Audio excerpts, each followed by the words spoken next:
graves danos psicológicos, cognitivos e até físicos.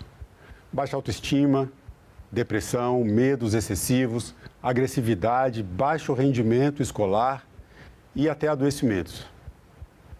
Esses efeitos podem levar à falta de reconhecimento de limites e até à delinquência na vida adulta. Para evitar essas consequências, o Senado aprovou a Lei contra o Abandono Afetivo. A Lei 15.240 foi sancionada em 2025 e caracteriza o abandono afetivo como um ilícito, que pode ser punido pela Justiça. Vamos entender o que diz essa lei. Direito de família é assunto de cidadania e é sobre isso que eu converso agora com o advogado, presidente da Comissão de Assuntos Legislativos do Instituto Brasileiro de Direito das Famílias e Sucessões, Leonardo Carvalho.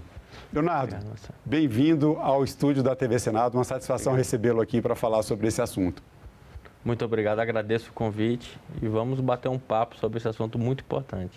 Pois então, essa lei contra o abandono afetivo, nós conversávamos um pouco aqui antes de iniciar a conversa, você já acompanha esse tema há bastante tempo e até comentou comigo que demorou para ser aprovada essa lei. Agora, para a gente começar, o que caracteriza o abandono afetivo por parte dos pais contra uma criança ou adolescente? Marcelo, eu costumo sempre destacar que a lei não obriga o pai a amar o filho. A lei obriga o pai a cumprir o seu dever de cuidado. Então, o amor não é obrigatório, mas o cuidado sim. Então, a lei ela vem para poder ratificar e fortalecer já um entendimento jurisprudencial que já vem desde 2010, 2012, sendo pacificado no sentido da obrigação do pai de cuidar do seu filho. Esse cuidado pode ser o cuidado material, o cuidado assistencial, educacional. A lei até inclui no artigo 4º do Estatuto da Criança e do Adolescente, de uma forma bem clara o que seriam esses cuidados, para deixar de uma forma bem didática, de uma fácil leitura, você compreender quais são os cuidados que o pai deve ter com o seu filho. Não pode se omitir, nem deixar de executar, nem deixar de fazer o seu dever de parentalidade, de cuidar do seu filho, senão pode ter as consequências de um abandono afetivo e sim ser penalizado por uma indenização, que é o ato ilícito que foi configurado pela lei. Então, no caso, por exemplo, a questão da educação da criança, a proteção, algum tipo de convívio, de presença, isso tudo entraria nesse entendimento da lei? Entraria. O próprio suporte emocional, né? Você dá o ombro para o seu filho naquele momento de dor, naquele momento que ele precisa de um auxílio, naquele momento que ele te pede, pai ou mãe, eu preciso de um colo. Então, esses elementos, juntando, a gente consegue configurar que o pai abandonou o filho. Lógico que é necessário ter a comprovação de um psicólogo, de uma equipe técnica, demonstrando que a consequência na vida daquela criança, daquele adolescente, o abandono, a falta de cuidado gerou isso, gerou aquilo. Então, é possível comprovar que um pai ou uma mãe, mas infelizmente na maior parte dos casos são os pais que abandonam, é possível comprovar que houve esse abandono afetivo e é preciso comprovar também para que isso possa gerar algum tipo de indenização. É preciso. O próprio judiciário, quando vai analisar demandas dessa natureza, ele busca a comprovação do dano efetivo, né? Então, qual é o dano efetivo? Olha, em decorrência do abandono que eu sofri do meu pai, hoje eu tenho ansiedade, está aqui o laudo. Hoje eu não consigo me relacionar com outra pessoa porque eu sofri um abandono do meu pai e isso me deu uma consequência muito grave. No meu ciclo de convivência, na escola, na sociedade, eu era cobrado para ter uma presença paterna e eu não tinha, e isso me causou um dano. Então, tudo isso com um estudo psicológico, com equipe técnica, consegue identificar qual é efetivamente o dano daquela pessoa. Agora, normalmente, esse tipo de situação em que a gente tem o abandono afetivo na maior parte das vezes, por parte do pai, acontece quando os casais se separam. Não que não possa haver, você pode até comentar sobre isso para a gente, né? Com a gente, se existe também esse tipo de caracterização, mesmo quando a família não se desfaz. Mas, nos casos de separação, há um elemento que nós precisamos trazer para essa conversa, que é quando a separação gera uma situação de conflito ou de desentendimento entre pai e mãe e, normalmente, a guarda das crianças fica com a mãe e, muitas vezes, a partir dessa separação, começa a haver uma dificuldade de o pai ter o convívio com as crianças, de se comunicar, uma tentativa de afastamento, às vezes até como uma forma de punição. Como é que fica essa situação com essa nova lei do abandono afetivo? Como é que essas coisas se equilibram? A lei ela veio para deixar mais claro o que é o abandono, em que momento ele vai ser configurado. Só que eu sempre falo nas palestras, nas aulas, que é preciso tomar muito cuidado. Por quê? Quando a gente vai se deparar com esse tipo de situação, a gente tem que analisar se será que é um abandono ou aquele pai ou aquela mãe foi vítima de uma alienação parental e por isso ele não conviveu com o seu filho ou a sua filha. Então é preciso ter esse cuidado, essa sensibilidade antes de juizar uma ação, antes de demandar. Então a gente precisa conhecer todo o histórico familiar, daquele núcleo familiar, e entender se de fato a ausência paterna ou materna naquela criança ou adolescente foi em decorrência de uma alienação parental ou se de fato foi um abandono afetivo. O pai entendia que o fato dele pagar uma pensão alimentícia, ele já estava suprindo a necessidade, ele não precisaria cumprir o seu dever parental de cuidar do seu filho. Bom, esse é um ponto importante, né? Pensão alimentícia hoje já não é mais suficiente para você considerar que cumpriu o seu papel enquanto pai. Não, você cumpriu uma pequena parcela, que é aquela questão material, né? Mas as demais, não. A questão emocional, a questão do próprio convívio com seu filho. A gente fala muito da questão de conviver, é diferente de visitar. Quando você visita um parente, visita um amigo. O filho não, você convive com o filho. Então você vai participar dos momentos felizes do seu filho, momento de escola, momento na adolescência, começar de repente até um namoro. Então conviver é você estar com o seu filho de fato e viver e crescer junto com ele. E aí, uma coisa que pode ser simples, mas já demonstra a importância da afetividade na relação parental. De repente, você tem uma filha, sua filha termina com o namorado e está frustrada, está chorando, está triste. O fato de você, pai, estar ali cuidando dela, não, filha, é assim, a vida segue. Isso já demonstra o carinho, o cuidado que você tem pelo seu filho. Não é só pagar uma pensão alimentícia, mas é cuidar de fato. O nome é da palavra mesmo, cuidado. Né? Agora você trouxe um elemento interessante, porque quando a gente fala em abandono afetivo, alienação parental, cuidado com os filhos, é comum as pessoas pensarem muito na infância, pensar muito nas crianças. Mas o abandono afetivo, ele pode acontecer justamente na adolescência. E isso também é protegido pela lei, no caso. Pode acontecer na adolescência. O mais comum que a gente tem visto hoje é o adolescente ali com 16, 17 anos busca o judiciário uma reparação, porque é o momento quando ele consegue identificar mais a sequela daquele abandono. Geralmente começa é assim. a ter um entendimento de mundo diferente. Começa a ter um entendimento, a cobrança da sociedade. Sim. Não é comum você se deparar com ações discutindo a questão do abandono afetivo quando é muito pequeno. Né? Até porque ainda tem aquele período ali, de repente, de um término de relacionamento. Então, não é muito comum. Agora, a questão da maioridade não afasta o meu direito de discutir, de pleitear uma indenização, ou até, de repente, se for o caso, judicializar para fazer uma desfiliação, né? Para retirar o nome do seu pai biológico, da sua certidão de nascimento, em decorrência de um abandono afetivo.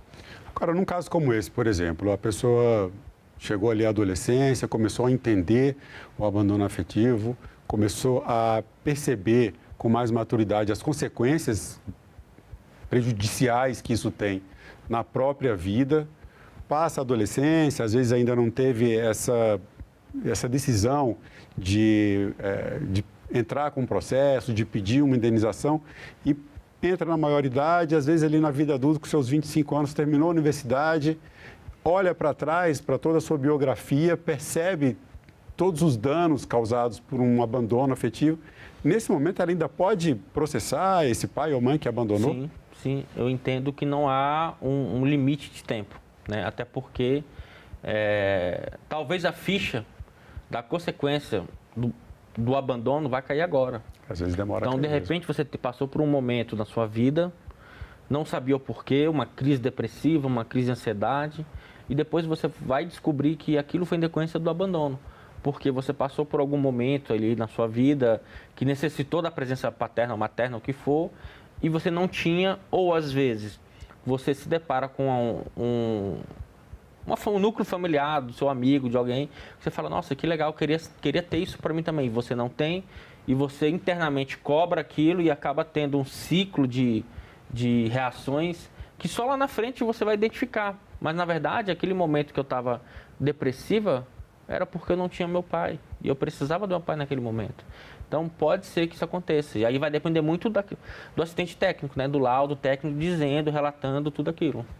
Agora, vamos falar um pouco das consequências para quem abandona, né? As consequências, enfim, para a vida da pessoa, a gente poderia falar aqui de muitas outras coisas, esses danos que já foram comentados aqui, uma depressão, a pessoa tem dificuldade de relacionamento quando cresce, agressividade, isolamento social. As consequências são muito graves. Acho que o pai deve pensar muito bem antes de abandonar uma criança, um adolescente e pensar um pouco nas consequências da vida adulta dessa pessoa. Mas do ponto de vista legal, quais são as consequências, uma vez que num processo judicial fica caracterizado que um pai ou mãe, a maioria dos casos pais, abandonou afetivamente seu filho ou sua filha? Hoje é muito comum buscar o judiciário para uma reparação indenizatória, uma reparação civil. E aí agora com a lei ficou mais fácil, que deixou claro que o abandono é um ato ilícito. Antes você tinha que preencher todos os requisitos de um ato ilícito para demonstrar que aquilo era um ato ilícito. Hoje não, a lei já diz, é um ato ilícito. Em decorrência disso, pode ser condenado a pessoa que abandonou o filho a pagar uma indenização, né? E tem também a possibilidade daquele filho dizer, olha, eu não quero uma indenização, eu quero de fato tirar da minha vida, da minha história, aquele pai que me abandonou. Sai o nome da certidão de nascimento. E aí ele entra, ajuiza uma ação de desfiliação, né? É o nome mais comum. Mas nada mais é do que eu dizer para o judiciário que eu, em decorrência daquele abandono afetivo comprovado, eu quero retirar dos meus registros biológicos o nome do meu pai. E aí, em decorrência disso, vai ter as consequências patrimoniais, a obrigação da questão da solidariedade. Então... esse é um ponto importante, porque para muita gente, quando chega a esse ponto, a pessoa entra com um processo, é reconhecido o abandono afetivo e faz a desfiliação. Aquele pai que abandonou, às vezes vai falar assim, que bom que eu abandonei mesmo, agora não está nem no papel, não sou mais pai, e acaba concretizando esse abandono. Não seria um prêmio para esse mau pai? Há colegas e doutrinadores que entendem que sim, que você está premiando, você está dando um prêmio para a pessoa que abandonou, né? Abandonou um filho, abandonou uma filha. Só que se você fizer um olhar do outro lado, entre aspas, da vítima, da pessoa que sofreu o abandono, ela também vai ser premiada. Em que sentido? No princípio da solidariedade, se o pai tiver necessidade de um auxílio, o filho é obrigado a auxiliar. Então, se o pai precisa de um auxílio médico, financeiro, o filho é obrigado a cuidar do seu pai, até pelo estatuto da pessoa idosa. E aí, se eu fui abandonado pelo meu pai, estou sendo obrigado a cuidar do meu pai agora que ele está com uma pessoa idosa, uma pessoa que me abandonou, não faz sentido. Então, para mim, que fui abandonado, eu entendo que retirar ele da minha certidão de nascimento, da minha história de vida, e aí não ter essa obrigação de ter que cuidar dele, ou até se eu vier a falecer e não tiver herdeiros, e ele for meu herdeiro ascendente, ele vai receber a minha herança da minha vida todinha, que eu trabalhei, que eu construí sem nenhuma participação dele. Então, para a pessoa que foi vítima, que foi abandonada, também é uma premiação. Porque eu não quero ser obrigado a ter que cuidar de uma pessoa, a ter que ajudar uma pessoa que não quis saber de mim.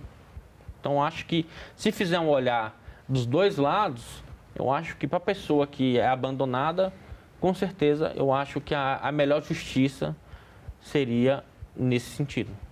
Agora, a lei traz essa possibilidade de indenização, de reconhecer o abandono afetivo, é uma condenação de alguma forma, né? Não é uma condenação penal, mas, enfim, caracteriza aquela pessoa como pessoa que abandonou afetivamente o filho ou a filha, ou os filhos ou as filhas, enfim. Mas essa reparação indenizatória, ela não é capaz de suprir os danos morais, os danos psicológicos, os danos cognitivos, questões de relacionamento, que é tudo que a pessoa carrega como traumas por esse abandono. Qual é o sentido da lei nesse aspecto? Existe um papel educativo? Você entende que com essa lei a obrigação ou o entendimento dos pais de que são, né, de que devem cumprir sua obrigação paterna vai ganhar mais impulso? Eu entendo que sim, até porque o brasileiro, quando a gente fala de dinheiro, de pegar no bolso, ele presta mais atenção. Então, a lei, quando ela possibilitou e facilitou a indenização em decorrência do abandono afetivo, eu acho que puxou a orelha de muitos pais e mães que estão abandonando seus filhos. E aí tem um ponto muito importante nisso tudo, é que infelizmente não é um ilícito criminal, né? É um ilícito civil. E aí as consequências, pode ser uma consequência branda, entre aspas, vou pagar uma indenização e ficou tudo bem, ok. Só que não vai suprir todo aquele dano que você causou para aquela pessoa abandonada. E aí tem uma outra vertente que, independente disso tudo, você vai entrar com uma ação, vai ganhar a ação, vai ser fixado. Agora mesmo saiu, transitou em julgado um processo de um colega, de um adolescente, que ele advoga para um adolescente. O pai foi condenado a pagar 200 mil. O pai não tem condições de pagar esse dinheiro. Ele não vai receber esse dinheiro. Sim. Então, assim, vai ficar aquele processo, tentando buscar o dinheiro. Mas, para ele, aquela decisão foi algo que acalentou ele. Ele conseguiu entender que aquilo foi algo que supriu a necessidade dele, né? Tem outros, como eu já advoguei, que preferem entrar com uma ação de desfiliação, que pode também você pedir a indenização lá. Pode pedir as duas coisas. Pode pedir, só que ela optou, não quero indenização, eu só quero tirar ele da minha certidão de nascimento, porque ele nunca foi meu pai e eu não quero ter obrigação alguma com ele. Então ela deixou claro na própria ação que não tem interesse de nenhuma reparação indenizatória, nada disso. Só queria aquela retirada do nome dele da certidão de nascimento. Então, se há possibilidade de você buscar o judiciário para pedir uma reparação e pedir também a exclusão, nada impede que você peça os dois. Vai depender muito do que você quer, você entende como justiça para aquela situação. Renato, você já está há muito tempo no direito de família, você está trazendo aqui alguns casos que você vem acompanhando, que colegas seus também do direito de família, outros advogados acompanham, lidando com essas pessoas que passaram por esse problema. Agora, saindo um pouco da questão legal, né, pela sua experiência de vida, como é que você vê as consequências na vida dessas pessoas que chegam ao ponto de ter que processar um pai que abandonou, que é uma coisa um pouco difícil às vezes para a gente pensar, né? Para quem tem uma família estruturada, para quem tem boa relação com o pai e com a mãe, a gente não cabe muito no nosso entendimento a ideia de processar meu próprio pai, processar minha própria mãe. Como é que essas pessoas, como é que você sente as consequências na vida pessoal, íntima dessas pessoas? Os casos que eu lidei, Marcelo, cada um reagiu de uma forma. Tem aquele cliente que consegue lidar muito bem, ele criou uma armadura e conseguiu lidar, ou às vezes conseguiu lidar porque tinha uma outra pessoa, um pai socioafetivo, uma mãe socioafetiva, alguém que supriu aquela necessidade e ele conseguiu, ou então até um núcleo familiar muito fortalecido e ele não teve esse impacto. Mas tem aquele que impacta.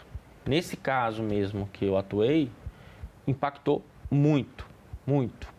Então, assim, ó, uma adolescente passar na UNB em medicina com 16 anos e todo mundo comemorando, os pais comemorando e o pai indiferente. Não tinha. Quando o pai soube, indiferente. Então, isso para ela marcou muito. Os momentos de relacionamento, eu tive 5 namorados, nenhum conhece meu pai. Então, assim, tem pessoas que momentos marcam muito. E aí tem as consequências. Então, ela tinha crise de ansiedade, ela se cobrava, ela queria entender o porquê o pai não queria ela, já que o pai tinha uma outra família, ele tinha irmãs, e as irmãs ele cuidava e dela não cuidava, não queria saber dela. Se sentiu culpada. E aí, a depender do nível, a gente se depara com situações mais graves, de tentar contra a própria vida, de a pessoa de fato ficar debilitada mesmo, né? Então, assim, uma depressão muito grave. Já vi vários casos, então as possibilidades de reação vai depender muito da pessoa que passa por aquilo, né? E do núcleo familiar. Acho que o núcleo familiar, ele ajuda muito para poder fortalecer ou piorar a situação.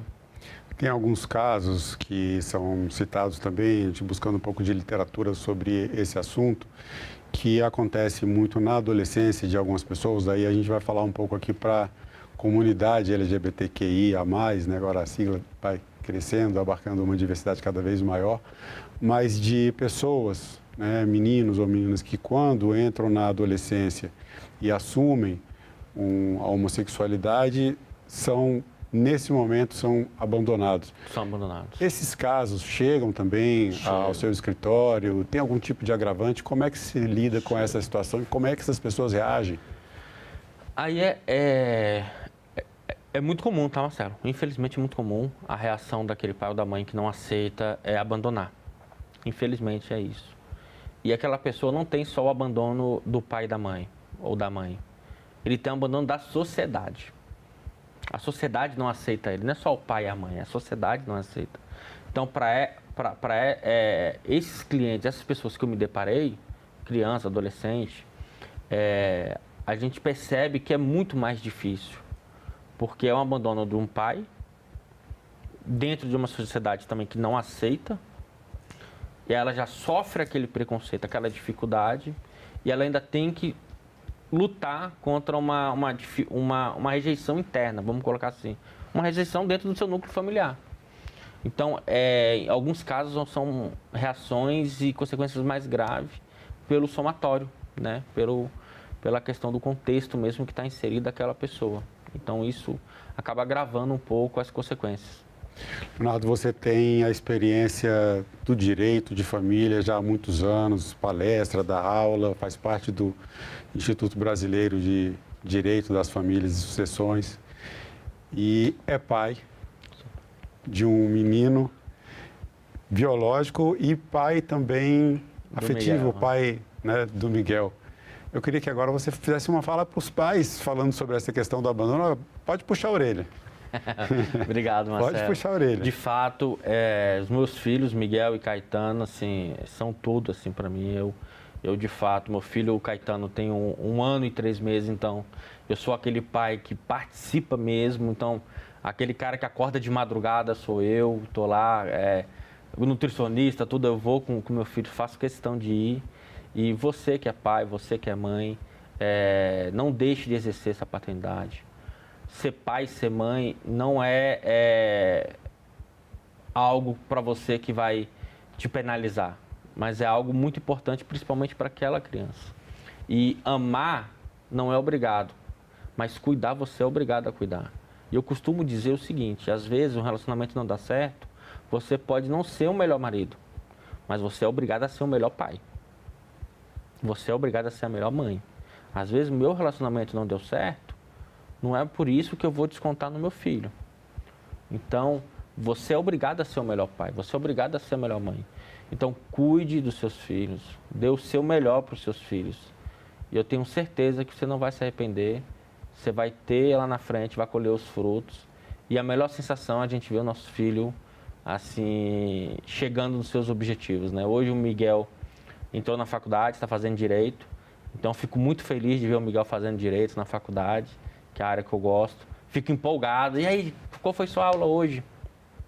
E é isso, né, Marcelo? A gente está ali crescendo, ajudando, batalhando, para que o nosso filho chegue lá, né? Amanhã a gente não vai estar aqui, mas a vida dele vai seguir e a gente vai tentar ser o melhor pai possível enquanto a gente puder. Eu acho que é isso. Isso é muito gratificante e para o nosso próprio crescimento. A gente trabalha pelo crescimento dos filhos, cuida pelo crescimento dos filhos e isso traz crescimento para a gente também.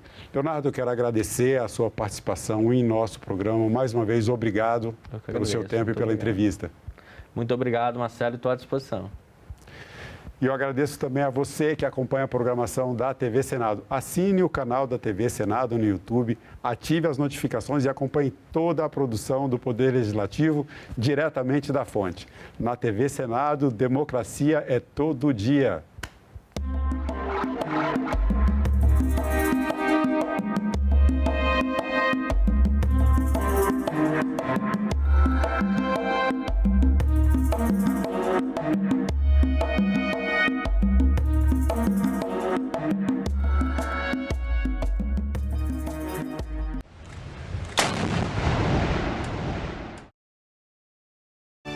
Quando eu era mais nova, eu tinha muito medo de ser mãe.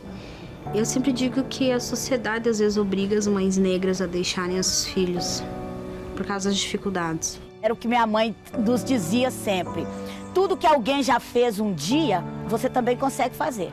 Eu sou uma mulher preta e me deram a concessão de poder falar para outras mulheres pretas. E muitas vezes por outras mulheres pretas. Quando tu sobe, tu tem que segurar a mão da outra para outra subir contigo. Você sabe o que é uma emenda parlamentar? O Orçamento da União define quais ações serão realizadas a cada ano com os impostos arrecadados. Parte desses recursos é destinada pelos parlamentares para que serviços públicos cheguem diretamente ao cidadão. Deputados e senadores identificam obras e serviços para direcionar recursos e atender às cidades de sua região. Metade vai para a saúde. As emendas parlamentares podem ser de dois tipos: individuais, apresentadas por um parlamentar, e coletivas, propostas por uma comissão, como a de Educação ou de Segurança Pública, ou por uma bancada, grupo de parlamentares de um estado. Você pode acompanhar cada emenda, da criação à entrega. O Siga Brasil é uma ferramenta desenvolvida pelo Senado para dar transparência ao orçamento. Assim você pode saber quem enviou os recursos, quem recebeu e o que vai ser feito com ele. Você também pode fiscalizar as emendas no site do Congresso, no portal da Transparência do Governo Federal e na plataforma TransfereGov. Acompanhe e fiscalize. Em caso de denúncias, procure o Ministério Público ou os órgãos de controle. Para saber mais, acesse o QR Code. Agora é lei. O contribuinte que ganha até R$ 5.000 mensais está isento do pagamento do imposto de renda. Já quem ganha salários acima de R$ 5.000 até R$ 7.350 tem redução de alíquotas. Para compensar os cofres públicos pela perda de arrecadação, a lei aumenta a taxação de altas rendas a partir do ganho anual de R$ 600 mil. O Senado votou, agora é lei.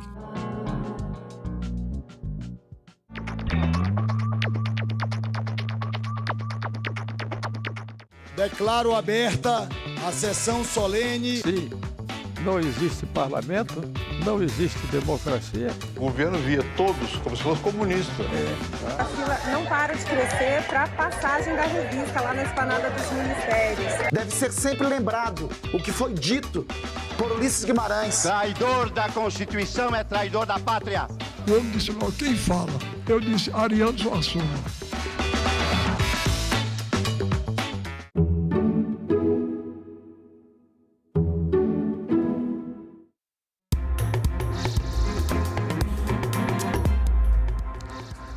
Olá, um bom dia para você. Hoje é quarta-feira, 11 de março e o Senado Notícias está no ar.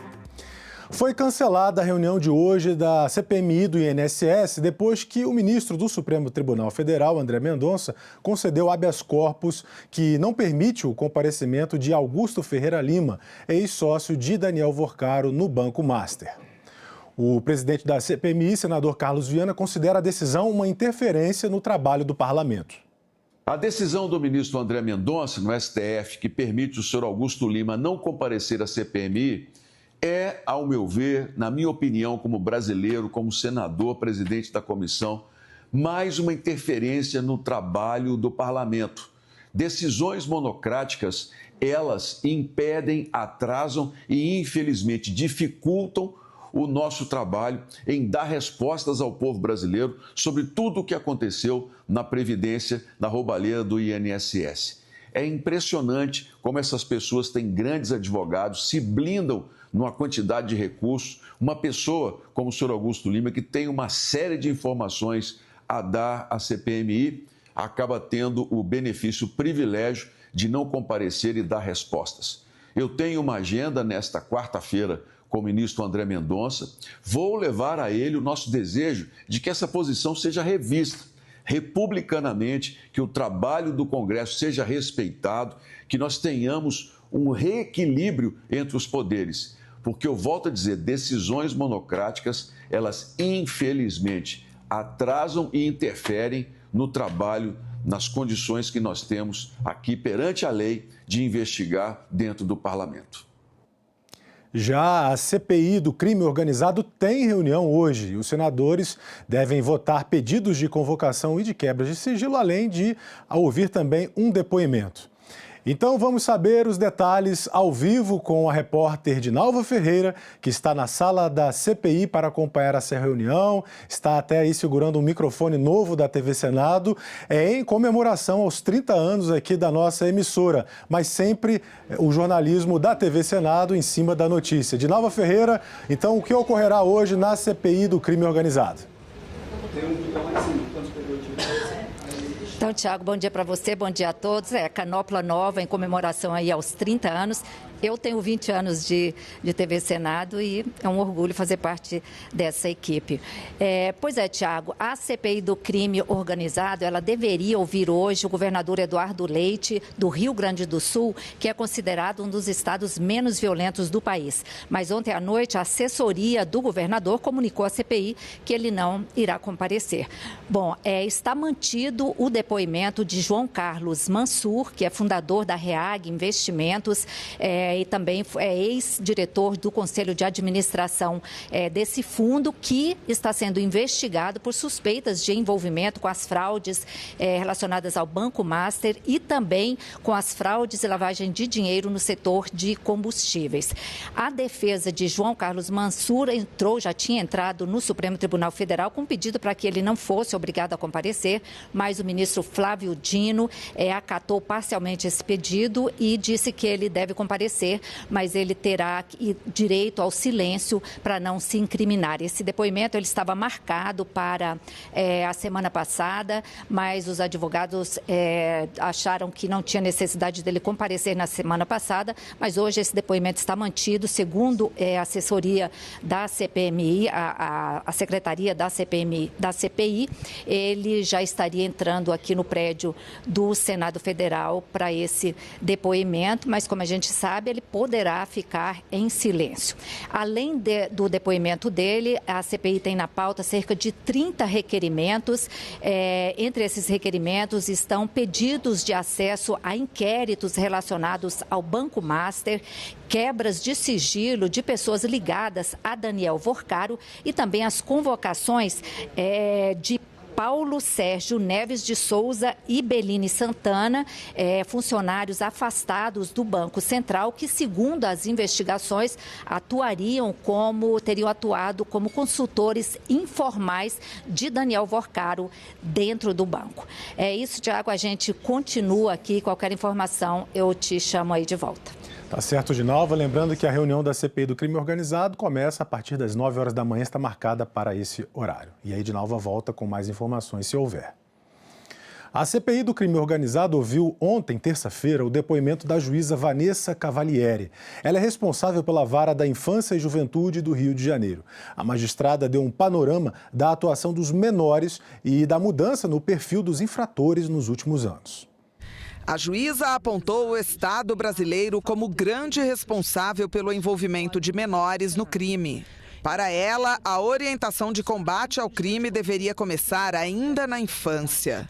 É muito mais fácil, infinitamente mais fácil, tirar um menino de 12, 13, 14 anos que está começando a trabalhar como vapor na boca de fumo, vendendo droga no varejo. Não sei se em todo o Brasil se chama assim, mas no Rio de Janeiro, o nome que a organização criminosa, tráfico de drogas, dá para aquele menino que vai vender droga na boca de fumo, no ponto de venda de drogas, é vapor. Então, quando ele começa a trabalhar como vapor, ou como eles chamam radinho, que é quem fica com radiotransmissor, fazendo o controle ali de quem chega, de quem sai, se a polícia entrou, do que precisa de droga para vender, é muito fácil fazer uma intervenção na vida desse menino e tirar ele do tráfico de drogas. Difícil é a gente prender o dono do morro. Difícil é tirar um Marcinho VP, um Fernandinho Beiramar do envolvimento com a facção criminosa. Os dados trazidos pela magistrada mostram que 78% dos menores infratores abandonaram a escola no 6º ano. Eles não sabem ler, escrever e fazer contas de matemática depois de ter permanecido 5, 6 anos na escola. Ele tem uma urgência. A urgência dele é profissionalizar-se, é trabalhar, é ter autonomia financeira, é ganhar dinheiro. E enquanto não há vaga de jovem aprendiz para esse jovem pobre, tem uma empresa onde nunca faltam vagas. Essa empresa é uma organização criminosa chamada de tráfico de drogas. Com relação a prazo de internação para adolescentes que praticam atos infracionais análogos a crimes violentos, homicidas, aqueles já faccionados que estão envolvidos em atos violentos, hoje nosso prazo máximo é de 3 anos. Que alternativas nós teríamos para isso? Eu compartilho dessa visão de que o prazo máximo de internação é de 3 anos, embora na maioria das vezes ele seja suficientemente adequado para atender aos objetivos socioeducativos, desde que a unidade tenha os recursos e a estrutura necessária. Eu compartilho da visão de que, em algumas situações, e especificamente nos atos infracionais análogos a homicídio, latrocínio e estupro, esse prazo é muito reduzido. Outro tipo de crime que acende alerta no Brasil são os crimes virtuais. A juíza explicou que, desde 2019, o perfil dos menores infratores mudou e o número de adolescentes de classes sociais mais altas envolvidos com os crimes aumentou nos últimos anos. O que acontece é que esse jovem que está fragilizado emocionalmente pela falta daquilo que mais fortalece o ser humano, que são os bons relacionamentos, a conexão com outro ser humano, ele não tem amigos, ele não é visto, os pais não dão atenção, ele vai para comunidades de radicalização online, de violência extrema, principalmente numa determinada plataforma chamada Discord. Eu tenho processos de adolescentes que foram apreendidos com vídeos de bebês sendo estuprados ao vivo no Discord. Cerca de 30 cães e gatos são torturados e mortos por noite no Discord. Meninas de 10, 11, 12 anos são coagidas e feitas de vítimas e são obrigadas a se automutilar, a fazer sexo em frente às câmeras, muitas vezes com seus animais domésticos, a torturar e matar seu gato, seu cachorro, seu passarinho. Muitas são levadas, inclusive, ao suicídio na frente das câmeras. Enquanto isso, meninos ficam liderando essas verdadeiras sessões de tortura, como se estivéssemos num coliseu virtual. E eles têm um discurso ali de que as mulheres são as culpadas pelo sofrimento deles, pela exclusão. Esses jovens de 12, 13, 14 anos estão sendo radicalizados online. E a juíza fez um alerta. A desigualdade social não é a grande responsável pela violência entre os jovens. Durante décadas, todos nós escutamos dos especialistas, sociólogos, antropólogos que vão dar entrevista no horário nobre, de que a grande raiz da violência no Brasil é a desigualdade social. Mas o que a gente tem visto atualmente depois do crescimento dos crimes digitais, é que os adolescentes que têm cometido os atos com maior violência, com maior crueldade, com maior atrocidade, são aqueles que estão no topo da pirâmide da desigualdade social. O presidente da CPI, senador Fabiano Contarato, não concorda. Eu vejo a polícia tendo uma atuação muito mais incisiva com a população mais pobre. Eu não vejo a polícia dando baculejo aqui no plano piloto em Brasília, ou no Ipanema, ou nos Jardins em São Paulo, ou na Praia do Canto, que é um bairro nobre lá no Espírito Santo. Mas eu vejo isso sistematicamente nos bolsões de pobreza, onde, infelizmente, o Estado é ausente. 8h41 em Brasília. Vamos conferir agora uma síntese das atividades programadas para hoje aqui no Senado. Às 9 horas da manhã, daqui a pouquinho, aqui mostra o telão, a CPI do crime organizado volta a requerimentos. E houve João Carlos Falbo Mansur, fundador e ex-presidente do Conselho de Administração da REAG Investimentos. O governador seria ouvido também do Rio Grande do Sul, mas não virá à CPI hoje. Também às 9 horas, a Comissão de Esporte. Os senadores podem votar projeto que obriga a existência de locais nos estádios de futebol e arenas desportivas para o atendimento e a inclusão de pessoas com transtorno do espectro autista. No mesmo horário, Comissão de Assuntos Sociais. Na pauta, um projeto de lei para considerar como experiência profissional o estágio realizado pelo estudante.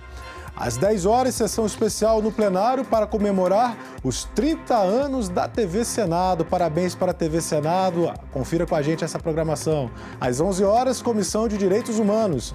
Na pauta está o projeto de lei que altera o Estatuto de Defesa do Torcedor para vedar e punir condutas homofóbicas e transfóbicas. Às 2 da tarde, sessão plenária do Senado. Hoje pode ser votado o projeto de lei que dá preferência no atendimento para a realização de cirurgia plástica reparadora no SUS para a mulher vítima de agressão que resulte em dano à sua integridade física ou estética. Também às 2 da tarde, na Comissão de Agricultura e Reforma Agrária, vai ser realizada audiência pública sobre a criação de área de proteção ambiental no Pará e os impactos nas populações rurais, especificamente nos municípios de Senador José Porfírio, Portel, Anapu e Pacajá. Na Comissão de Educação, a audiência pública para instruir o projeto de lei sobre o mês de conscientização sobre o transtorno de personalidade borderline. A condição pode gerar impactos na regulação do afeto e da autoimagem. Estima-se que esse transtorno afete 6% da população.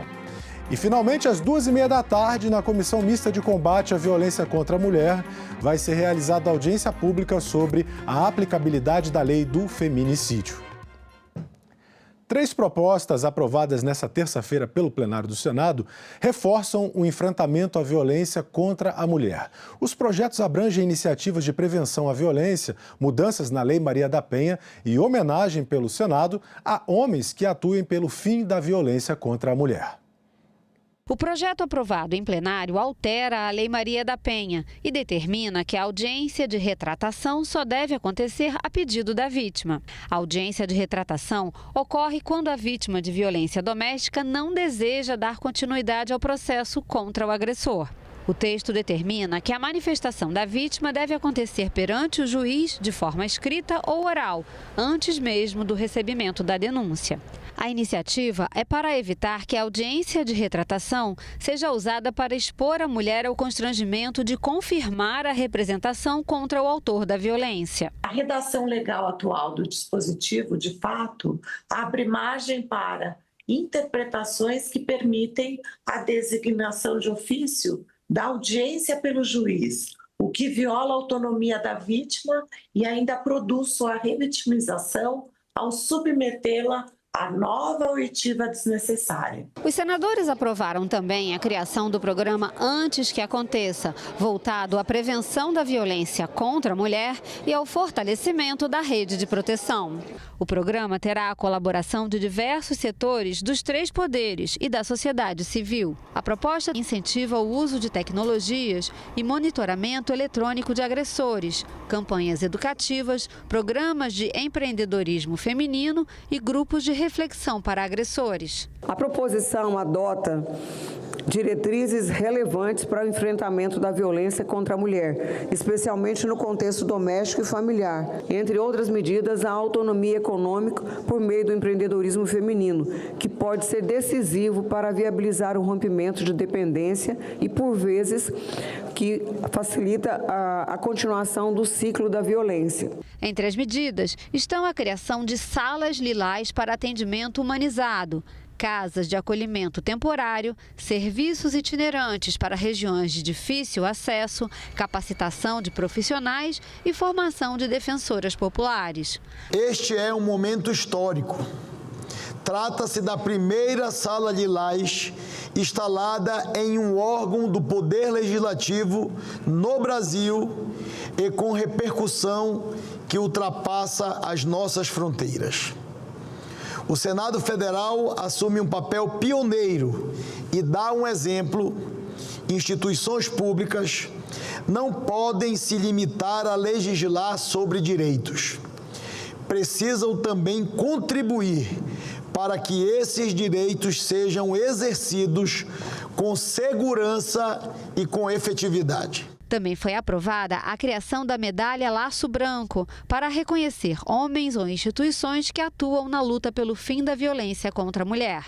A homenagem poderá ser concedida a até 3 pessoas por sessão legislativa e deverá ser entregue em sessão especial do Senado. Instituir essa honraria no Senado Federal é, portanto, enaltecer o engajamento masculino positivo e necessário para a construção de uma cultura de paz. O SUS passará a incluir a imunoterapia no tratamento contra o câncer. O projeto, que altera a Lei Orgânica da Saúde, foi aprovado nesta terça-feira no plenário do Senado. A matéria vai à sanção presidencial. Protocolos clínicos e diretrizes terapêuticas do câncer no SUS devem passar a incluir a imunoterapia, quando o tratamento for mais eficaz ou seguro que as opções tradicionais.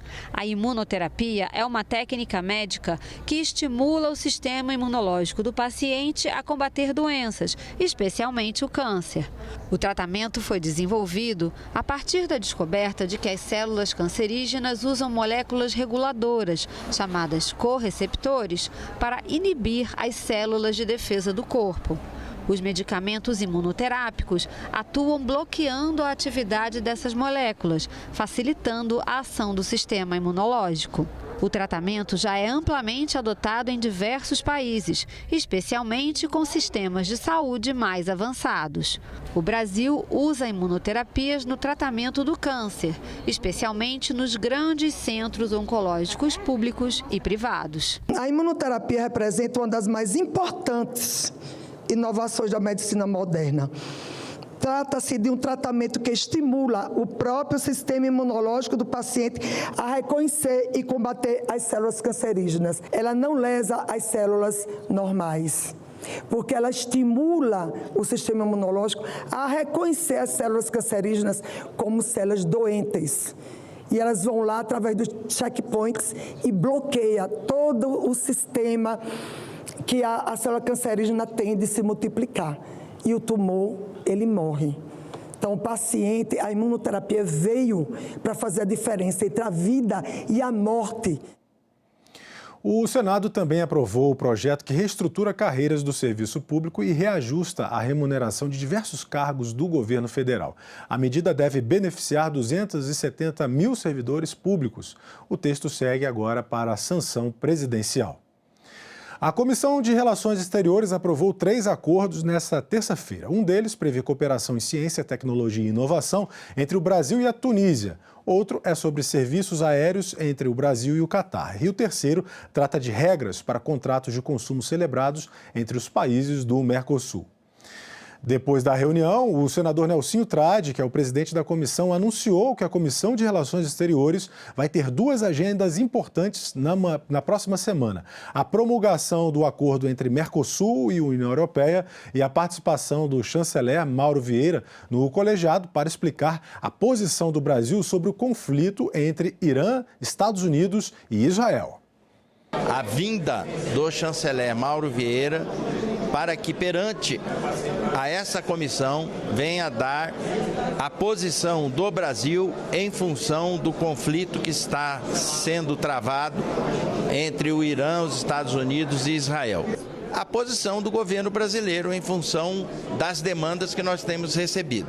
Não só de brasileiros que estão lá, que estão retidos sem conseguir voltar para o país, mas também em relação a esse conflito que está se estendendo para o lado econômico, onde o preço do barril de petróleo já disparou, isso vai refletir no aumento de gasolina, de óleo diesel, de gás, de fertilizantes, e isso é preocupante para a sociedade brasileira. Um dia antes, no dia 17, às 15h30, será promulgado pelo presidente do Senado, Davi Alcolumbre, no plenário, o Acordo de Livre Comércio Mercosul-União Europeia.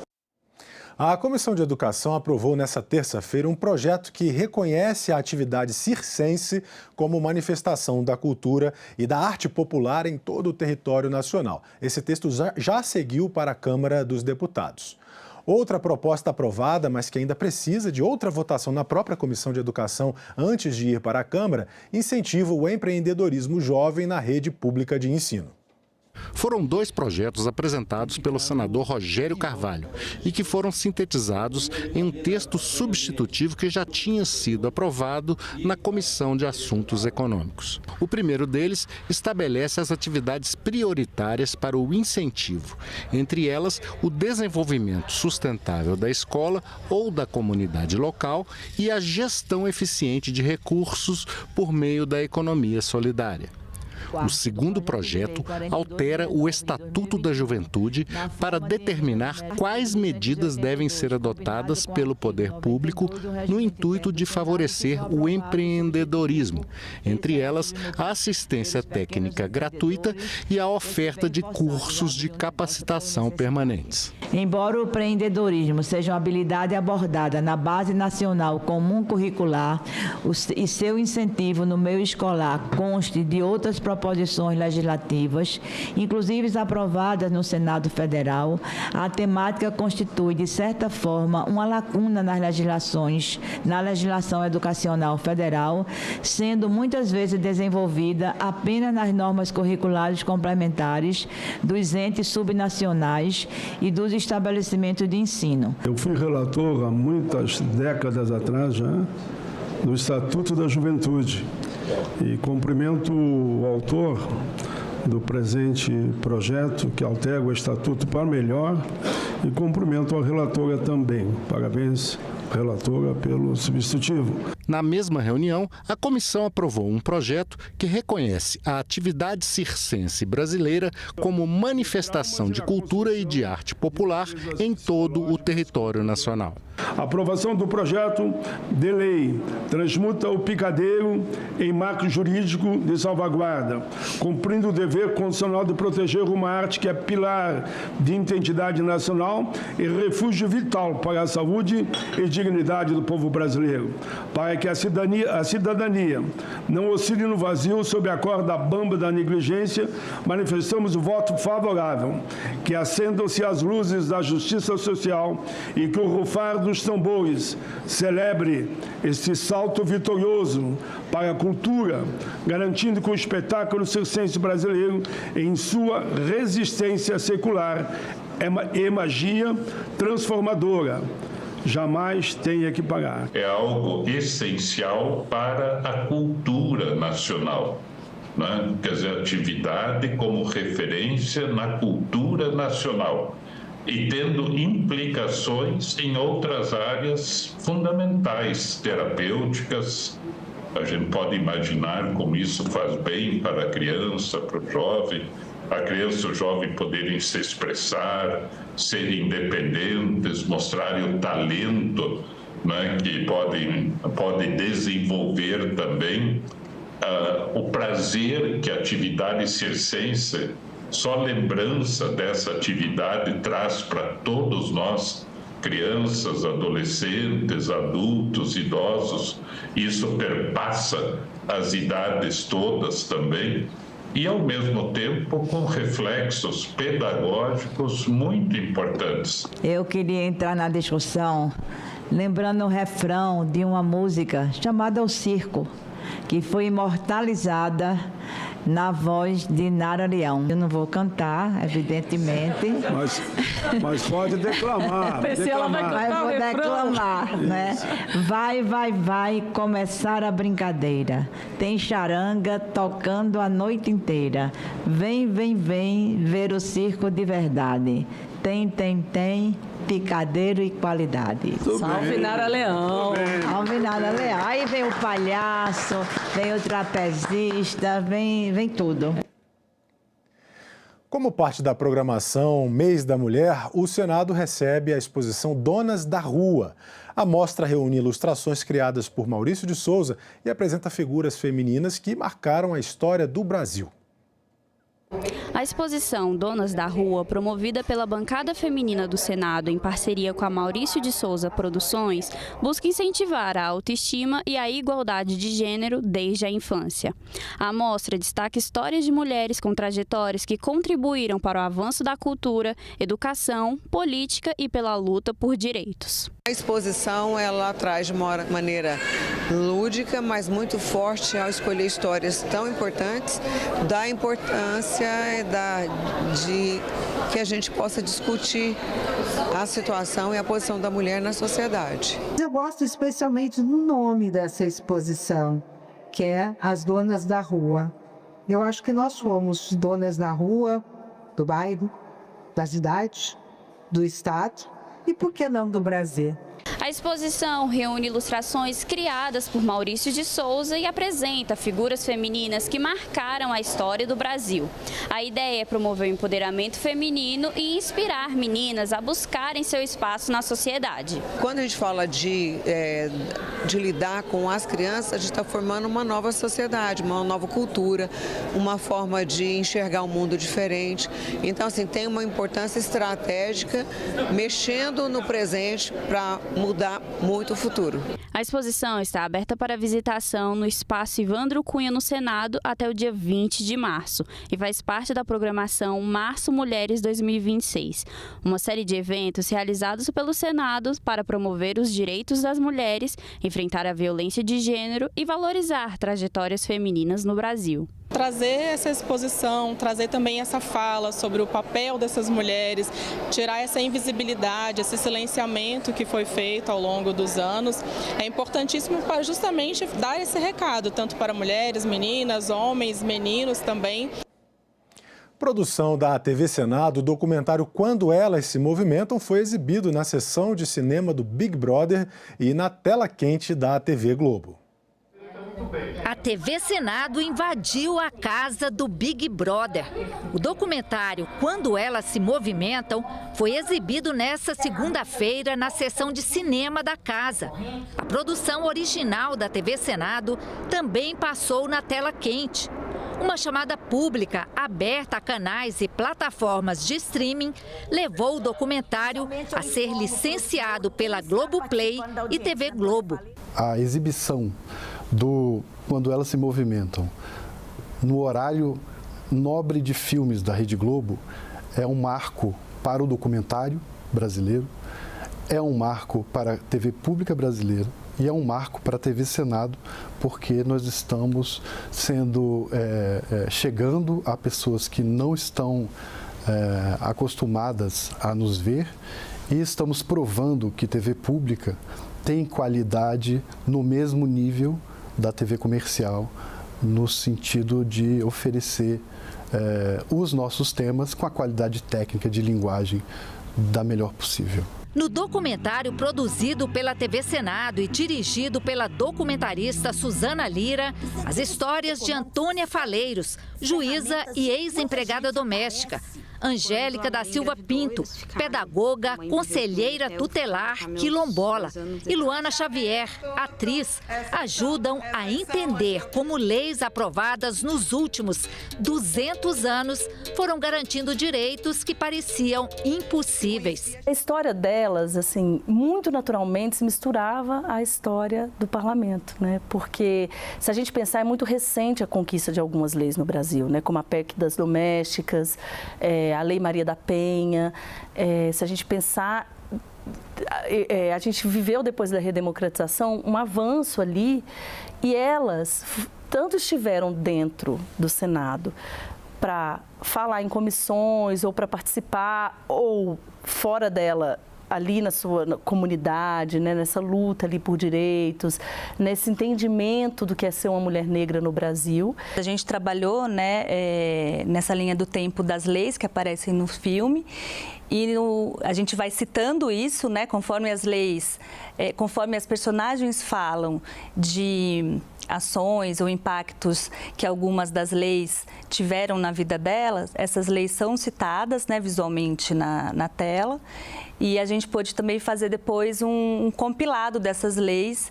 Aí nos créditos a primeira coisa que aparece é subindo essas leis que são mencionadas no filme, né? 3 mulheres negras de diferentes regiões do país. 3 histórias de vida fortes e inspiradoras.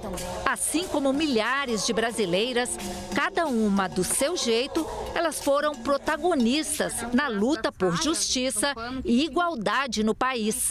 A gente acostumou a ver a mulher sempre nesse lugar de alguém que é vítima, né, dessa desigualdade. E é verdade. Mas esse filme, ele consegue trazer o que eu acho que é o mais importante. Elas são protagonistas. Apesar de todo esse contexto que é ruim, que é perverso, que não é justo, elas fizeram trajetórias que mudaram a vida delas e de quem está ali ao redor. Então, é muito bom ver a história dessas mulheres negras ser contada de uma maneira que exalta essas conquistas. Hoje eu tenho a alegria de poder trazer para vocês estas cartilhas chamadas Constituição em miúdos. E isso é um sonho que eu tenho há muito tempo. A ideia é que a cartilha fique ali na biblioteca, fique ali na sala de convivência. Este ano nós vamos lançar uma nova chamada pública para distribuir os nossos conteúdos com mais títulos, né, para a gente poder continuar com esse trabalho de chegar em todas as telas e chegar a todos os brasileiros. Não importa como ele está assistindo televisão, mídia, redes sociais, nós chegaremos a eles em todas as telas. O documentário Quando Elas Se Movimentam pode ser assistido na nossa página na internet. Aparece aí na tela, acesse senado.leg.br/TV. E o presidente do Senado, Davi Alcolumbre, parabenizou em plenário a TV Senado por essa produção e divulgação, ou seja, do documentário Quando Elas Se Movimentam. No mês em que celebramos o Dia Internacional da Mulher, gostaria de parabenizar a TV Senado, aos servidores da TV Senado e também a Secretaria de Comunicação Social pela divulgação do trabalho do Parlamento, especialmente na defesa dos direitos das mulheres e na promoção da equidade racial. A TV Globo exibiu no programa Tela Quente o documentário Quando Elas Se Movimentam, produzidos pela TV Senado e dirigido por Suzana Lira. A obra também foi exibida aos participantes do Big Brother Brasil. A Globo aderiu a uma chamada pública feita pela TV Senado para ampliar o alcance do documentário e levá-lo a um número ainda maior de brasileiras e brasileiros. Também aderiram à iniciativa o Canal Futura, o Sesc TV e as emissoras da Rede Legislativa Brasileira. O filme conta a história de 3 mulheres negras, Antônia, Luana e Angélica, e mostra como suas trajetórias se conectam com os avanços sociais e conquistas de direitos impulsionados pelo Parlamento brasileiro. Parabenizo todos os servidores envolvidos neste projeto. Parabenizo a TV Senado pelos seus 30 anos de contribuição à comunicação pública brasileira. E, muito especialmente, a minha homenagem vai a partir deste documentário, a todas as mulheres do nosso país. 9h05. Agora a gente passa ao vivo à sala da CPI do crime organizado, onde está começando a reunião, que será uma reunião para votação de requerimentos e também para a oitiva de João Mansur, um empresário. Vamos acompanhar. Do senhor João Carlos Falbo Mansur, fundador e ex-presidente do Conselho de Administração da REAG Investimento, e o senhor Eduardo Leite, governador do estado do Rio de Janeiro, ou do Rio Grande do Sul. Ressalto que a convocação do senhor João Carlos Falbo Mansur foi feita nos termos da aprovação dos requerimentos 179 e 188, de autoria dos senadores deste presidente e do senador Jacques Wagner, respectivamente. E o convite do senhor Eduardo Leite foi feito nos termos da aprovação do requerimento 1, de autoria do senador Alessandro Vieira. Antes de iniciarmos o nosso trabalho, submeto a deliberação do plenário, dispensa da leitura e aprovação da ata da 11ª reunião, realizada em 10 de março de 2026. Senhores senadores e senadoras que aprovam permaneçam como se encontram, a ata está aprovada e será publicada no Diário do Senado Federal. Sequência deliberativa. Qual?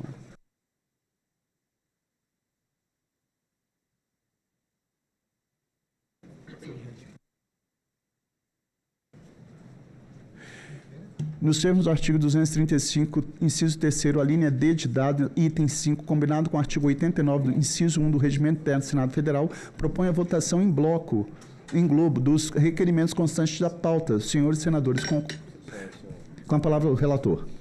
Obrigado, senhor presidente.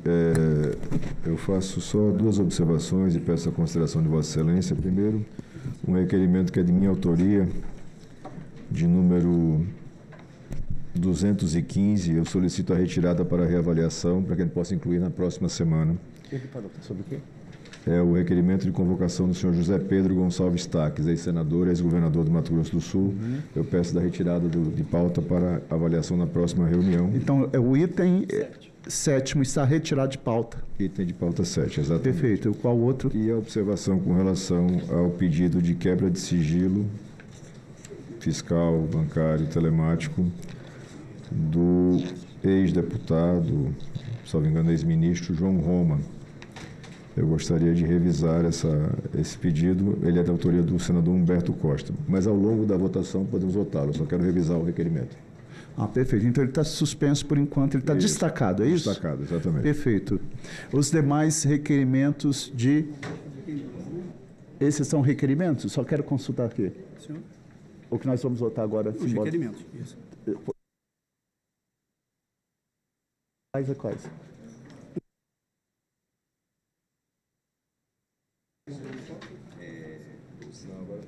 Então, consulto se todos concordam com votação em globo dos itens que foram anunciados, à exceção desses que o relator solicitou, para que possamos proceder à deliberação, à votação simbólica. Aqueles que concordam permaneçam como se encontram.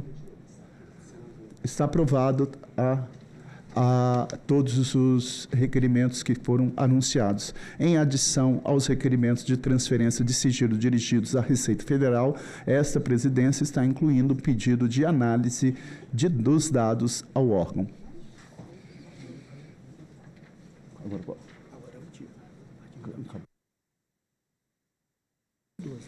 Perfeito. Senhor presidente, eu já estou em condições de opinar com relação ao requerimento específico que eu pedi destaque, requerimento de número 223, 2026, autoria do senador Humberto Costa, que pede a quebra de sigilo bancário, fiscal, completo do cidadão João Inácio Ribeiro Roma Neto, ex-ministro da Cidadania.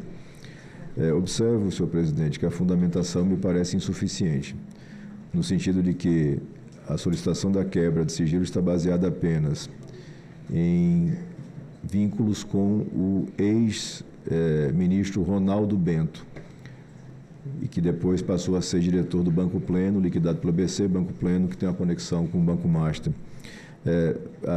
A técnica recomenda que a gente tenha a quebra do Ronaldo Bento, que, salvo engano, já foi concedida, para em seguida partir para uma eventual quebra do ex-ministro Roma.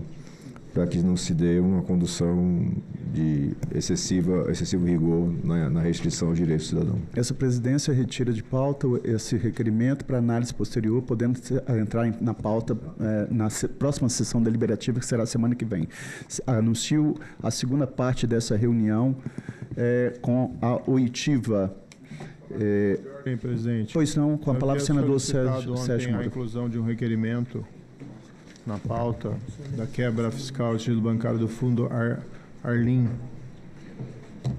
Não foi incluído? Não foi incluído? Foi deferido? Senador Sérgio Moro, com devida repênia, essa presidência vai manter a prática de que, com o compromisso de colocar na pauta deliberativa da próxima semana para não abrir precedente, como eu venho aqui procedendo. Então, esse eu acho pertinente, mas ele estará na pauta da deliberativa da próxima semana com toda certeza. Então, tem o compromisso de Vossa Excelência? Claro, não tenha dúvida disso. Eu só não quero colocar isso na pauta justamente porque eu tenho que ter um respeito com os demais senadores. Compromisso de Vossa Excelência é suficiente? Não, perfeito. Só queria esse esclarecimento. Não tenha dúvida disso. Não, Nossa Senhora. Anuncio a segunda parte deliberativa oitiva do senhor João Carlos Falbo Mansur. Comunico que a CPI foi notificada da decisão do ministro Flávio Dino, do habeas corpus 269005, Distrito Federal, na qual deferiu parcialmente os pedidos formulados pelo senhor João Carlos Falbo Mansur para assegurar ao depoente em seu depoimento perante a CPI do crime organizado. A. O direito ao silêncio, ou seja, de não responder querendo as perguntas potencialmente discriminatórias a ele dirigidas. B. O direito de não assumir compromisso de dizer a verdade. C. O direito à assistência plena por advogado durante o ato, frisando que este profissional não pode ser alvo de humilhações e ou indevidos cerceamentos, sem prejuízo das atribuições regimentais do presidente da CPI quanto à condução dos trabalhos. D. O direito de não sofrer constrangimentos físicos ou morais decorrentes do exercício dos direitos anteriores. Convido a tomar assento à mesa o senhor João Carlos Falbo Mansur.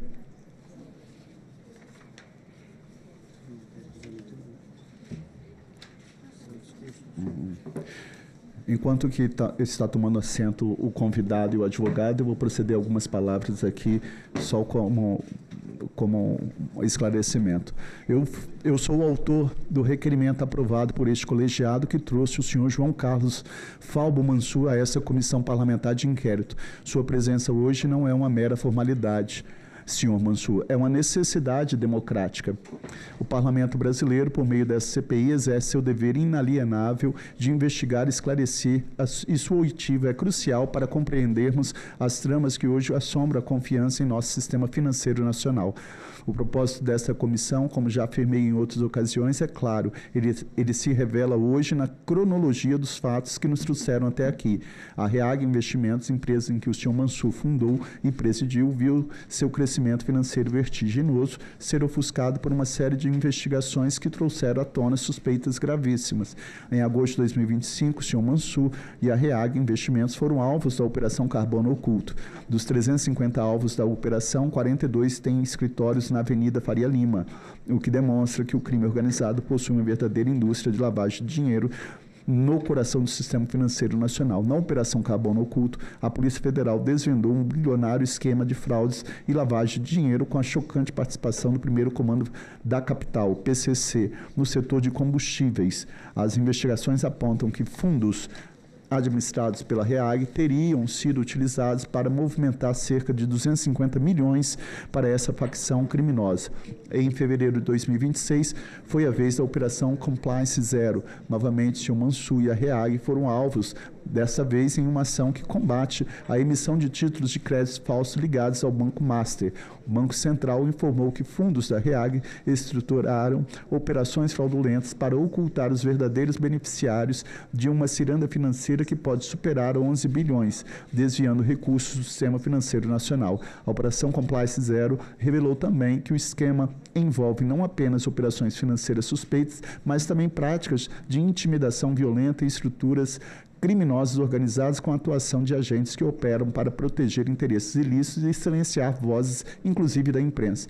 Diante de um quadro de graves violações às normas que regem as atividades financeiras, o Banco Central decretou a liquidação extrajudicial da REAG Investimentos no último dia 15 de fevereiro, uma medida drástica, mas necessária para proteger o mercado. Com essa decisão, os bens dos controladores e ex-administradores da REAG, incluindo o senhor Mansur, foram declarados indisponíveis, impedindo a dilapidação de patrimônio. O senhor Mansur, seu nome ecoa não apenas no mercado financeiro, mas também um universo tão popular e simbólico quanto o futebol brasileiro. Suas ligações com clubes e projetos importantes no esporte e em um momento em que de tais denúncias adicionam uma camada de preocupação para milhões de torcedores e para a sociedade em geral. O que está em jogo aqui é a confiança do povo brasileiro, a confiança na solidez de nossas instituições financeiras e a confiança de que o dinheiro do cidadão está seguro e a confiança de que o crime organizado não encontrará guarida em nenhum setor de nossa economia. Não podemos permitir que a sombra da criminalidade pare sobre nossa economia. Essa CPI é, acima de tudo, um fórum de diálogo e esclarecimento. Respeitamos seu direito ao silêncio quanto aos fatos que possam implicar a autocriminação. Este é um pilar na nossa Constituição. No entanto, a Comissão Parlamentar de Inquérito é também um espaço legítimo e fundamental para que, com sua versão e colaboração, possamos buscar a verdade e a sua oportunidade de esclarecer, de ser ouvido e de contribuir para a robustez de nossas instituições. Nosso propósito e o que a população espera de nós é, claro, entender como tais esquemas puderam prosperar, identificar falhas em nosso mecanismo de controle e, mais importante, propor soluções concretas para que o sistema financeiro nacional permaneça rígido, protegido de vulnerabilidades e, acima de tudo, a serviço do povo brasileiro. Contamos com a sua colaboração para a verdade prevaleça e a justiça seja feita. Eu consulto se o depoente queira fazer uso da palavra por 20 minutos. Presidente. Deixa ele primeiro.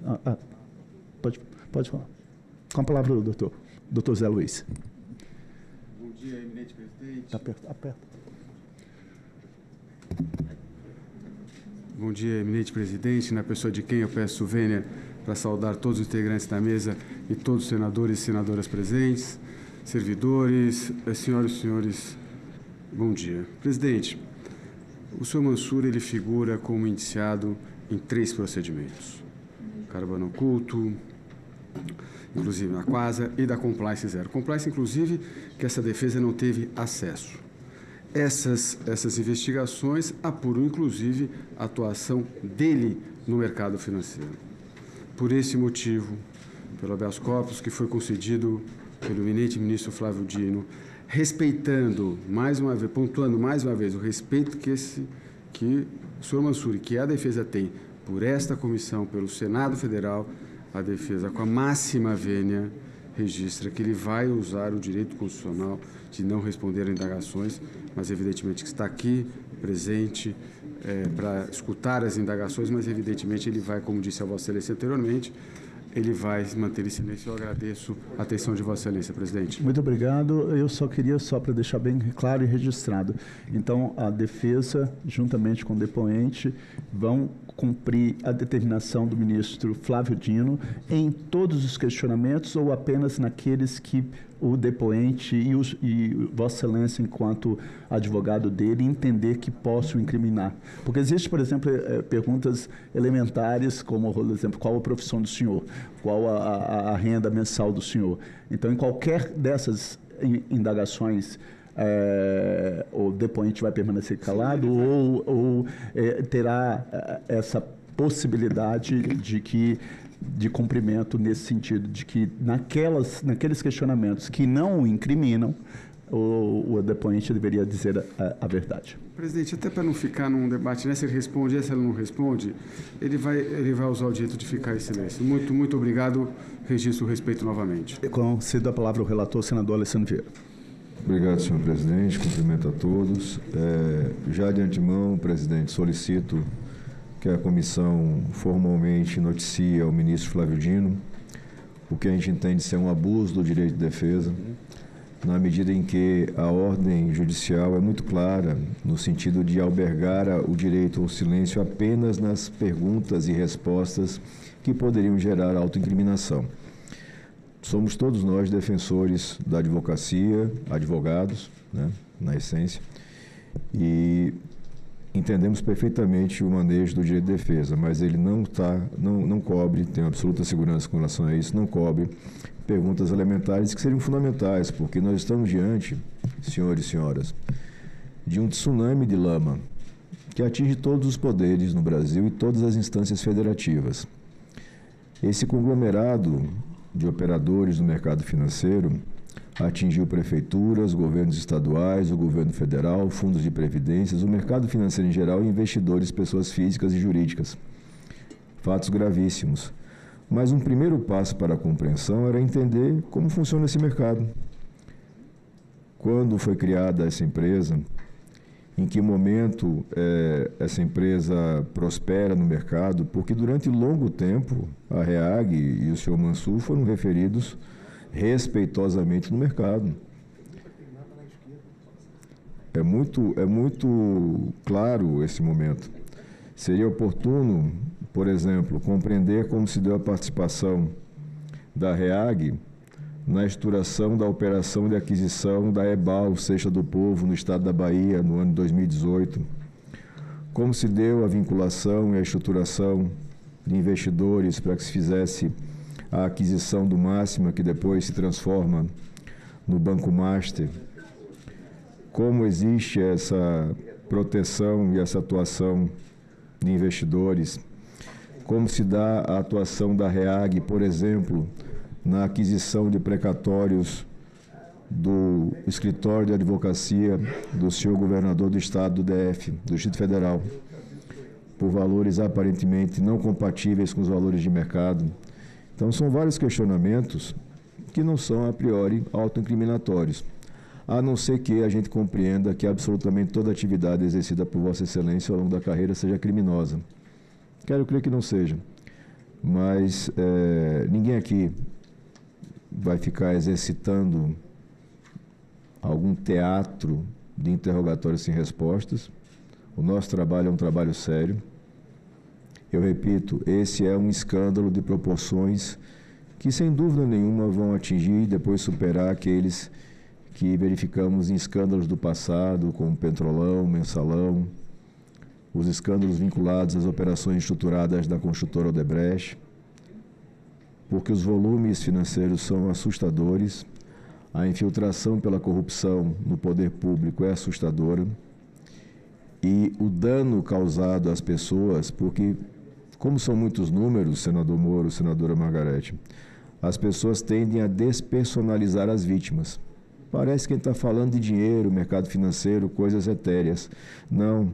Os aposentados e pensionistas que tiveram seus fundos de pensão saqueados por esse grupo criminoso vão ter dificuldade em receber seus proventos. Vão ter que pagar, seguramente, por uma recomposição de caixa, como até hoje fundos públicos pagam, né? Petros, tantos outros. As pessoas trabalham a vida inteira e são assaltadas por gente de colarinho branco que se esconde em gabinetes de Brasília. A busca da verdade, meu colega Fabiano, que é delegado de polícia como eu, sabe bem, vai seguir por outros caminhos.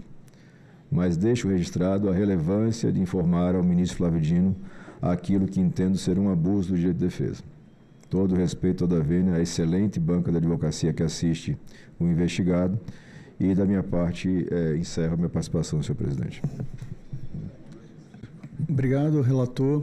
Eu, enquanto presidente, eu quero aqui fazer um registro que, para mim, é sagrado dentro do sistema processual penal brasileiro. Nós temos um sistema processual brasileiro misto, em que você tem uma primeira fase, que é chamada pré-processual, que é a fase de inquérito, em que, regra geral, não há contraditório e não há ampla defesa. E a segunda fase, uma fase acusatória, em que você tem aí o contraditório e ampla defesa, e que eu sempre me curvo àquilo que eu chamo que é a espinha dorsal do Estado Democrático de Direito, que é a Constituição da República Federativa do Brasil. E lá na Constituição está expresso que a todos os litigantes em processo judicial ou administrativo serão assegurados o contraditório e ampla defesa, isso lá na página policial. Como depoente, como o senhor José Carlos Mansur comparece a essa comissão na qualidade de investigado, eu entendo, essa presidência entende que o ato de interrogatório é um mecanismo de defesa, por isso que é necessário respeitar a decisão da pessoa que está sendo investigada. Compete a nós, com habilidade, profissionalismo, lisura e boa técnica, provar com provas objetivas, documentos, quebras de sigilo, telemático, fiscal, transferência de dados, provas subjetivas, outros depoimentos, e ao final concluir que a participação daquele investigado. Mas eu não posso, enquanto presidente, tentar tolir um direito que para mim é sagrado, que é esse direito constitucional. Então, eu consulto o vice-presidente Hamilton Mourão, se queira fazer uso da palavra para qualquer questionamento. Presidente, senhor João Carlos Mansur, doutor José Luiz Oliveira Lima, meus colegas senadora Margarete, demais senadores aqui presentes, eu entendo a posição do depoente aqui. É um direito que foi assegurado pelo ministro Flávio Dino, e eu tinha 3 perguntas para o senhor, doutor Mansur, que era em relação à transparência das operações, a responsabilidade de governança e a relação institucional entre o banco e a gestora da qual o senhor fez parte. Mas, uma vez que o senhor vai permanecer em silêncio, eu vou deixar de fazer essas perguntas. Insiste em permanecer em silêncio? Já declarou, né, que vai permanecer? Tá? General, já declarei. Tá bom, ok. Eu concedo a palavra ao senador Sérgio Moura. Presidente, o investigado, nessa condição, exerce o direito ao silêncio, e, claro, nós respeitamos esse direito constitucional. Agora, eu tenho que fazer aqui algumas reflexões, porque, senhor Mansur, o que eu esperava do senhor que viesse aqui seria, olha, eu sou o administrador da REAG Investimentos. REAG Investimentos está sendo investigada pela Polícia Federal, e veja que são suspeitas muito graves, não só de lavagem de dinheiro, de corrupção, de agentes públicos, que por si só já seria péssimo, mas igualmente suspeita de lavagem de dinheiro para o PCC. Então a gente está falando de crime organizado. E o crime organizado, ele não se sustenta sem lavagem de dinheiro. Eu vejo aqui as matérias, inclusive na imprensa, fundos suspeitos de lavagem de dinheiro. Só os gerenciados pela REAG, segundo as matérias divulgadas da imprensa, é mais de uma dezena de fundos comprometidos ou suspeitos de terem lavado dinheiro para o PCC. Eu penso que o senhor, claro, tem todo o direito de ficar em silêncio, mas o senhor vindo aqui, o senhor perde uma oportunidade. Como foi colocado aqui pelo senador Mourão. Pergunto sobre governança. Olha, eu tinha na minha empresa mecanismos de prevenção à lavagem de dinheiro e eu era zeloso em relação a isso. Infelizmente, esses mecanismos falharam e a minha empresa foi utilizada inadvertidamente para lavagem de dinheiro por criminosos. Eu não tenho nenhuma relação com a estruturação desses fundos para fins de lavagem de dinheiro.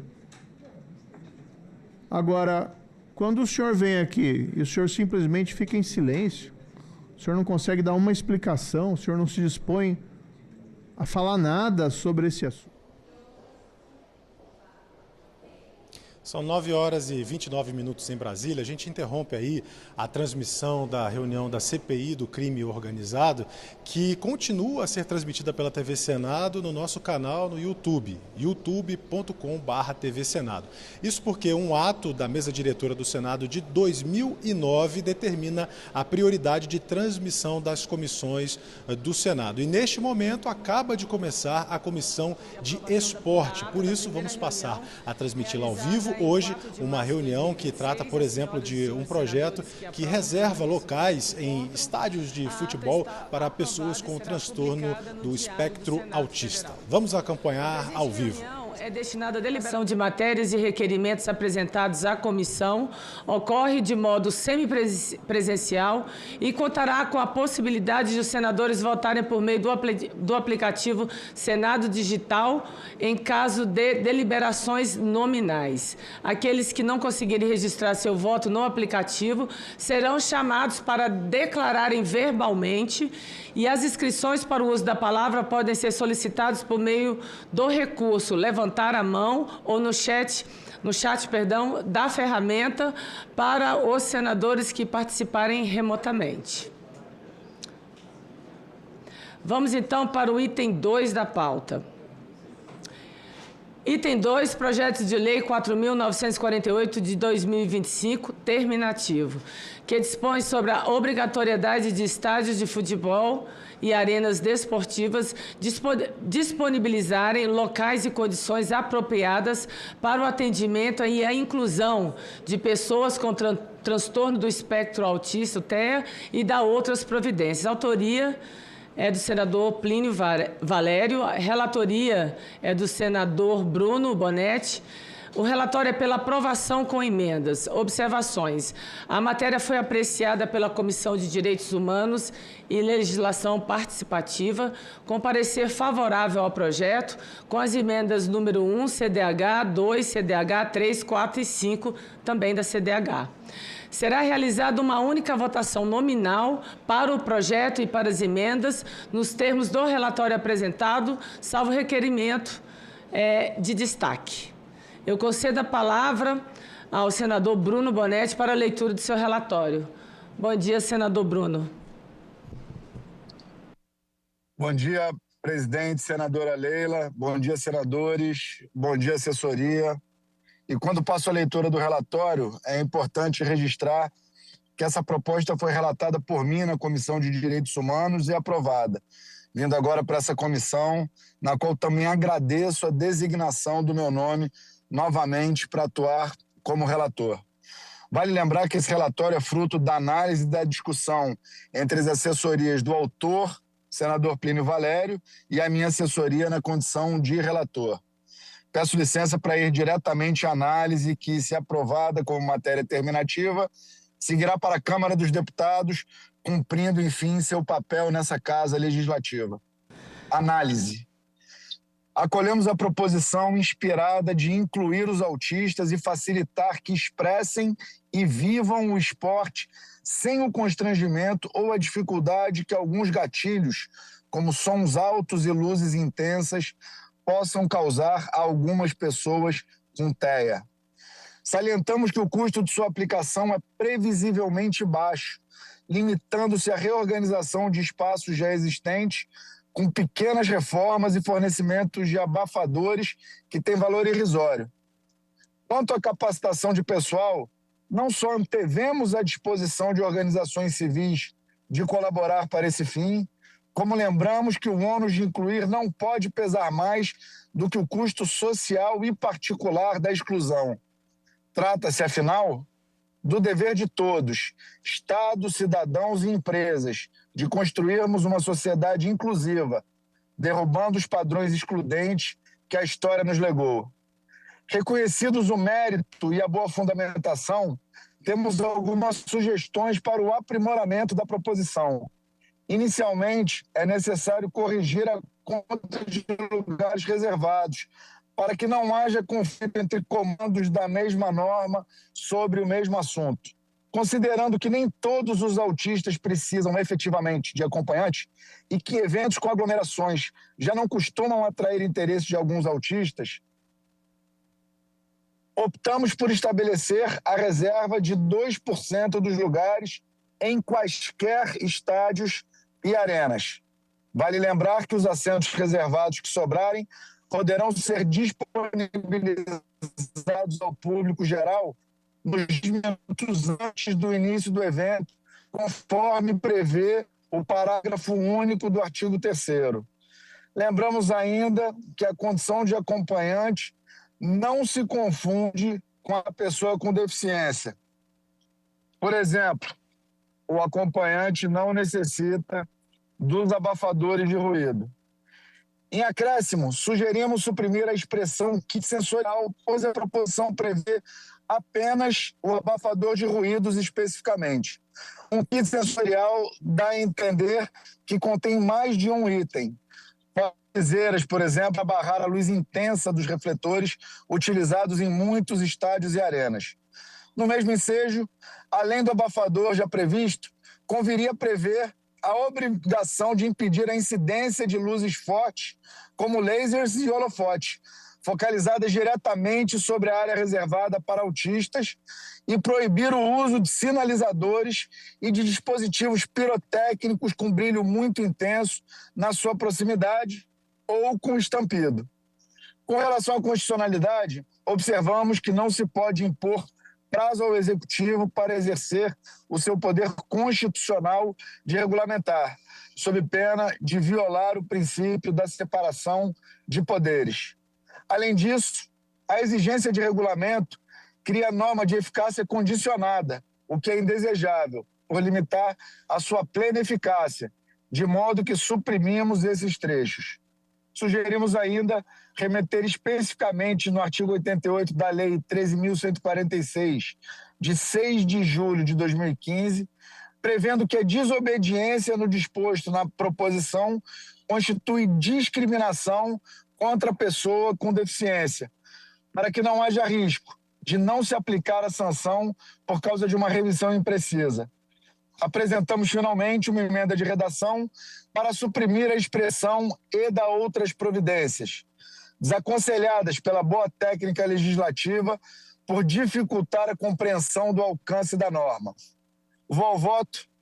Em razão do que foi exposto, concluímos pela aprovação do projeto de lei 4.948 de 2025, com emendas de número 1 a 5 aprovadas anteriormente na Comissão de Direitos Humanos. Sendo isso o que tinha para relatar, peço aos meus pares a aprovação do projeto. Perfeito, senador Bruno, parabéns, né, pelo excelente relatório, parabenizar também o senador Plínio pela sensibilidade. Um dos pilares do esporte é a inclusão, senador. E é muito importante a gente ter esses espaços direcionados justamente às crianças que possuem, né, o TEA. E, acima de tudo, essa união que eu sinto claramente em torno da aprovação desse projeto. Então, parabenizar o senhor e, claro, terá meu voto extremamente, né, positivo. E a sensibilidade realmente, assim, faltou essa atenção, falta muito dessa atenção com relação ao acesso das pessoas com deficiência aos espaços esportivos. Então, passar a palavra ao senhor. Presidente Leila, primeiro, já elogiar de novo o relatório do Bruno, que é suplente do senador Romário. E o Bruno acaba de fazer um gol também, a exemplo do Romário. O Bruno, desde o primeiro minuto, se mostrou sensível e colaborou muito. E a senhora, por ter convocado a reunião extraordinária. Quando eu falei do tema, prontamente a senhora convocou, dando agilidade. Agora vai para a Câmara Federal e lá também vai encontrar acolhida, porque, como a senhora fala, né, a inclusão é um dos objetivos do esporte. Hoje é só elogios à presidente e ao relator. Eu me guardo para depois lá na Câmara, tá bom? Obrigado por tudo. Obrigado por tudo. Isso, vamos acompanhar. Presidente, se a gente pudesse abrir a votação, sim, porque pelo visto o Bruno vai logo perder o sinal. Perfeito. Nós vamos pedir para a Secretaria da Mesa dessa comissão abrir o painel e, enquanto isso, a votação Primeira discussão, acho que não temos mais quem queira discutir, então encerra a discussão. A votação ela vai ser nominal. Em votação, o projeto de lei número 4.948/2025, nos termos do relatório apresentado pelo senador Bruno. Os senadores que votam com o relator votam sim. E as senadoras e os senadores, acredito que já possam votar. O painel está aberto? Aberto. Bom, enquanto isso, enquanto nós estamos aí em processo de votação, eu vou para os demais itens, que são os requerimentos. Inclusive, temos um requerimento extra-pauta do senador Portinho, que eu vou subscrever, né? A equipe dele está aqui. Então, o item 3 da pauta é o requerimento da Comissão de Esporte número 2, 2026, que requer, nos termos do artigo 58, parágrafo 2º da Constituição Federal e do artigo 93 do Regimento Interno do Senado Federal, a realização de audiência pública com o objetivo de debater o impacto da alteração do texto da PEC 18 de 2025, a PEC da Segurança, promovida pela Câmara dos Deputados, dos repasses dos recursos provenientes das apostas de cotas fixas para a área do esporte. Ministério do Esporte, CPB, COB e demais entidades relacionadas ao esporte previstas na Lei 14.790 de 2023. Autoria, né, desta presidência. A votação ela será simbólica. Em votação, o requerimento. As senhoras e senhores senadores que concordam com o requerimento permaneçam como se encontram. Requerimento aprovado. Vamos para o item extra-pauta.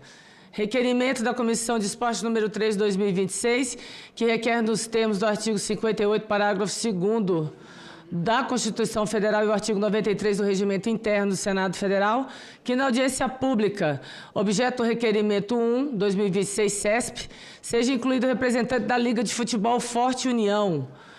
A autoria é do senador Carlos Portinho e subscrito por mim.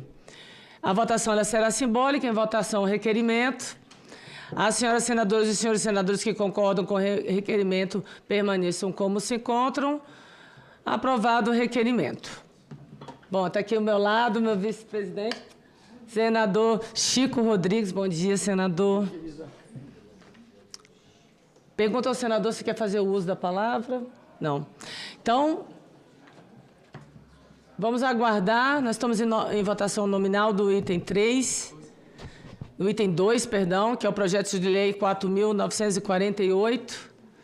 Pedir aos membros dessa comissão que possam votar esse importante projeto.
Senadora Mária, senadora Tereza estão pedindo para aguardar que elas vão votar.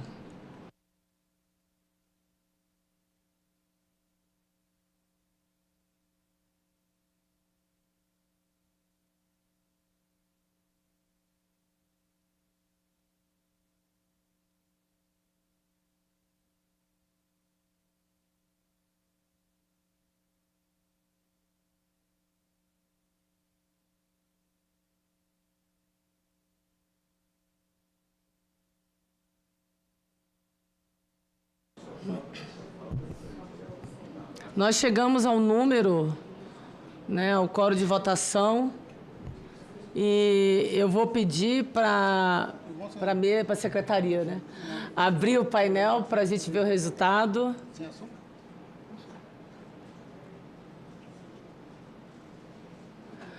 Sim, 6 senadores e não nenhum, claro. Então, assim, parabenizar, o projeto está aprovado. Só um minuto.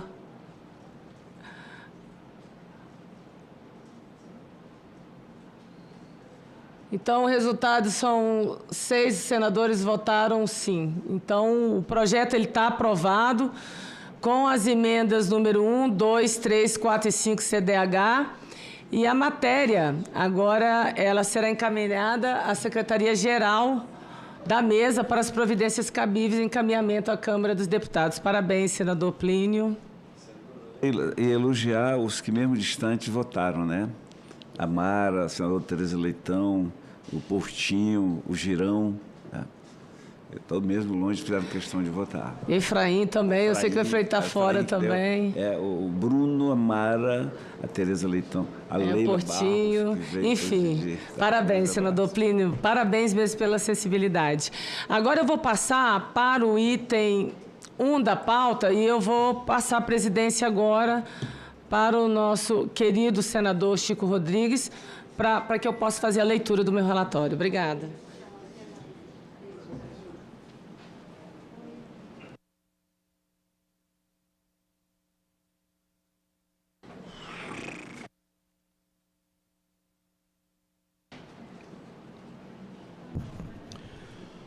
Projeto de Lei número 2014 de 2025. Esse projeto, gente, é terminativo. Senhores senadores, senadoras, esse projeto altera a Lei número 14.597, de 14 de junho de 2023, Lei Geral do Esporte, tão debatida aqui nesta comissão, para instituir a Semana Nacional do Esporte. Autoria, Câmara dos Deputados. Relatoria, senadora Leila Barros. Não poderia deixar de registrar que, de forma justa, né, a relatoria ficou com a senadora Leila Barros aqui na comissão, pela sua experiência, pelo seu conhecimento e, acima de tudo, pela importância estratégica que esse projeto da Lei dos Esportes encerra. Portanto, com a palavra a senadora Leila Barros. Obrigada, senador Chico Rodrigues. Eu vou ao relatório. Vem a exame da Comissão de Esportes o projeto de lei número 2014 de 2025, da nossa querida deputada Laura Carneiro, que altera a Lei Geral do Esporte para instituir a Semana Nacional do Esporte. O PL possui 2 artigos. O primeiro promove a alteração legislativa prevista. O segundo estabelece a entrada em vigor da norma na data de sua publicação. Na justificação da matéria, a autora destaca os benefícios sociais da prática esportiva e os potenciais impactos positivos por meio da capilaridade promovida com a instituição da Semana Nacional do Esporte. Na Câmara dos Deputados, a matéria foi aprovada conclusivamente pelas comissões de Cultura e Constituição e Justiça e de Cidadania. No Senado Federal, a matéria foi despachada à CESP, a quem caberá análise terminativa. Não foram apresentadas emendas. Agora, análise. A proposição atende aos requisitos formais de constitucionalidade. Materialmente, o PL está em consonância com a Constituição e apresenta técnica legislativa apropriada. Adicionalmente, deve-se destacar que não se trata da criação de nova data comemorativa. Afinal, o artigo 207 da Lei Geral do Esporte já institui o Dia Nacional do Esporte, tratando-se da mesma data em que se celebra o Dia Mundial do Esporte Olímpico, que é no dia 23 de junho. Assim, assim desnecessária a observância dos critérios para a criação das datas comemorativas previstas na Lei nº 12.345 de 2010. No mérito, o parecer é favorável ao projeto. O projeto aperfeiçoa a disciplina da Lei Geral do Esporte, que atualmente institui o Dia Nacional do Esporte, ao ampliar a mobilização social em torno do tema mediante a criação da Semana Nacional do Esporte, a ser celebrada na semana que compreender o dia 23 de junho. Com isso, confere-se maior densidade e efetividade à iniciativa legislativa, sem ruptura com a sistemática da lei vigente. A ampliação da celebração revela-se especialmente adequada porque favorece a realização de ações articuladas e descentralizadas com maior alcance junto à população. O texto proposto explicita que o Dia Nacional do Esporte e a Semana Nacional do Esporte terão por finalidade incentivar a prática esportiva como instrumento de promoção da saúde, da inclusão social, da educação e da qualidade de vida, além de promover sua valorização em todas as faixas etárias e modalidades. Trata-se, portanto, de medida que se harmoniza com a compreensão contemporânea do esporte como política pública transversal com repercussões positivas não apenas no campo do lazer e do rendimento, mas também na formação cidadã e no desenvolvimento humano. A proposição estimula também a atuação colaborativa do poder público, instituições de ensino, organizações esportivas e entidades da sociedade civil por meio de eventos, debates, campanhas, ações educativas e atividades práticas. Essa modelagem prestigia a capilaridade das ações esportivas e reconhece que a difusão da cultura do esporte depende de esforços coordenados e permanentes, aptos a alcançar realidades regionais e locais distintas. Além disso, a iniciativa contribui para reforçar o esporte como direito social e como ferramenta de transformação em consonância com os valores que informam a Lei Geral do Esporte. Ao instituir uma Semana Nacional dedicada ao tema, o projeto cria oportunidade institucional bastante relevante para a sensibilização da sociedade, disseminação de boas práticas e fortalecimento de políticas públicas voltadas à ampliação do acesso à atividade esportiva. Por essas razões, a matéria revela-se conveniente e oportuna, razão pela qual seu mérito deve ser reconhecido. O voto. Ante o exposto, o voto é pela aprovação do projeto de lei número 2014 de 2025. Já parabenizando, claro, a deputada Laura Carneiro, que teve realmente uma grande ideia, porque a gente só comemorar o Dia Mundial do Esporte no dia 23 de junho é algo muito rápido. Não dá para a gente, senhor presidente, instituir ações que sejam relevantes para mostrar a importância do esporte, não só na questão de alto rendimento, formação de grandes atletas, mas, acima de tudo, a sua contribuição em diversas áreas, em diversas políticas, seja na saúde pública, seja no impacto na segurança pública, na promoção da saúde e, acima de tudo, da socialização entre os jovens. Então, quero parabenizar a deputada Laura Carneiro pela iniciativa.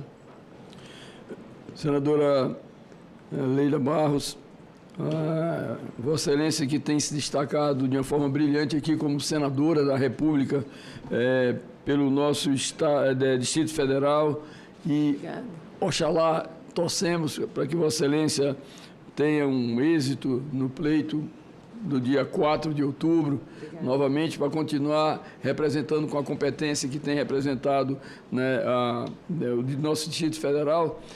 Quero dizer que essa relatoria ela é recheada de informações relevantes, como Vossa Excelência, após a leitura do relatório, tão bem mostra que nessa ação de transversalidade do projeto vai alcançar, sem alterar o Dia do Esporte vai, pelo contrário, fortalecer no mesmo mês de junho, né, semana do dia 6 de junho, vai fortalecer exatamente a prática de esportes em todos os níveis, desde o esporte de alto rendimento ao esporte do cidadão comum, inclusive dos velhinhos como eu, para poder andar nas quadras, obviamente nos espaços, né, abertos, nas academias abertas, como nós conseguimos implantar no nosso estado, especialmente na nossa capital, em vários bairros. Então, de vez em quando, o velhinho vai lá, andar ali naquele simulador e tal, para exercitar o corpo, tomar um sol,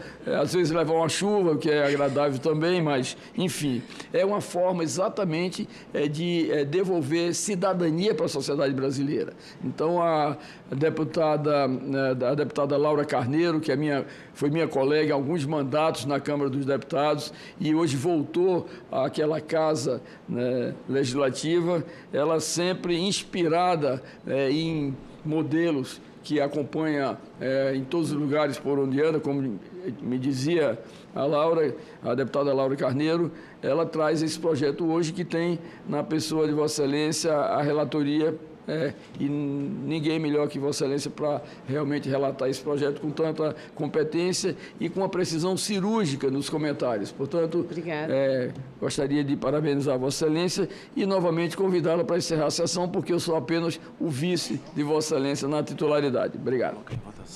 Colocar em votação. Concedo a palavra à senadora Leila Barros para a leitura do seu relatório. Já foi feita a leitura. Em discussão, a matéria está em discussão. Com a palavra para discutir ou para fazer algum comentário, Vossa Excelência, apenas para arrematar e nós encerramos essa... Só agradecer mesmo e pelas palavras, pela torcida e pelo apoio. E, mais uma vez, parabenizar a Laura. A Laura foi, no último biênio, a deputada Laura Carneiro, ela foi presidente da Comissão de Esportes e fez um belíssimo trabalho naquela casa. Então, parabenizar, porque ela encerra um ciclo com mais outro relevante projeto aqui dentro do Congresso Nacional. É isso, senhor presidente. Bom, não havendo mais nenhum orador a se manifestar, a votação agora, vamos à votação, a votação será nominal. Em votação, o projeto de lei 2014 de 2025, nos termos do relatório apresentado. Os senadores e senadoras que votam com o relator votam sim. As senadoras e os senadores já podem votar.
Consulto se todos os senadores e senadoras já votaram.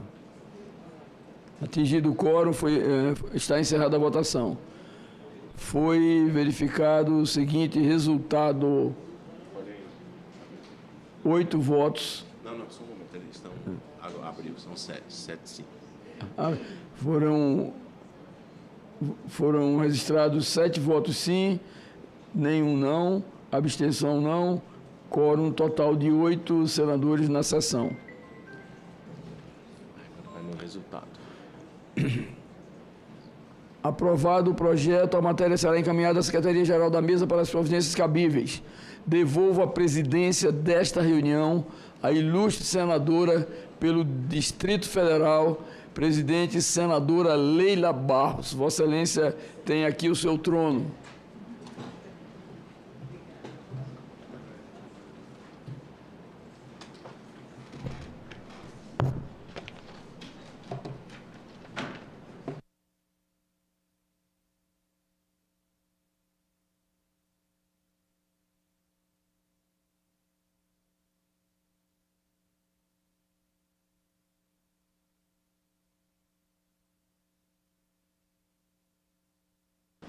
Obrigado, senador Chico. Bom, eu chamo a atenção para um tema de grande relevância que constou na pauta de hoje, especificamente o item 3,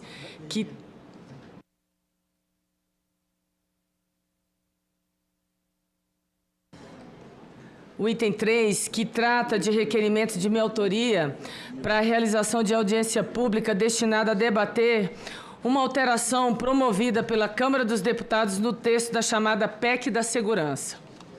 Essa alteração, ela traz uma consequência que considero extremamente preocupante para o esporte brasileiro. Como sabemos, a Lei número 14.790 de 2023 estabeleceu a destinação de parte das receitas provenientes de apostas de cotas fixas para o financiamento de políticas públicas do esporte, contemplando o Ministério do Esporte, o Comitê Olímpico do Brasil, o Comitê Paralímpico Brasileiro e outras entidades fundamentais do sistema esportivo brasileiro. Esses recursos foram pensados para fortalecer 3 dimensões essenciais da política esportiva brasileira. A primeira é a formação esportiva, a segunda é o esporte de alto rendimento e, é claro, para mim a mais importante, que é a promoção do esporte como instrumento de saúde, inclusão social e cidadania.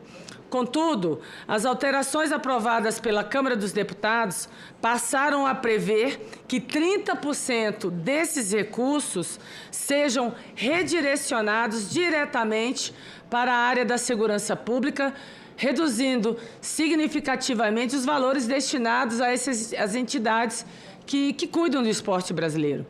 Eu quero registrar aqui um ponto muito importante. Todos nós reconhecemos a necessidade de fortalecer o financiamento da segurança pública no nosso país. Trata-se de um desafio nacional e, claro, uma prioridade legítima.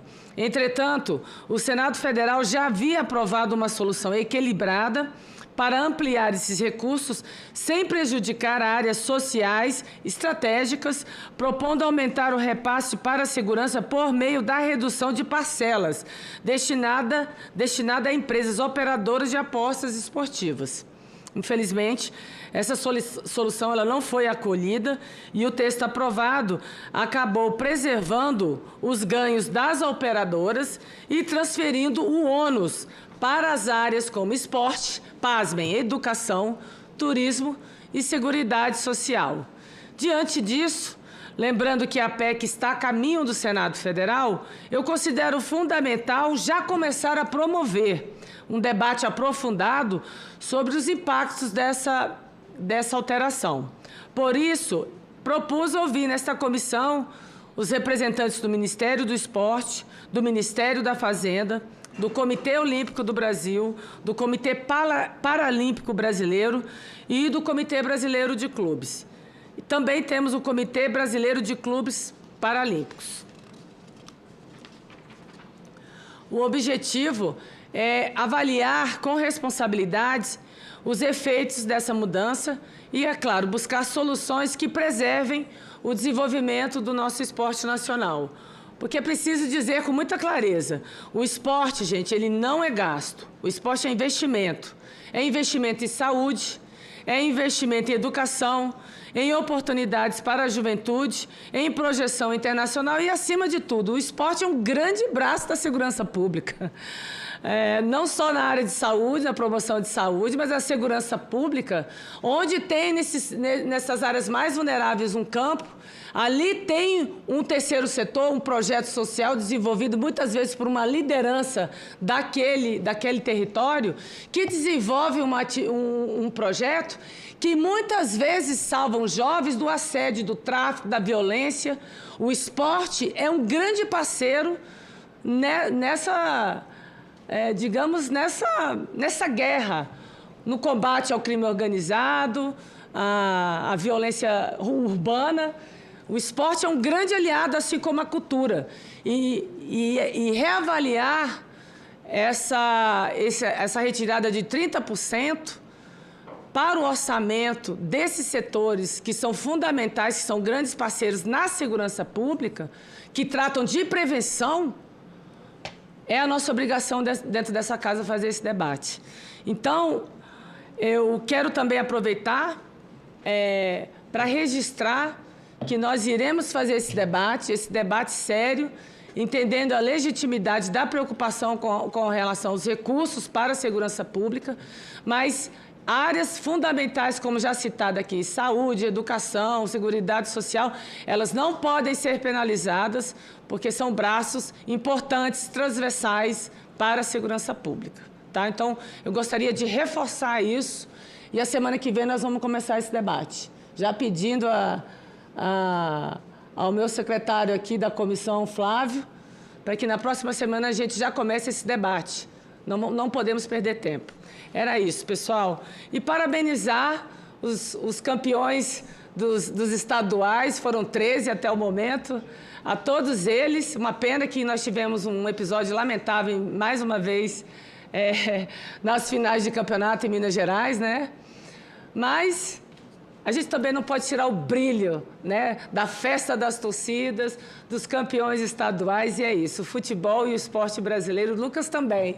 Lucas, mais uma vez, nos enchendo de alegria no esporte de inverno, no esqui slalom.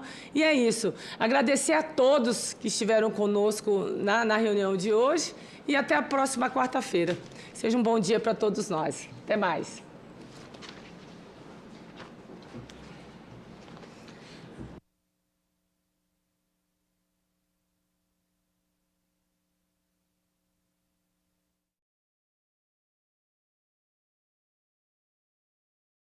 Se eles solicitarem, porque tem alguém que não solicita. É tanto que eu trabalhei no Onoflop acompanhando um médico residente, né, que a gente quer de hospital escola.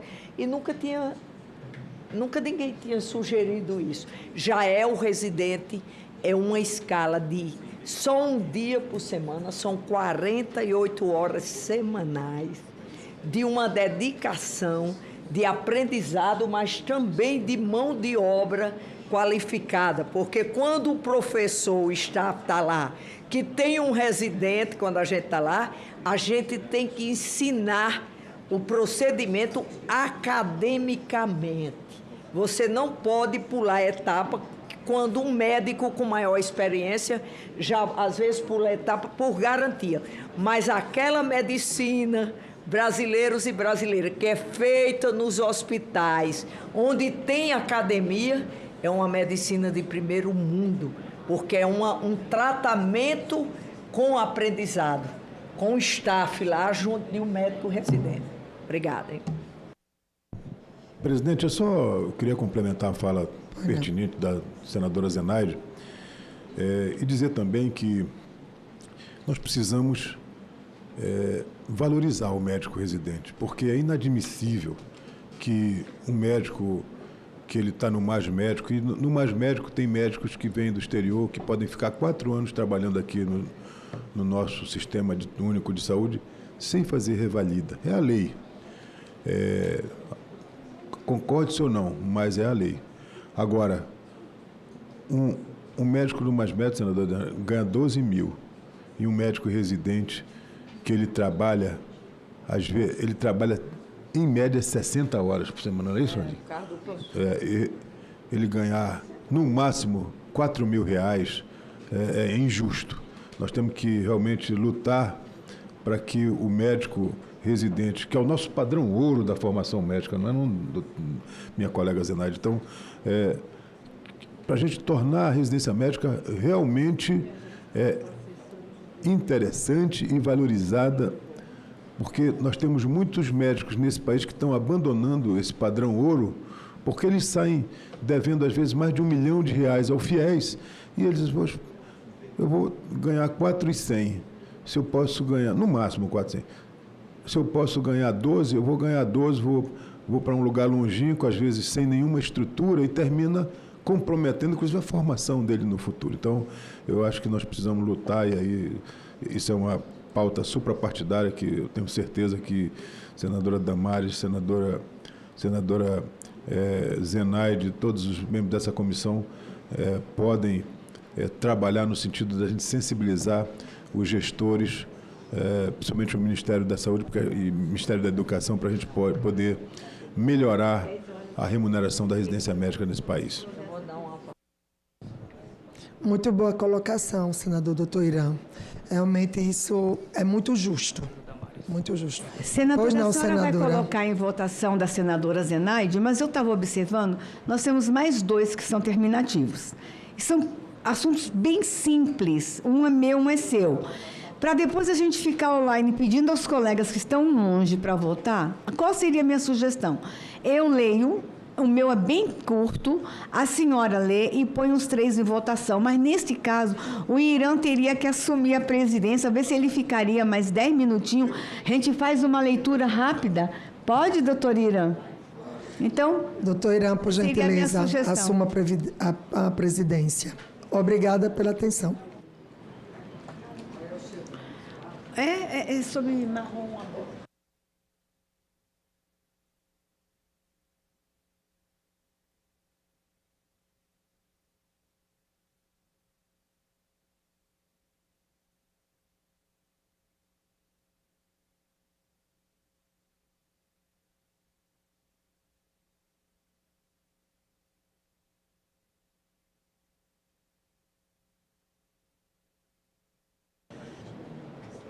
Obrigado.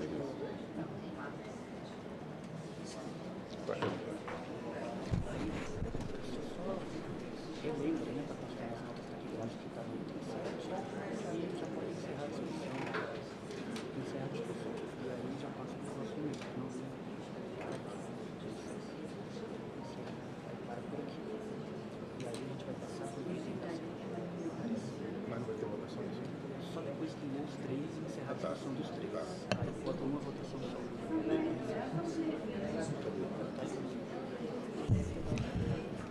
Bom, relembrando aqui a todos e a todas que nós estamos no item 7, projeto de lei 3900/2020, que altera a lei 1074, 24 de março de 1950, que cria a ordem do mérito médico.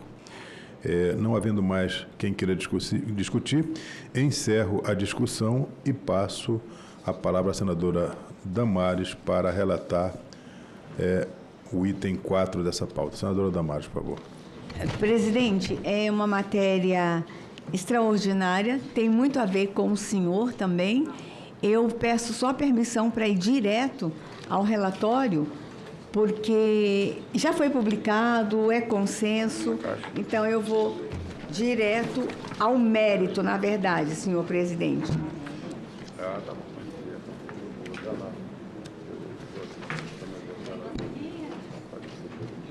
Presidente, essa matéria, quando chegou, nós tivemos que fazer uma audiência pública na comissão, porque a gente vai instituir abril marrom. Então, a gente precisava ouvir o segmento concordou que seja o mês de abril, então está atendido todas as exigências da lei. Neste contexto, a instituição do mês de prevenção e combate à cegueira Abril Marrom revela-se medida de reconhecido interesse público. A iniciativa contribui para o fortalecimento das políticas de saúde, a promoção da inclusão social e a efetivação do direito fundamental à saúde das pessoas com deficiência visual, em consonância com a Convenção sobre os Direitos das Pessoas com Deficiência, incorporada ao ordenamento jurídico nacional com status constitucional. A escolha do mês de abril para a realização da campanha fortalece o caráter simbólico da proposta, pois abrange o Dia Nacional do Braille, celebrado no dia 8 de abril. Registre-se, por fim, que a proposição trata da proteção e defesa da saúde, matéria que está inserida na competência legislativa concorrente da União, dos Estados e do Distrito Federal, conforme dispõe o inciso 12 do artigo 24 da Constituição. Além disso, está de acordo com os comandos constitucionais relativos a atribuições do Congresso Nacional e à legitimidade da iniciativa legislativa dos parlamentares.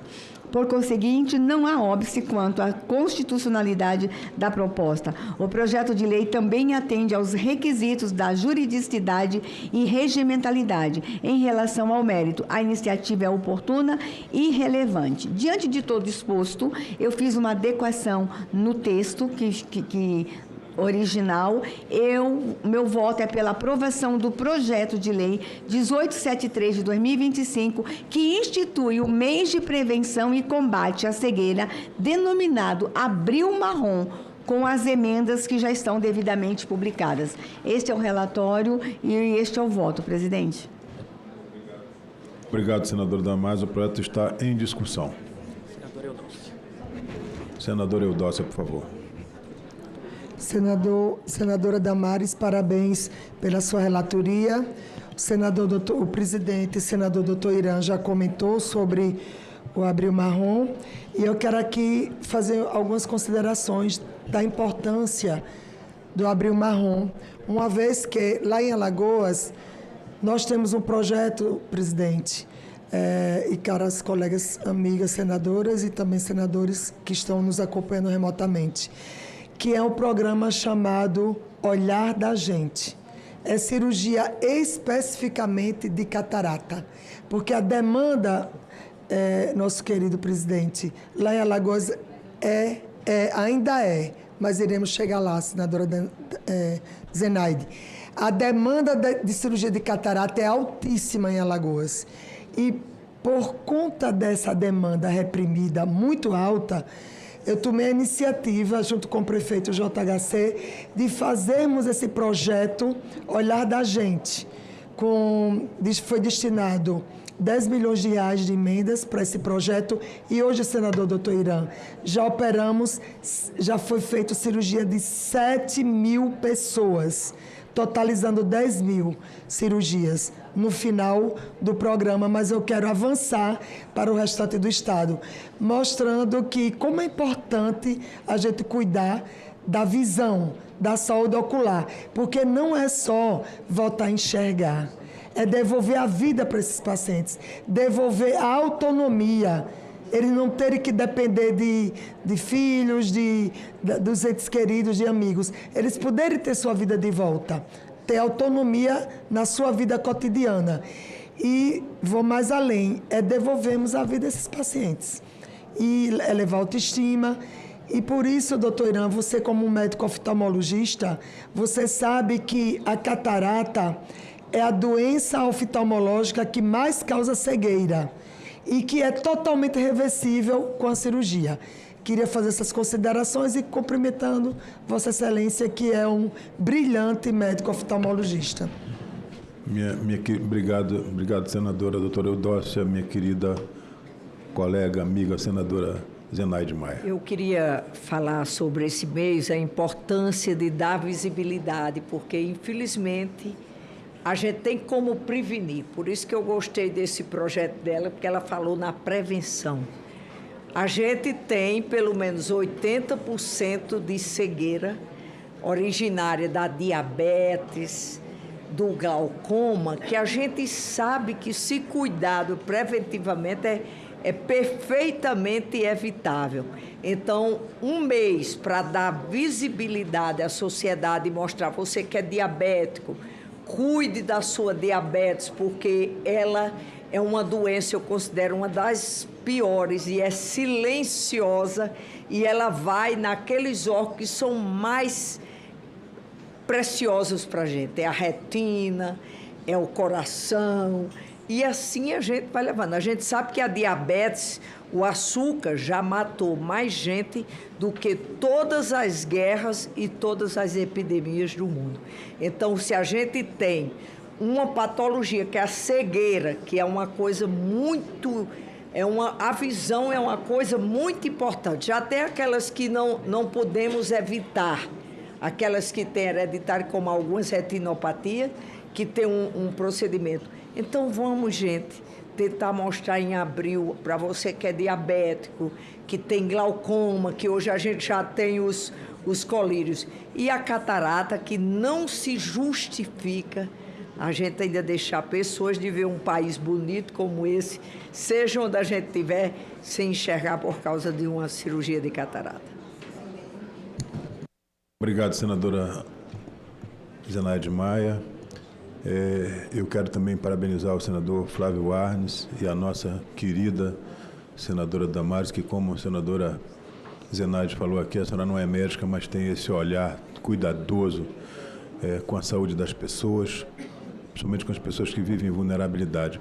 E aqui nós já tivemos uma aula de oftalmologia dada pelas nossas queridas colegas, e eu quero só complementar aqui, dizer que realmente eu sou testemunha da preocupação do prefeito JHC, da primeira-dama, que também coordena esse. Outro dia ela me ligou, inclusive, pedindo para indicar a ela que ela quer ampliar o serviço para cirurgia de estrabismo, que ela detectou que tem muitas crianças. Eu até indiquei um colega, André Jorge Omsia, que é um grande estrabólogo, para ajudar no programa. E também dizer às senhoras e senhores senadores, a todos aqui, que é uma honra para mim poder dizer aqui nessa comissão e no Senado da República que lá no nosso estado de Roraima nós temos um programa já que funciona já desde 2004, inteiramente pelo SUS. Querida senadora Damares, senhoras e senhores, nós somos o único estado do Brasil que não tem fila para cirurgia de catarata. Só lá no nosso serviço de oftalmologia nós operamos, senadora Damares, em média, 500 pessoas por mês de catarata, todas, absolutamente todas, pelo SUS, que é um patrimônio, né? E a senhora falou muito bem sobre retinopatia diabética. Qual é a diferença da catarata para a retinopatia diabética? Que a catarata é uma cegueira perfeitamente reversível e, como a senhora falou, a retinopatia diabética, quando ela se instala, quando ela se torna proliferativa, ela causa cegueira irreversível, de forma que realmente a prevenção, o controle, a visita, o acesso a um oftalmologista pode salvar, pode prevenir a cegueira de muita gente nesse país. Mas vou chamar a atenção para uma coisa mais silenciosa e que vai falar muito ao seu coração, minha querida Damares. Tem muitas crianças nesse país que não têm acesso à refração, a um exame de vista simples, porque a oftalmologia não está nos NAPs, não está no núcleo de saúde da família, ela está na média e alta complexidade. O que significa? Uma pessoa tem mais facilidade de operar uma catarata do que fazer uma refração no SUS. E aí, quando ela não faz refração, tem crianças que enxergam bem com um olho e tem grau no outro olho. E a criança cresce dessa maneira e ela não sabe verbalizar, porque ela não entende que os olhos eles têm que enxergar de uma maneira mais ou menos igual. E não verbalizam isso. Quando elas têm acesso a um exame oftalmológico, lá depois dos 7, 8, 10 anos, a gente vai colocar o grau naquele olho ruim e aquele olho já não corrige com lente. E aí a gente chama isso de olho preguiçoso ou olho amblíope. E sabe o que significa isso? É que esse olho vai ficar com essa baixa visual significativa de maneira irreversível. Por quê? Porque essa criança não teve acesso a um simples exame oftalmológico, um exame de refração, um exame de fundo de olho, antes dos 7 anos. Quer dizer, esse projeto é um projeto muito importante para que a gente possa discutir essa questão de maneira muito abrangente no nosso país. Parabéns a vocês, eu como oftalmologista me sinto aí, a senhora já só está dando presente para nós hoje no dia do seu aniversário. Parabéns, parabéns. Bom, não havendo mais quem queira discutir, encerro a discussão e passo em seguida para o próximo item, que é um item 1, que é o projeto de lei número 1024/2024, que está sobre a relatoria da minha querida senadora doutora Eudócia, que preside essa comissão. Senhor presidente, peço permissão para ir direto à análise. Sob a ótica desportiva, não há como discordar dos fundamentos exarados pelo senador Romário, relator do projeto de lei número 1024 de 2024, na Comissão de Esportes. Sob o prisma do direito laboral, campo temático desta comissão, na forma do artigo 100 do RISF, convém ressaltar que o projeto de lei número 1024 de 2024 segue o norte traçado pelo artigo 5º artigo 5º da Constituição, na verdade, me perdoem, da Carta Magna à matéria. Tenho como base o postulado do livre exercício de qualquer ofício ou profissão, cunhado no mencionado dispositivo constitucional, somente se afigura legítimo ao Parlamento restringir o desempenho de qualquer labor quando o interesse público assim o justificar. O interesse público, na hipótese do mencionado inciso 8º, relaciona-se à proteção de interesses indisponíveis do corpo social, tais como a saúde e a segurança do povo brasileiro. A atividade de paraquedismo, a toda evidência, pode colocar em risco a vida de seus praticantes, em caso de inobservância das formas técnicas sobre ela incidentes.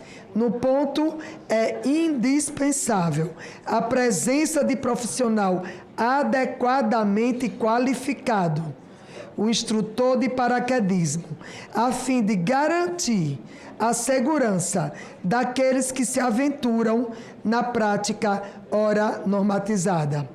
A aprovação do projeto de lei número 1024 de 2024, portanto, é recomendável.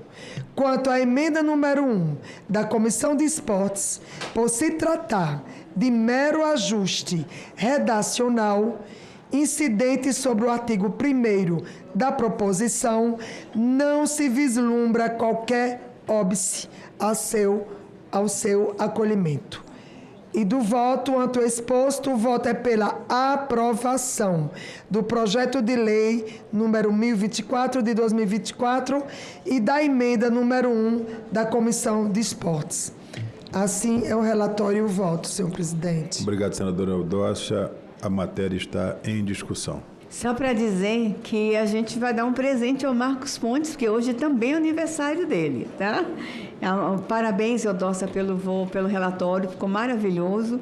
E eu acho que a gente dá aí um salto, literalmente, para a gente fazer aí a regulamentação do profissional de instrutor de paraquedismo. Obrigado, senadora Damares. Não havendo mais quem queira discutir, encerro a discussão e, em seguida, coloco em votação os projetos número 1024 de 2024, 1873 de 2025, 3900 de 2020, nos termos dos relatórios apresentados. A votação é nominal e será feita em bloco. O painel está aberto. O painel está aberto. Os senadores e senadoras podem votar. Eu posso sair. Enquanto está votando, vamos não terminativo, senadora Damares. Enquanto nós estamos votando, nós vamos ao item 5 da pauta, que é o projeto de lei 2762 de 2019, que altera a Lei 11.788 de 25 de setembro de 2008, para considerar como experiência profissional o estágio realizado pelo estudante. Isso pode estar sob a relatoria da senadora Damares Alves, a quem passa a palavra.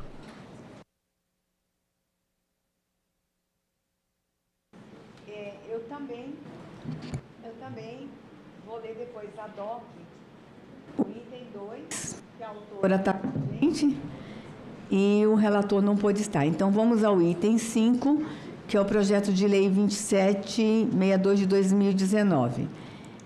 Eu peço permissão, presidente, para ir direto também à análise. Sob o ângulo formal, não há impedimento para aprovação do PL. A matéria em questão é privativa da União, conforme o artigo 22(1) da Constituição. E não se trata de tema reservado à iniciativa exclusiva do Presidente da República, do Procurador-Geral da República ou dos tribunais. Quanto ao mérito, somos favoráveis à aprovação do projeto de lei em questão, pois o estágio, embora seja uma atividade educacional supervisionada, já ocorre no ambiente de trabalho, onde o estudante desempenha atividades profissionais com vistas à sua preparação para o mercado de trabalho. O objetivo da proposta, portanto, é fazer com que essa vivência prática adquirida durante o estágio seja considerada como experiência profissional e não apenas como parte do percurso escolar. Este reconhecimento representa uma importante ferramenta para ampliar a competitividade dos jovens na busca por uma colocação no mercado de trabalho, especialmente considerando que diversas vagas exigem experiência prévia. De acordo com dados da Associação Brasileira de Estágios, o Brasil registrou entre 22 e 23 1.470.000 estagiários em atividade, distribuído entre os níveis médio, técnico e superior. Desses, aproximadamente 60% são mulheres, olha que coisa boa, e 82,4% dos estudantes do ensino superior atuam em cursos à distância EAD, demonstrando a ampla presença do estágio como forma de inserção prática no mercado, independente da modalidade do ensino. Ainda segundo a ABRES, o número de estagiários cresce anualmente, com destaque para os cursos nas áreas de Direito, Administração e Engenharias, e o tempo médio de permanência nos programas é de 11 meses, o que reforça a importância de se reconhecer esse período como experiência profissional efetiva. Alguns concursos públicos já admitem expressamente o tempo de estágio como forma de comprovação de experiência profissional, especialmente quando o edital não exige vínculo empregatício formal. Essa prática é comum, por exemplo, em certames das áreas jurídicas, administrativa e de controle, nos quais o edital reconhece estágios supervisionados como títulos válidos para fins de pontuação ou como comprovação do tempo mínimo de atividade. Os estagiários no Brasil são, em maioria, jovens, na faixa etária entre 18 e 24 anos, exatamente o segmento populacional que apresenta maiores índices de desocupação do país. Segundo o PNAD, PNAD continua, primeiro trimestre de 2023 do IBGE, essa faixa etária registrou uma taxa de desempenho de 18%, mais do que o dobro da média nacional, o que foi de 8,8% no mesmo período. Estudos sobre juventude e mercado de trabalho indicam que esse grupo enfrenta um ciclo perverso, não consegue o primeiro emprego por falta de experiência e sem oportunidade de atuação formal. Permanece fora do mercado. Neste contexto, o estágio surge como principal porta de entrada para o mundo de trabalho, proporcionando vivência prática e formação complementar. Ao reconhecer o estágio como experiência profissional, o PL contribui para mitigar essa desigualdade. Por fim, é importante destacar que a consideração do período de estágio como experiência profissional não altera as exigências legais para o exercício de profissões regulamentadas que continuam sendo regidas pelas normas específicas já em vigor. Tampouco modifica os critérios estabelecidos em lei ou na Constituição para o acesso a cargos públicos que exijam experiência profissionais prévia, uma vez que a aplicação dessa nova regra, nesses casos, dependerá de regulamentação conforme previsto no próprio texto. O voto, presidente, é pela aprovação do projeto de lei 2762 de 2019. Obrigado, senadora Damares. O projeto está em discussão. Não havendo quem queira discutir, encerro a discussão e coloco em votação o relatório. As senadoras e senadores que o aprovam queiram permanecer como se encontram. Aprovado o relatório, que passa a constituir o parecer da comissão favorável ao projeto e a matéria vai ao plenário do Senado Federal. Senhor presidente, queria fazer só uma consideração rápida.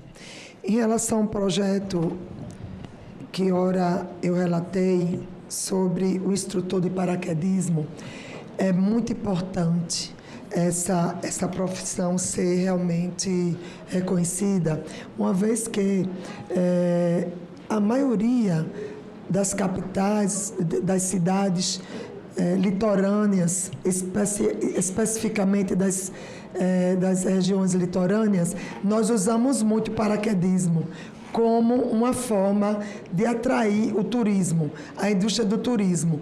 E aqui eu falo especialmente do meu estado de Alagoas e da minha querida capital, Maceió, que é a capital de todos os alagoanos. Lá nós temos essa prática de paraquedismo. E agora, com esse projeto de lei, e eu quero aqui parabenizar o senador Romário, com esse projeto de lei aprovado, os nossos paraquedistas vão ter o direito de exercer a sua profissão pela lei, baseado em conformidade com a lei. E isso é motivo de nos alegrarmos, porque lá em Maceió tem muitos paraquedistas, não só Maceió, como Maragogi e outras cidades litorâneas.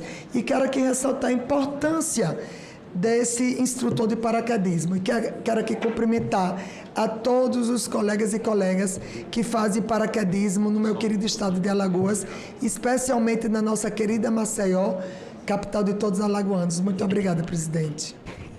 Obrigado, senadora. Eu queria pedir aqui aos nossos assessores que estão presentes que possam solicitar aos nossos colegas senadores que nos acompanham remotamente para que possam votar nos 3 itens da pauta, porque falta um voto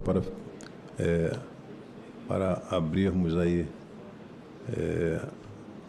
o resultado dessa votação desses 3 itens tão importantes aqui, que estão sendo votados hoje na comissão.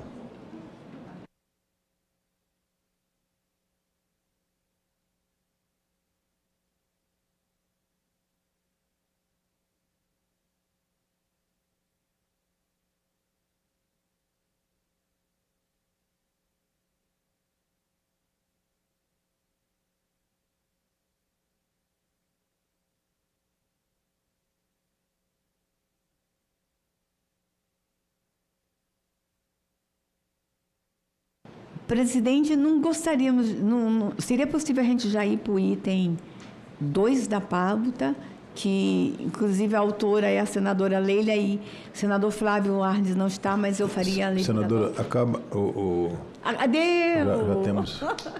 Já temos quórum para encerrar a votação. Eu vou encerrar a votação. Está encerrada a votação.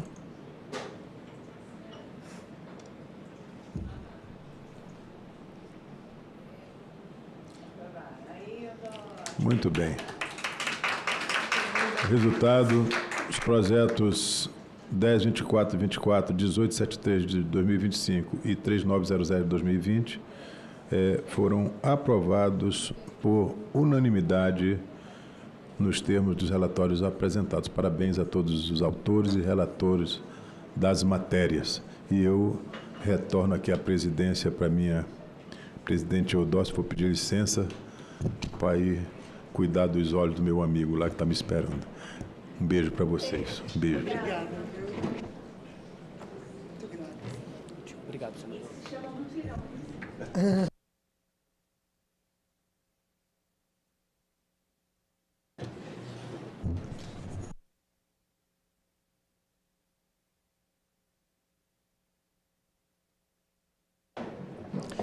Agora vamos para o item 2. Que maravilha, né, senadora Damares? Limpamos a pauta e, graças a Deus, deu tudo certo para os projetos que vai ajudar os nossos brasileiros e brasileiras. Agora vamos para o item 2, projeto de lei número 2671 de 2025, que é não terminativo e que institui o mês nacional de combate ao sedentarismo e de prevenção da obesidade.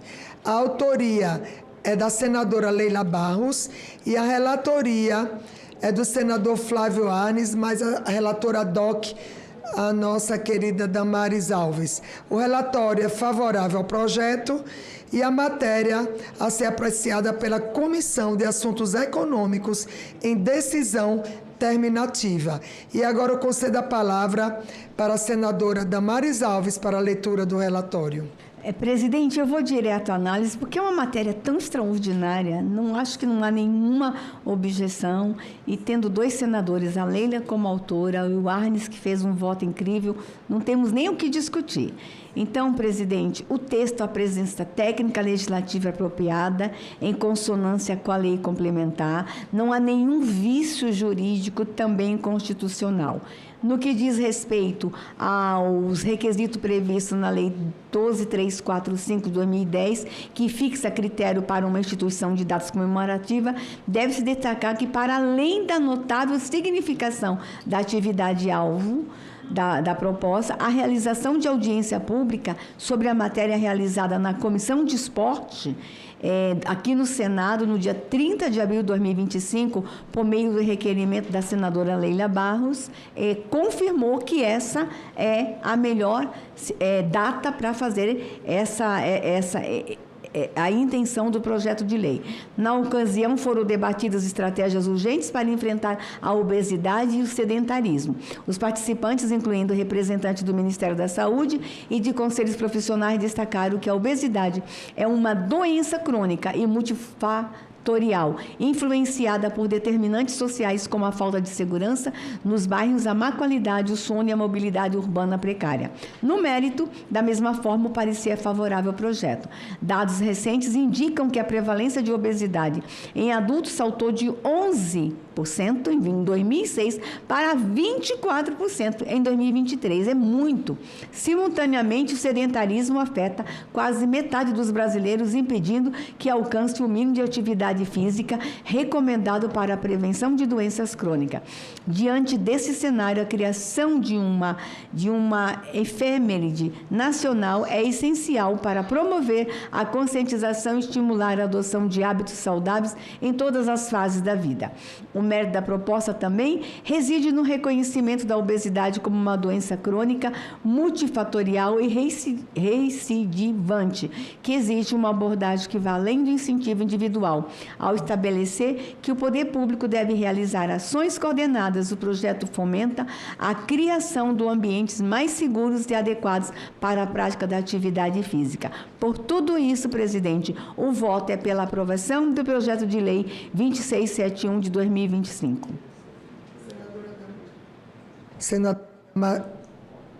Senadora Damares, nos preocupa muito a questão da obesidade no nosso país. Como você colocou, saltou de 2006, 11,8%, mais do que dobrou em 2023. E se fizer agora uma avaliação 2025, com certeza já aumentou consideravelmente.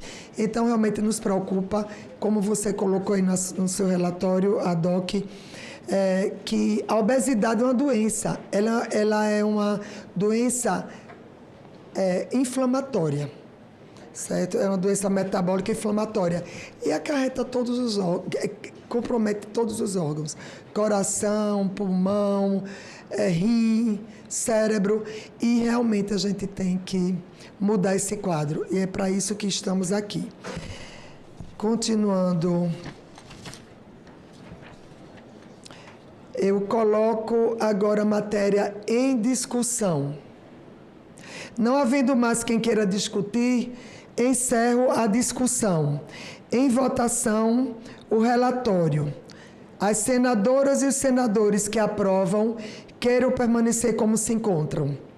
Aprovado o relatório que passa a constituir o parecer da comissão favorável ao projeto. E a matéria vai à CAI. Agora vamos para o item 10, requerimento da Comissão de Assuntos Sociais número 6 de 2026. O requerimento é de minha autoria. Passo a leitura. Requero, nos termos do artigo 93 do Regimento Interno do Senado Federal, que na audiência pública, objeto do requerimento 96/2025 da CAS, com o objetivo de instruir o projeto de lei 2364 de 2021, que institui a campanha Março Borgonha, com o objetivo de prevenir e conscientizar a população sobre a importância do diagnóstico precoce do mieloma múltiplo. Sejam incluídos os convidados listados. E as senadoras e os senadores que o aprovam, queiram permanecer como se encontram. Aprovado. Presidente, há um requerimento em extra-pauta, que é a realização de uma audiência pública em conjunto, com CAIS, Direitos Humanos e Educação. Eu gostaria que a gente apreciasse o requerimento. Eu faço uma leitura só da ementa. É uma audiência muito importante e um assunto muito necessário. Requerimento extra-pauta da senadora Damares. Consulto os senhores senadores e senhoras senadoras sobre a inclusão extra-pauta do requerimento apresentado pela senadora Damares Alves. Não havendo óbices, passa a palavra à senadora Damares Alves para a leitura do requerimento. Eu requeiro, com base no Regimento Interno do Senado Federal, a realização de uma audiência pública em conjunto com a Comissão de Direitos Humanos, Legislação Participativa e a Comissão de Educação, com o objetivo de debater os desafios enfrentados pelas pessoas com síndrome Prader-Willi no Brasil, especialmente quanto ao diagnóstico precoce, ao acesso ao tratamento adequado e ao desenvolvimento de políticas públicas de saúde, educação e inclusão. Trago aqui, presidente, o nome dos convidados e peço apoio aos pares. Só explicando que a Prader é aquela síndrome que a criança ela tem como um dos sintomas a obesidade. Eu fui tia de um Prader, eu fui família rara por causa do Igor. No dia que o Igor faleceu, com 12 anos, ele estava com 180 quilos. E essa semana, presidente, nós somos chocados com uma cena triste. Um menino com Prader, lá no Ceará, os colegas obesos, o trancaram no banheiro e enfiaram na boca dele 7 fatias de bolo em forma de bullying, já que você é obeso, você é guloso, coma aqui. E filmaram essa cena de bullying. Então, as famílias Prader no Brasil estão entristecidas com o que aconteceu. Essas crianças Prader estão passando por inúmeros preconceitos, discriminação e bullying. Então, a gente quer fazer essa audiência para discutir políticas públicas para as pessoas com a síndrome Prader-Willi, raríssima, mas que o Brasil precisa conhecer. Este é o requerimento, presidente. Parabéns pela iniciativa, senadora Damares Alves. Com certeza será um momento muito importante para essas famílias, para discutir esse caso de suma importância. Os senhores senadores e as senhoras senadoras que o aprovam, quero permanecer como se encontram. Aprovado.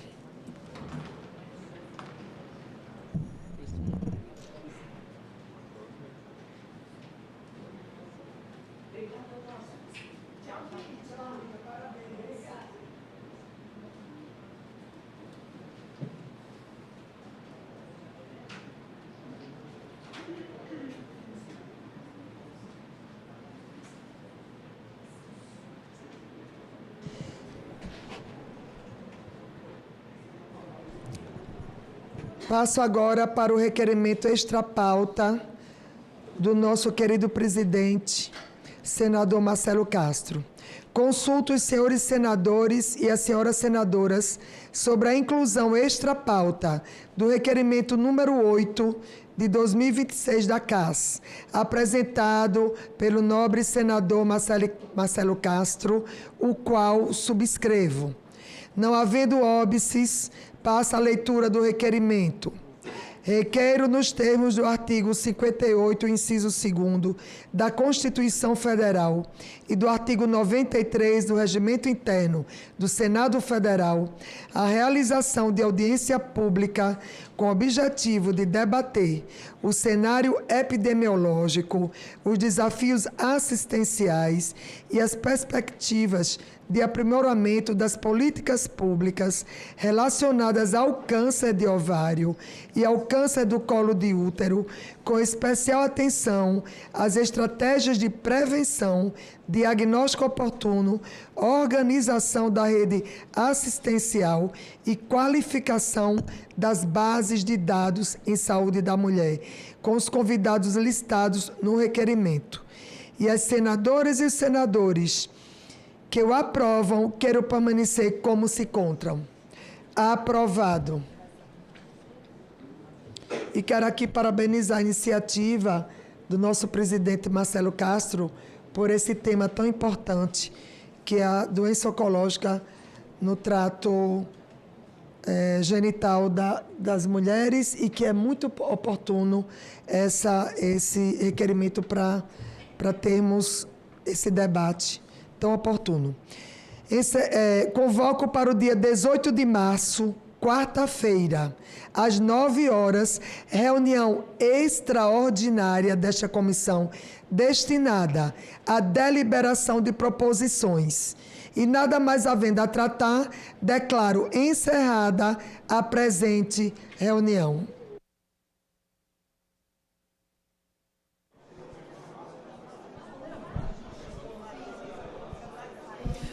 Olá, bom dia. Estamos de volta ao vivo aqui na TV Senado. Agora são 10 horas e 52 minutos. Você acabou de acompanhar a Comissão de Assuntos Sociais, que instituiu o mês de combate ao sedentarismo. E nós passamos a transmitir agora a sessão plenária que comemora os 30 anos da TV Senado. E a TV Senado se fez presente ao vivo por quase 4 horas. 5.000 quilômetros de distância, mais ou menos. A TV Senado estava lá. E a TV, por isso que eu falo de pioneirismo. Enquanto as grandes mídias boicotavam a CPI, enquanto a imprensa falava mal do autor, a TV Senado foi lá, sem nenhuma discriminação, mostrar a realidade ao povo brasileiro.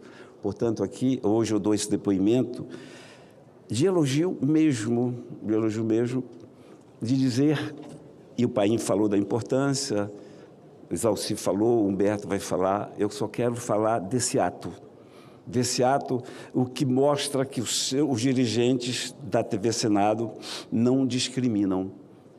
E quem fala aqui é um senador da República, que se sente, sim, muitas vezes discriminado aqui em Brasília. Daí as minhas brigas, que continuarão sempre com aqueles que se aproveitam dos indígenas, que se aproveitam da nossa riqueza para falar tanto de pobreza e usar os índios. O Sérgio Argel, que aqui está também, representa muito bem a TV Senado. Então, é em nome dos indígenas discriminados, em nome dos ribeirinhos discriminados, os amazônidas que são discriminados. O que vocês sabem de Amazônia é que tem que ser preservada. O que vocês não conhecem é que tem que preservar o ser humano que habita lá. E a TV Senado mostrou isso. Por isso que eu estou aqui hoje, para elogiar e dar esse depoimento. Meu amigo Eduardo, eu não poderia deixar de vir aqui e ocupar por 3, 4 minutos esse tempo. Repito, senador que estou, jornalista que sou. Portanto, é um reconhecimento de um jornalista ao trabalho jornalístico dos senhores que antecederam, das senhoras que antecederam, deixando esse imenso legado a todos nós. Aqui fica o meu agradecimento, o meu reconhecimento, o meu aplauso ao pioneirismo, mas, acima de tudo, a um ato ao transmitir do distante 4, 5 mil quilômetros de Brasília, mostrando a verdade desconhecida do país. Os senhores e a senhora precisam conhecer a Amazônia, precisam entender que a Amazônia é gente. A Amazônia não é floresta apenas. Quando vocês ouvem por aí que a Amazônia tem que salvar o país, é mentira. A Amazônia é 1% do território terrestre desse planeta. E a Amazônia é água. A Amazônia é mais água do que floresta. Na Amazônia a gente não trafega, a gente navega, porque voar fica para os privilegiados. O meu reconhecimento, o meu agradecimento à TV Senado. Espero com esse depoimento ter dito ao Brasil todo que a TV Senado merece os aplausos que está recebendo hoje. Obrigado, presidente.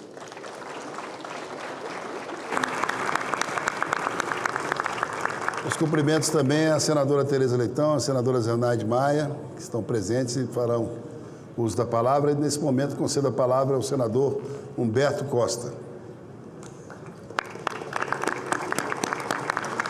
Segundo vice-presidente desta casa.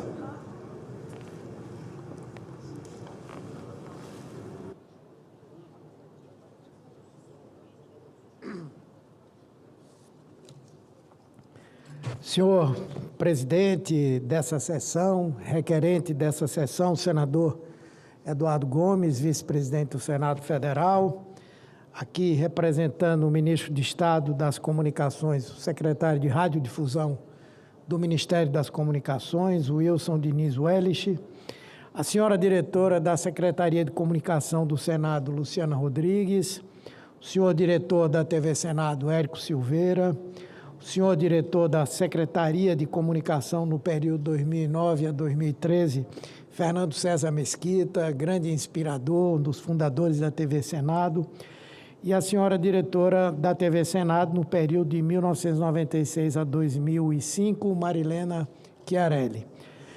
Prazer estar aqui no dia de hoje, nessa sessão tão importante de comemoração dos 30 anos de existência da TV Senado. Uma TV que foi criada sob a orientação e inspiração do ex-presidente Sarney, que é um símbolo da luta do nosso país pela democracia, um homem que governou o Brasil sempre com os olhos marcados pelo respeito à liberdade, à democracia, à nossa Constituição, que presidiu esse Senado e merece de todos nós o maior respeito pela forma serena, firme e profundamente democrática com que dirigiu os trabalhos dessa casa. E a TV Senado foi criada para ressaltar algumas questões que são fundamentais para a preservação e aprofundamento da democracia. O primeiro deles é a própria defesa da liberdade de expressão, da defesa da democracia, da independência entre os poderes, e a TV Senado é parte do poder legislativo, de garantir o respeito absoluto e total à diversidade de ideias, não só daqueles que compõem essa casa, mas o que existe na sociedade, dando voz a todos os setores que buscam o Senado como um espaço para a expressão das suas ideias, dos seus interesses. Foi criada para garantir informação, e não foram poucos os momentos que o Brasil bebeu das informações geradas pelo Senado Federal, e para viabilizar e garantir transparência do que aqui ocorre. E é importante como a TV Senado consegue trabalhar isso, que é fundamental não só para o trabalho dos parlamentares, mas para a própria democracia e para o próprio Congresso Nacional. Nós vemos o Senado, a TV Senado, ter cumprido um papel importantíssimo de utilidade pública. Eu quero citar aqui, por exemplo, um episódio em que não fora a TV Senado, boa parte do Brasil não saberia o que estava acontecendo no Brasil. Foi exatamente na CPI da Covid. O Brasil inteiro, nas suas casas, isolado, as pessoas sem informações sobre tudo o que estava acontecendo. Esse Senado teve a coragem de implementar uma CPI, como foi a CPI da Covid, que monopolizou as atenções e a audiência da televisão brasileira, Quantas pessoas não souberam o que se estava fazendo para viabilizar vacina para esse país, como naquele momento aconteceu?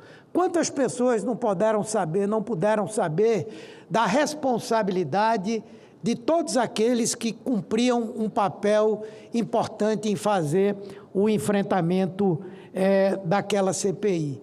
Acho que foi um momento em que a utilidade pública da TV Senado rompeu todos os limites que poderia haver a sua atuação e a sua intervenção.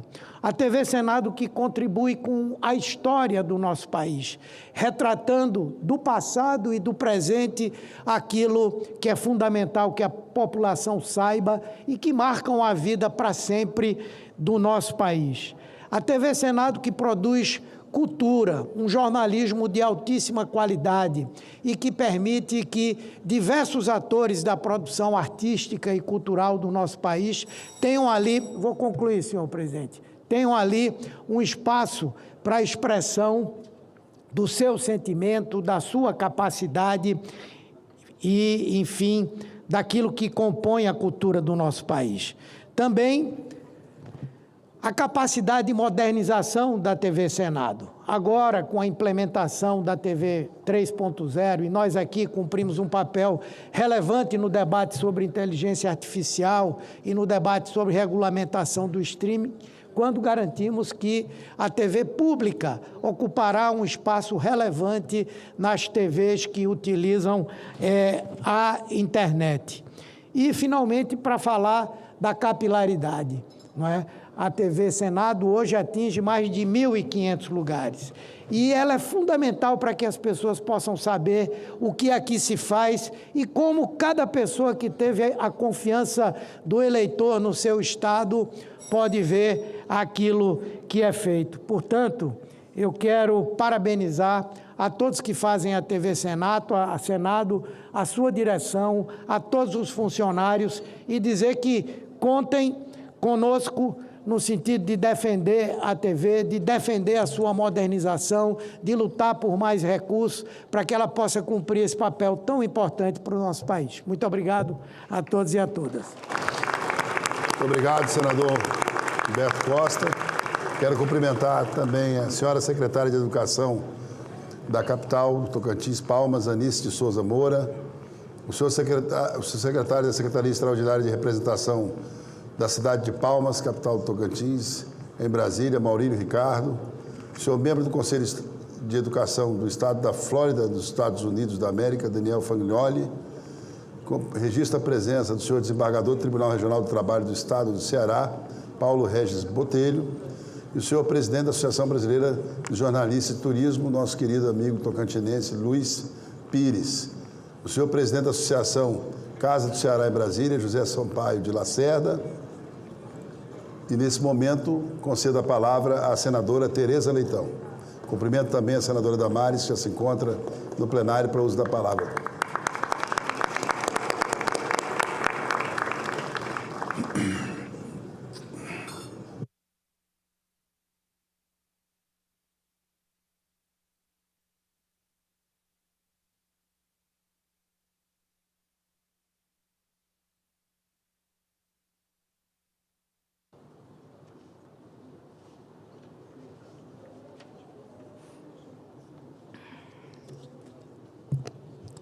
Bom dia a todas e a todos. Cumprimento o senhor presidente e requerente desta sessão, senador Eduardo Gomes. Cumprimento o representante do Ministério de Estado das Comunicações, o senhor secretário de Radiodifusão do Ministério das Comunicações, o Wilson Diniz. Cumprimento a senhora diretora da Secretaria de Comunicação do Senado, Luciana Rodrigues. Cumprimento o senhor diretor da TV Senado, Érico Silveira. Cumprimento o senhor diretor da Secretaria de Comunicação no período de 2019 a 2013, Fernando César Mesquita. Cumprimento a senhora diretora da TV Senado no período de 1996 a 2005, senhora Marilena Chiarelli. O pioneirismo é próprio dos que sonham. O pioneirismo é próprio dos que têm esperança. O pioneirismo é próprio dos que têm compromisso com a construção da sociedade e desejam deixar nessa construção uma marca daquilo que acreditam. Eu creio que isto esteve na gênese da TV Senado e ainda hoje se afirma, ainda hoje se manifesta como uma TV que replica as atividades de uma Casa Legislativa, considerada a Alta Corte, considerada e é a Casa Revisora, considerada o emblema da representação parlamentar da República Federativa do Brasil. Não é fácil, mas a TV Senado tem feito isso com muita dedicação, com muita competência, com muita ética, nos levando, como disse o senador Paulo Paim, para dentro das casas das pessoas. Entrar em uma residência, entrar na intimidade de um lar, é uma responsabilidade muito grande. Eu sempre penso nisso quando subo a essa tribuna, porque sei que a TV Senado vai me levar para um bocado de canto, fora do meu estado, que é Pernambuco. E isso, para a nossa atuação parlamentar, tem sido, tenho certeza que os 81 senadores são testemunha disso, tem sido muito valioso, porque também o Senado é tido como uma casa distante. E as pessoas sempre perguntam, o que é que você está fazendo? O que é que o Senado faz? A TV Senado nos ajuda a levar essa mensagem. Nos ajuda a levar essa mensagem através da cobertura das plenárias, das comissões, as tomadas de corredor para algum tema palpitante, alguma coisa importante daquele momento, e nos programas de entrevista, que eu quero aqui destacar, aqueles que nos levam indistintamente, inclusive com esse espírito de atender a toda a configuração política.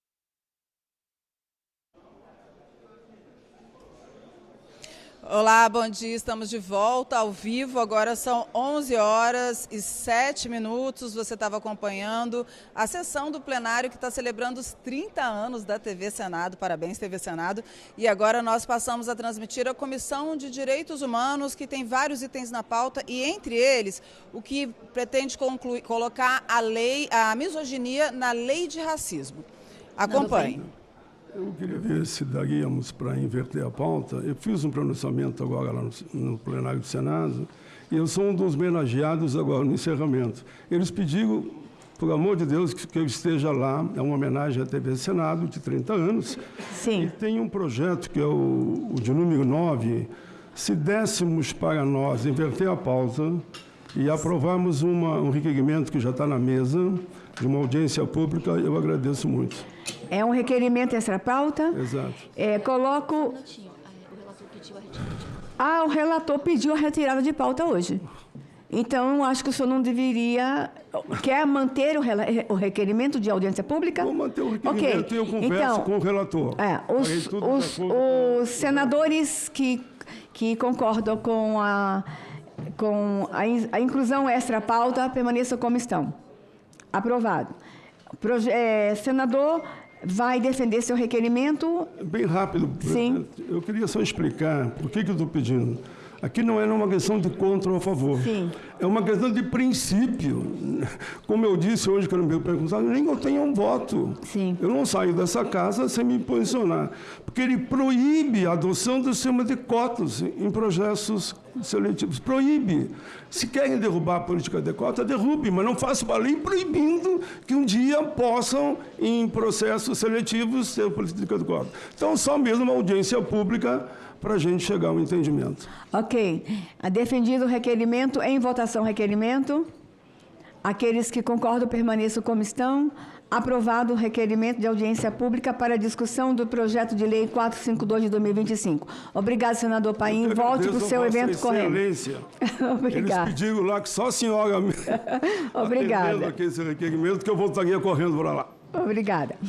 Nós vamos agora para o item 4 da pauta.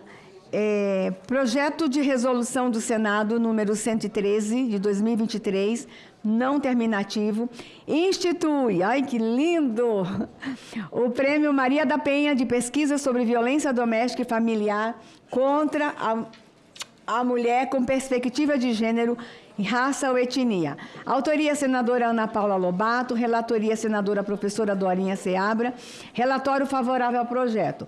Concedo a palavra à ilustre senadora professora Dorinha Seabra para a leitura do seu relatório. Muito obrigada, senhora presidente. Eu vou direto à análise.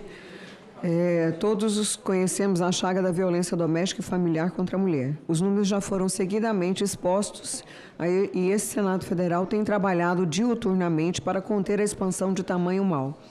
A este respeito, verificamos que esse projeto de resolução em tela ataca o problema por outra frente, promovendo um estímulo à produção acadêmica que permita entender o problema. Nesse sentido, o projeto de resolução dá vazão ao comando da Lei Maria da Penha, no inciso 2, artigo 8º, e determina que a política pública de coibição da violência contra a mulher tenha como diretriz a promoção de estudos e pesquisas concernentes às causas, às consequências e à frequência da violência doméstica familiar contra a mulher. Toda tomada de decisão legiferante ou administrativa deve ter seu amparo em evidências materiais expressas em estatísticas e em conhecimento acadêmico de relevo. E é justamente para estimular tal base informacional que se virá o prêmio que o projeto de resolução intenciona criar. Assim, é muito bem-vinda uma iniciativa que reconheça e premie a produção intelectual com tal orientação, sendo as custas arcadas no âmbito do Senado Federal. Em razão do exposto, eu voto pela aprovação do projeto de resolução do Senado Federal, número 113 de 2023, e gostaria de parabenizar a iniciativa da senadora Ana Paula Lobato, que com certeza, com a proposta de pesquisa e inovação, vai permitir que novos estudos e, ao mesmo tempo, se instale em espaços de debate a produção técnica, administrativa e científica com esse tema de combate à violência doméstica e familiar contra a mulher com perspectiva de gênero, raça ou etnia. Eu passei a ler devagar para dar tempo da minha presidente chegar. Em discussão a matéria. Não havendo mais quem queira discutir, encerro a discussão. Em votação, o relatório apresentado. Aqueles que aprovam, como se encontram. Aprovado o relatório, que passa a constituir o parecer da CDH favorável ao projeto. A matéria vai para a comissão diretora do Senado. Parabéns, senadora Dorinha. Muito obrigada. Ontem foi um dia de vitória. Ontem o plenário do Senado aprovou grandes matérias na pauta feminina. Estávamos lá, vi a sua luta, uma luta incrível. E ontem a gente saiu daquele plenário muito feliz. Muito feliz. Nós estamos avançando, apesar de tantas dores e sofrimentos na pauta da mulher no Brasil. Tanta morte, tanta violência. Nós estamos fazendo grandes entregas e essa é mais uma grande entrega. Parabéns, senadora, pelo seu relatório. Parabéns à senadora Ana Paula pela autoria. Item 7 da pauta, senadora Dorinha será a relatora DOC. Projeto de Lei 555 de 2026, que altera o Decreto-Lei 2848 de dezembro de 1940, o Código Penal, para agravar a pena dos crimes de homicídio de lesão corporal praticados contra criança ou adolescente. Essa lei receberá o nome de Lei Rodrigo Castanheira. Sou autora do projeto. Relator desse projeto é o nosso querido senador Flávio Barnes, que apresentou o voto em tempo recorde. O relatório é favorável ao projeto, com 3 emendas que apresenta. Senadora Dorinha fará a leitura ad hoc, mas antes, senadora Dorinha, eu quero informar ao Brasil que a família de Rodrigo Castanheira está no plenário. eles fizeram questão de vir acompanhar. A última vez que eu estive com a família foi ao lado do caixão, do corpo do Rodrigo.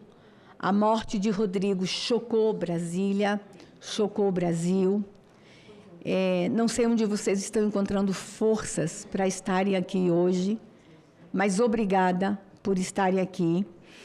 E quando eu escrevi o projeto de lei, a gente fica com muito receio, Dorinha, se dá ou não o nome da pessoa querida que foi embora. E a gente perguntou à família, posso?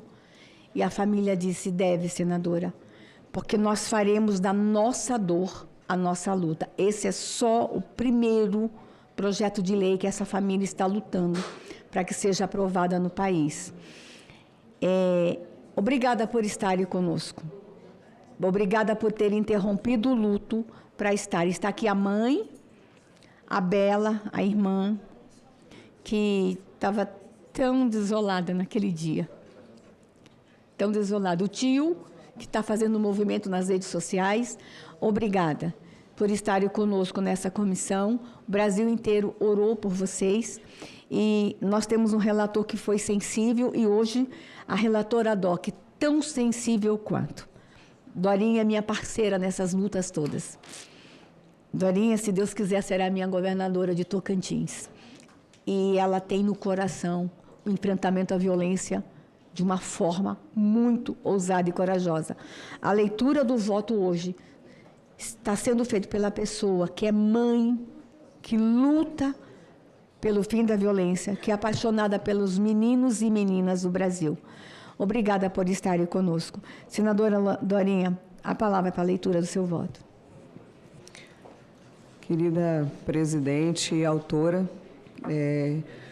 não poderia deixar de fazer essa leitura em virtude da urgência. Quero manifestar meu respeito aos familiares do Rodrigo Castanheira. E essa lei, na verdade, ela procura fechar lacunas para que outras situações semelhantes não ocorram.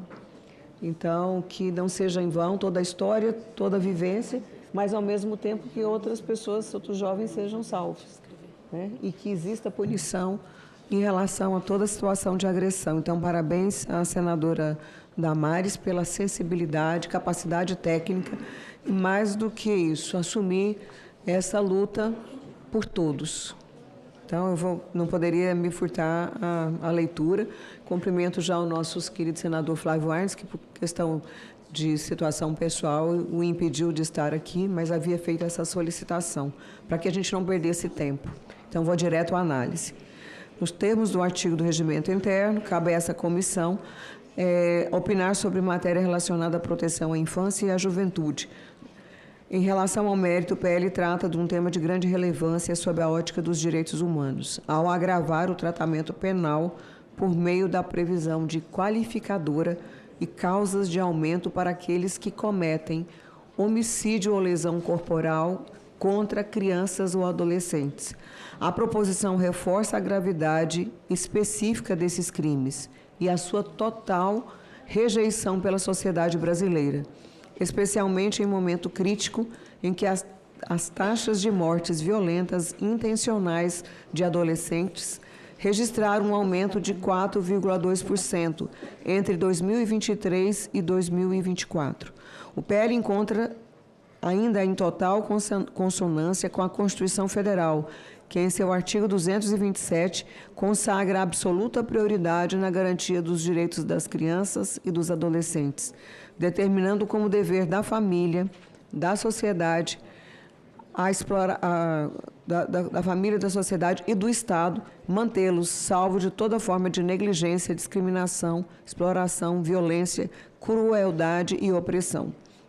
Esse comando constitucional é detalhado na Lei 8.069, de 13 de julho de 1990, Estatuto da Criança e Adolescente, o ECA.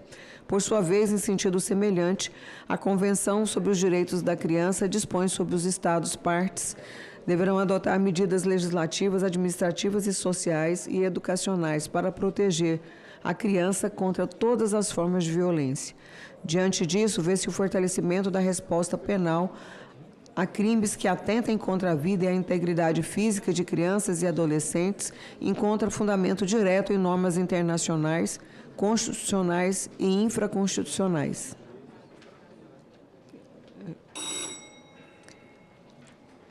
Ademais, a iniciativa não é isolada. Esse Parlamento, em diversas oportunidades, mobilizou a fim de proteger grupos vulneráveis contra a violência. Mencionamos como exemplo a Lei 14.344, de 24 de maio, conhecida como a Lei Henri Borel, que tornou qualificado o homicídio cometido contra o menor de 14 anos, e neste contexto de progressivo aprimoramento da lei da tutela penal, mostra muito oportuna as medidas previstas neste PL. Por fim, a nominação da proposta como Lei Rodrigo Castanheira remete ao trágico episódio recente que deixou evidenciado que ainda é necessário fazer muito mais para que concretizemos a plena proteção da infância e da juventude em nosso país. A presente proposição honra e preserva a memória do jovem Rodrigo, que aos 16 anos de idade deixa enorme saudade aos familiares e amigos e fará uma grande falta a toda a comunidade do Distrito Federal. Ao mesmo tempo, é importante que todos saibam que a sua história transcende o caso concreto, que se torna motivação para estabelecer proposições mais rigorosas de caráter geral e abstrato no Código Penal, com o objetivo de evitar que mais crianças e adolescentes sejam cruelmente alvos de violência por aqueles que lhes devem proteção e de assegurar que os autores da violência sejam severamente punidos. Diante do grande mérito da proposta, sugerimos emendas com o fim de aprimorar a técnica legislativa.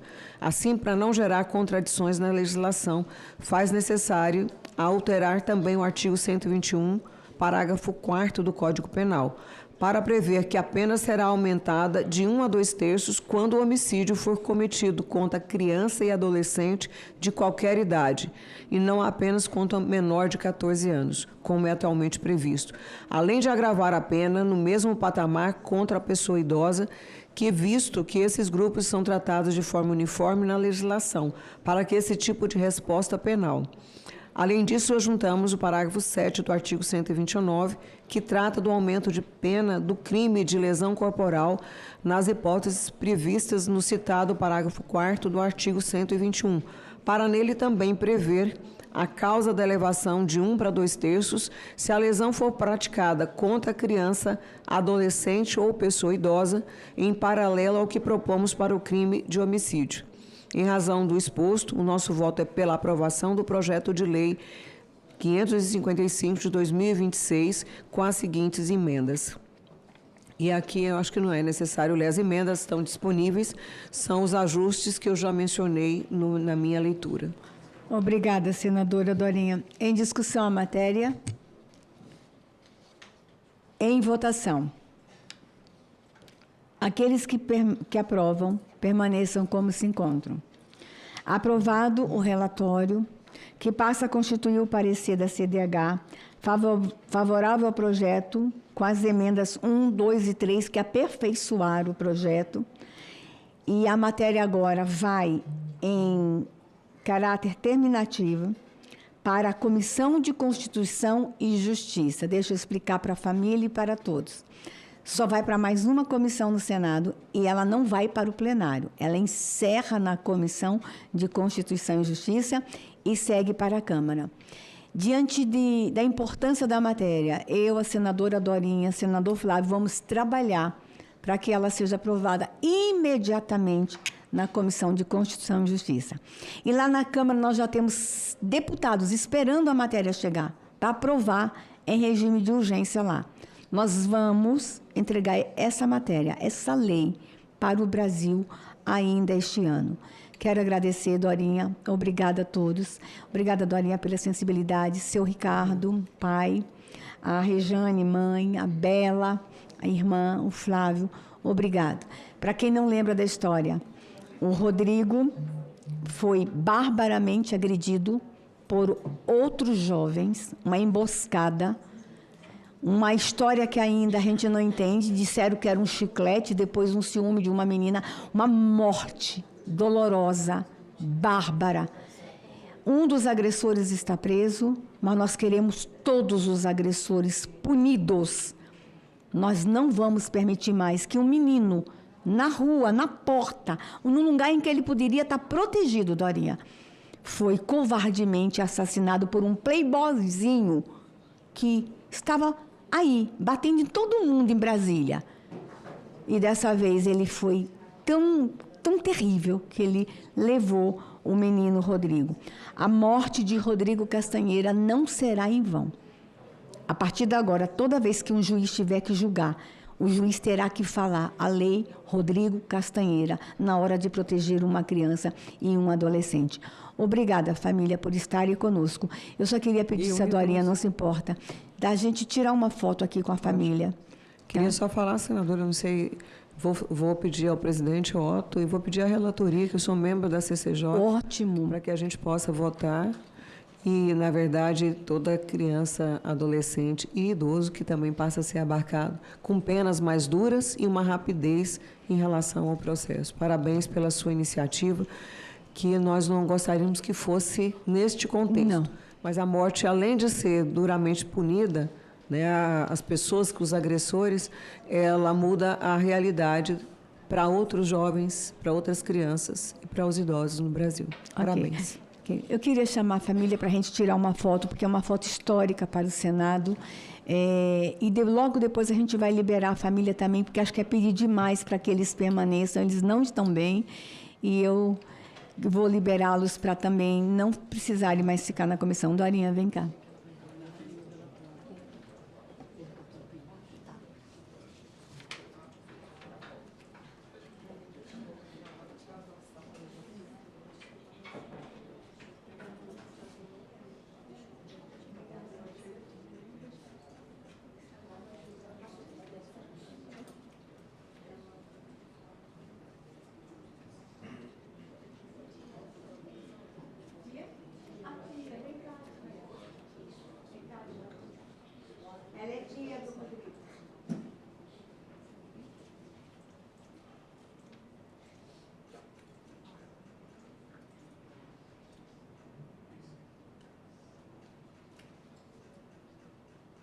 Eu queria pedir ao plenário que...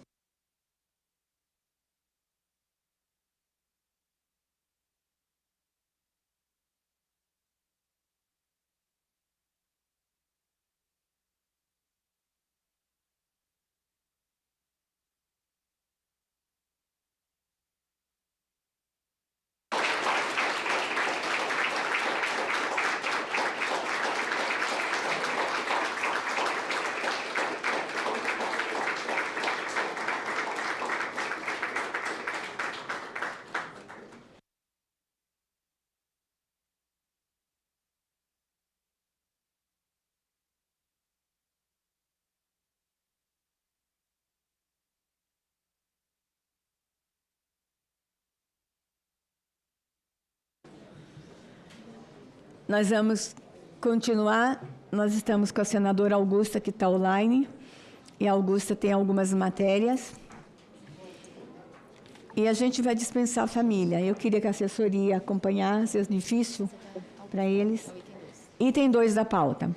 Projeto de Lei 896, de 2023, não terminativo, altera a Lei número 7.716, de 5 de janeiro de 89, para incluir os crimes praticados em razão de misoginia. Autoria senadora Paula Lobato. Tramita com o projeto de lei 985 de 2023, não terminativo. Altera a lei 7.716, de 5 de janeiro de 89, para incluir os crimes praticados em razão de misoginia. Autoria senador Messias de Jesus. Relatoria senadora Augusta Brito. Relatório favorável à emenda número 4 de plenário, contrários à emenda número 3, 5, 6 e pela apresentação de uma emenda de redação. Em 8/5 de 24, as matérias receberam parecer da CDH favorável ao PL 896 de 2023, na forma da emenda 1 substitutivo e pela prejudicialidade do PL 985 de 2023. Em 22 de 10 e 25, as matérias receberam o parecer da CCJ pela aprovação do PL 896-2023, com a emenda número 2 da CCJ, com os ajustes propostos pela relatora durante a apresentação do relatório, pela rejeição da emenda número 1 da CDH e pela prejudicialidade do PL 985 de 2023. Em 4 de 11 de 2025, a matéria recebeu as emendas número 3 a 6 do plenário do senador Eduardo Girão. Concedo a palavra à ilustre senadora Augusta Brito para a leitura do seu relatório.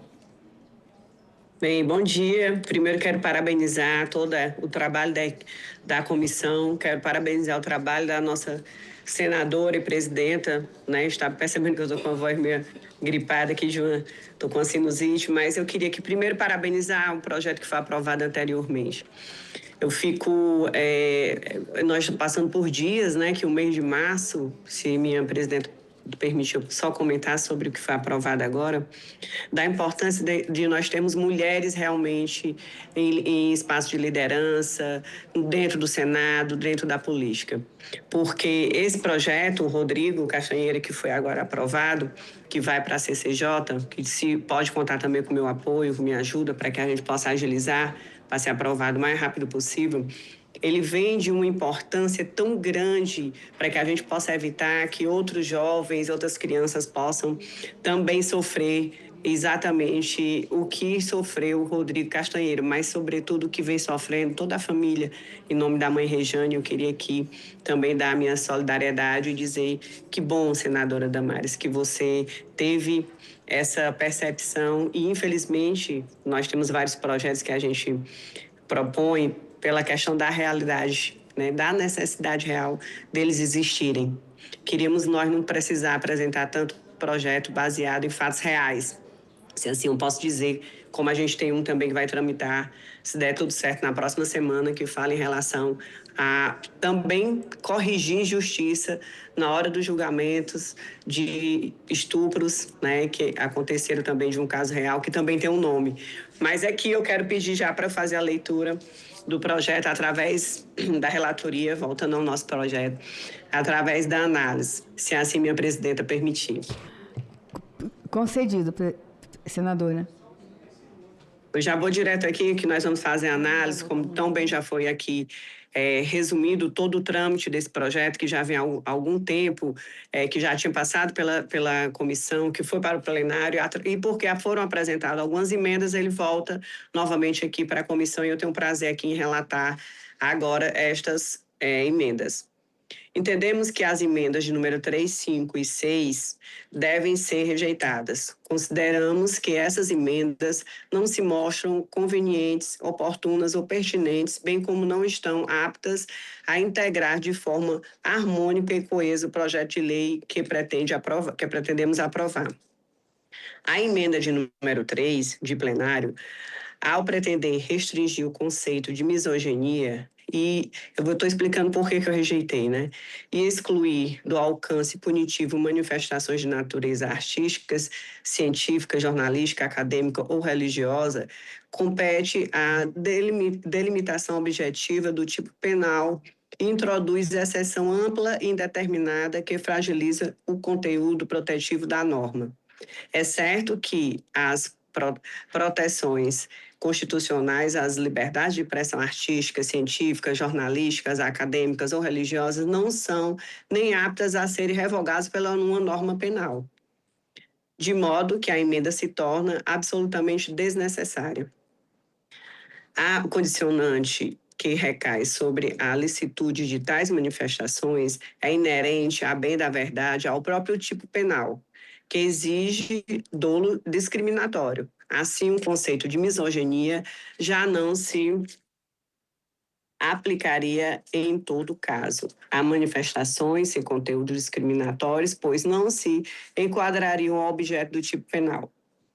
Do mesmo modo, procede a emenda de número 5 de plenário ao introduzir cláusula de exceção suscetíveis de ser instrumentalizada para justificar manifestações misóginas sob o rótulo de opinião ou convicção.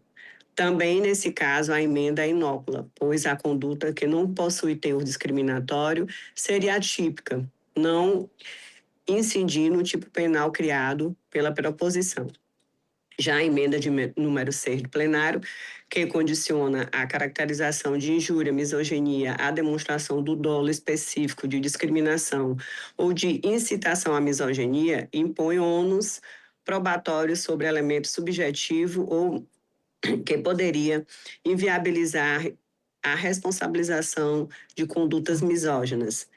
A exigência de dolo específico, quando a conduta pode se manifestar por meio de forma objetiva de desvalorização, estigmatização ou humilhação, desloca o foco da análise para estados subjetivos de difícil prova, em detrimento da avaliação objetiva dos efeitos da conduta sobre a vítima e sobre grupos protegidos. Por sua vez, consideramos a emenda de número 4 de plenário meritória, pois contribui para a elucidação do conteúdo normativo da norma. Dessa forma, a emenda aprimora a técnica legislativa da proposição, razão pela qual deve ser aprovada. Por fim, apresentamos emendas de redação com a finalidade de atualizar o artigo 20C da Lei 7.716, de 1989, a presente proposição, de modo a assegurar coerência e precisão ao texto normativo. Conforme preceitua a Lei Complementar de número 95, de 26 de fevereiro de 98. Com o dispositivo em questão, diz respeito à interpretação da lei como um todo. É necessário que passe a fazer referência também à discriminação praticada em razão de condição de ser mulher. Diante disso, o voto, ante exposto, o voto é pela aprovação da emenda número 4, pela rejeição das emendas 3, 5 e 6 de plenário e pela apresentação da emenda de redação a seguir. O artigo 20C da Lei nº 7.716, de 5 de janeiro de 89, na forma do artigo 1º do projeto de lei de número 896, de 2023, passa a vigorar com a seguinte redação. Artigo 20C. Na interpretação desta lei, o juiz deve considerar como discriminatória qualquer atitude ou tratamento dado à pessoa ou a grupos minoritários que cause constrangimento, humilhação, vergonha, medo ou exposição indevida e que usualmente não se dispensaria a outros grupos em razão da cor, etnia, religião, procedência ou condição de mulher. Era isso, minha presidenta. Nós estamos vendo aí, infelizmente, só mais um comentário. Tanto violência, especialmente violência sendo aí motivada através da internet, exatamente em relação ao incentivo à misoginia, grupos se formando para que a gente legitimando, né, esse grande ódio que está aí ganhando uma grande força pelas redes sociais, pela internet, visto que a internet não pode ser realmente uma terra sem lei. Nós temos que regularizar também esse tipo de ataque a nós mulheres, né, que vem acontecendo tão fortemente, está ganhando aí um espaço, infelizmente, muito grande, porque eles se sentem totalmente protegidos pelo anonimato. E é isso que a gente não pode permitir. Então, nós estamos aqui falando e criando leis que são necessárias para que a gente possa dizer o óbvio, né? As mulheres e os homens, todos podem viver de forma livre e feliz. Só que para nós, mulheres, a gente tem que ter uma lei garantindo isso. A gente só quer respeito, só quer o direito realmente de poder viver. E eu queria, se assim for aprovado, já pedir um requerimento de urgência para que esse projeto possa ir para o plenário o mais rápido possível. Muito obrigada, minha presidenta. Obrigada, Augusta. Em discussão a matéria.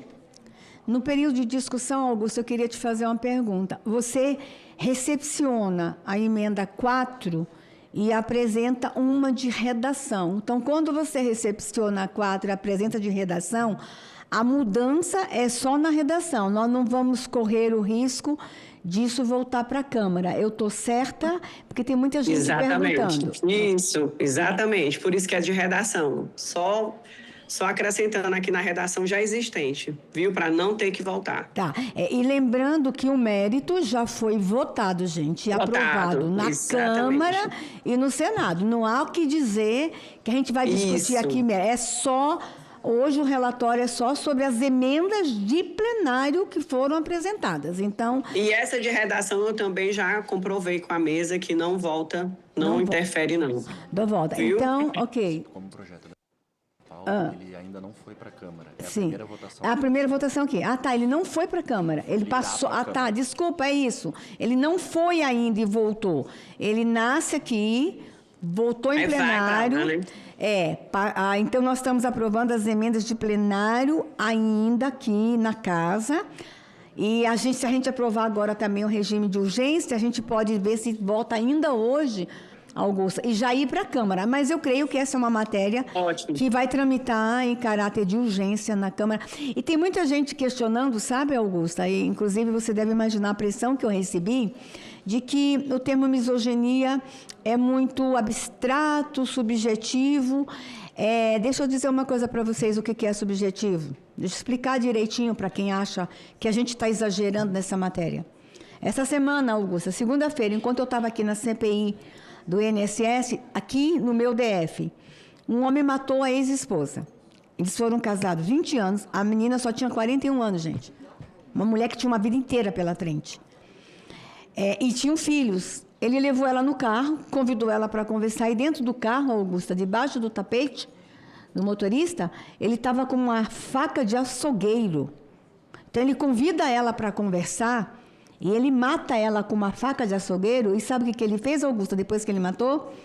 Ligou para o filho, mandou imagem para a família, ele levou, Augusta, o corpo dela na delegacia. Olha, e aí ontem eu assisti o depoimento dele.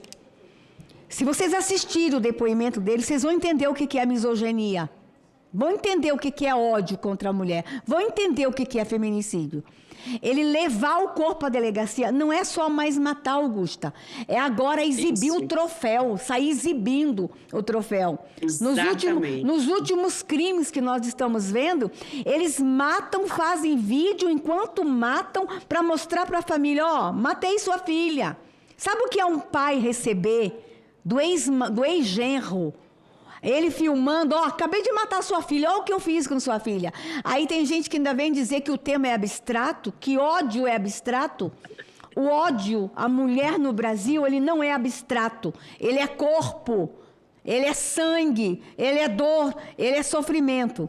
Então a gente vai manter essa matéria. Havia um movimento para que eu nem trouxesse a matéria para a pauta hoje, justo comigo. Justo comigo, vamos fazer esse movimento. Faça em outro lugar. Justo comigo, que tenho 40 anos de defesa e proteção de mulher. Defesa e proteção. E agora, Augusta, o ódio pregado nas redes sociais. O tal do Red Pill. Augusta, é absurdo. Absurdo. Se não for misoginia, né? Esse movimento Red Pill, um dos líderes tem 1 milhão de seguidores. Vocês têm ideia o que é isso? Tem membros do grupo Red Pill que são candidatos a deputados federais, Augusta. Nós vamos ter que mostrar para o Brasil o que é um Red Pill.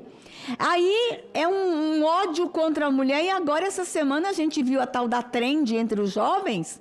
Isso. E aqui até quero agradecer o TikTok, porque imediatamente tirou do ar, ensinando o jovem como reagir caso a menina dissesse não.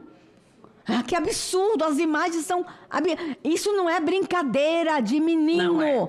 Não é. Ensinar como matar. Não é. As imagens são como matar se a menina disser não ao pedido de namoro.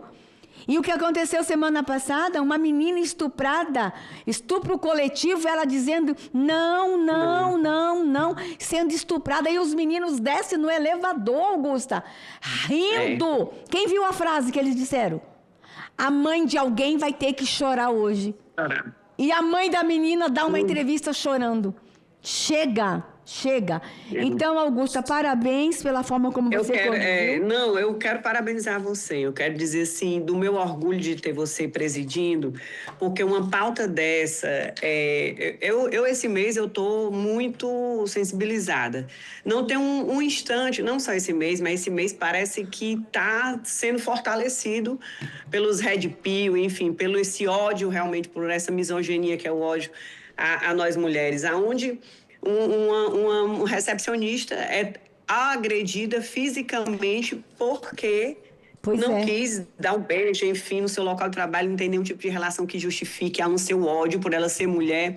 E isso que vem sendo ensinado e repetido como natural nas redes sociais, pelos Red Pill, pelas trends, dizendo que se disser não tem que forçar, que é um objeto. Isso é uma questão tão pesada para a gente, isso é misoginia pura. Então, essas pessoas que comentam essa subjetividade, eu não sei nem, assim, que tamanho, que peso a gente pode dar, porque eu estou adoecida. Eu estou adoecida esse mês mais do que nunca, porque eu fico pensando o que é que a gente pode fazer, além de, lógico, obviamente, preparar os projetos que a gente vem fazendo, porque não falta projeto para nos defender. Pois é. E muitos deles a gente precisa aprimorar, precisa aumentar a pena, como a gente está aumentando aqui.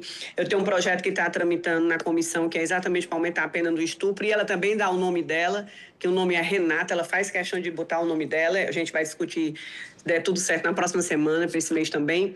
Ser votado, já pedi muito que ele fosse pautado, urgência nele pela necessidade, porque com 3 dias o agressor, o estuprador, com 3 dias tendo sido pego em flagrante, ganhou sua liberdade. Que justiça é essa, né, que nós estamos falando? Que justiça é essa que a gente está falando, que solta o agressor, um estuprador, um assassino, enfim? Então a gente tem que mudar a lei.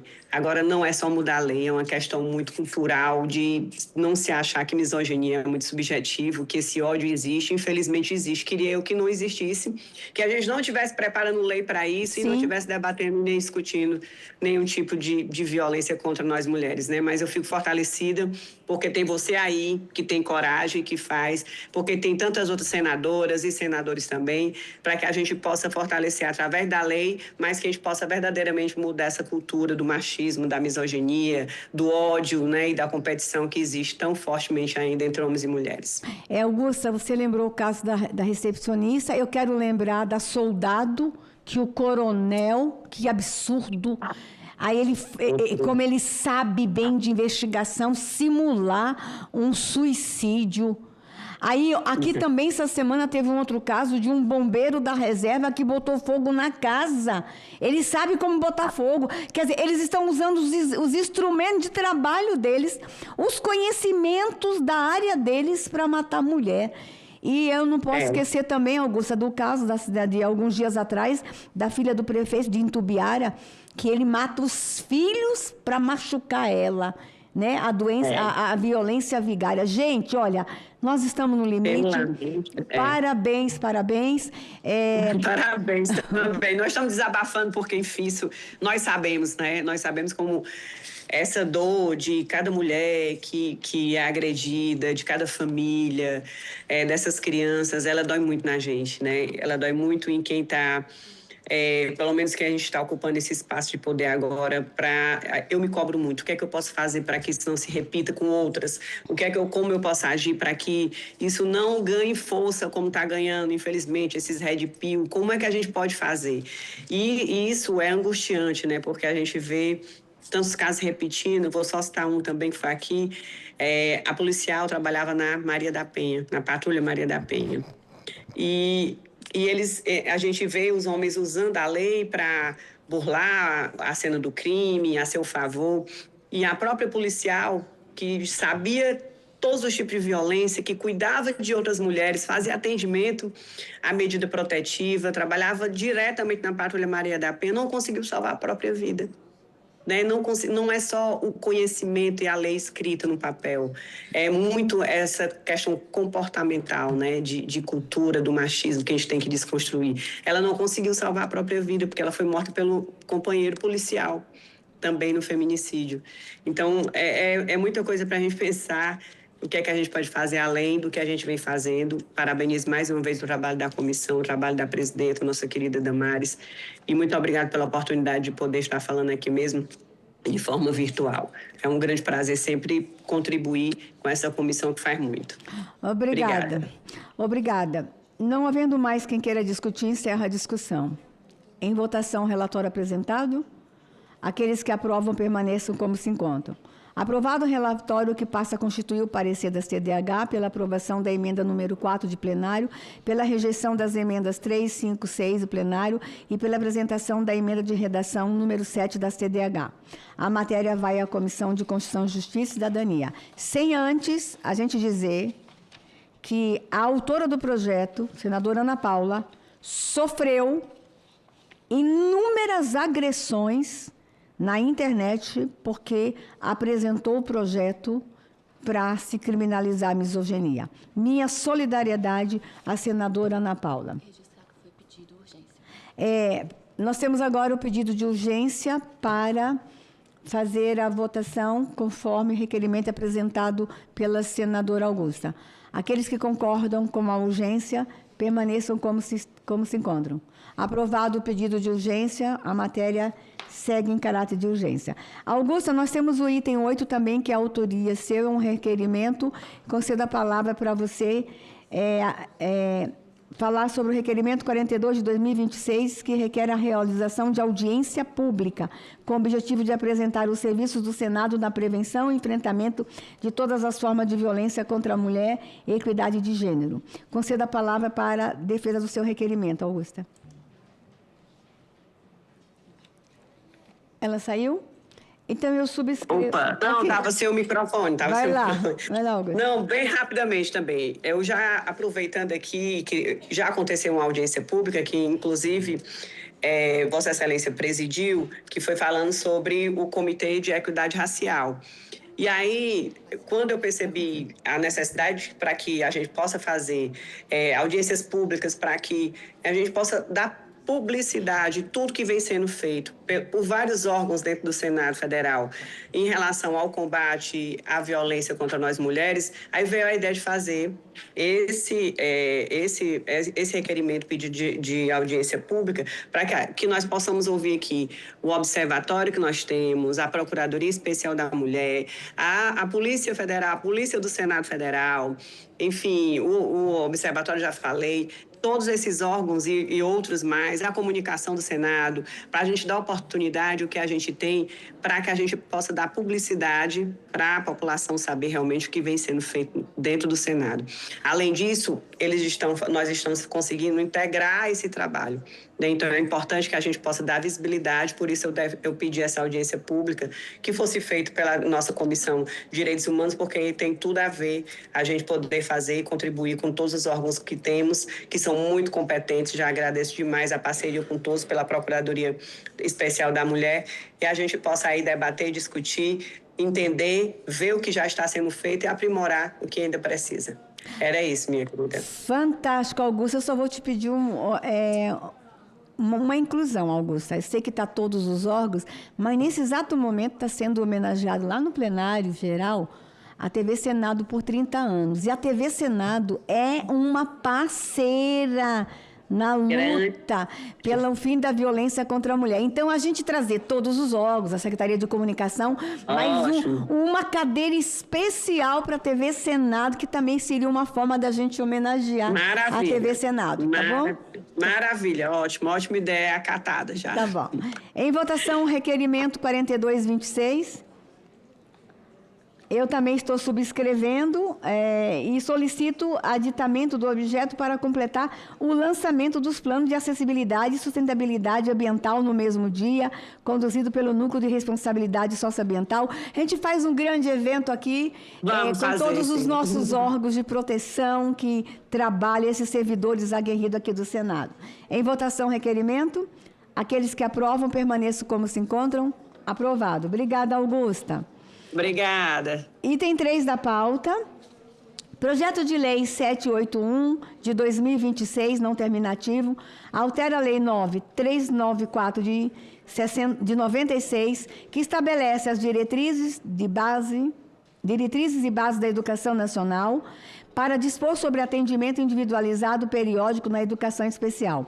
Autoria, senador Romário, relatoria, senadora Mara Gabrilli, relatório favorável ao projeto com 3 emendas que apresenta.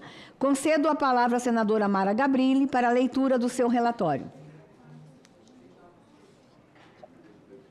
Obrigada, presidente.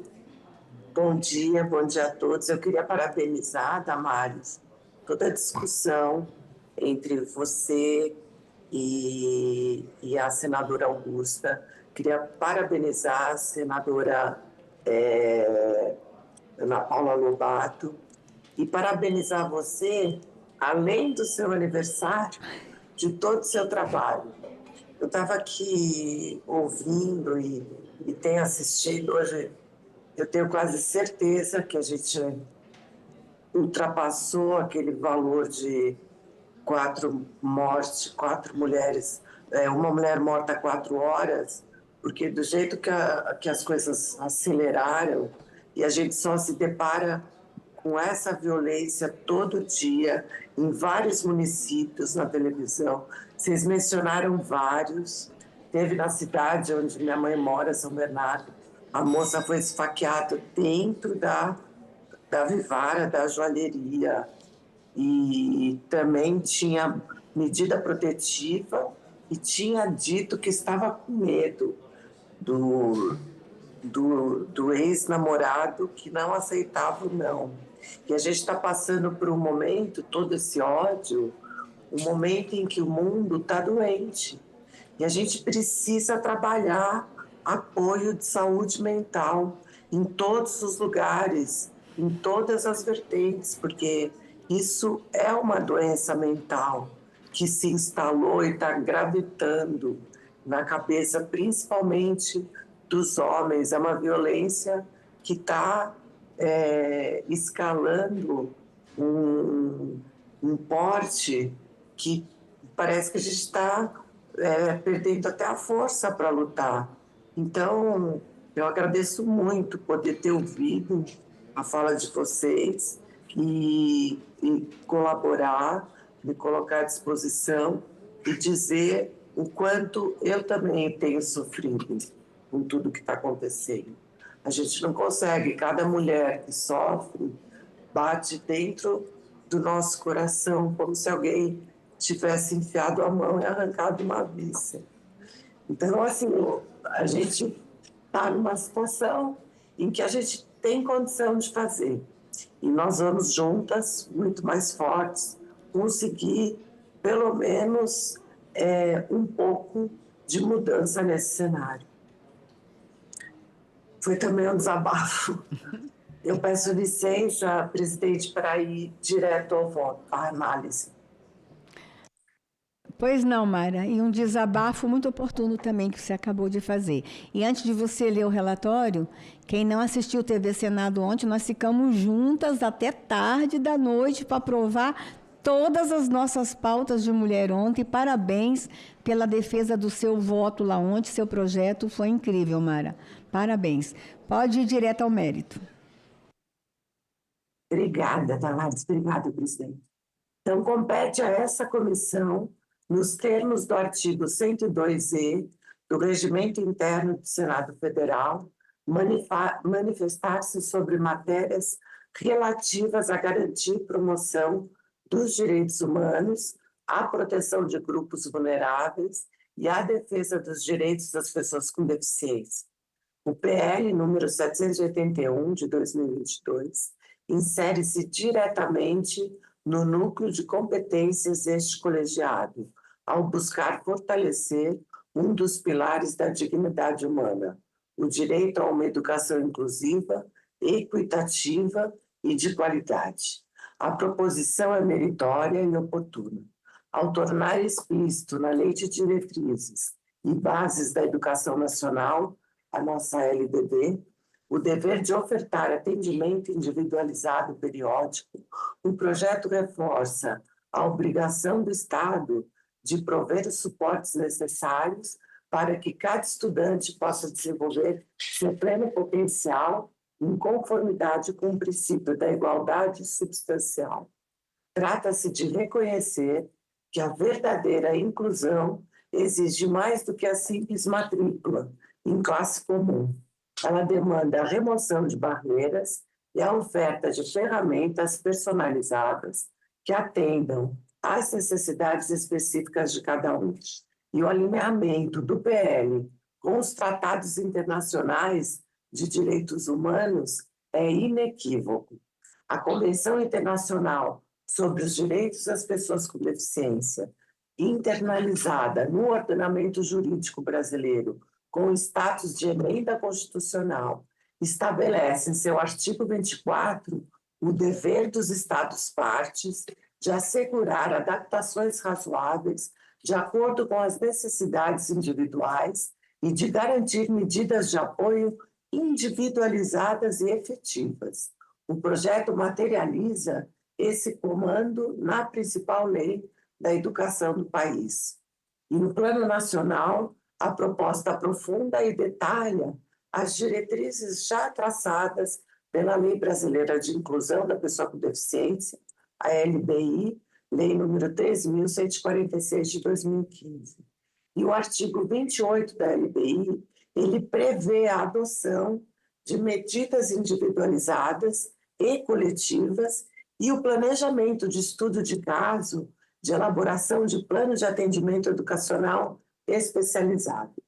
A proposição, portanto, ela confere maior densidade normativa a esses preceitos, fortalecendo a segurança jurídica para estudantes, famílias e educadores.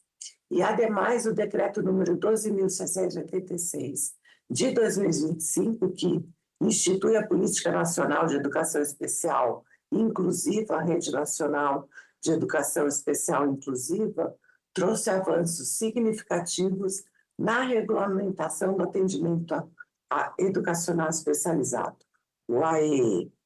Em seus artigos 5º e 11, 11º, o referido decreto consagra o estudo de caso como metodologia essencial de produção, sistematização e registro de informações e estratégias relativas ao AEE, configurando-se etapa inicial necessária para a identificação do estudante público da educação especial e para a fundamentação do plano de atendimento educacional especializado e do plano educacional individualizado.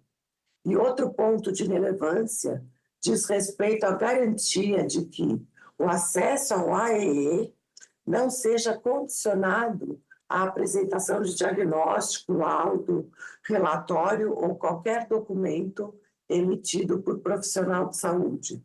Trata-se de diretriz já firmada no parágrafo 7º do artigo 11 do decreto número 12.686 de 2025, com efeito vincular o atendimento especializado à prévia obtenção de laudo médico representaria barreira de acesso incompatível com o modelo social da deficiência consagrado na Convenção Internacional e na Lei Brasileira de Inclusão.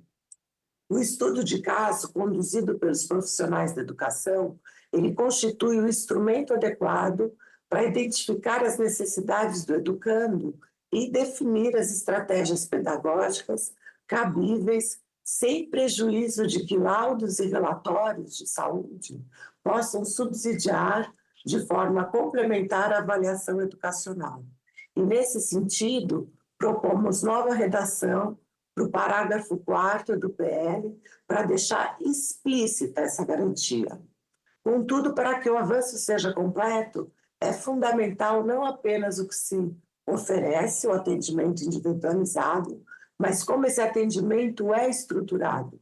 A literatura acadêmica e a experiência internacional, elas demonstram que a eficácia dos apoios depende de um planejamento sistemático, documentado e centrado no aluno. Países como Estados Unidos, França e Itália consolidaram modelos de planos educacionais individualizados que vinculam a avaliação, metas e intervenções, aumentando a eficiência do processo educativo. E no Brasil, essa ferramenta é conhecida como o Plano de Atendimento Educacional Especializado, o PAEE, e o decreto número 12.686 de 25 o definiu como documento obrigatório e individualizado de natureza pedagógica com atualização contínua para garantir a perenidade e a força normativa dessa ferramenta essencial. Propomos outra alteração ao projeto de modo a inserir o parágrafo 5º no artigo 58 da LDB, com o objetivo de vincular expressamente o atendimento individualizado, periódico, previsto no artigo 4º, à obrigatoriedade de sua organização por meio do PAEE.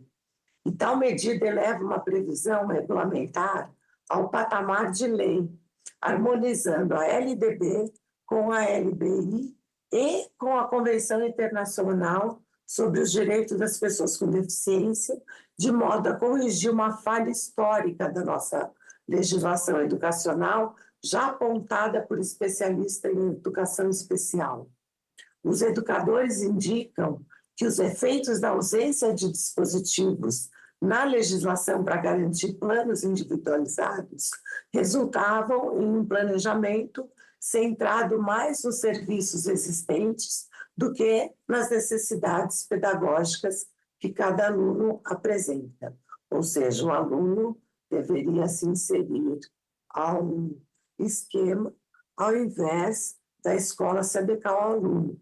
E ressaltamos, por fim, que a medida não cria despesas, mas ela qualifica o uso dos recursos já alocados ao atendimento educacional especializado, e especialmente por meio do Fundo de Manutenção e Desenvolvimento da Educação Básica e de Valorização dos Profissionais da Educação, o Fundeb, que já prevê fatores de ponderação majorados para essas matrículas.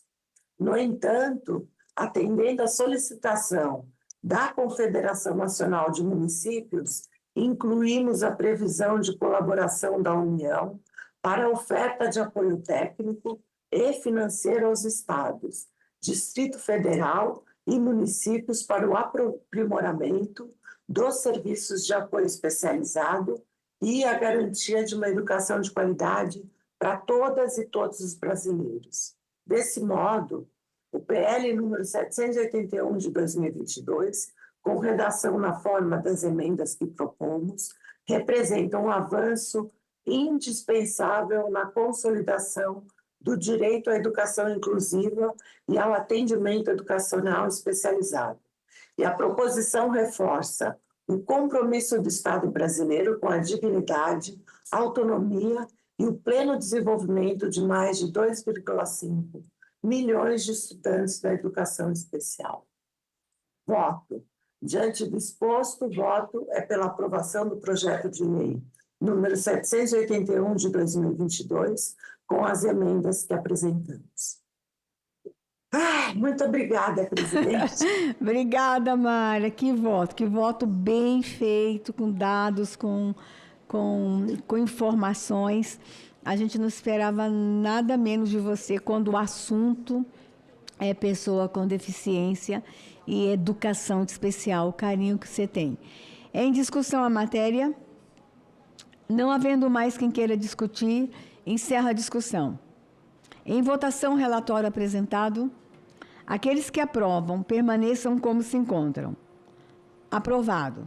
O relatório que passa a constituir o parecer da CDH, favorável ao projeto, com as emendas 1, 2 e 3 da CDH. A matéria vai à Comissão de Educação e Cultura em deliberação terminativa. Vou lutar para ser relatora lá, tá, Mara? Que a matéria é muito importante, muito importante. Senadora Mara, o item 5 da pauta e o item 10 são de minha autoria. É uma SUG, é uma coisa muito simples e um requerimento. Eu gostaria que a senhora presidisse. Também o item 6, o Plínio Valério pediu que eu lesse a DOC, também é um voto pequeno. Eu gostaria que a senhora presidisse a reunião para que eu fizesse a leitura desses itens, pode ser? Claro, com muita honra, senadora. Passo a presidência à senadora Mara.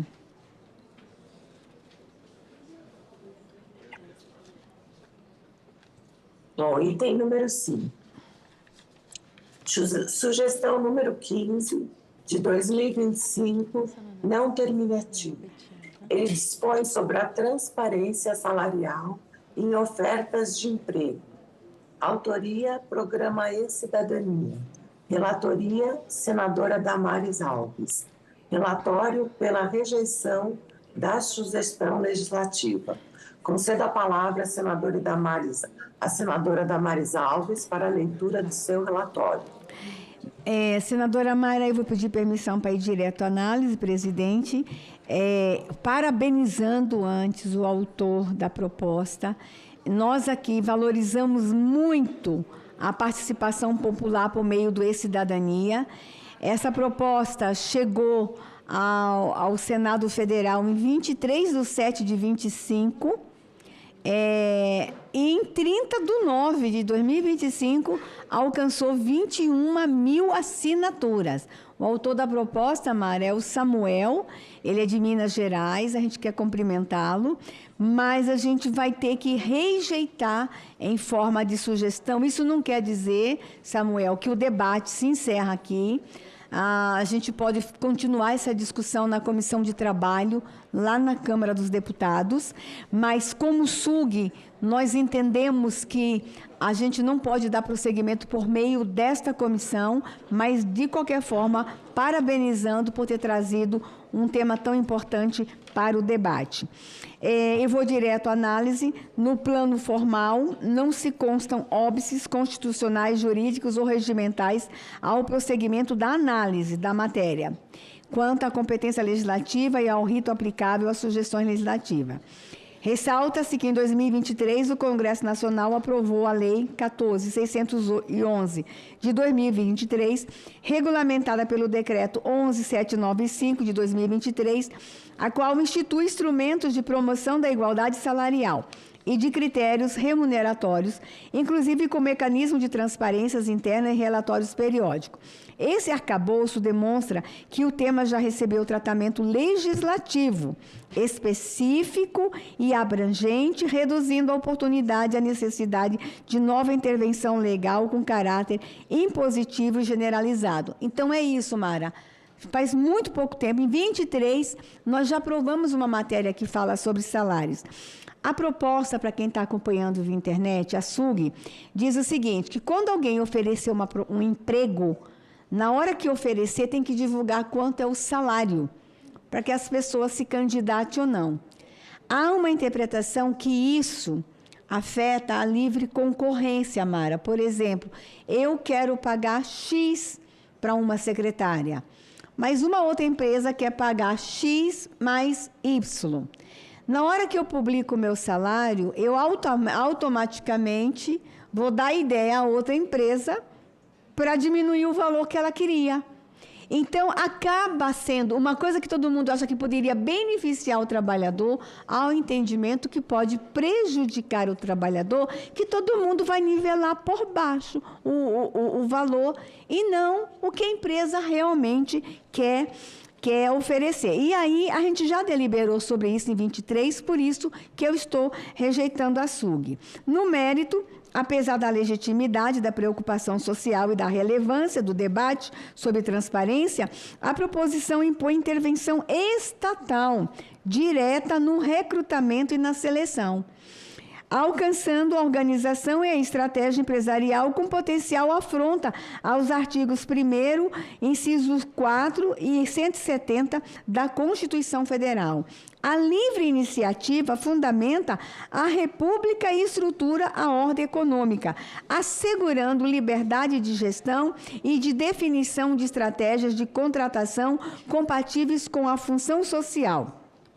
A livre iniciativa não se resume ao direito abstrato de empreender, mas compreende a liberdade de organizar, planejar e gerir atividade econômica, incluindo a definição de estratégias de contratação, política remuneratória, estrutura de cargos e processo de recrutamento e seleção. A imposição estatal, por força de lei, de obrigação de divulgação prévia de salários ou faixas salariais converte em comando legal uma escolha que integra a esfera de autonomia empresarial, configurando intervenção direta do domínio econômico. Para ser constitucionalmente legítima, tal intervenção deve observar os princípios da proporcionalidade, razoabilidade e necessidade. Entretanto, não se evidencia que a obrigatoriedade proposta seja indispensável para atingir os fins almejados, sobretudo diante da existência de instrumentos normativos já vigentes e de práticas de mercado que caminham voluntariamente em direção à maior transparência. Do ponto de vista da ordem econômica, a medida ainda tensiona a livre concorrência, visto que a divulgação pública e obrigatória de faixas remuneratórias pode funcionar como sinalização entre competidores, diminuindo a flexibilidade de ajuste e favorecendo condutas de alinhamento de mercado. Por tudo isto, e mais o que consta no relatório que já está devidamente publicado, o voto, senadora Mara, presidente, é pela rejeição da SUG 15 de 2025, com base no inciso 2 do artigo 133 do Regimento Interno do Senado Federal. Esse é o voto e peço apoio aos pares. Em discussão a matéria. Não havendo mais quem queira discutir, encerro a discussão. Em votação, o relatório apresentado. Aqueles que aprovam, permaneçam como se encontram. Está rejeitada a matéria vai ao arquivo.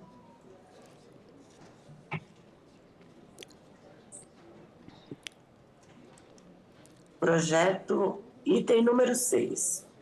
Projeto de lei número 3.906, de 2005, não terminativo. Altera a lei número 14.308, de 8 de março de 2022, que institui a Política Nacional de Atenção à Oncologia Pediátrica. A lei número 11.350, de 5 de outubro de 2006, que regulamenta o parágrafo 5º do artigo 198 da Constituição para dispor sobre o diagnóstico precoce do câncer infanto-juvenil no âmbito da atenção primária à saúde e da outras providências. Autoria, senadora doutora Eudócia. Relatoria, senador Plínio Valério. Relatório favorável ao projeto na forma da emenda substitutivo que apresenta. Concedo a palavra à senadora Damares, que fará leitura ad hoc do relatório do senador Plínio Valério. Presidente, eu vou direto à análise também de uma forma resumida, porque o projeto o relatório foi devidamente publicado e creio que há consenso na matéria. A proposição, presidente, possui objeto louvável, visto que busca fortalecer o direito constitucional à saúde de crianças e adolescentes por meio do aprimoramento de medidas focadas no diagnóstico precoce do câncer infanto-juvenil, especialmente no âmbito da atenção primária à saúde. O PL prevê diretrizes específicas para serem seguidas no âmbito da atenção primária à saúde e, além disso, elenca atividades para o agente comunitário de saúde com foco em contribuir com o diagnóstico precoce do câncer infanto-juvenil. Não obstante ao mérito do PL, entendemos que seu conteúdo já está abrangido por outros diplomas, como a Lei 11.350 de 2006, a Lei 14.238 de 21, a Lei 14.758 de 2023,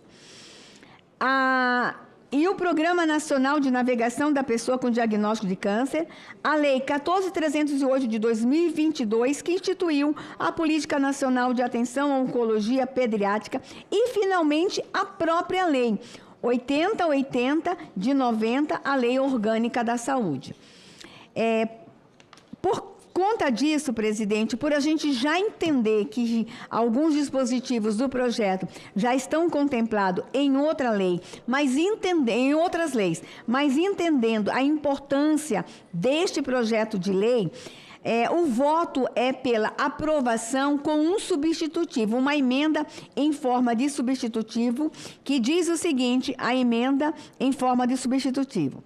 Altera a Lei 14.308, de março de 22, para prever o fortalecimento da participação das equipes da atenção primária à saúde em ações que contribuam para o diagnóstico precoce do câncer infanto-juvenil. O Congresso Nacional decreta.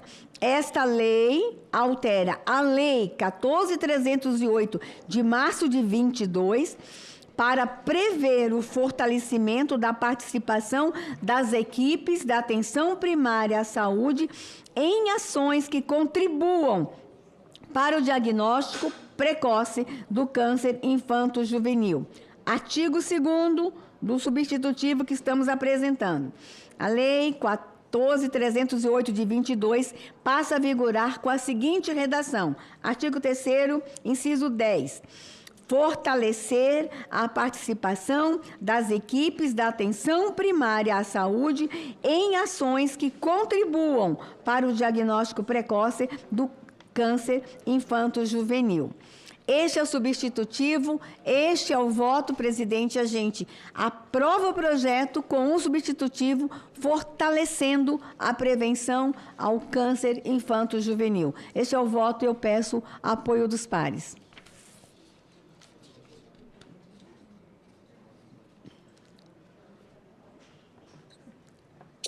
Em discussão a matéria. Não havendo mais quem queira discutir, eu encerro a discussão. Em votação, o relatório apresentado. Aqueles que aprovam permaneçam como se encontram. O relatório está aprovado, que passa a constituir o parecer da CDH favorável ao projeto, nos termos da emenda número 1, CDH substitutivo. A matéria vai à Comissão de Assuntos Sociais em deliberação terminativa.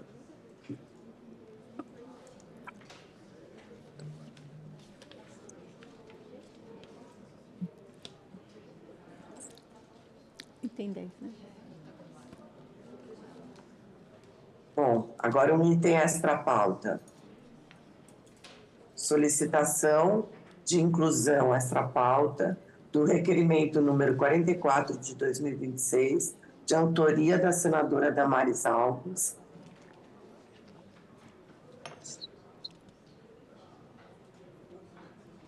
É o requerimento 44 de 2026 e requer, nos termos do artigo 58, parágrafo 2º, inciso 2, da Constituição Federal e do artigo 93, inciso 2º do Regimento Interno do Senado Federal, a realização de audiência pública em conjunto com a Comissão de Educação e Cultura e a Comissão de Assuntos Sociais, com o objetivo de debater os desafios enfrentados pelas pessoas com síndrome de Prader-Willi no Brasil, especialmente quanto ao diagnóstico precoce, ao acesso ao tratamento adequado e ao desenvolvimento de políticas públicas de saúde, educação e inclusão social.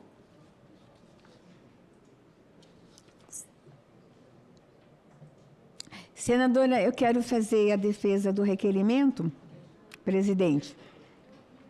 Na segunda-feira passada, nós tivemos aqui na comissão mais uma audiência pública para a gente discutir os desafios das famílias com doenças raras. Foi incrível e você foi o tempo todo elogiada, tá, Mara?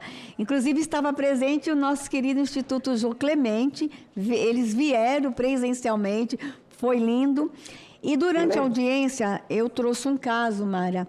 Eu sou família rara, porque eu tive na família o meu sobrinho filho, o Igor Henrique, ele tinha Prader-Willi. E é uma síndrome que as pessoas não conhecem muito. E nós precisamos fazer uma discussão. sobre essa síndrome. Faz um tempo que eu quero fazer essa discussão, mas essa semana aconteceu um episódio bárbaro, Mara. Na cidade de Fortaleza, um menininho com Prader-Willi, quem não sabe o que é essa síndrome, deixa eu explicar. Ela tem diversos sintomas. Um deles é a obesidade. A criança que tem Prader-Willi, ela, querendo ou não, ela será uma criança obesa. O meu sobrinho, no dia que nós perdemos ele, ele tinha 12 anos de idade. No dia que ele morreu, com 12 anos, ele estava com 180 quilos. E essas crianças estão agora começando a ir para a escola. Quando nós perdemos o Igor, em 2002, quando ele nasceu em 89, só tínhamos 4 casos registrados em São Paulo. Era raríssimo. A síndrome estava sendo conhecida no Brasil. E se a gente soubesse o que a gente sabe hoje, nós teríamos dado mais qualidade de vida para o Igor. E o Igor era uma criança obesa que enfrentou todos os tipos de preconceito e discriminação. Aí, Mara, semana passada, numa escola, Magno Malta, um menino com um Prader, obeso, foi levado para o banheiro da escola pelos colegas, trancaram ele no banheiro e fizeram ele comer 7 fatias de bolo, empurrando na boca dele. Esse menino, ele poderia, como eles têm uma fome insaciável, se o estômago dele já estivesse cheio, essas 7 fatias poderia ter levado ele à morte. E rindo dele e forçando ele a comer. Isso está acontecendo muito no Brasil. Então, nós entendemos que agora é a hora de fazer a discussão sobre a síndrome, trazer ela para a pauta, dar visibilidade. Então, nós vamos fazer uma audiência, esse é o requerimento, Mara, com a Comissão de Direitos Humanos, é uma audiência em conjunto, Direitos Humanos, a CAS e a Educação, porque nós queremos enfrentar o bullying a essas crianças nas escolas. Eu acho que faltou os professores nessa escola observarem que esse menino tinha síndrome Prader-Willi. Com certeza teria orientado os colegas dizendo, não é porque ele quer comer muito, é porque ele tem uma síndrome. Então, esse é o objeto do requerimento e eu peço apoio aos colegas para a gente aprovar, para fazer em conjunto as 3 comissões, inclusive trazendo o MEC, para a gente discutir formas de prevenção ao bullying às crianças com Prader-Willi no Brasil.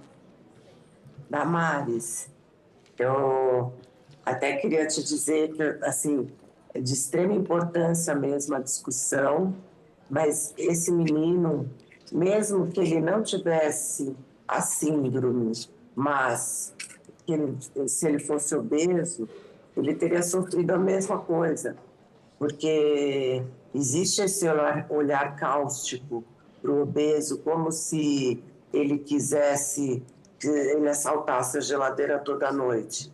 E muitas vezes é algo que leva a tantas limitações. Então, mais uma vez, eu insisto, se a gente vai fazer essa discussão, ainda partindo de uma coisa que aconteceu, de um bullying que aconteceu com um menino que tem uma síndrome de Prader-Willi, a gente tem que ter apoio de saúde mental, porque tem que começar na escola.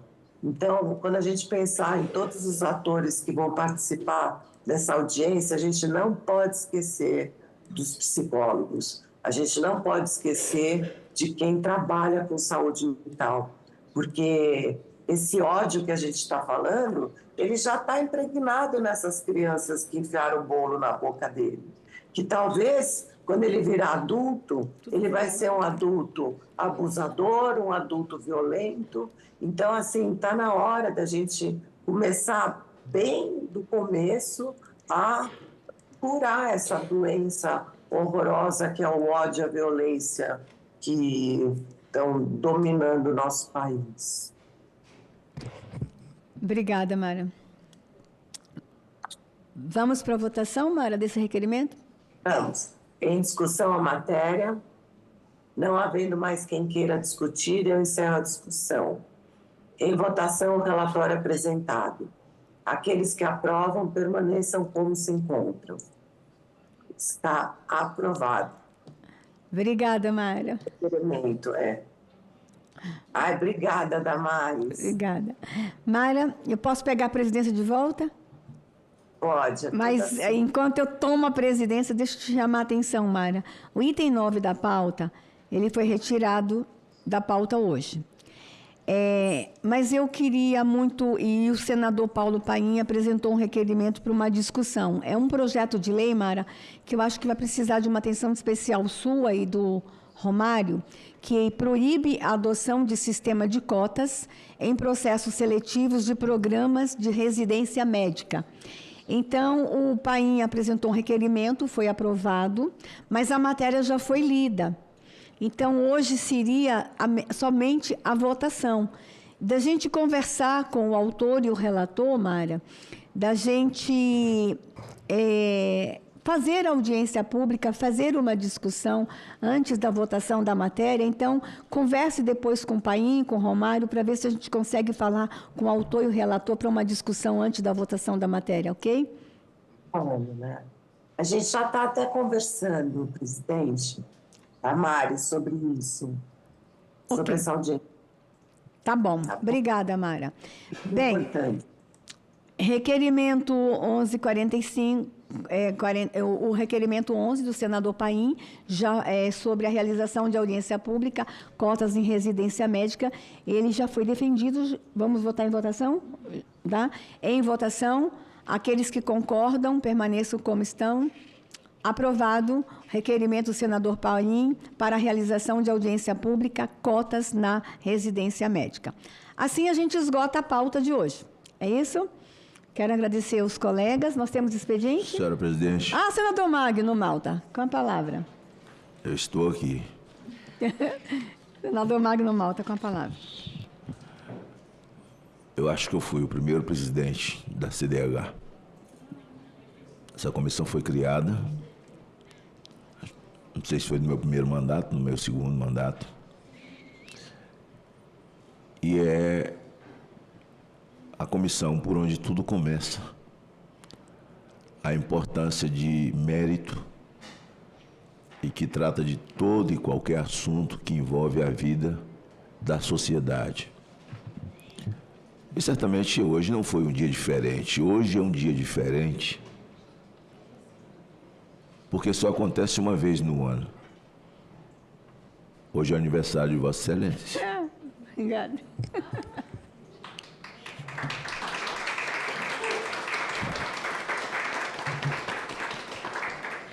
Quando ele era meu chefe, ele me dava presente. E você acha que eu vim à comissão hoje por quê? O dia do aniversário da gente é o dia mais importante da vida da gente. Já vi muita gente que fala, eu não me importo, não me importo. Meu aniversário passa, não estou nem aí, né? Não me importo com esse tipo de coisa. No fundo, está dizendo que se importa muito, né? Quem não quer receber parabéns, quem não quer receber um abraço, hoje em época de internet, de ser lembrado, de receber uma mensagem de amigos, da família, de quem gosta. E outros até não é que gosta, né?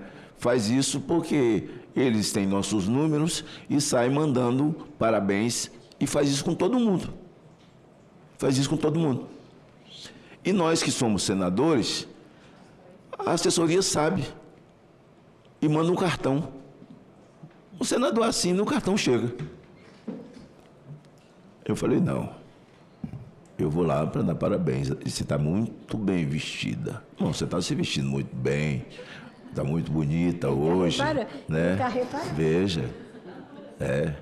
E não há presente mais importante do que isso, né? Está feliz, né? E não sei. Com quem será? E dizer a importância desse dia. Há uma música de Samuel e Daniel que diz, você é especial, quem te deu a vida, destruiu a forma, não fez outro igual. No dia do aniversário da gente, parece que é o dia que a gente quase que consegue pegar em Deus, assim, de chegar perto assim, porque Ele é a vida. E esse dia é o dia da vida. É o dia da vida. Por isso, Damares, senadora Damares, eu lhe desejo toda a felicidade do mundo. Essa felicidade acompanhada com muita saúde. Porque quando a gente tem saúde, a gente consegue ser mais útil às pessoas, ser mais útil à vida, às lutas das pessoas, independente das nossas. Porque com saúde, a gente vai sobrevivendo, lutando com dores e dando o melhor da gente. Mas a saúde proporciona a que nós tenhamos disposição para enfrentarmos intempéries que, veja, nós estamos no mês da mulher. Comemorar o quê, pelo amor de Deus? Com tanto feminicídio, com um presidente da República que fala barbaridades. E é como se nós não tivéssemos autoridades para repeli-lo. Onde o crime aumentou. Comemorar o quê? Num país elameado. Que presente dá às mulheres com tanta sujeira, com tanta podridão na Suprema Corte de um país. E Vossa Excelência não é de hoje nem de ontem. Vossa Excelência é uma militante da vida. Vossa Excelência, desprovida de uma capa de imunidade parlamentar, sempre falou o que pensou. E muitas vezes escreveu o que pensou para que eu falasse. E eu verbalizei os seus pensamentos, os seus sentimentos. É um presente muito ruim no mês de março que as mulheres estão recebendo. A vergonha pública da nossa Suprema Corte. A vergonha pública do Executivo desse país e a vergonha pública das nossas duas casas.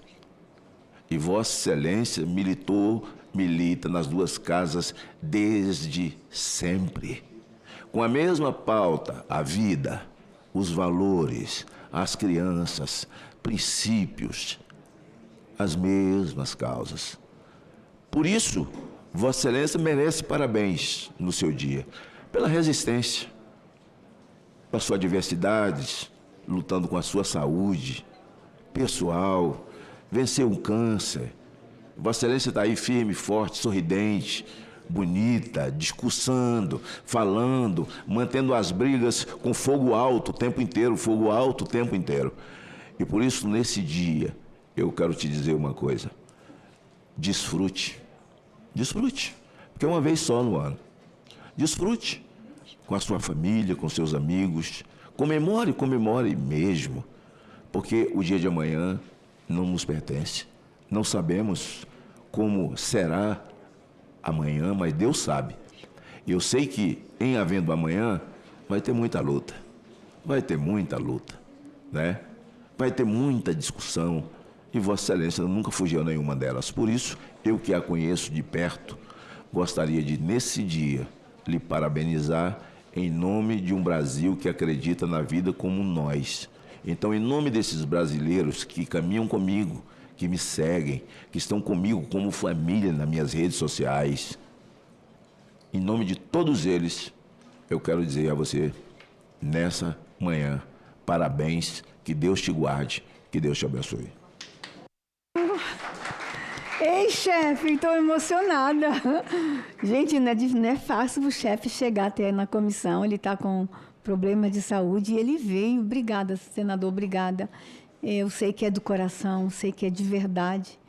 Eu sei que a vida nos uniu há uns 20 anos atrás e sei quanto você torce por mim, quanto você torceu para eu chegar aqui.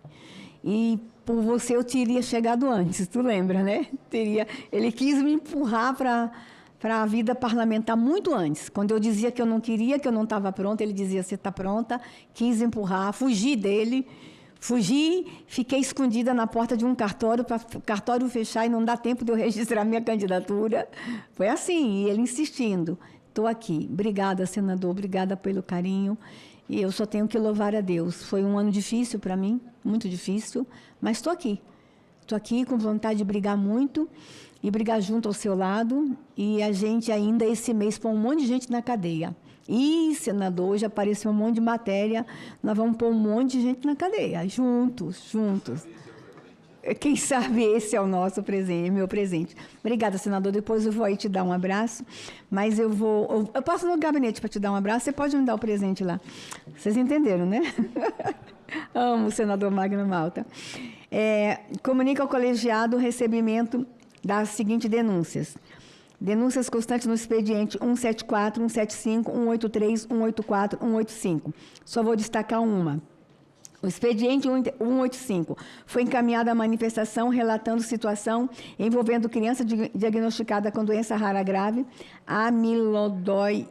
amiloidose hereditária, associada à transtirretina, residente no estado do Paraná, que teve o tratamento de medicamentoso interrompido após suspensão de tutela judicial anteriormente concedida para custeio da terapia, com risco à continuidade da assistência da saúde. Informo que estão sendo oficiados os órgãos responsáveis para a adoção das providências cabíveis diante da gravidade do caso e da existência de vida em risco, da existência de risco de vida. Comunico ainda o recebimento dos ofícios constantes no expediente 169, 170, 72, 73, 174, 177, 178, 179, 180, 181 e 182. Destacando o expediente 169, o Ministério das Relações Exteriores encaminhou resposta acerca de denúncia relacionada a alegadas violações de direitos humanos e perseguição religiosa contra integrantes da comunidade Bahá'í no Irã, informando que o Brasil acompanha a situação no âmbito da política externa e em fóruns multilaterais de direitos humanos. Expediente 170, a Agência Reguladora Estadual informou a instauração de processo administrativo para análise de denúncia relativa à interrupção prolongada do fornecimento de água potável e cobranças consideradas abusivas por concessionária responsável. Expediente 177, a Ouvidoria Nacional de Direitos Humanos informou o registro e encaminhamento de denúncia relacionada à possível violação de direitos humanos envolvendo criança no estado de Minas Gerais com remessa aos órgãos competentes para apuração. Expediente 178, o Ministério dos Direitos Humanos e da Cidadania informou o registro e encaminhamento de denúncia relacionada a alegações de violência sexual contra a criança e eventuais irregularidades na condução do caso por autoridades locais. 180. O Ministério dos Direitos Humanos e da Cidadania informou providências adotadas em denúncias relacionadas à possível violação de direitos humanos de criança, com encaminhamento da manifestação a órgãos competentes. Gente, eu quero agradecer ao Ministério dos Direitos Humanos. Todo o nosso expediente tem sido respondido. E em todas as audiências, a ministra manda um representante. A ministra só precisa gostar um pouquinho mais de mim, mas o Ministério todo está envolvido com essa comissão e eu tenho que agradecer a liderança de governo e ao Ministério, a ministra Macaé, por serem tão prontos ao atendimento a essa comissão. Comunico também o recebimento dos informes constantes no expediente 164. O expediente 164 foi encaminhado à contribuição ao debate público sobre altas habilidades e superdotação, relatando dificuldades enfrentadas no sistema educacional para implementação de medidas de aceleração escolar previstas na legislação educacional. Expediente 165. Educador encaminhou a manifestação relatando a experiência pessoal na área educacional e apresentando material pedagógico voltado ao desenvolvimento do pensamento crítico e da formação ética de crianças. Comunico, por fim, o recebimento da solicitação 166, 168, 171, todos com seus devidos encaminhamentos.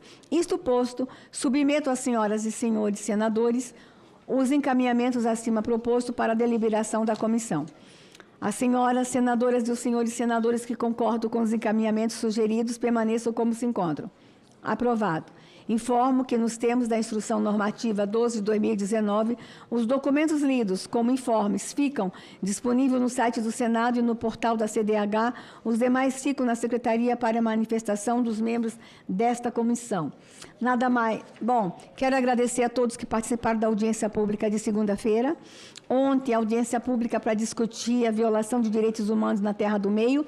E sexta-feira, nós vamos ter uma linda audiência pública para a gente tratar sobre os direitos das pessoas com nanismo no Brasil. E eu quero informar, atenção, assessoria, quero informar que eu estou emocionada, muito emocionada. O Neto vai estar na audiência com a gente. Vocês precisam conhecer o neto. E eu quero que a mãe dele, por favor, quando entrar na audiência, não sei se ele vai vir de forma online, se ele vai vir presencial. O neto vai vir presencial? E, gente, eu quero cantar com ele como é grande o meu amor por você. Gente, acompanhe esse menino com nanismo nas redes sociais. Ele é um influenciador que está movimentando o Brasil e dando visibilidade. E ele canta. A mãe é uma artista, a mãe canta, a mãe é incrível, linda, toca. Mas o neto, ele vai vir? Eu vou morrer de emoção. Neto, eu vou morrer de emoção. Sou sua seguidora, Neto, sou sua fã.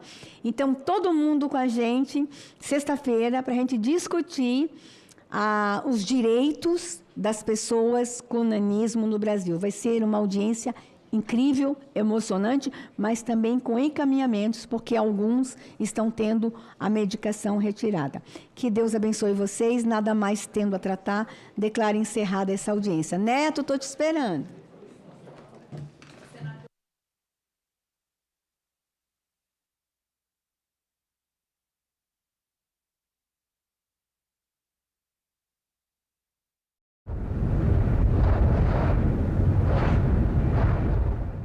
Hoje nós temos pelo Sistema Nacional de Adoção, em torno de 35 mil crianças em situação de acolhimento. A gente tem um imaginário social de que a adoção de bebês e crianças pequenas seria mais fácil. Para quebrar esse estigma da adoção tardia, é você pensar em modelo de família acolhedora. As nossas filhas já tinham nascido, a gente só precisava ainda conhecê-las.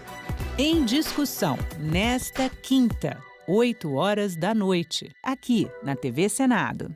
Você sabe o que é uma emenda parlamentar? O Orçamento da União define quais ações serão realizadas com os impostos arrecadados. Parte destes recursos é destinada a emendas parlamentares. Deputados e senadores direcionam recursos para obras e serviços em sua região. Você pode acompanhar e fiscalizar as emendas no portal Siga Brasil, no site do Congresso, no portal da Transparência do Governo Federal e na plataforma TransfereGov.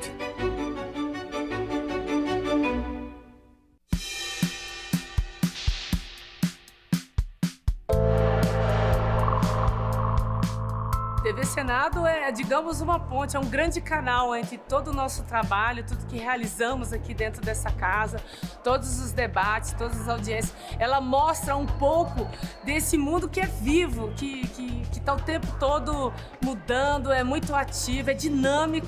E se não fosse a presença da TV Senado aqui dentro para mostrar esse dia a dia nosso, entre comissões, entre audiências públicas e as sessões do plenário, certamente nesse ambiente aqui fechado, a gente estaria muito desconectado com o Brasil de fato, com o Brasil real. Então, parabenizar a TV Senado, agradecer pela parceria, porque vocês, né, é que fazem valer o nosso mandato em termos assim de mostrar para cada cidadã e cidadão o quanto que isso aqui é dinâmico e os debates são às vezes muito acalorados, mas acima de tudo, sempre querendo, né, acertar, sempre querendo trazer a transparência devida e acima de tudo fazer o nosso papel ao qual toda a população deu para cada um dos mandatários que estão aqui dentro dessa casa.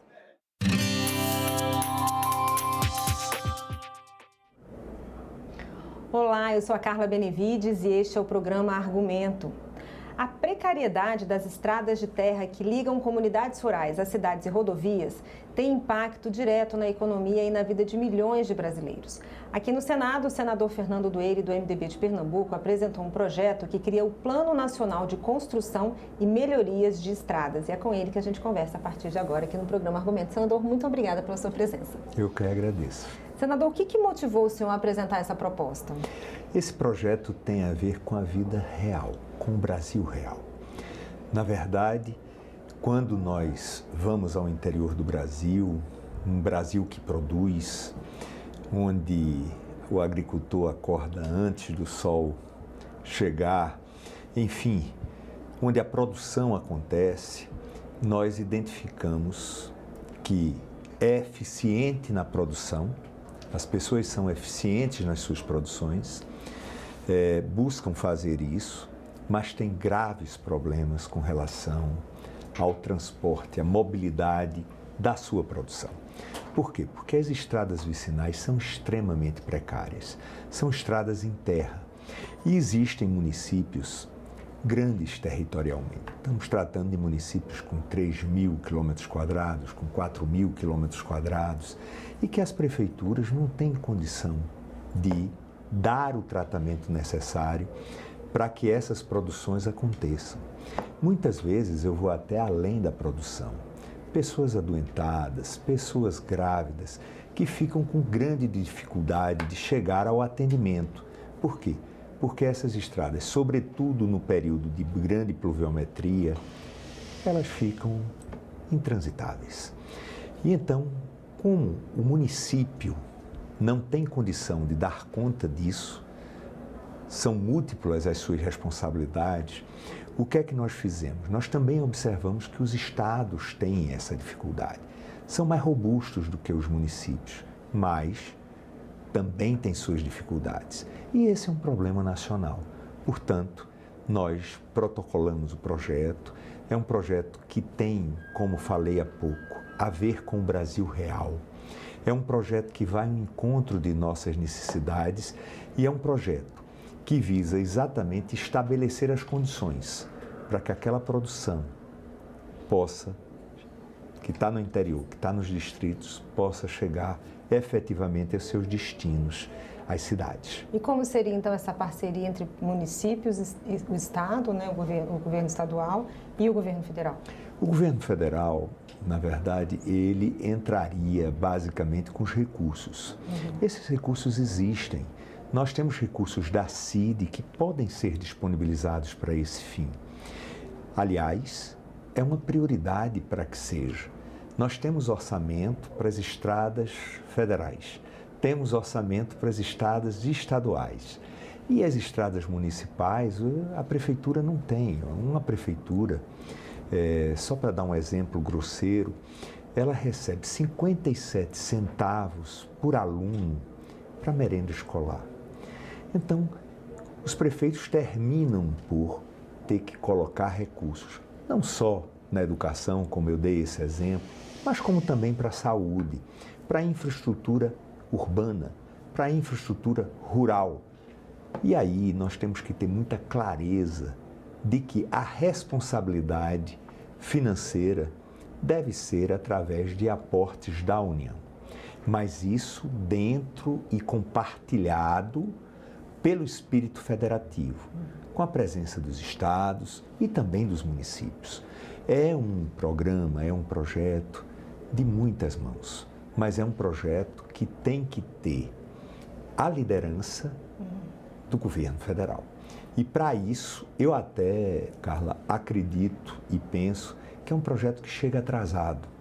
Esse é um projeto que nós deveríamos já tê-lo em funcionamento, mas sempre é hora, quando não existe, de nós podermos colocar um projeto dessa natureza na mesa, não é? Dar um canhão de luz nele para fazer com que ele possa acontecer de uma maneira harmoniosa e dentro daquilo que nós falamos agora há pouco, dentro do espírito federativo que deve ser o timoneiro da nação. Essas estradas vicinais que o senhor falou são estradas secundárias, né? A maioria delas são de terra, né? Elas que são o elo entre o rural e a cidade. Quando elas estão em más condições, qual o impacto que isso gera, principalmente para essas comunidades rurais? São todos os impactos que nós possamos imaginar. Eu tenho percorrido o meu estado e tenho ido a essas estradas e eu percebo, por exemplo, que essas estradas precisam, às vezes, de uma solução simples, uma passagem molhada, que vai socorrer quando se tem uma pluviometria muito grande, como eu falei no início. Quando você tem uma enxurrada d'água muito grande e faz com que aquelas estradas terminem tendo uma passagem de água muito grande e que essa passagem termina por deteriorar e até, às vezes, inviabilizar o percurso. Eu digo sempre, a nossa produção, ela não pode ser considerada como uma coisa feita por ocasião. Isso tem que ter o papel estruturante do Estado brasileiro. E aí sim, com metas, isso não é um projeto que fique apenas do ponto de vista do conceito. É um projeto que ele identifica recursos e ele também faz acompanhamento para que nós tenhamos clareza de onde está, dentro do território brasileiro, estradas terrosas, como você falou agora há pouco, secundárias, distritais, mas que precisam deste atendimento.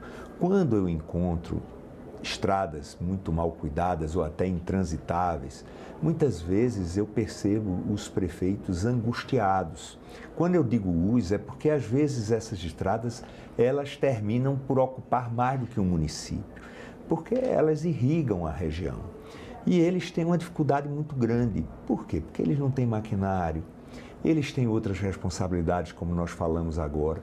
Portanto, no momento em que nós tenhamos um plano nacional, e esse plano nacional irá identificar com clareza desempenho, locais mais críticos, enfim, tenha um diagnóstico dessas estradas e com fonte de recurso pré-estabelecida, porque também não adianta você criar um projeto que não tenha suporte financeiro. Nós temos que ter uma responsabilidade muito grande, porque tudo que precisa ser criado e que gera despesa, necessariamente nós precisamos ter um olhar do que vai suportar esse projeto. E nós temos a disponibilidade do recurso. O Estado brasileiro tem a disponibilidade do recurso. O senhor tem ideia de quanto seria necessário? Veja, isso seria um diagnóstico que seria feito pelo governo federal, e aí seria, porque nós não vamos conseguir atacar tudo isso ao mesmo tempo. Por isso que ele é um plano permanente. É um plano permanente, é um plano permanente que tem metas decenais para que nós possamos ter uma atuação eficaz, objetiva e de entrega. Senador, quando a gente fala em estradas em más condições, aí a gente fala, como o senhor disse agora, né, a produção fica represada, aumenta até o custo de produção, estudantes não chegam às suas escolas, as pessoas não conseguem ir a médicos. Como que essa realidade principal, quais são os estados, não sei se o senhor tem esse diagnóstico, que são mais afetados com essa situação? São os estados do Norte, do Nordeste? Existe esse diagnóstico? Sim, nós temos problemas exatamente nas regiões mais pobres.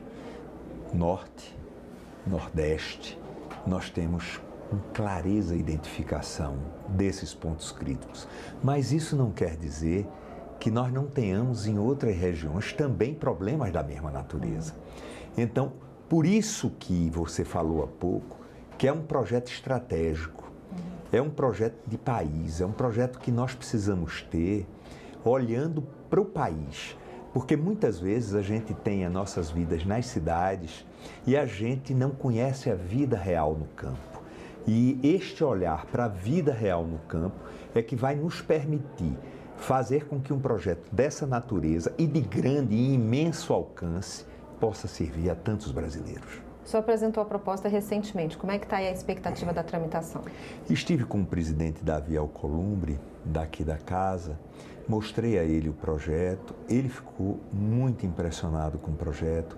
Conversei também com líderes tanto do governo quanto da oposição e senti que há uma adesão plena a este projeto, de forma que esse projeto deve estar sendo distribuído na próxima semana, pelo menos para 2 comissões, e nessas comissões eu falei com o presidente Davi para que nós pudéssemos agilizar a tramitação, pudesse ser ele terminativo em alguma das comissões, para que a gente possa votá-lo logo.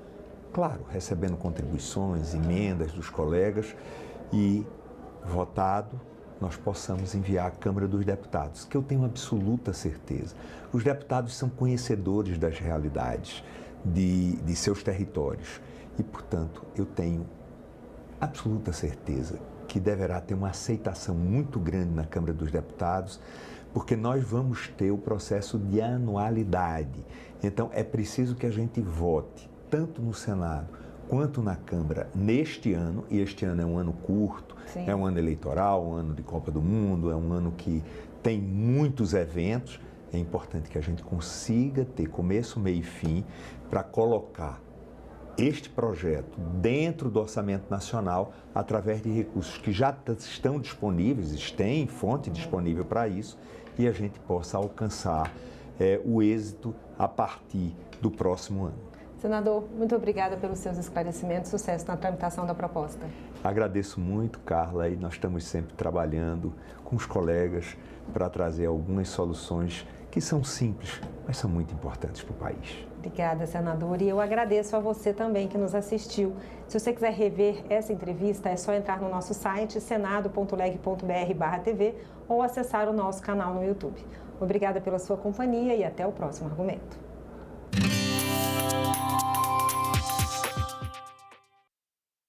Hoje nós temos pelo Sistema Nacional de Adoção, em torno de 35 mil crianças em situação de acolhimento. A gente tem um imaginário social de que a adoção de bebês e crianças pequenas seria mais fácil. Para quebrar esse estigma da adoção tardia, é você pensar em modelo de família acolhedora.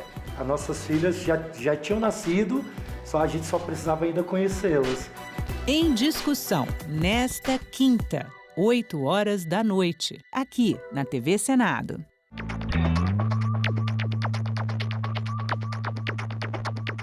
Declaro aberta a sessão solene. Se não existe parlamento, não existe democracia. O governo via todos como se fosse comunista. A fila não para de crescer para a passagem da revista lá na esplanada dos ministérios. Deve ser sempre lembrado o que foi dito por Ulisses Guimarães. Traidor da Constituição é traidor da pátria. Eu não disse não, quem fala? Eu disse Ariano Suassuna.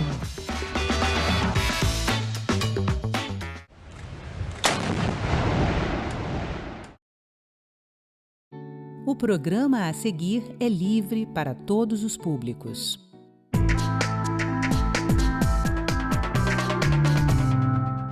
Em 2026, a TV Senado está de parabéns. Estamos fazendo 30 anos.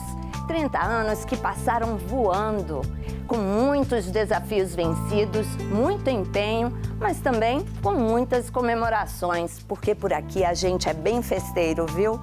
Durante essas 3 décadas, um monte de gente trabalhou para trazer para você as leis, as propostas legislativas, os debates parlamentares que fervilham todos os dias aqui no Congresso Nacional. E nós do Parlamento Brasil já estamos nessa caminhada há 20 anos. Acredita? Um programa plural feito em parceria com as TVs legislativas de todo o país. Nós nos tornamos uma grande rede nacional de televisão e trazemos notícias que importam para a sua vida. Eu sou Andréia Alves e te convido a celebrar com a gente. 5 de fevereiro de 1996. Este serviço hoje inaugurado aqui não é um serviço para o Senado, é um serviço para o povo brasileiro.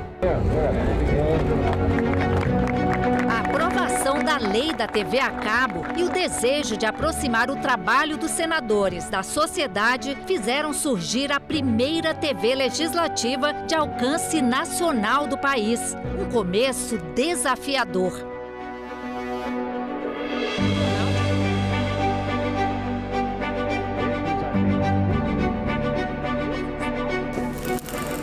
O Senado não estava preparado, a sua estrutura não estava preparada para um desafio desses, mas com o apoio do presidente, com o apoio de alguns técnicos do Senado, nós resolvemos tocar o projeto e o projeto virou um sucesso. Qual era o conceito? Interligar Senado e Câmara de fibra, para a gente pegar Congresso, e ligar o plenário nosso, que era o mais importante. Foi um ano de horror, né? Assim, toda hora caía, toda hora, até a hora que a gente conseguiu. E aí nós começamos a transmitir 24 horas. A novidade que trouxe transparência ao trabalho legislativo influenciou o dia a dia dos senadores. A TV começou a mudar mesmo quando o senador Arthur da Tava, que as câmeras ficavam lá em cima, e ele dizia que as câmeras lá em cima pegava quem é a careca, pegava mais a careca. Aí ele mandou descer as câmeras. Eles começaram, os senadores, a ficar vaidosos. Eles começaram a melhorar o visual, a fazer consultoria de roupa, para se vestir melhor, porque iam aparecer na TV todo dia. Isso foi muito interessante. Eles queriam mostrar o trabalho dele para as regiões dele, de todo o Brasil, né? Eram discursos, assim, com muito conteúdo, né? Quanto a isso, não tinha problema. Mas a questão estética da aparência, eles ficaram muito preocupados. O Senado tinha uma tradição de quarta-feira todo mundo, quinta-feira todo mundo ia embora, só voltava na terça. Depois os senadores passaram a vir na segunda-feira e ir embora, né? Embora na sexta-feira, alguns até ficavam trabalhando no sábado porque tinha como fazer programas de televisão, eles passaram a aparecer mais, seu trabalho a ser reconhecido nos estados. No começo, 15 horas de programação transmitida apenas para Brasília. 3 meses depois, transmissão para todo o país via satélite na TV por assinatura. 1 ano depois, 24 horas no ar. Hoje, o sinal da TV Senado chega a mais de 1.600 municípios brasileiros por canal aberto.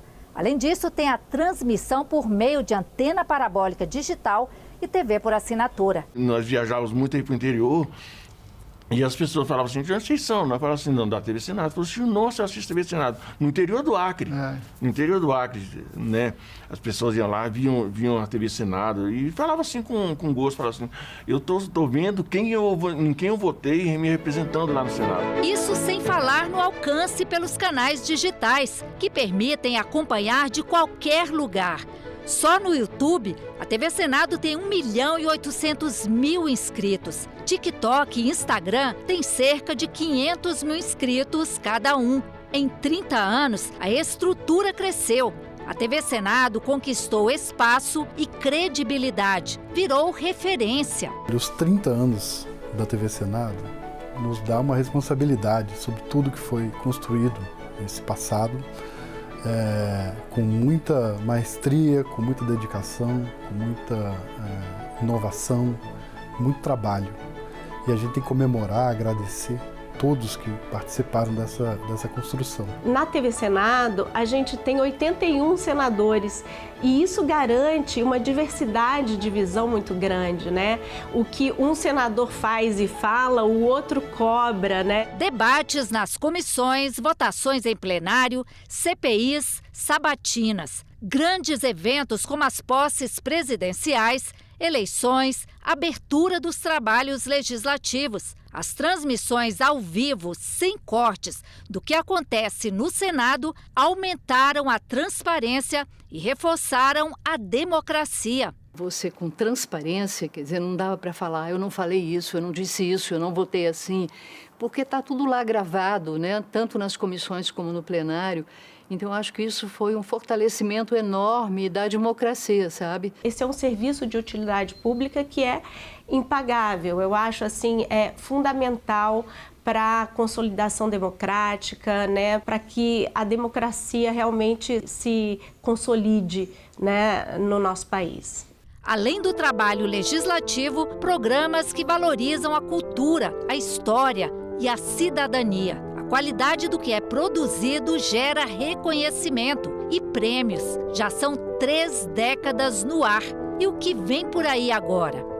A gente tem um desafio, que eu acho que é um desafio que todos os canais públicos passam, né? Que é de atualização tecnológica. A velocidade, né, do gasto público, do orçamento público, não é a mesma das emissoras comerciais. Nossa presença em redes sociais, nossa presença deste ano no streaming e a nossa presença na TV aberta, via TV 3.0, são assim os rumos que nós vamos inaugurar, ou já inauguramos, mas vamos investir, né? Esse é o grande desafio, é o desafio dos gestores públicos, dos parlamentares, verem a importância de continuidade desse trabalho que a gente faz, né? Muitos desafios, muitos avanços e uma certeza. A história política do país, nos últimos 30 anos, passou pelas lentes da TV Senado e pelos olhos de quem acompanhou tudo de perto e ajudou a construir essa história. Quando eu comecei na TV Senado em 92, eu nunca imaginei que ela fosse chegar onde chegou hoje, né? Com essa grandiosidade toda da TV Senado, né? A gente está com o pé no futuro, né?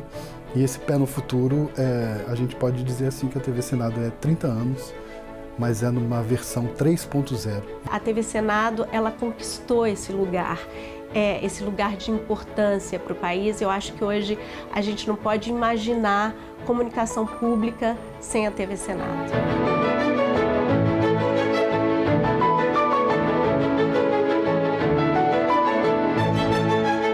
Agora são 10 para as 10, um princípio de confusão aqui. Gás de pimenta. Depois de algumas tentativas de subir a rampa do Congresso, contidas pela polícia, os manifestantes conseguiram subir no prédio do Congresso.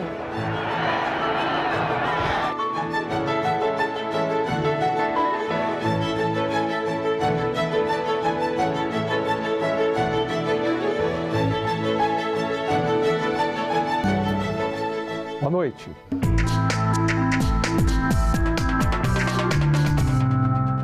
Foi em abril de 2006 que estreou o Parlamento Brasil. A ideia era e ainda é dar visibilidade às ações parlamentares que acontecem fora de Brasília, nas assembleias estaduais e nas câmaras municipais.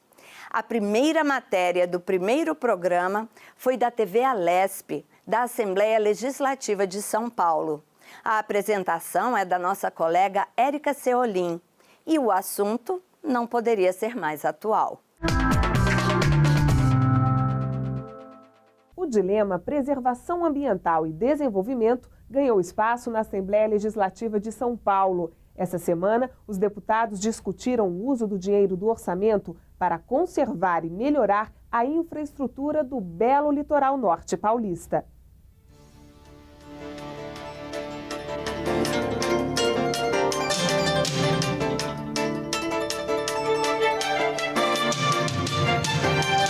São mais de 100 quilômetros de praias e costões recortando a paisagem da Serra do Mar ao longo da SP-55, que liga as cidades de Caraguatatuba, São Sebastião e Ubatuba.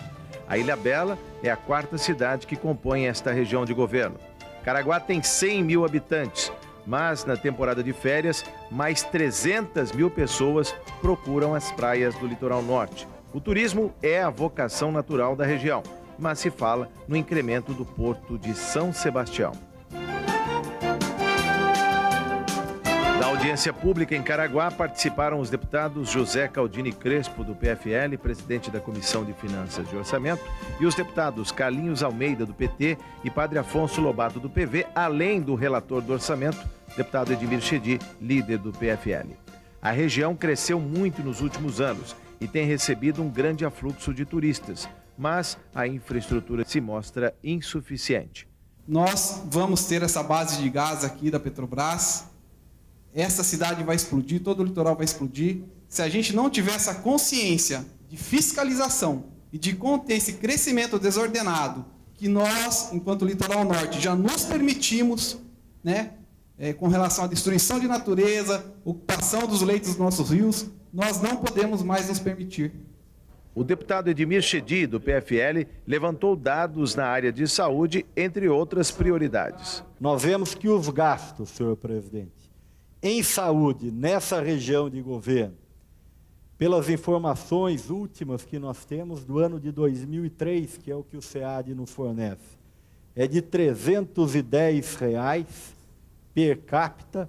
Então, para quem tem uma população que aos finais de semana e na temporada se multiplica isso não sei quantas vezes, o gasto com a saúde aqui tem que ter uma metodologia diferente.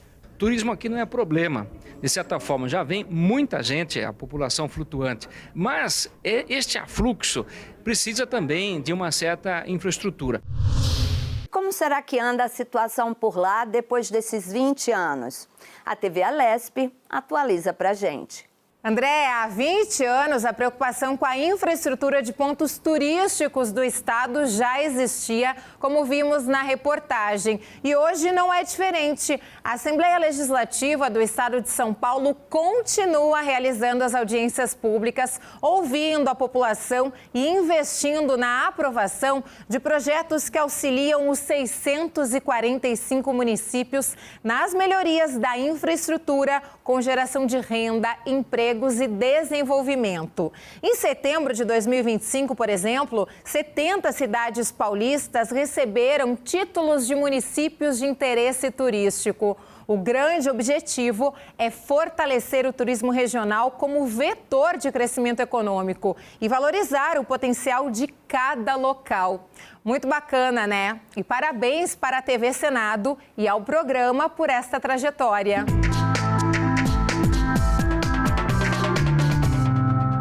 O Parlamento Brasil tem sido uma vitrine de ideias legislativas importantes para o cidadão. Você vai ver agora uma lei recente de Minas Gerais que facilita o dia a dia de quem se dedica a cuidar de pessoas atípicas, como, por exemplo, as que têm síndrome de Down e transtorno do espectro autista. Um trabalho que ninguém vê e que não tem hora para acabar. É assim que Daniela define a rotina de quem tem um filho atípico. Ela é mãe de 2 meninas. Uma delas, Manu, tem transtorno do espectro autista. A mãe atípica, ela sempre perpassa por muita demanda, né? Porque a criança, geralmente, ela já demanda por si só atenção. E a rotina da mãe atípica, ela passa a ser um pouquinho diferente, porque ela tem que estimular mais aquela criança ou aquele bebê, né? Naquele início ali. Porque o tempo que você está perto da criança, você precisa dar esse suporte. Foi pensando no bem-estar físico, emocional e psicológico de pessoas como Daniela que a Assembleia de Minas aprovou a lei que cria a política estadual de atenção, apoio e orientação aos responsáveis por pessoas atípicas. A política traz várias diretrizes, como o acesso a serviços de saúde, assistência social e psicossocial, o fortalecimento das redes de apoio, o desenvolvimento de estudos e a qualificação contínua de profissionais da rede pública estadual. É você resguardar a pessoa com deficiência, a pessoa incapacitada de cuidados e segurança.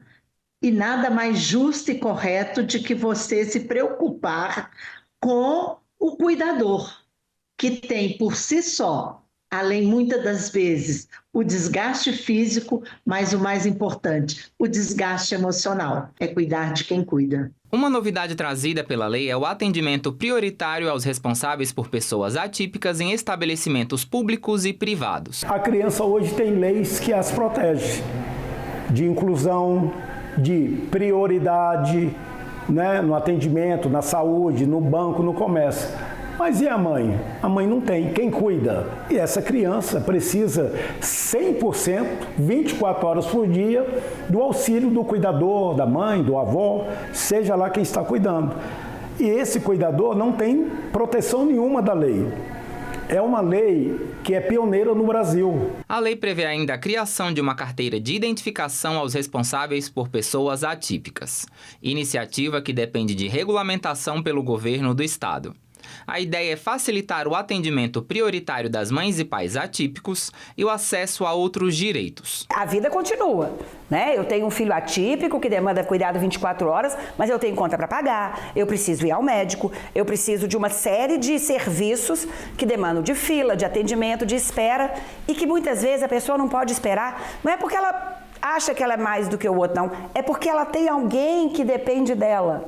E quando a criança ou a pessoa que tem a prioridade não está junto do pai, o pai, o cuidador, não tem essa prioridade. Então essa carteira vem para legitimar isso. Para Daniela, a mãe atípica do início da reportagem, a novidade é bem-vinda. Ela defende regras claras para que o direito chegue realmente a quem tem direito. A criação da carteirinha é interessante, mas a gente precisa pensar como que ela vai ser regularizada, né, na frente, porque precisa de um laudo, que tipo de laudo, pode ser do neto, pode ser do filho, qual o grau de parentesco. Isso tudo é interessante porque para que a gente realmente tenha carteirinhas para as pessoas que realmente precisam. Nós temos uma vivência muito grande nesse segmento, com famílias. Então, por isso que a gente pretende sim fazer um trabalho junto com a CEDESE, de levar subsídios, levar dados, levar informações e tentar acelerar o máximo essa regulamentação para que a lei possa dar frutos, né? Que ela possa ser efetiva.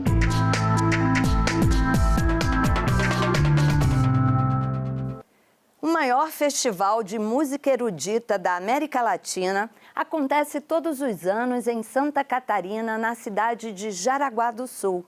Com apoio da Câmara de Vereadores, a 21ª edição do FEMUSC reuniu profissionais renomados, professores e estudantes de música, além do público, claro, em um evento vibrante. A nossa parceira TV Câmara Jaraguá do Sul foi lá conferir. Imagine um local que reúne mais de 500 talentos da música clássica. E mais, um ambiente onde um jovem brasileiro pode estar sentado lado a lado com um dos maiores solistas do mundo. Não apenas para assistir, mas para aprender a mesma partitura. No Festival Internacional de Música de Santa Catarina, o FEMUSC, a música não é apenas um espetáculo, é uma herança passada de mão em mão. Essa conexão define o maior festival escola da América Latina, que em 2026 celebra sua edição mais histórica. Aqui, mestres nacionais e internacionais e estudantes dividem o café, a sala de aula e, por fim, o palco.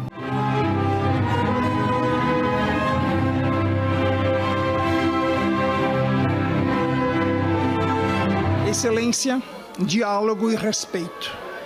Nós temos várias culturas representadas aqui, muito mais do que o número de países, porque só o Brasil tem umas 6, 7 culturas bem diferentes.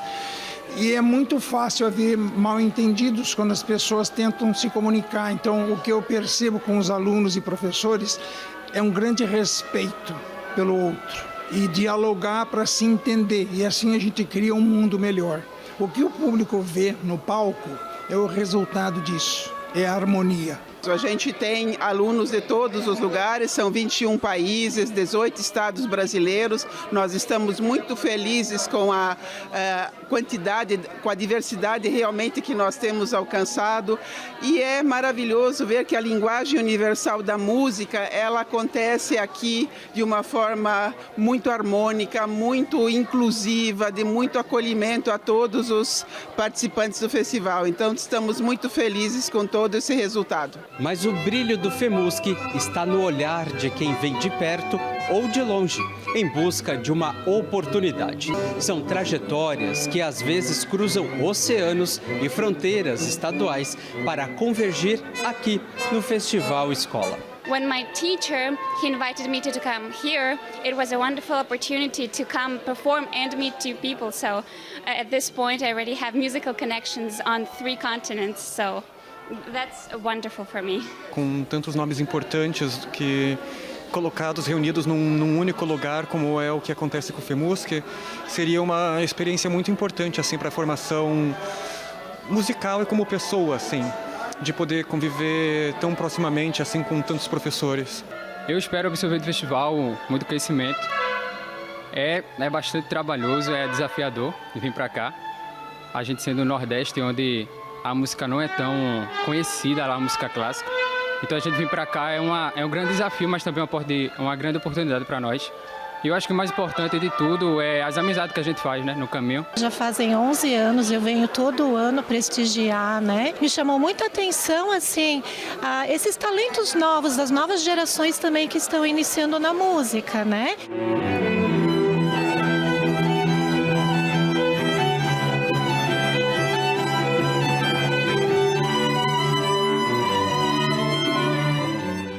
Com a cidade celebrando seus 150 anos, o festival se torna um grande anfitrião. Jaraguá do Sul se projeta nacionalmente e internacionalmente, atraindo milhares de pessoas e consolidando a cidade como um polo de cultura. A Jaraguá do Sul está de portas abertas sempre para esse povo que estão há mais de 20 anos já vindo para Jaraguá. Agora, a cidade se modifica. durante esses eventos do FEMUSC.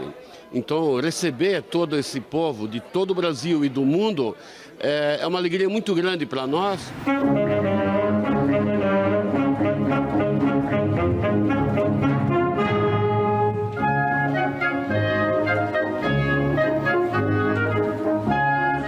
A música erudita desce dos palcos e vai ao encontro das pessoas. Ela entra em hospitais, shopping, praças, parques e até mesmo em bairros distantes da área central, transformando o cotidiano de quem vive aqui e garantindo que o festival seja de fato para todos.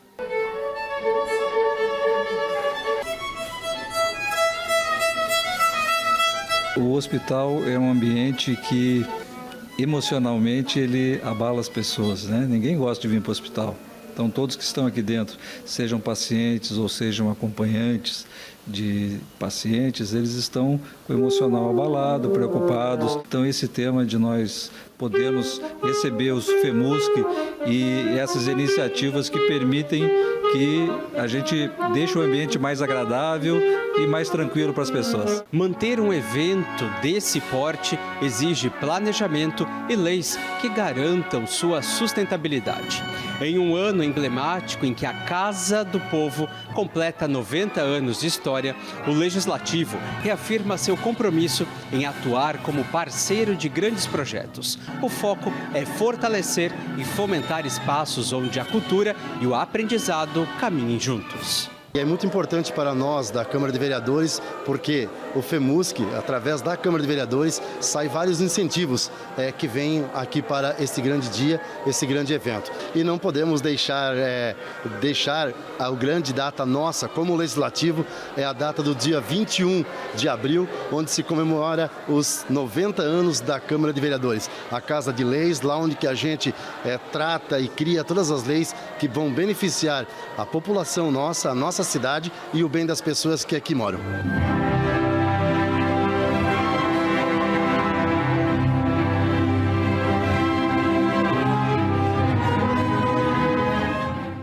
Que projeto bacana, hein?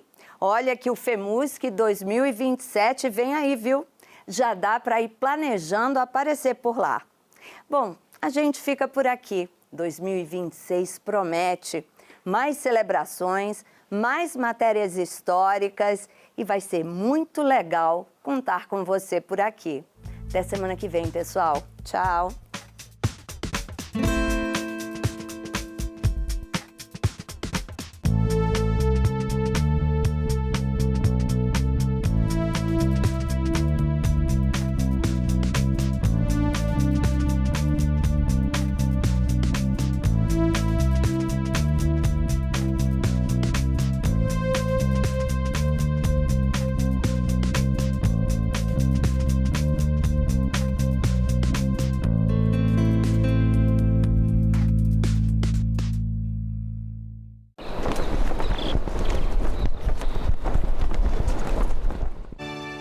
Mais nova, eu tinha muito medo de ser mãe.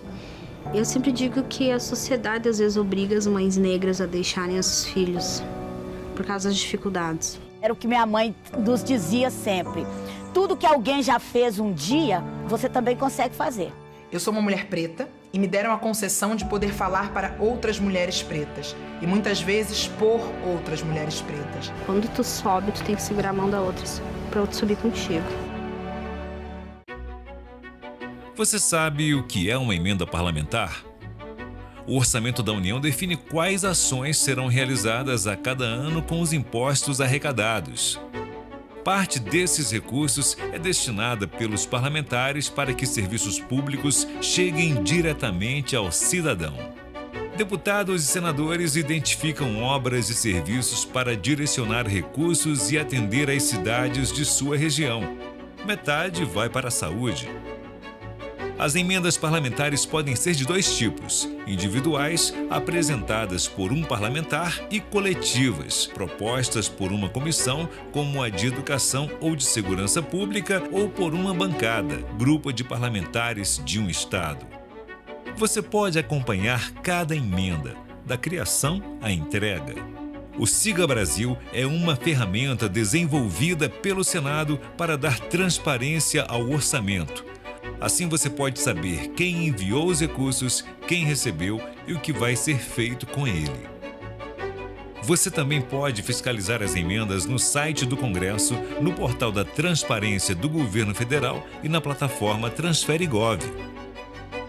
Acompanhe e fiscalize. Em caso de denúncias, procure o Ministério Público ou os órgãos de controle. Para saber mais, acesse o QR Code. De cada 10 pessoas que presenciam atos de agressão contra a mulher, 7 são crianças. A maioria delas, filhos e filhas da vítima. Essa violência tem que acabar. Acolha, denuncie, ligue 180.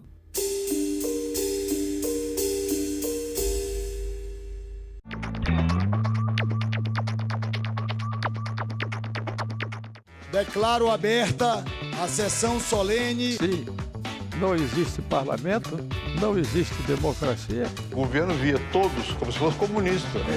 A fila não para de crescer para a passagem da revista lá na esplanada dos ministérios. Deve ser sempre lembrado o que foi dito por Ulisses Guimarães. Traidor da Constituição é traidor da pátria.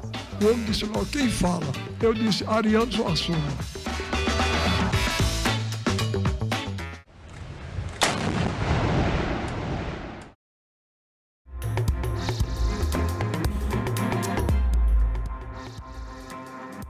Olá, boa tarde em Brasília, 13 horas e 30 minutos e o Senado Notícias está no ar em um dia muito especial, o dia que a TV Senado completa 30 anos. A CPI do crime organizado quebrou os sigilos bancário, fiscal e telemático de Fabiano Zettel, cunhado de Daniel Vorcaro, dono do Master. Os senadores também pediram ao STF informações sobre a morte na prisão do auxiliar de Vorcaro, conhecido como Sicário. Entre os requerimentos aprovados estão pedidos ao STF e à Polícia Federal para que a CPI tenha acesso aos inquéritos relacionados ao Banco Master. Os senadores aprovaram também uma solicitação ao ministro André Mendonça para que disponibilize para a CPI as informações e documentos enviados pela Polícia Federal sobre a morte de Luiz Felipe Machado de Moraes Mourão, o Sicário, na carceragem da Polícia Federal em Belo Horizonte. Sicário fazia serviço de espionagem e intimidação de adversários a mando de Vorcaro. Também foram aprovadas as quebras de sigilo de empresas e pessoas ligadas a Daniel Vorcaro, como o cunhado dele, Fabiano Zettel, e ainda de Mohamed Hussein Murad e Roberto Augusto Leme da Silva, investigados por fraudes e lavagem de dinheiro no setor de combustíveis e no mercado financeiro. Investigações da Operação Carbono Oculto apontam que Mohamed Hussein Murad é um dos principais operadores financeiros do PCC. A CPI também aprovou as convocações de Paulo Sérgio Neves de Souza, ex-diretor de fiscalização do Banco Central, e de Beline Santana, ex-chefe do Departamento de Supervisão Bancária. Os dois foram afastados do banco por suspeitas de atuarem como consultores informais de Daniel Vorcaro dentro do Banco Central. E o fundador e ex-presidente da Reag Investimentos compareceu à reunião da CPI do crime organizado na manhã de hoje. Mas ele se recusou a responder às perguntas dos senadores que pudessem incriminá-lo. Já no início da reunião, o advogado de João Carlos Mansur declarou que o cliente não responderia às perguntas. Pelo habeas corpus que foi concedido pelo eminente ministro Flávio Dino, respeitando mais uma vez, pontuando mais uma vez o respeito que o senhor Mansur, que a defesa tem por esta comissão, pelo Senado Federal, a defesa com a máxima vênia registra que ele vai usar o direito constitucional de não responder a indagações. O senador Alessandro Vieira, relator da CPI, discordou do silêncio absoluto do depoente e pontuou elementos que precisariam ser esclarecidos. Seria oportuno, por exemplo, compreender como se deu a participação da REAG na estruturação da operação de aquisição da EBAL, Cesta do Povo, no estado da Bahia, no ano de 2018. Como se deu a vinculação e a estruturação de investidores para que se fizesse a aquisição do Máxima, que depois se transforma no Banco Master. Como existe essa proteção e essa atuação de investidores, como se dá a atuação da REAG, por exemplo, na aquisição de precatórios do escritório de advocacia do senhor governador do estado do DF, do Distrito Federal, por valores aparentemente não compatíveis com os valores de mercado. Solicito que a comissão formalmente noticie ao ministro Flávio Dino o que a gente entende ser um abuso do direito de defesa, na medida em que a ordem judicial é muito clara no sentido de albergar o direito ao silêncio apenas nas perguntas e respostas que poderiam gerar autoincriminação. João Carlos Mansur é fundador da REAG Investimentos. Em agosto de 2025, ambos foram alvo de investigação na Operação Carbono Oculto, que desvendou um bilionário esquema de fraudes e lavagem de dinheiro no coração do sistema financeiro nacional, com a participação do PCC no setor de combustíveis. A investigação aponta que fundos administrados pela REAG teriam sido usados para movimentar cerca de 250 milhões para essa facção criminosa. Em fevereiro de 2026, Mansur e a REAG foram alvo da Operação Compliance Zero, suspeitos de emissão de títulos de créditos falsos. Ao que o senhor atribui essa operação, então? O senhor acha que isso foi uma... Porque é difícil, né? A gente pega assim, as pessoas vão falar... Senador, eu vou... Aí é uma opinião pessoal, eu acho que eu vou permanecer calado. Nem ela, a opinião pessoal, o senhor poderia falar? Opinião pessoal é pessoal. A gente está num ambiente público, acho que eu vou permanecer calado. Porque, tipo assim, se você tem um negócio e está tudo da melhor forma possível, e de repente você, como a expressão do senhor, né? Eu também me sentiria da mesma forma, um rolo compressor passando, uma operação da Polícia Federal em cima da minha empresa, com pessoas falando, meu Deus, o que está acontecendo? Né? Mas tudo bem, eu respeito. E a prevenção da cegueira foi destaque na sessão deliberativa da Comissão de Assuntos Sociais. Os senadores aprovaram um projeto de lei que cria o Abril Marrom, evento anual em que uma série de medidas serão oferecidas à população no sentido de proteger a saúde dos olhos e da visão. Várias propostas relacionadas com a saúde foram aprovadas na Comissão de Assuntos Sociais. Os senadores deliberaram a favor do projeto que permite aos médicos residentes o fracionamento do repouso anual em 2 períodos de pelo menos 10 dias. Foi aprovada também uma proposição que estende aos outros profissionais da saúde a homenagem Ordem do Mérito Médico. Esse projeto ele visa trazer mais justiça a essa honraria, porque nós que somos médicos sabemos que medicina não se faz só com médico. Sim. Medicina se faz com médico bem formado e que uma equipe multiprofissional competente. Já em caráter terminativo, os parlamentares aprovaram um relatório da senadora Damares Alves favorável ao projeto que cria o Abril Marrom, que prevê uma ampla mobilização em nível nacional em todos os setores da sociedade na prevenção e no combate à cegueira. A gente tem pelo menos 80% de cegueira originária da diabetes,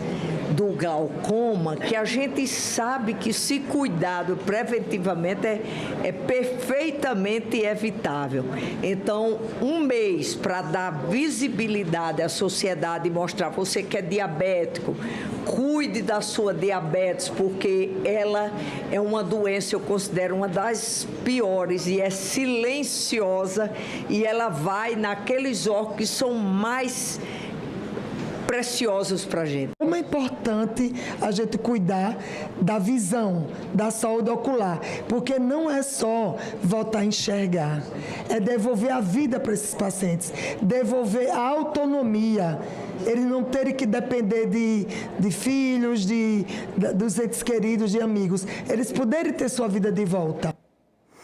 E nós vamos conferir agora as atividades programadas para hoje aqui no Senado. Daqui a pouquinho, às 14h, tem sessão no plenário. Na pauta, projeto de lei que dá preferência ao atendimento à realização de cirurgia plástica reparadora no SUS para a mulher vítima de agressão.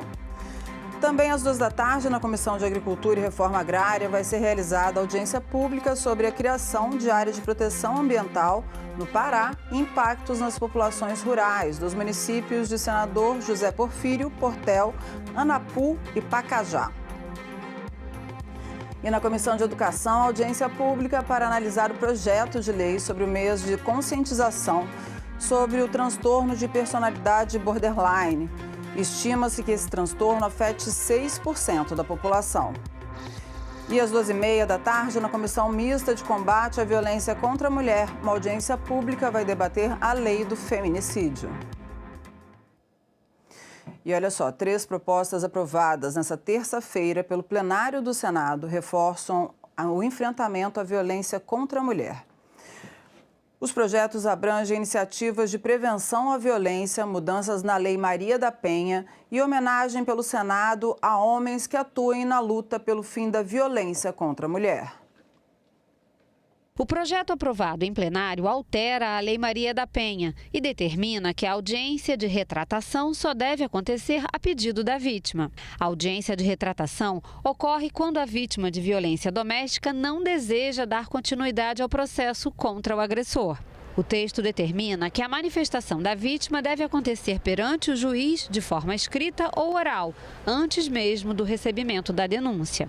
A iniciativa é para evitar que a audiência de retratação seja usada para expor a mulher ao constrangimento de confirmar a representação contra o autor da violência. A redação legal atual do dispositivo, de fato, abre margem para interpretações que permitem a designação de ofício da audiência pelo juiz, o que viola a autonomia da vítima e ainda produz sua revitimização ao submetê-la a nova oitiva desnecessária. Os senadores aprovaram também a criação do programa Antes que Aconteça, voltado à prevenção da violência contra a mulher e ao fortalecimento da rede de proteção. O programa terá a colaboração de diversos setores dos 3 poderes e da sociedade civil. A proposta incentiva o uso de tecnologias e monitoramento eletrônico de agressores, campanhas educativas, programas de empreendedorismo feminino e grupos de reflexão para agressores. A proposição adota diretrizes relevantes para o enfrentamento da violência contra a mulher, especialmente no contexto doméstico e familiar. Entre outras medidas, a autonomia econômica por meio do empreendedorismo feminino, que pode ser decisivo para viabilizar o rompimento de dependência e, por vezes, que facilita a continuação do ciclo da violência. Entre as medidas estão a criação de salas lilás para atendimento humanizado, casas de acolhimento temporário, serviços itinerantes para regiões de difícil acesso, capacitação de profissionais e formação de defensoras populares. Este é um momento histórico. Trata-se da primeira sala lilás instalada em um órgão do Poder Legislativo no Brasil e com repercussão que ultrapassa as nossas fronteiras. O Senado Federal assume um papel pioneiro e dá um exemplo. Instituições públicas não podem se limitar a legislar sobre direitos. Precisam também contribuir para que esses direitos sejam exercidos com segurança e com efetividade. Também foi aprovada a criação da medalha Laço Branco para reconhecer homens ou instituições que atuam na luta pelo fim da violência contra a mulher. A homenagem poderá ser concedida a até 3 pessoas por sessão legislativa e deverá ser entregue em sessão especial do Senado. Instituir essa honraria no Senado Federal é, portanto, enaltecer o engajamento masculino positivo e necessário para a construção de uma cultura de paz.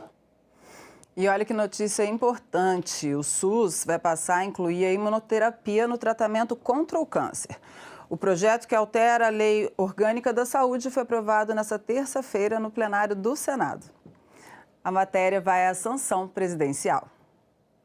Protocolos clínicos e diretrizes terapêuticas do câncer no SUS devem passar a incluir a imunoterapia, quando o tratamento for mais eficaz ou seguro que as opções tradicionais.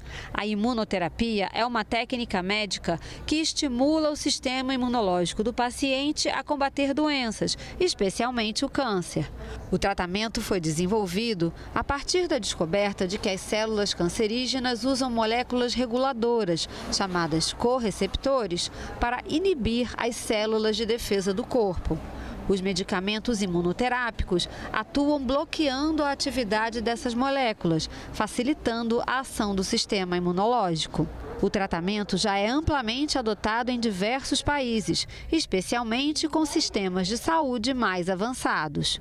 O Brasil usa imunoterapias no tratamento do câncer, especialmente nos grandes centros oncológicos públicos e privados. A imunoterapia representa uma das mais importantes inovações da medicina moderna. Trata-se de um tratamento que estimula o próprio sistema imunológico do paciente a reconhecer e combater as células cancerígenas. Ela não lesa as células normais, porque ela estimula o sistema imunológico a reconhecer as células cancerígenas como células doentes. E elas vão lá através dos checkpoints e bloqueia todo o sistema que a célula cancerígena tem de se multiplicar. E o tumor, ele morre. Então, o paciente, a imunoterapia veio para fazer a diferença entre a vida e a morte. E o Senado também aprovou o projeto que reestrutura carreiras do serviço público e reajusta a remuneração de diversos cargos do governo federal. A medida vai beneficiar 270 mil servidores públicos. O texto segue agora para a sanção presidencial. E como parte da programação do Mês da Mulher, o Senado recebe a exposição Donas da Rua. A mostra reúne ilustrações criadas por Maurício de Souza e apresenta figuras femininas que marcaram a história do Brasil. A exposição Donas da Rua, promovida pela bancada feminina do Senado em parceria com a Maurício de Souza Produções, busca incentivar a autoestima e a igualdade de gênero desde a infância. A mostra destaca histórias de mulheres com trajetórias que contribuíram para o avanço da cultura, educação, política e pela luta por direitos. A exposição ela traz de uma maneira lúdica, mas muito forte ao escolher histórias tão importantes, da importância de que a gente possa discutir a situação e a posição da mulher na sociedade. Eu gosto especialmente do nome dessa exposição, que é As Donas da Rua. Eu acho que nós somos donas da rua, do bairro, da cidade, do estado e, por que não, do Brasil. A exposição reúne ilustrações criadas por Maurício de Souza e apresenta figuras femininas que marcaram a história do Brasil. A ideia é promover o empoderamento feminino e inspirar meninas a buscarem seu espaço na sociedade. Quando a gente fala de lidar com as crianças, a gente está formando uma nova sociedade, uma nova cultura, uma forma de enxergar o mundo diferente.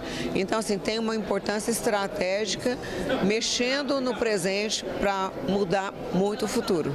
A exposição está aberta para visitação no espaço Ivandro Cunha, no Senado, até o dia 20 de março e faz parte da programação Março Mulheres 2026, uma série de eventos realizados pelo Senado para promover os direitos das mulheres, enfrentar a violência de gênero e valorizar trajetórias femininas no Brasil. Trazer essa exposição, trazer também essa fala sobre o papel dessas mulheres, tirar essa invisibilidade, esse silenciamento que foi feito ao longo dos anos, é importantíssimo para justamente dar esse recado, tanto para mulheres, meninas, homens, meninos também. E o presidente do Senado, Davi Alcolumbre, parabenizou em plenário a TV Senado pela produção e divulgação do documentário Quando Elas Se Movimentam, que foi exibido na TV Globo nesta semana. No mês em que celebramos o Dia Internacional da Mulher, gostaria de parabenizar a TV Senado, aos servidores da TV Senado e também a Secretaria de Comunicação Social pela divulgação do trabalho do Parlamento, especialmente na defesa dos direitos das mulheres e na promoção da equidade racial. a TV Globo exibiu no programa Tela Quente o documentário Quando Elas Se Movimentam, produzidos pela TV Senado e dirigido por Suzana Lira. A obra também foi exibida aos participantes do Big Brother Brasil. A Globo aderiu a uma chamada pública feita pela TV Senado para ampliar o alcance do documentário e levá-lo a um número ainda maior de brasileiras e brasileiros. Também aderiram à iniciativa o Canal Futura, o Sesc TV e as emissoras da Rede Legislativa Brasileira. O filme conta a história de 3 mulheres negras, Antônia, Luana e Angélica, e mostra como suas trajetórias se conectam com os avanços sociais e conquistas de direitos impulsionados pelo Parlamento brasileiro. Parabenizo todos os servidores envolvidos neste projeto. Parabenizo a TV Senado pelos seus 30 anos de contribuição à comunicação pública brasileira. E, muito especialmente, a minha homenagem vai, a partir deste documentário, a todas as mulheres do nosso país. Muito bacana, muito feliz em fazer parte dessa história. Parabéns, TV Senado, 30 anos. E nós ficamos por aqui. Você pode rever as reportagens dessa edição na nossa página na internet, senado.leg.br/TV. Muito obrigada pela companhia e até a próxima.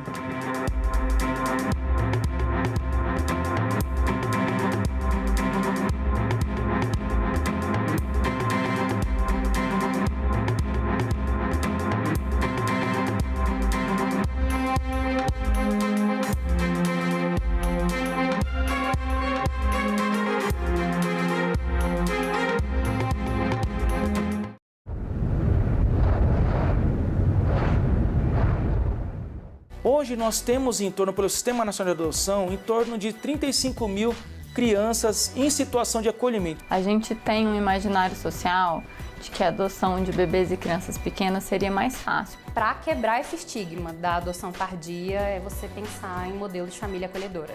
As nossas filhas já tinham nascido, a gente só precisava ainda conhecê-las. Em Discussão, nesta quinta, 20h, aqui na TV Senado. A TV Senado comemora 30 anos com uma programação cheia de novidades.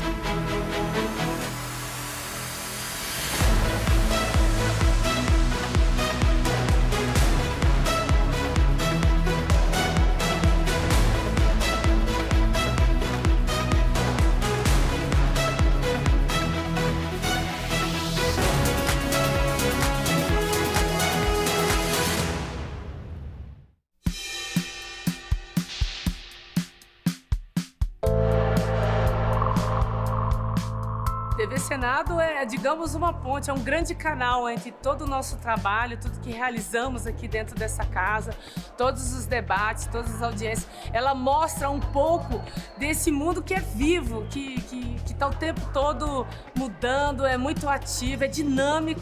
E se não fosse a presença da TV Senado aqui dentro para mostrar esse dia a dia nosso, entre comissões, entre audiências públicas e as sessões do plenário, certamente nesse ambiente aqui fechado, a gente estaria muito desconectado com o Brasil de fato, com o Brasil real. Então, parabenizar a TV Senado, agradecer pela parceria, porque vocês, né, é que fazem valer o nosso mandato em termos assim de mostrar para cada cidadã e cidadão o quanto que isso aqui é dinâmico e os debates são às vezes muito acalorados, mas acima de tudo, sempre querendo, né, acertar, sempre querendo trazer a transparência devida e acima de tudo fazer o nosso papel ao qual toda a população deu para cada um dos mandatários que estão aqui dentro dessa casa.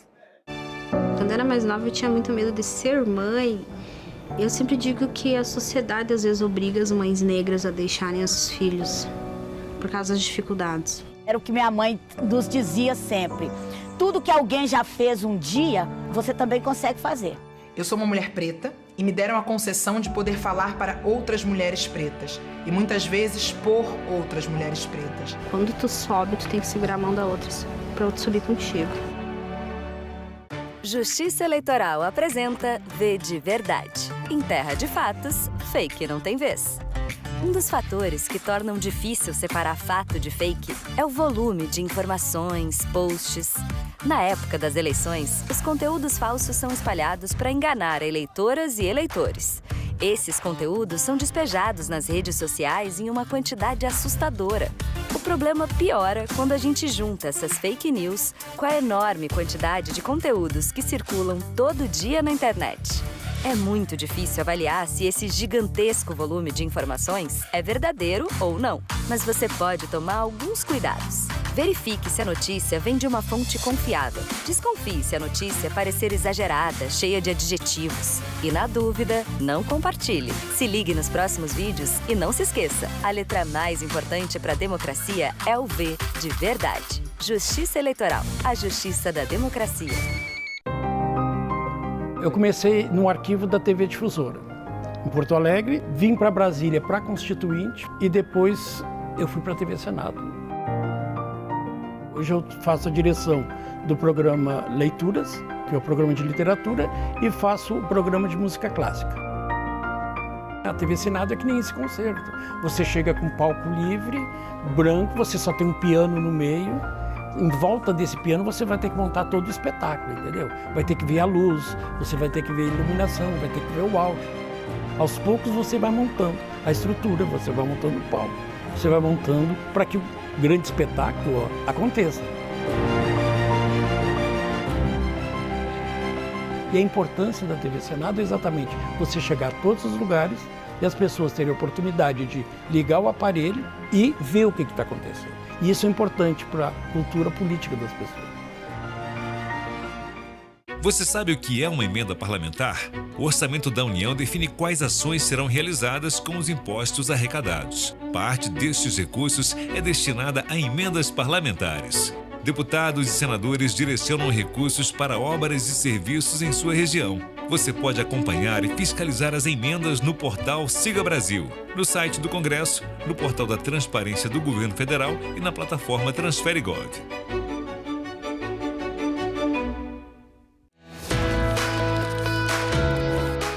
Esse cenário de cartão postal é uma forma bem didática para entender o que é o Senado e o que é o Poder Legislativo.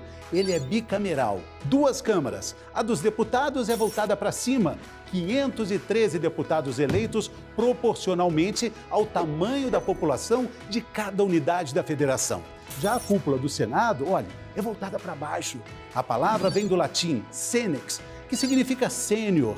É o lugar da ponderação. Cada unidade da federação elege 3 representantes. São 81 senadores. O mandato é de 8 anos. Mas a renovação é intercalada entre as eleições. E assim são escolhidos 1 e 2 senadores alternadamente. O processo legislativo sempre vai passar pelas 2 câmaras. Primeiro se vota em uma casa e a outra é responsável pela revisão. Então, se a votação começa pela Câmara dos Deputados, o Senado revisa. Agora, se ela começa pelo Senado, é a Câmara dos Deputados que exerce o papel revisor. O Senado fiscaliza o Poder Executivo. Então, por exemplo, o afastamento de um presidente da República, o impeachment, é julgado pelo Senado Federal. É daqui também que são autorizadas as nomeações para cargos muito importantes, como os ministros do Supremo Tribunal Federal e o Procurador-Geral da República. Grandes transações financeiras do Executivo também precisam de autorização do Senado. Existem também as comissões de variados assuntos, direitos humanos, meio ambiente, educação e desenvolvimento regional. Elas analisam as matérias antes da votação em plenário. Quando o caso é de investigação e denúncia, aí são criadas as CPIs, comissões parlamentares de inquérito, que investigam as irregularidades em assuntos que são de interesse público com poder de autoridade judicial. A história dessa casa vem de longe e vai mais longe ainda. O Brasil avança rumo à criação de uma política nacional de cuidados. Mas o que significa para o Brasil e para o mundo a volta de Trump? inteligência artificial e cultura são assuntos de cidadania.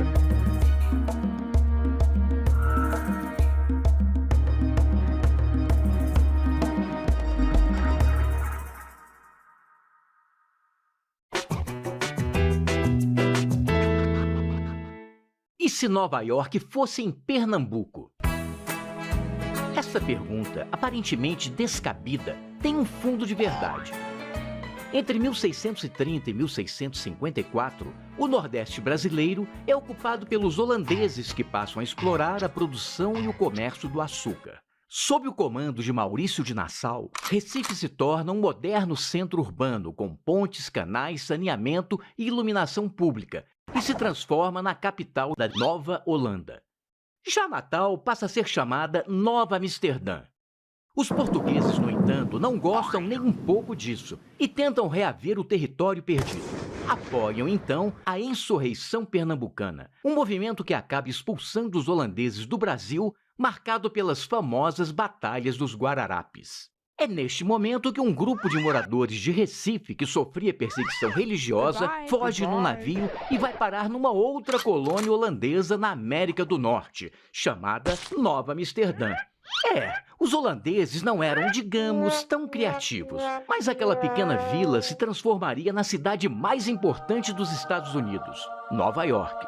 É por isso que se pergunta, se os holandeses não tivessem sido expulsos do Brasil, Recife poderia ser uma cidade como Nova York?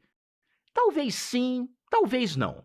É verdade que os portugueses não eram bons negociantes e ainda tiveram que indenizar a Holanda pelas dívidas dos senhores de engenho de Pernambuco. Mas os holandeses também não fizeram um grande negócio e acabaram trocando Nova York pelo Suriname para saldar uma dívida de guerra com a Inglaterra.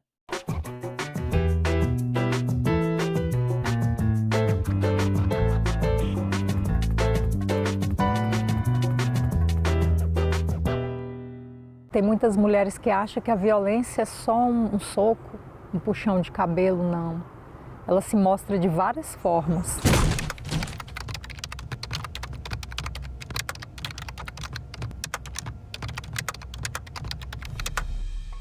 Era briga, era ciúme, era confusão. Ah, mulher minha não vai estudar. Quem é que vai te querer com esse tanto de filho? Mulher minha não dança. Mulher minha não tem amizade com homem, as falas que eu ouvia. Mulher minha tem que me servir a hora que eu quiser. Se não me servir, eu vou pra rua procurar outra. Várias vezes, inclusive, eu acordei com ele em cima de mim. Se você percebe que o seu parceiro ou não aceita o seu não, insiste muito ou desrespeita o seu estado de inconsciência e de vulnerabilidade, fique alerta porque é uma violência sexual, é uma violência grave. No início eu achava ser normal, só que chegou um determinado ponto que eu falei, isso não é normal. Buscar ajuda, uma rede de apoio de outras mulheres, psicólogos e se cuidar. É uma boa dose de amor próprio. Eu separei, hoje eu faço tudo o que eu quero.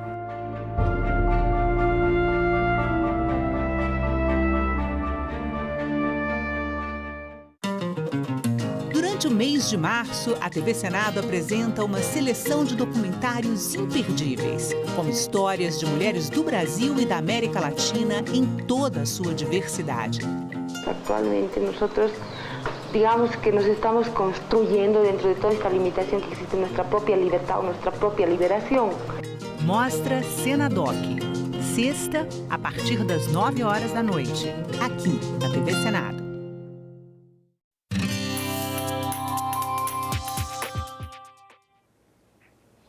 Olá, eu sou a Carla Benevides e está começando mais um programa Argumento.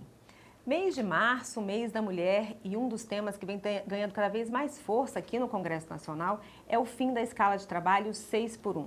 Mas de que forma a redução dessa jornada vai impactar na vida das mulheres brasileiras?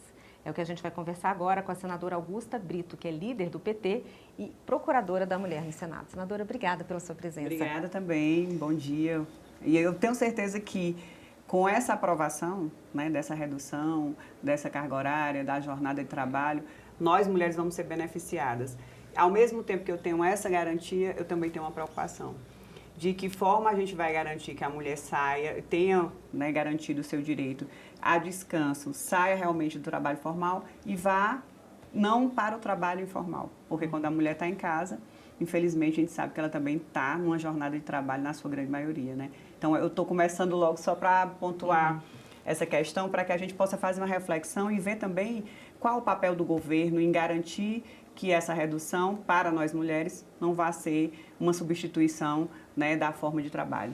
Porque além do trabalho formal, a mulher geralmente tem uma dupla e uma tripla jornada, né? A gente tem um dado aqui que, segundo o IBGE, as mulheres dedicam em média 21 horas por semana aos afazeres domésticos e aos cuidados com familiares. Isso é mais ou menos o dobro do tempo que os homens dedicam. Exatamente. Então, a gente tem que pensar, obviamente, né, garantir essa redução, que é importantíssimo para mulheres, para trabalhadores, homens e mulheres, mas com esse olhar diferente, mais uma vez, para a questão das mulheres, exatamente porque a gente tem condições diferentes. A gente teve oportunidade diferente para que essa redução e para que essa possibilidade dela estar em casa ou descansando ou realmente procurando aí eu diria, uma aperfeiçoação profissional ou se cuidando, que isso não se transforme simplesmente numa transferência de trabalho. Não estou no trabalho formal, mas vou para casa e vou continuar com o trabalho doméstico, né? Vou continuar cuidando da família, vou continuar, enfim, cuidar da família, todo mundo tem que cuidar, né? Mas a gente tem que botar essa pauta, além de projeto, obviamente, a gente tem que trazer essa pauta para que a gente possa dividir o trabalho doméstico, né? Isso é muito importante e com essa redução, né, que acredito eu que a gente vai conseguir realmente fazer de jornada de trabalho, a gente tem que conscientizar muito os homens e as mulheres sobre essa divisão do trabalho doméstico, para que só não vá cair também aí no nosso colo a mudança do trabalho, né, do formal para o informal. É uma preocupação que nós, da Procuradoria, nós como mulheres, assim, estamos também vendo, né, em relação a essas oportunidades que podem ser negadas à mulher, que estão sendo negadas, né, historicamente, para que a gente possa potencializar uma grande conquista, que é a redução da jornada, e realmente uma grande oportunidade, sobretudo para nós mulheres. A Procuradoria pensa em fazer campanhas nesse sentido, de esclarecimento, de publicidade, já com o projeto aprovado, ou isso independe? Não, a gente vai fazer exatamente, independentemente da aprovação do projeto. Porque a aprovação desse projeto não tem nenhuma discussão da grande necessidade, da possibilidade de abrir oportunidades, especialmente para as mulheres, né, de várias formas, mas sempre levando essa questão da preocupação também dessa transferência e como fazer para evitar só a transferência do local do trabalho, né? Sair do formal para o informal, para nós mulheres, sobretudo, que isso acontece com as mulheres, né? Então, a gente, além de garantir trabalhadores e trabalhadoras possam ter realmente essa conquista, porque nós temos aí estudos em vários outros países que já fizeram essa redução da jornada de trabalho, garantindo o aumento da produtividade, então não vai interferir na questão econômica negativamente, muito pelo contrário, vai ser uma questão positiva. Além de ter essa questão da produtividade, a questão do bem-estar também das pessoas, né, homens e mulheres. A nossa preocupação maior em relação a garantir a redução da jornada, com relação às mulheres, é só da transferência do local do trabalho, né? A transferência realmente das responsabilidades, para que isso não se transforme simplesmente, vou repetir mais uma vez, no sair do formal para o informal. Então, é uma preocupação que a Procuradoria vai, com certeza, já está fazendo, né, um levantamento, um estudo, para que a gente possa pautar, né, diante de toda a discussão que já vem sendo feita, que já está sendo feita na Câmara. Nós temos aqui o projeto que já tramitou na CCJ, através do senador, foi uma iniciativa do senador Paulo Paim, com a relatoria do senador Rogério Carvalho, e já está no plenário, né? Ainda não foi pautado, mas já está para ser pautado no plenário. E a gente quer, para além de discutir todas as vantagens que a gente já consegue visualizar nessa redução da jornada de trabalho, comprovada com várias pesquisas que foram feitas em outros países que já fizeram, a gente quer trazer muito esse recorte, mais uma vez, para a questão do trabalho para as mulheres, né? Porque ele simplesmente, infelizmente, também não vai só garantir que a mulher saia do trabalho para aumentar as oportunidades que ela pode ter. né? Tanto de se qualificar melhor, como de se cuidar, como de descansar, porque todo mundo precisa descansar. De lazer. De lazer, enfim, de viver de uma forma mais feliz.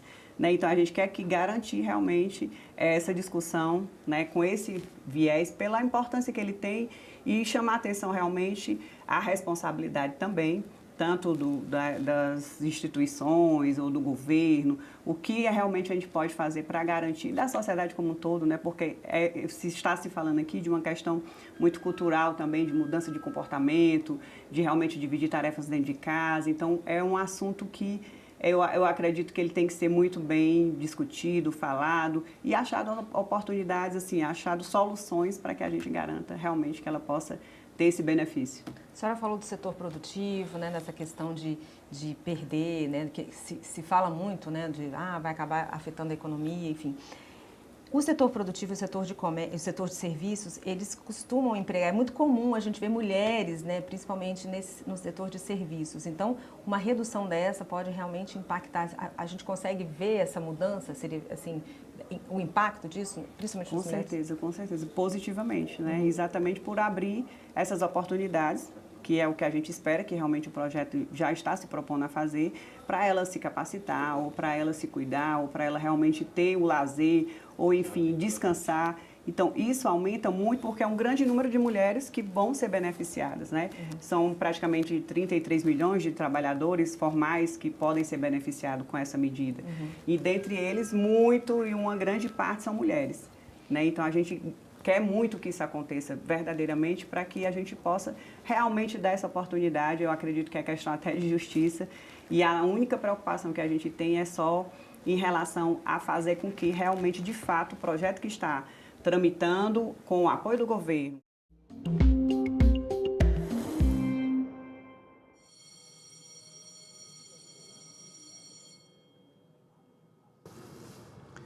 Havendo número regimental, declaro aberta a presente sessão.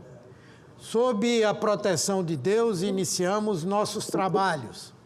As senadoras e os senadores poderão se inscrever para o uso da palavra por meio do aplicativo Senado Digital, por lista de inscrição que se encontra sobre a mesa ou por intermédio dos totens disponibilizados na casa. Os senadores presentes remotamente e inscritos para o uso da palavra poderão fazê-lo através do sistema de videoconferência.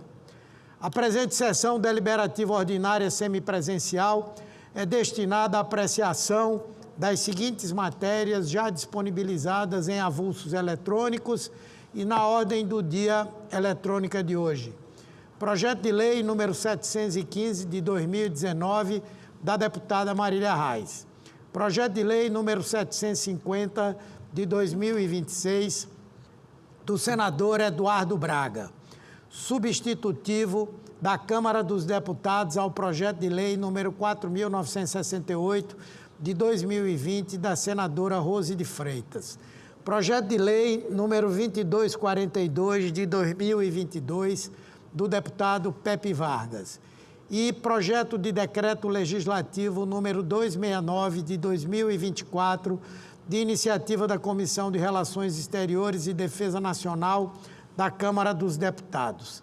Passamos aos oradores inscritos, que terão prazo de 10 minutos para uso da palavra. Presidente Humberto Costa, pela ordem, como eu tenho um compromisso em seguida, eu falei com o senador Espiridião, não falei com o senador Espiridião, viu, quando a gente mente, a gente se trai logo, né? Falei com o senador Cajuru, ele me disse que não teria problema eu falasse numa comunicação parlamentar nesse primeiro momento. Ok, Vossa Excelência tem 5 minutos para fazer a comunicação inadiável no dia de hoje. Está remotamente presente.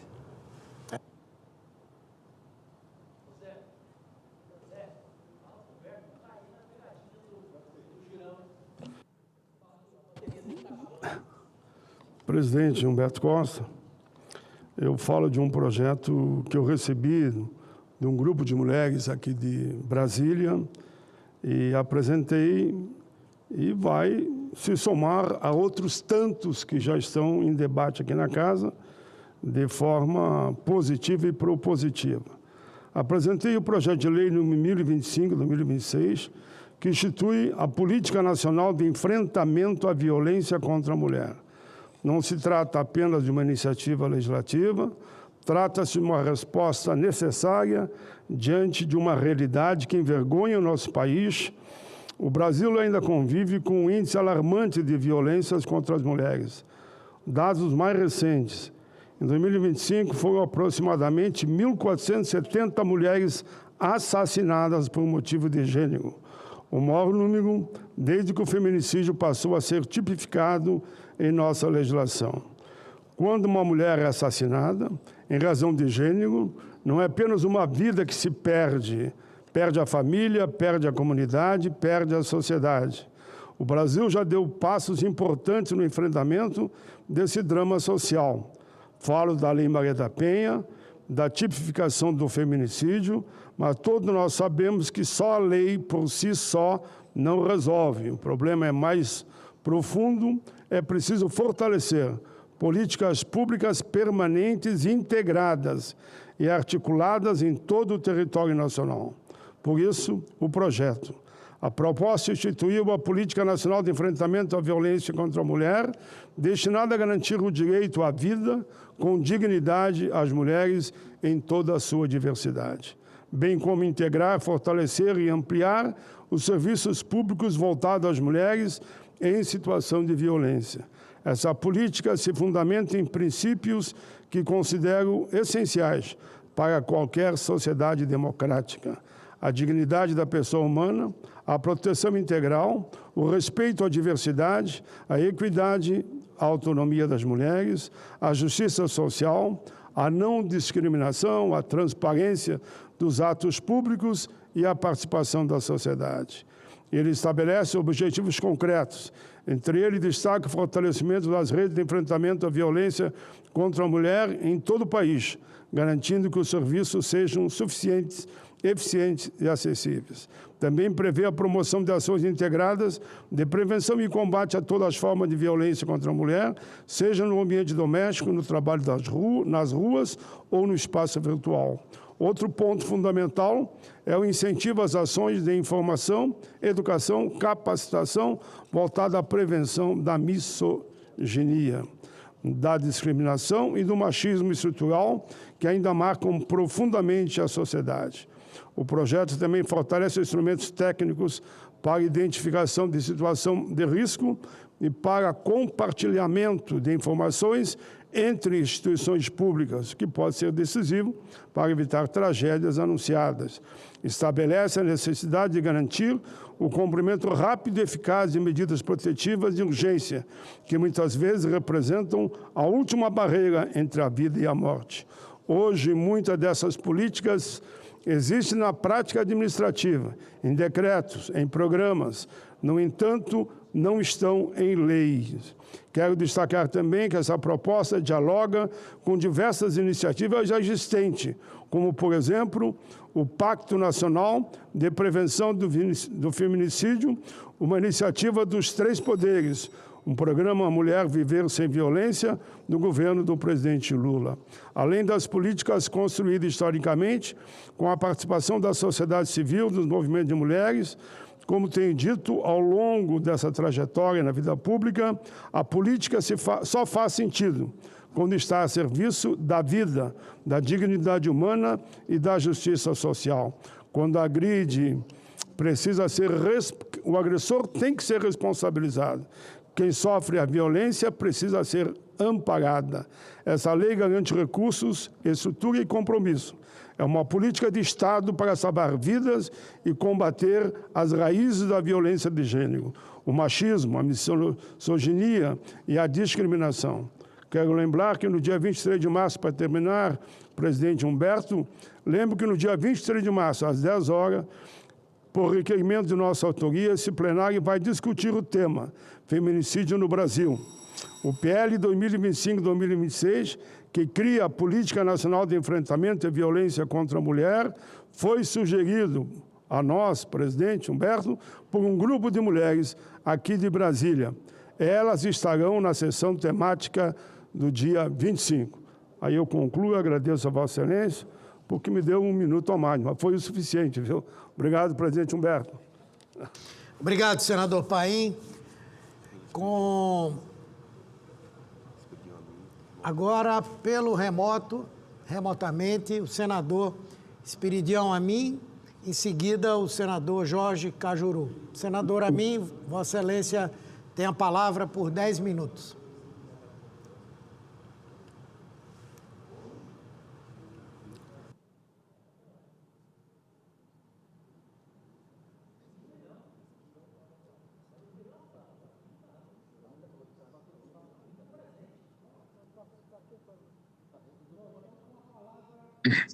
Então, com a palavra, o senador Jorge Cajuru, para sua manifestação por 10 minutos. A Girão é lá no fim.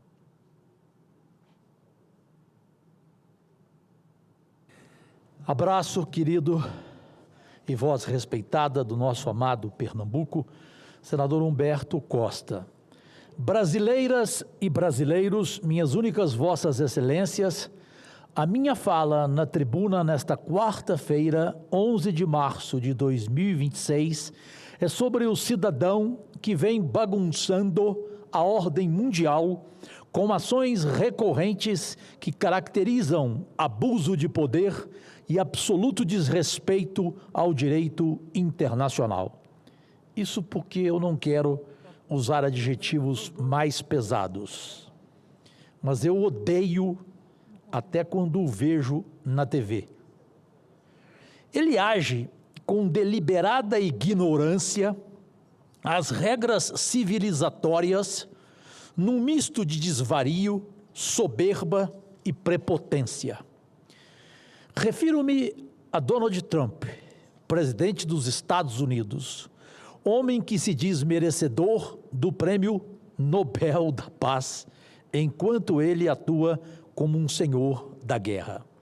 Quando empossado em janeiro de 2025, declarou que ao fim do mandato, o legado do qual mais vai se orgulhar é o de pacificador.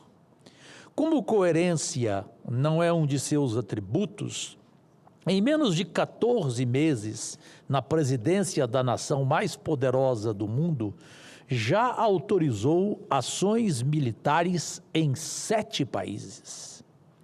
Só em 2026 já determinou o sequestro de um chefe de Estado, o presidente Nicolás Maduro, da Venezuela, e o assassinato de outro, o Ayatollah Ali Khamenei, líder supremo do Irã. Parece querer sinalizar que, como no velho oeste norte-americano, agora estamos em tempos de bang-bang e dane-se o resto do mundo. Como acontece agora, por causa da guerra dos Estados Unidos e Israel contra o Irã, o conflito no Oriente Médio, onde ficam 5 dos 10 países que mais produzem petróleo, afeta os preços dos combustíveis e causa impactos negativos na economia global.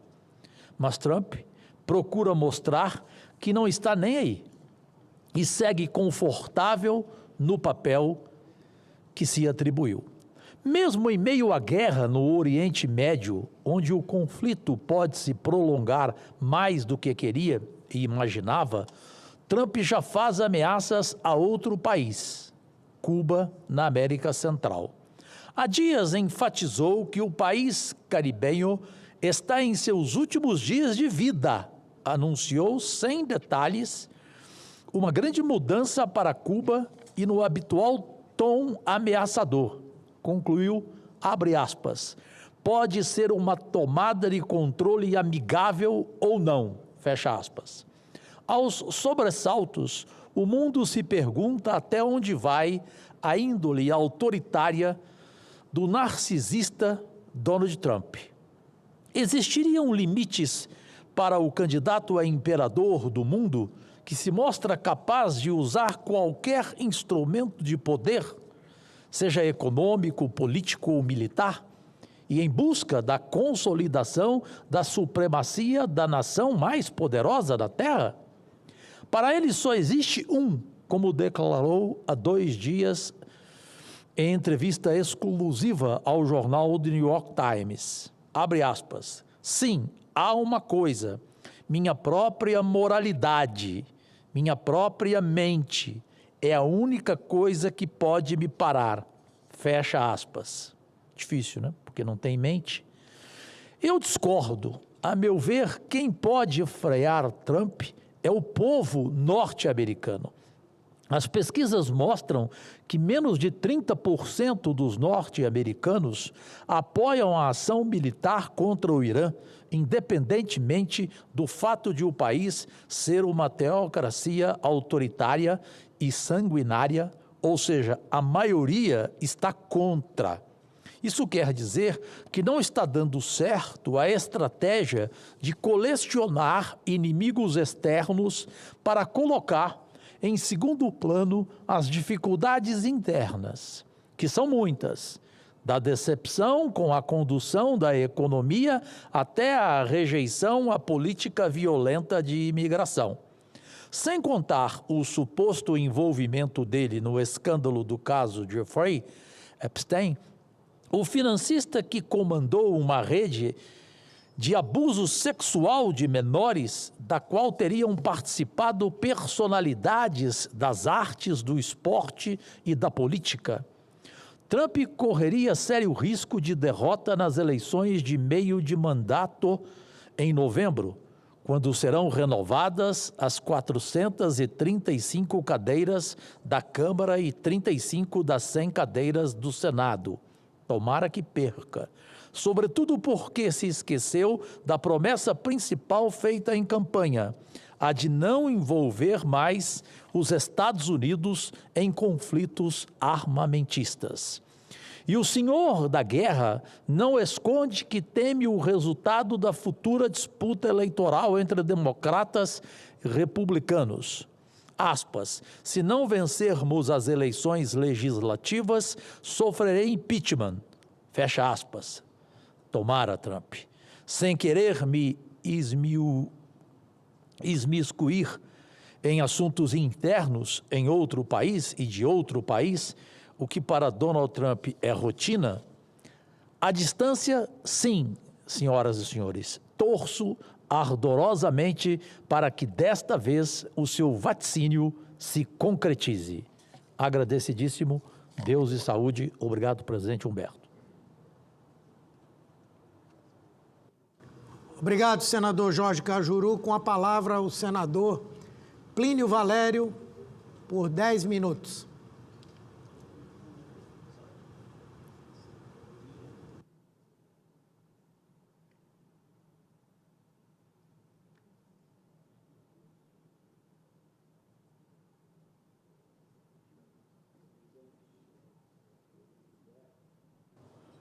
Senadoras, senadores, a gente está ouvindo falar muito na lei do sigilo, senador, astronauta, e estão usando a lei do sigilo agora por 100 anos indevidamente. Eu fui ler a lei do sigilo. É interessantíssimo, uma lei que foi criada para facilitar a informação, facilitar o acesso à informação, acaba por proibir esse acesso à informação e criar precedentes perigosíssimos. A figura do sigilo de documento, por 100 anos, insólito no direito brasileiro, foi criada em 2011, com a Lei de Acesso à Informação de número 12.527, assinada pelo então presidente Dilma Rousseff. A temática ganhou espaço durante as eleições de 2022, virando polêmico o processo sobre a participação do general Eduardo Pazuello, ex-ministro da Saúde, em um ato visivelmente político do então presidente. No entanto, os princípios da Lei 12.527 estão presentes até hoje. A leitura dessa lei é espantosa. Para começo de conversa, oficialmente a lei dispõe não para estabelecer sigilos, mas para, aspas, está na lei, garantir o acesso a informações previstas no inciso 33 do artigo 5º da Constituição, fecha aspas. E mais, 2 outros artigos de sentido libertário. Para se ter uma ideia, o artigo 5º estabelece que todos têm direito a receber dos órgãos públicos informações de seu interesse particular ou de interesse coletivo, e geral que serão prestados no prazo da lei, sob pena de responsabilidade, ressalvadas aquelas cujo sigilo seja imprescindível à segurança da sociedade e do Estado. Estou lendo o que está na lei, as piadas até aqui. Acertou quem deu a devida atenção à parte final do artigo, o que fala de sigilo imprescindível. Afinal, depois de muito terciversar sobre o acesso à informação, colocando-se uma sequência de exigências burocráticas para isso, a lei chega ao seu real objetivo. Veda, por exemplo, o acesso à informação referente a projeto de pesquisa, mas isso é o de menos nessa lei tremenda, nesse instrumento que se tornou útil aí para quem está no governo, ocupando cargos importantes. Tudo começa a complicar de verdade com o parágrafo 1º do artigo 24, que define os prazos para o sigilo, olha só, classificando as informações ultrasecretas de 25 anos, as secretas 15 anos e as reservadas de 5 anos. Se uma informação pode ser considerada ultrasecreta só pelo presidente da República, pelo vice, por ministro, comandante de armas e chefe de missão, o sigilo de 5 anos pode caber até o detentor do cargo de AS ou de assessoramento superior. Convenhamos, é muito poder para a figura de peso menor na escala administrativa. Fala-se em revogar essas decisões nesse sentido, mas não passa só de conversa. Mas é então que surge o processo de sigilo dos 100 anos. Cajuru, olha só. Se antes nos referimos à segurança nacional, a lei de acesso à informação vai muito além de censurar dados por serem considerados imprescindíveis à segurança da sociedade e do Estado. Basta ver que esse sigilo monstro secular surge na seção intitulada das informações pessoais. É no capítulo das informações pessoais que se vai encontrar a possibilidade de colocar sigilo de 100 anos. Esse é o artigo 31. A lei define que esse sigilo deve proteger informações consideradas pessoais relacionadas à vida privada ou à intimidade de um cidadão, por exemplo. Ou seja, a proteção de pessoas físicas, não do Brasil, da segurança nacional do Estado e também não a questões de governo, de Estado, de instituições. Virou um jogo pessoal. Neste caso, a lei prevê que o acesso a esse tipo de conteúdo deve ser restrito a agentes públicos autorizados e ao cidadão ao qual a informação se refere. Olha só, estão aproveitando uma lei que nasceu para assegurar o acesso à informação, estão aí usando a lei para decretar sigilo de 100 anos. Senadoras, senadores, atos políticos não se encaixam nas condições definidas para o sigilo. Está na lei, não sou eu que estou dizendo, nem fui eu, nem foi o Senado atual que fez isso. O objetivo, quando foi criado, quando estava no governo Dilma Rousseff, era formalmente eliminar a opção de sigilo eterno.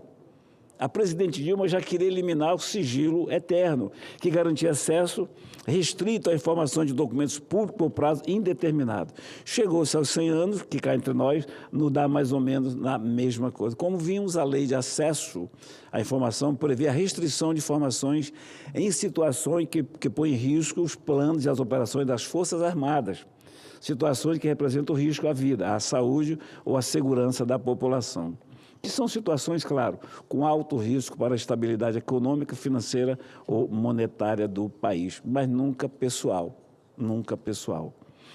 Todas são consideradas imprescindíveis para a segurança da sociedade e do Estado, por isso se encaixam nas opções de restrição ao acesso. No entanto, para o sigilo de 100 anos, a proteção é válida apenas para dados pessoais, está na lei, 100 anos apenas para dados pessoais. Mas interesse público se sobrepõe à privacidade de um indivíduo, não está se sobrepondo. As informações pessoais que são protegidas pela lei não devem viabilizar o acesso à informação de interesse público. A privacidade é muito menos relevante do que saber algo importante para o momento político de um país. O que estou dizendo aqui é que uma lei que foi criada para ajudar está atrapalhando e que os detentores do poder estão usando esta mesma lei para decretar sigilo de 100 anos em questões pessoais.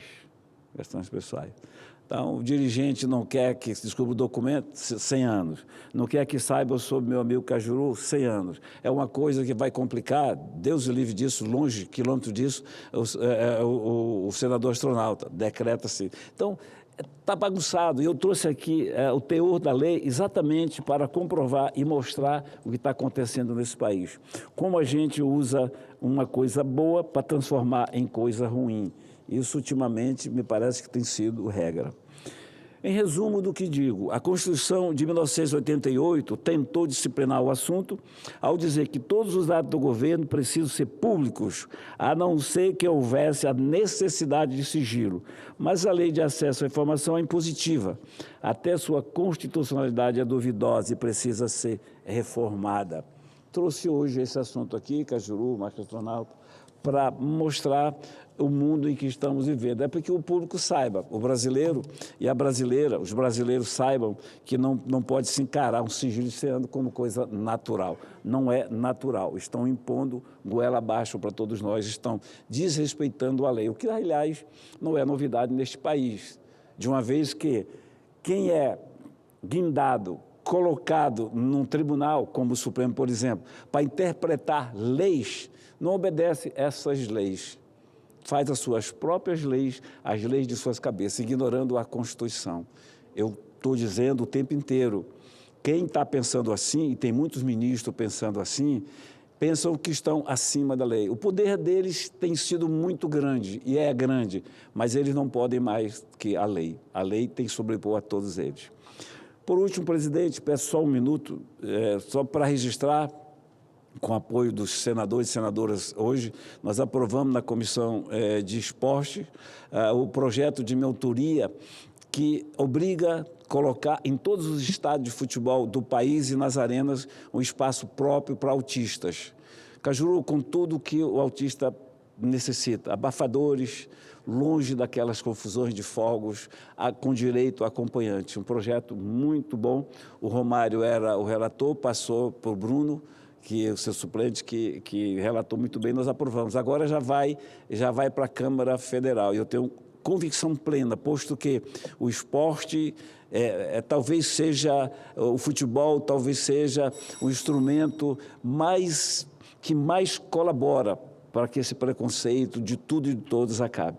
Então, a gente está feliz da vida, eu registro isso aqui, presidente, para que eu partilhe com o brasileiro, partilhe com a brasileira esse momento de felicidade e de agradecer a Deus por estar senador da República e por poder elaborar leis assim.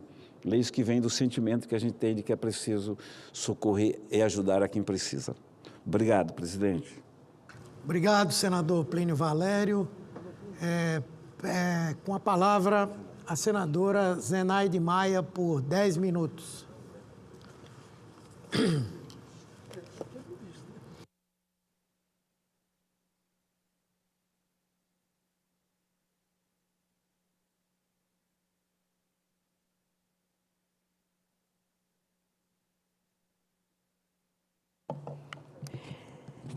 Senhor presidente, senhores senadores, colegas senadores e senadoras e a todos que estão nos assistindo. Eu quero falar aqui sobre juros bancários. Nós temos a solução para acabar com a extorsão que os bancos fazem com as famílias brasileiras, com juros de cartões de crédito, cheques especiais até 450% ao ano. Eu venho aqui, sempre estou fazendo esse apelo para denunciar a vergonha dos juros que se segue extorquindo as famílias brasileiras. Os juros praticados pelo mercado financeiro em cartões de créditos, em empréstimo, é algo mais do que abusivo, gente. É escandaloso, chega a ser quase criminoso. Venho aqui para registrar minha ação concreta para reverter esse quadro de achaque. Tramita nesta casa uma proposta de emenda à Constituição minha e de mais 31 colegas senadores, 79, essa PEC de 2029, que limita os juros cobrados pelos bancos e pelos cartões de crédito da população no país. E convido meus colegas e minhas colegas a conhecer e apoiar esta minha proposta. Faço ainda meu apelo à presidência da Comissão de Constituição e Justiça para pautar essa matéria, deixar que vá a voto e que decidamos sobre algo urgente. O projeto estabelece um teto para as taxas de juros aplicadas pelos bancos em operações de créditos, determinando o limite a 3 vezes a taxa Selic, que é decidida pelo Banco Central. A gente não está mexendo aqui com a autonomia do Banco Central, um órgão público federal autônomo para assegurar essa estabilidade econômica. A nova regra também vale para os juros impostos por administradoras de cartão de crédito. As altas taxas de juros fixadas pelos bancos e pelas instituições financeiras no Brasil, além de serem desproporcionais, prejudicam diretamente a renda e o poder de compra das famílias. Critico duramente os juros exorbitantes cobrados pelo sistema bancário, que são incompatíveis com o crescimento da economia do país. Segundo informações do próprio Banco Central, algumas instituições financeiras já cobraram juros dezenas ou centenas de vezes maiores do que a taxa básica determinada pelo Banco Central, em operações de pouco risco. Em consequência disso, mais de 60% das famílias brasileiras estavam endividadas, segundo já apontava números de 2017, imediatamente anteriores à apresentação da minha PEC. Neste sentido, o Congresso Nacional detém e deve exercer prerrogativas capazes de controlar essas práticas, aprovando projetos que regulamentem as taxas de juros impostas pelas empresas desse setor financeiro. Sim, gente, o Congresso precisa agir contra essa exploração, em especial no cartão de crédito e no cheque especial.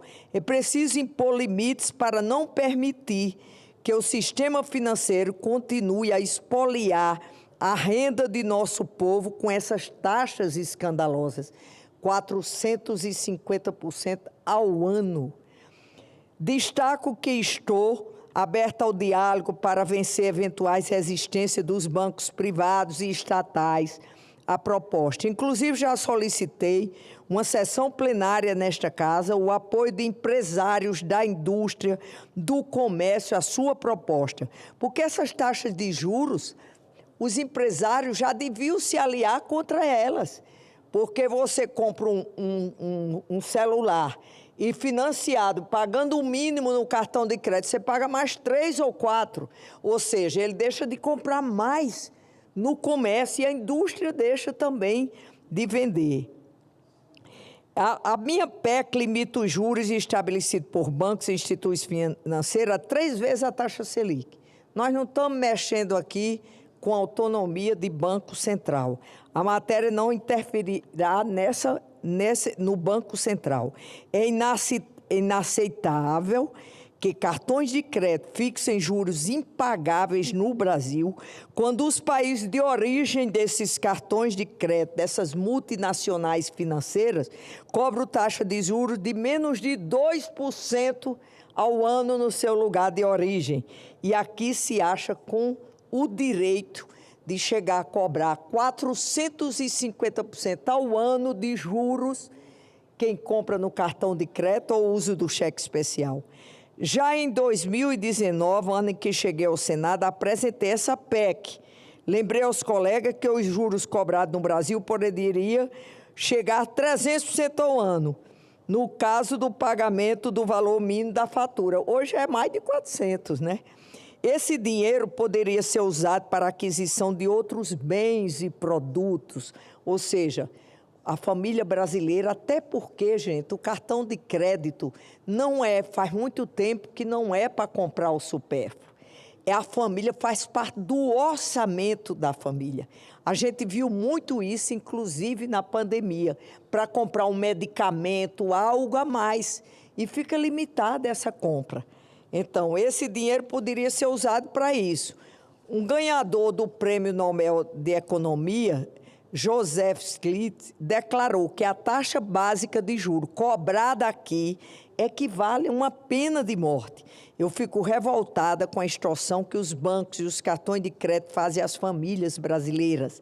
É um esmagamento das pessoas físicas, além da indústria e do comércio. Se você comprar um aparelho, como eu já disse aqui, paga mais 3. Os cartões de crédito não são para luxo, são para as famílias, já faz parte do orçamento dessas famílias. Mas quando esses juros começam a prejudicar a micro, pequenas e médias empresas, isso é ainda mais grave e preocupante, porque gera desemprego. Juros altos não interessam ao bem comum, nem a ninguém de bom senso. O Congresso Nacional pode, sim, tirar esta extorsão do povo brasileiro e das empresas, porque agora já chegou às empresas. A gente pode, sim, ter esse olhar. É hora da gente debater essa PEC, pela qual não vamos engessar a política monetária do Banco Central, limitar a taxa de juros cobrada pelas instituições financeiras a 3 vezes o valor da taxa básica de juros estabelecida pelo Banco Central, já é muito juro para o mundo todo, mas mesmo assim é o início que proponho. É hora de o Congresso se debruçar em soluções, porque como fazem essa extorsão das pessoas físicas, acham simples também extorquir os micro e pequenos empresários desse país, fechando empresas e desempregando as pessoas. Quero aqui também celebrar um avanço. Está em vigor a lei de número 14.690 de 2023, determinando que a dívida do cartão de crédito não pode ultrapassar o dobro do valor original da fatura. Por exemplo, numa pendência de R$1.000, nunca poderá exceder a R$2.000. Essa restrição é válida para crédito rotativo e para parcelamentos que ocorrem após o atraso. Nossa PEC vem coroar esse esforço legislativo, colocando freio constitucional contra o superendividamento causado pelos juros extorsivos aos empreendedores e às famílias. Deixo aqui uma reflexão final. Os Estados Unidos e o Japão rolam uma dívida pública gigantesca, mas não deixam de reservar sua fatia para o investimento público que é necessário para todos nós. Obrigada, senhor presidente. Nós que agradecemos, senador Zenaide Maia. Zenaide sempre é um exemplo no enfrentamento aos banqueiros gulosos do nosso país. Pela ordem de senadores inscritos, ele que é um orgulho para o estado de São Paulo, meu querido amigo senador astronauta Marcos Pontes, na tribuna para o tempo de 10 minutos e a devida tolerância.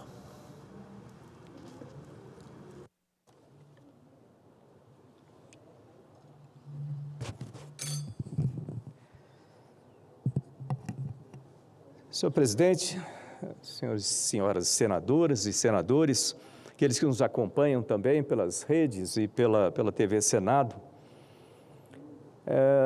não me conhece, né? Quem me conhece sabe que eu gosto mais de fazer do que falar. Esse é o meu jeito. Aliás, é o jeito de engenheiro, é o jeito de piloto de caça. Essa é a coisa. Nós fazemos mais do que falando. A gente coloca a vida em alguma coisa em vez de falar sobre ela. Mas chega num momento que você vê as coisas acontecendo no país que é necessário nós chamemos a atenção aqui para esses fatos. Então vamos começar lá. Que o fato é que está tudo errado, está tudo errado. Para onde nós olhamos, nós somos confrontados apenas com problemas e escândalos que corroem a nossa nação. Em 2025, nós enfrentamos a marca trágica de 1,66 milhão de casos de dengue, com 1.700 mortes, enquanto assistimos a milhões de vacinas serem destruídas. Quem acompanhou o meu trabalho no Ministério de Ciência e Tecnologia deve ter visto que foi uma luta muito grande para desenvolvimento de vacinas nacionais. Para quem não sabe, o Brasil nunca tinha desenvolvido nenhuma vacina. Eu mesmo não sabia isso. Quando eu entrei lá no Ministério, engenheiro aeronáutico, né, não era minha área, mas eu montei lá um grupo de pesquisadores, a Rede Vírus, e eles que montaram o plano para o Ministério de Ciência e Tecnologia no combate à Covid durante a pandemia. E dentro desse plano estava desenvolver vacina brasileira pela primeira vez. Falei, pô, isso a gente não precisa, a gente já tem o desenvolvimento de vacinas aqui? Não, nós não temos. Nós fabricamos vacinas com tecnologia de fora. O Brasil nunca tinha desenvolvido nenhuma vacina. Hoje nós temos essa capacidade, graças ao trabalho do Ministério de Ciência e Tecnologia, no governo Bolsonaro. Nós temos lá, em Minas Gerais, um Centro Nacional de Desenvolvimento de Vacinas, que é capaz de desenvolver qualquer vacina para o Brasil, desenvolver a vacina. Mas o que nós vemos aqui agora?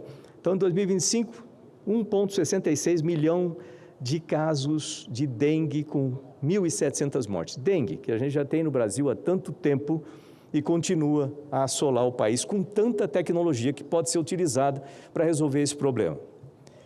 Na economia, a dívida frente ao PIB já atinge quase 80%, 79%. O próprio ministro Haddad admitiu que em 2027 nós corremos o risco real de não haver condições sequer para pagar o salário dos servidores. Essa é a situação fiscal do país.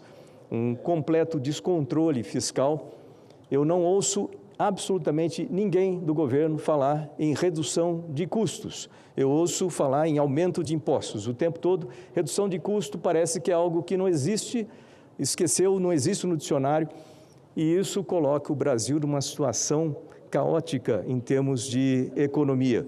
No cenário internacional, o governo federal nos afasta de aliados históricos e coloca o Brasil a passos largos, vamos dizer assim, longe ou cada vez mais longe dos Estados Unidos. Nós estamos nos tornando inimigos dos Estados Unidos, um país que sempre esteve junto conosco nos momentos mais difíceis.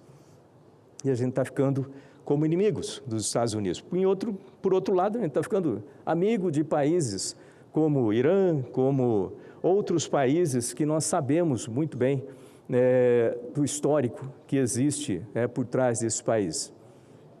Veja bem, eu não estou aqui criticando a população desses países. O que nós criticamos é a política que esses países empregam, principalmente com relação a terrorismo contra outros países e pessoas de outros países. Para ver a situação, nós fomos recentemente excluídos de uma reunião internacional crucial para a América Latina. Nós sequer tivemos um assento nessa reunião.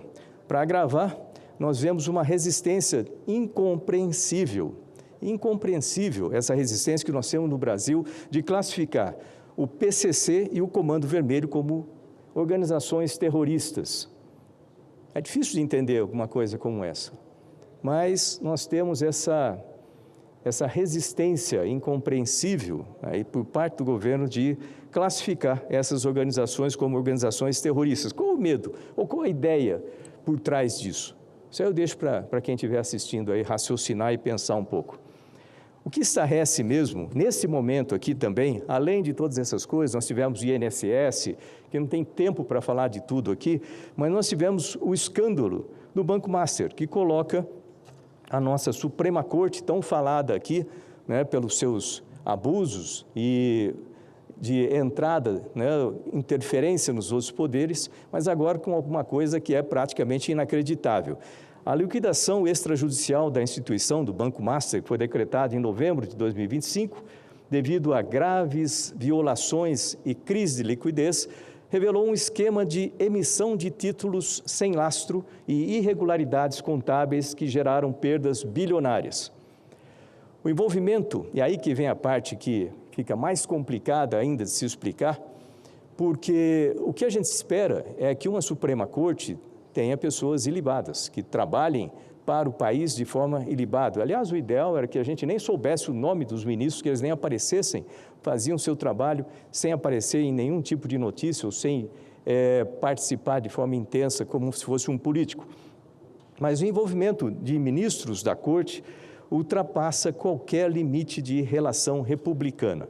O Banco Master contratou o escritório de advocacia da esposa do ministro Moraes por 129 milhões. Além disso, a perícia da Polícia Federal no celular do controlador do banco, Daniel Vorcaro, revelou supostas trocas de mensagens com o magistrado no dia da sua prisão, tratando de negociações de venda da instituição. E sabe-se lá mais o quê. E isso é um problema seríssimo de se encarar aqui.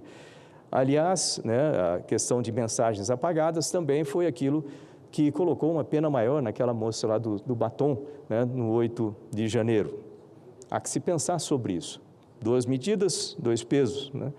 Quanto a outro ministro Toffoli, as suspeitas são igualmente graves também. Ele assumiu a relatoria do caso mesmo após viajar em um jato particular com advogados ligados ao mesmo banco. A Polícia Federal investiga o repasse de recursos do esquema para uma empresa da qual ele participa, além da venda de participações, um resort, um empreendimento de familiares deles também, e fundos ligados a esse mesmo senhor Vorcaro. A Polícia Federal já enviou o relatório ao STF apontando suspeitas de corrupção passiva. O que a gente espera agora é que isso tenha um efeito, que não fique simplesmente como costumavam falar, não vire simplesmente pizza, dentro desse esquema todo. Somado a isso, a coluna do jornalista Lauro Jardim revelou hoje que os trabalhos do escritório da doutora Viviane Barci de Moraes são um Frankenstein regulatório, isso entre aspas, com indícios de plágio e uso de inteligência artificial acima de 70%, misturando leis brasileiras com cartilhas de fintechs. Essa informação realmente deixa aí um ponto de interrogação, Aliás, eu trabalho com inteligência artificial, é muito útil para muita coisa, mas é importante que seja sempre sob supervisão humana, Vou colocar dessa forma, simplesmente. O dossiê do Banco Master mostra ainda reuniões fora da agenda entre Vorcaro e o presidente Lula no Palácio do Planalto, além de consultorias milionárias pagas ao atual ministro da Justiça, Ricardo Lewandowski. O que mais precisa acontecer para esse Senado se mexer? É esta a casa, somos nós aqui que temos a obrigação constitucional e moral de dar esperança ao povo, de arrumar esse país. Faz parte do nosso trabalho aqui. Não podemos nos calar diante de um rombo estimado de 40,6 bilhões e do comprometimento da nossa segurança jurídica e financeira. Esse Senado, ele precisa agir. E é bom que haja com um documento aqui falando também, embora eu ache que precisa ser mais ação do que falar. Eu ouço muitos discursos, mas eu vejo pouca ação. Nós assinamos muitos documentos também, mas nós temos aqui um impedimento muito grande, muitos desconfortos entre os senadores, inclusive para assinar esses processos, mas essa é a nossa obrigação. Eu entendo até esses desconfortos para quem tem alguma situação presa, vamos chamar assim. Mas o presidente Alcolumbre, agora, ele precisa tomar uma atitude. Se eu fosse o presidente sentado aí, com certeza eu já tinha tomado essa atitude em colocar pelo menos esses processos para votar, colocar aqui para apreciação do plenário. Se o Davi tem a preocupação de colocar isso nas costas dele, é importante colocar aqui nas nossas costas, porque o plenário é para isso, é para justamente tomar as decisões. Então, ele não precisa carregar esse peso todo, nós carregamos o peso junto com ele. E isso é importante, mas é importante respeitar a democracia, respeitar a diversidade de pensamentos que nós temos aqui, para que nós possamos colocar e decidir pela população que nós representamos se esses processos vão adiante ou se eles param. Mas é importante ter essa resposta. É o que eu falei, isso há muito tempo. Se eu fosse o presidente da casa, certamente isso já estaria andando. O resultado a gente não sabe, porque depende do plenário. Mas é importante que nós tomemos uma atitude. Obrigado, presidente. Obrigado, senador astronauta Marcos Pontes. Deus e saúde, alegrias e vitórias. Hoje é o seu aniversário, perfeito? Toda a casa aqui faz questão de cumprimentá-lo, principalmente os seus amigos e amigas aqui no Senado Federal. Bem, via remota, na ordem dos senadores inscritos, do Ceará, não sei se ele está no Ceará, senador Eduardo Girão, meu querido, para o uso da tribuna. Caju, eu estou no Chile agora, onde daqui a pouco participarei lá no Palácio da La Moneda, da posse do presidente, da cerimônia, onde ele vai fazer discurso. E, olha, eu assisti atentamente o pronunciamento do senador aniversariante do dia, Marcos Pontes. Fica meu abraço para ele, meu abraço para a Damares, senadora Damares, que também é aniversariante, saúde, paz e harmonia. Mas o senador Marcos Pontes foi no ponto. O assunto do momento, e a gente não pode tapar o sol com a peneira, a gente está vendo o povo brasileiro em qualquer lugar, de direita, de esquerda, contra governo, a favor de governo, escandalizado com a maior fraude do sistema financeiro do Brasil, que é do Banco Master, e a maior fraude do sistema previdenciário do mundo, que é o do INSS, acontecendo numa blindagem, numa sabotagem, boicote dos poderosos de plantão, escancarada, e o Senado não tem o direito de continuar omisso.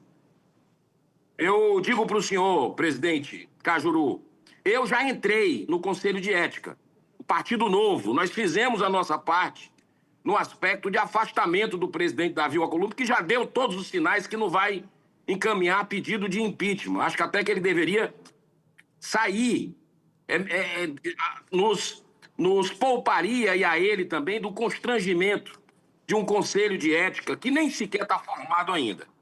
Agora, não pode o Brasil ficar esperando o Senado reagir, o Senado apequenado, não pode isso.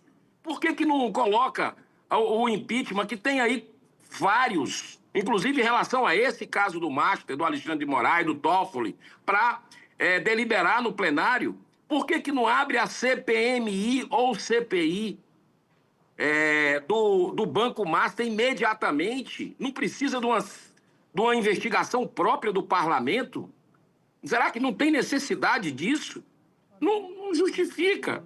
Então, olha, eu confesso que estou muito, assim, angustiado com isso e espero que o Senado, que os colegas, que os partidos se posicionem numa voz única com relação à altivez dessa casa, preservar. Porque, Cajuru, a minha grande preocupação, senador, é a questão do esgarçamento das instituições. O descrédito que nós estamos vendo em todas as instituições, PGR, STF, Congresso Nacional, e o Senado, ele tem a solução nas mãos. É isso que eu não me conformo, porque não age. Olha, eu reforcei a mais absoluta necessidade da proteção adicional à vida do ministro André Mendonça, que vem honrando corajosamente a condição de ministro da Suprema Corte. Eu e o senador Magno Malta pedimos um reforço à Polícia Federal e já foi atendido. Um Supremo, que aí eu digo para o senhor, nunca esteve tão desmoralizado. Olha, e a corresponsabilidade é nossa do Senado. Mas a opinião pública vê, infelizmente, a nossa Suprema Corte com um péssimo exemplo, dado por alguns ministros que cometem abusos sucessivos. Desvios, blindagem corporativa, com destaque para o ministro Alexandre de Moraes, Dias Toffoli e Gilmar Mendes. Nessa mesma linha de desmoralização, tem caminhado a PGR, órgão máximo do Ministério Público Federal, que deveria atuar junto com o STF, com total independência, funcionando como mais um guardião da Constituição, ou seja, verdadeiro fiscal da lei. O que é que a gente está vendo lá? A prisão do Vorcaro, o Paulo Gonet, que estava tomando uísque com ele, junto com o diretor da Polícia Federal, junto com Moraes e Toffoli, estava esperando o quê para dar resposta ao ministro André Mendonça sobre a prisão dele, quando ameaças a jornalistas, colegas seus, senador Cajuru, de quebrar dente, de violência? Isso é inaceitável. E agora se sabe, na revelação recente, que o Vorcaro já sabia da investigação na PGR, ele acessava os dados antes da prisão, 4 dias antes. Eu entrei com o aditamento do pedido de impeachment do Paulo Gonet, que eu e outros colegas assinamos no ano passado, né?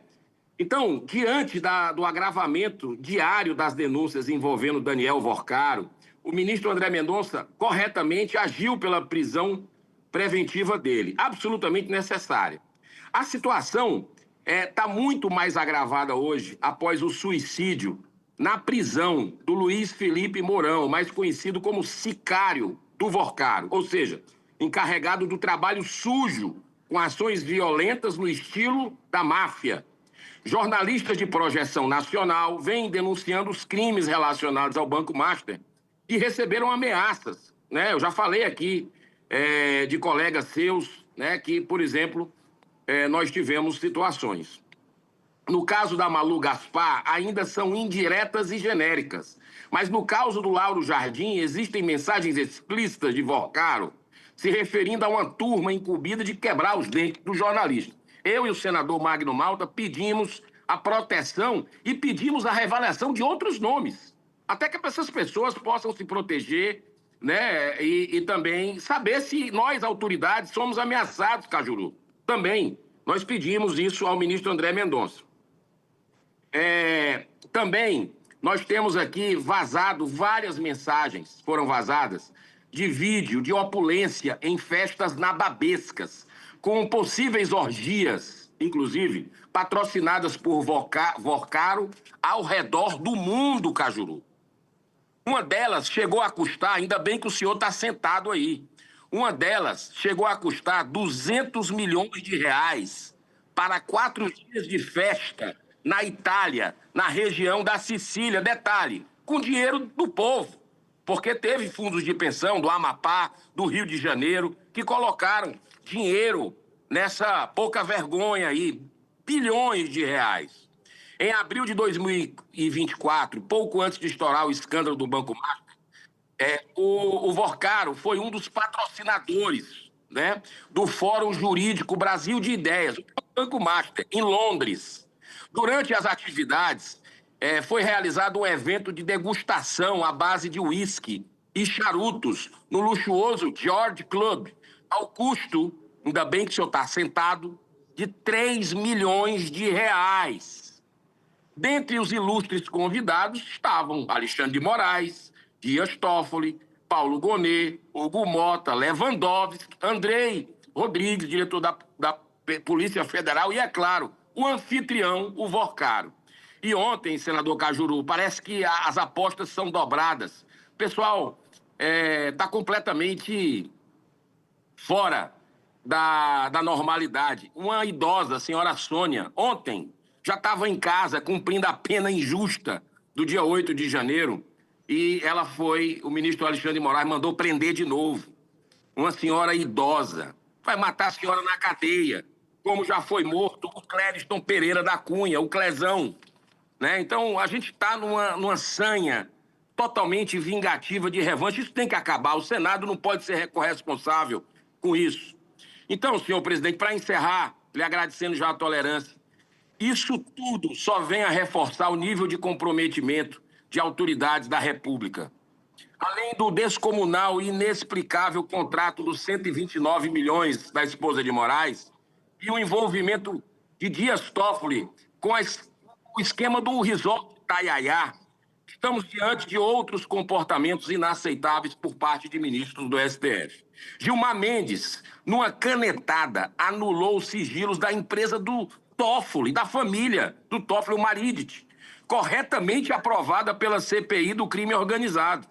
Pior ainda, fez Flávio Dino 60 segundos. A quebra de sigilos legalmente aprovada pela CPMI do INSS, com claro objetivo de blindar o filho do presidente, o Lulinha, suspeitíssimo de ter recebido uma mesada de 300 mil do careca do INSS, além de movimentar milhões de reais em sua conta. Foram 25 milhões também, segundo a Polícia Federal, que teria sido recebido dessa fraude dos aposentados. Olha só que loucura. É gritante a suspeição de Dino nessa ingerência que anula decisões importantes do parlamento, justas e necessárias da Comissão Parlamentar de Inquérito, pois, antes de ser indicado para o STF, ele era o ministro da Justiça de quem? Do Lula.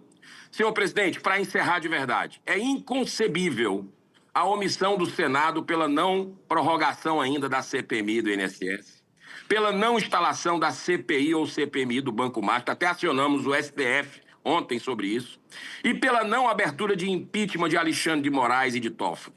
Por isso, o Partido Novo representou junto à Comissão de Ética, pedindo o imediato afastamento de Davi Alcolumbre da presidência do Senado. Eu encerro com esse pensamento retirado do Príncipe, do livro O Príncipe, de Maquiavel. Um povo que aceita pacificamente a corrupção e os corruptos não merece a liberdade, e sim a escravidão, pois as leis não podem ser lenientes, beneficiando bandidos. Que Deus abençoe as pessoas de bem para, de forma ordeira, seja no parlamento, seja na rua, seja jornalistas, furou a bolha esse assunto, que se manifestem para que o Senado acorde e salve o Brasil desses tiranos. Um grande abraço, senhor presidente. Obrigado, senador Eduardo Girão, que falou 2 minutos a mais e, evidentemente, esse é o tempo que os demais senadores também podem, além dos 10 minutos de costume. Sobre o Vorcaro, senador astronauta aniversariante do dia, eu só gostaria de fazer aqui 2 rápidas observações. A primeira, para mim, você não pode dizer que ele queria quebrar os dentes do excepcional jornalista Lauro Jardim. Na verdade, foi uma tentativa de homicídio. Porque quem é que garante que o matador de aluguel, o tal de Sicário, ia apenas quebrar os dentes do jornalista Lauro Jardim? Não. Portanto, para mim, isso é tentativa de homicídio. E a última, eu gostaria de pedir aos amigos e amigas das CPIs e solicitar se há algum motivo para até hoje não ter sido convidado ou convocado o ex-presidente do Banco Central, Roberto Campos Neto, porque o Banco Master nasceu na gestão dele. E se confirmou oficialmente, porque tem agenda, que Roberto Campos Neto recebeu esse banqueiro 171, Vorcaro, por 24 vezes e em cada uma delas pelo tempo de 1 hora. Portanto, 24 vezes eles não tomaram café.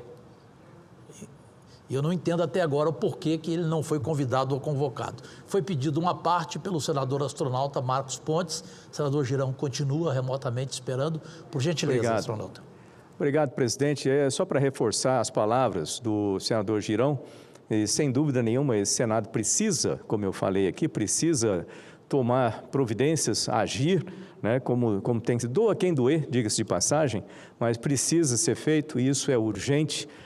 Mas também, para reforçar, já que falou do jornalista Lauro Jardim, da sua profissão também, é importante ressaltar também que hoje é aniversário do Senado, da TV Senado. Então, hoje é aniversário da TV Senado, então, parabenizar 30 anos. Essa estrutura que nós temos aqui para apresentar o que nós fazemos aqui para a população e, mais do que nunca, isso é importante que a população acompanhe cada detalhe. E agradecer também ao senador Girão pelos votos de feliz aniversário, também lembrando que hoje é aniversário da senadora Damares. Damares. Então, obrigado, Girão, obrigado a todos vocês aí. Sábado estou contigo lá. Seguindo a lista de oradores, nesta sessão deliberativa de hoje, quarta-feira, 11 de março de 2026, aniversário de minha mãe. As mães não morrem, portanto, ela está comigo aqui, nosso querido e respeitado senador do Mato Grosso, Jaime Campos, na tribuna, com a palavra. 12 minutos, 10 e mais 2 do Girão. Não vou nem ocupar os 12 minutos, mas, caro amigo, senador Cajuru, que ora preside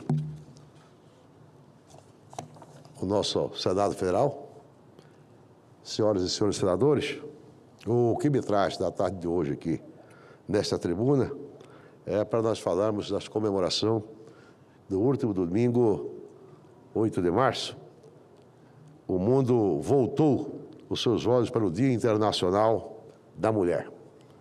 Muitas fizeram homenagem, muitos publicaram mensagens bonitas, mas eu subo a esta tribuna para dizer, com toda franqueza, não há homenagem possível quanto tantas mulheres ainda vivem sob o medo. Não há celebração verdadeira quanto tantas brasileiras continuam sendo perseguidas, espancadas, humilhadas e assassinadas. O 8 de março precisa ser, antes de tudo, um marco de consciência, um marco de indignação e um marco de compromisso. Porque o Brasil convive há anos com uma das mais dolorosas e revoltantes tragédias sociais do nosso tempo, a violência contra a mulher. Uma violência que começa muitas vezes no insulto, avança para o controle, transforma-se em ameaça, vira agressão e, cruelmente, termina em morte. É uma escalada da brutalidade dentro até mesmo e fora de casa. É o terror onde deveria ser o acolhimento. É o medo no lugar do amor. É a morte aonde deveria existir proteção. E os números, senhor presidente, não mentem. Mato Grosso, meu estado, aparece de forma reiterada entre os estados, com indicadores alarmantes à violência contra a mulher. É o estado onde mais ocorrem casos de feminicídio. Isso nos fere profundamente, isso nos envergonha. E isso exige de nós uma resposta firme, urgente e corajosa. Trago a esta casa dados divulgados recentemente em reportagem do jornal Gazeta de Cuiabá. Eles revelam um quadro assustador. As violações das medidas protetivas cresceram 148% nos últimos 3 anos. Foram 441 casos em 2023, 503 em 2024 e 1.022 casos no ano passado. Repito, 1.022 violações das medidas protetivas, mais de 1.000 vezes em que a ordem da justiça foi desrespeitada, mais de 1.000 vezes em que o agressor afrontou o nosso Estado. E os dados não param aí, senhor presidente. A reincidência criminal também aumentou fortemente. Foram 229 casos em 2023, 254 em 2024 e 240 em 2025. O que isso mostra, senhor presidente? Mostra não estamos diante de casos isolados, estamos diante de uma engrenagem de violência alimentada pela impunidade, pela lentidão penal e muitas vezes pela incapacidade de transformar a denúncia em proteção efetiva. Mas, senhoras e senhores senadores, senhor presidente, não podemos mais hesitar. O Brasil precisa endurecer suas respostas, fortalecer suas legislações, ampliar a prevenção e fazer valer, com rigor, absoluta a proteção às vítimas.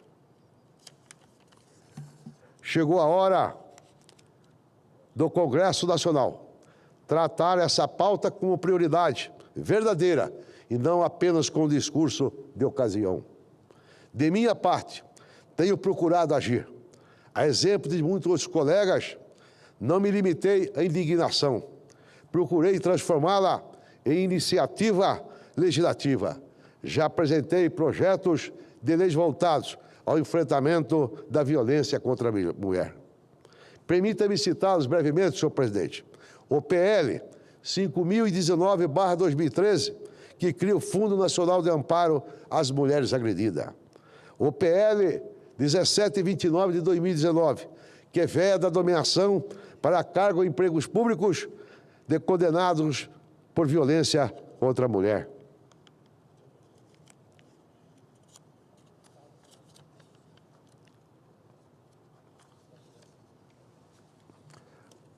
Está seca. O PL 930/2023, que autoriza o compartilhamento da localização de agressores monitorado com órgãos de segurança pública. O PL 3102 de 2024, que torna obrigatório a divulgação do LIG, ou seja, o serviço LIG 180, pelos meios de comunicação. O PL 808 de 2025, que autoriza a remoção da servidora vítima de violência doméstica. O PL 76, ou seja, 769/2026, que inclui no programa Minha Casa Minha Vida as famílias responsáveis por crianças e adolescentes órfãos em razão de crime de feminicídio. São propostas concretas, são instrumentos de proteção, são medidas para apertar o cerco contra o agressor e estender a mão a quem mais precisa. Por isso, senhoras e senhores senadores, passado 8 de março, o que as mulheres brasileiras esperam de nós não é apenas aplauso, que essa data seja sempre assumida com coragem, que este parlamento ofereça resposta, que o Estado brasileiro deixe claro, de uma vez por todas, que a vida da mulher é sagrada, inviolável e inegociável. Uma sociedade, senhor presidente, que não protege suas mulheres, fracassa no seu dever mais básico da civilização. Cada mulher salva da violência representa uma família preservada, uma infância protegida e um Brasil mais digno, mais humano e mais justo. De maneira, senhor presidente, eu venho a essa tribuna até pela minha indignação, porque eu tenho visto reiteradas vezes, ontem mesmo o senhor acompanhou pelo Jornal Nacional, uma senhora que foi agredida, por sinal ela era mais nova do que ela. Você vê como é que a violência hoje está tomando conta do Brasil em relação, naturalmente, às nossas mulheres. Vem de uma velocidade tão grande que eu preocupo muito qual vai ser a forma, a maneira, qual que é os instrumentos que o Estado brasileiro vai oferecer para que, de uma forma muito rápida, possamos, com certeza, dar um basta em tudo isso. Eu acho que a mulher brasileira, nós temos que ver ela, com certeza, de forma prioritária, sob pena, com certeza, de acontecer como está acontecendo no Mato Grosso. Segundo ano consecutivo, campeão de feminicídio. Quem diria?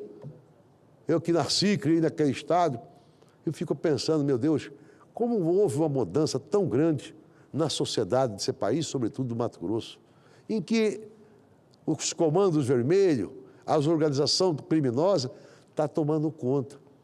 Quem diria que Mato Grosso hoje, praticamente em todas as cidades, tem a participação, tem lá o crime organizado, de fato atuando de uma maneira que os órgãos de segurança passaram a ser impotentes para fazermos esse enfrentamento, sobretudo, eliminarmos de uma vez por todas essa chaga que, lamentavelmente, está hoje prejudicando e, sobretudo, amedrontando a população deste país. De forma que eu quero aqui reiterar os meus compromissos, sobretudo com esses projetos, que eu espero que possamos votar dentro em breve e, com isso, dando mais proteção às nossas mulheres. Muito obrigado, senhor presidente. Sem nenhuma dúvida, senador Jaime Campos, e aproveito o seu belo pronunciamento, sempre aqui costumeiro, nesse assunto que revolta a sociedade brasileira. Eu já sou conhecido aqui como o rei de CPI engavetada, CPI da toga, CPI de impeachment. Agora, tem uma que me entristece, eu não entendo, até a bancada feminina deveria reagir. Faz um ano que eu entrei e nunca o Senado tinha apresentado, ou seja, um homem que apresentou, e o senhor assinou, me lembro como se fosse hoje, o senador Rogério Carvalho também, a CPI que eu propus contra o feminicídio e a violência contra a mulher. Um ano essa CPI. Eu já poderia estar trabalhando já desde o ano passado. É verdade. Não é? Então, eu espero que haja, principalmente por parte da bancada feminina, porque esse é o último ano de muitas senadoras que poderão, de repente, sair aqui dessa casa e não terem contribuído para uma CPI tão importante como essa. Obrigado, senador Jaime. E dando sequência aos oradores inscritos na sessão, orgulho do nosso querido Sergipe, o senador Rogério Carvalho, na tribuna, com a palavra, por gentileza.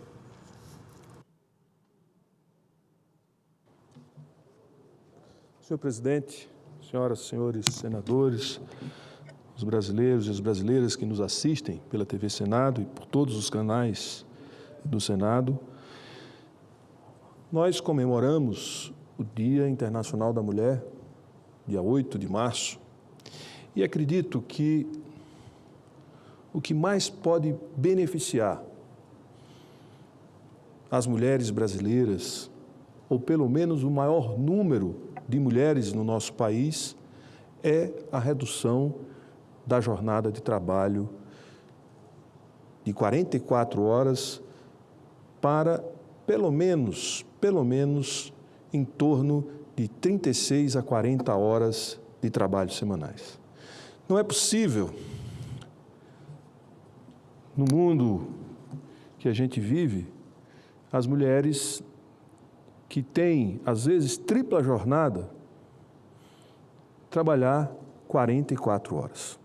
E a gente sabe que os empregos que demandam uma jornada em uma escala de 6 dias de trabalho por um dia de folga, com uma jornada de 44 horas, são os empregos mais extenuantes, aqueles que demandam mais esforço físico e demandam um esforço dessas trabalhadoras e dos trabalhadores, mas aqui em foco as mulheres, em função das distâncias que percorrem de casa ao trabalho e a falta de tempo para cuidar de outras atividades que também são responsabilidades, infelizmente, na maior parte das famílias, ainda são responsabilidades só das mulheres ou mais das mulheres. Portanto, eu queria, no dia de hoje, falar da redução da jornada. Esse não é um tema que diz respeito ou que deveria dizer respeito somente a um lado da política brasileira, mas é um tema que deveria dizer respeito a todos que têm um compromisso com a humanidade e com o humanismo. É uma questão humanitária a redução da jornada de trabalho. Se nós pensarmos que ao longo da história as crianças começavam a trabalhar muito cedo e que depois não quebrou ninguém deixar as crianças fora do trabalho. Depois, as jornadas sem limite de tempo diário passou a 12 horas, depois passou a 12 horas, mas sempre que havia uma redução, a gente ouvia dizer que isso ia acabar com a indústria, que isso ia acabar com o setor produtivo. Não acabou com nenhum setor produtivo a redução da jornada. Quando foi criado a consolidação das leis do trabalho, a CLT, na década de 40, o presidente Getúlio Vargas sofreu muita pressão. Mas, e além disso, foi dito e foi fruto e foi motivo de grandes debates no país a ideia de que também ia quebrar o setor produtivo. Não quebrou o setor produtivo. Em 88, na Constituição, a luta era para a redução da jornada de 48 horas para 40 horas. Ficou em 44. E disseram que essa redução ia gerar desemprego, ia quebrar a economia brasileira. Nem gerou desemprego, nem quebrou a economia brasileira. Quando criaram o 13º salário, e eu estava aqui sem trazer esse fato, o debate foi da mesma forma. E a gente sabe o quanto o 13º salário hoje é uma mola propulsora do comércio. O comércio fica esperando o final do ano para poder faturar mais, gerar mais emprego e movimentar e equacionar as contas desse segmento da economia, porque neste período entra mais um salário e entra uma massa de recursos que movimenta a indústria, que movimenta a agricultura, que movimenta o comércio, que movimenta os serviços. Portanto, quando a gente coloca mais recursos na economia, seja por que caminho for, mais forte fica a economia. É só olhar nos períodos que o Brasil é governado pelo PT e pelo presidente Lula, em que ocorre distribuição de riqueza, ou seja, quando tem aumento real do salário mínimo. O que a gente vai ter? Mais pessoas consumindo, mais emprego, melhora a renda, melhora o faturamento das empresas, tudo melhora, todo o cenário econômico do país melhora.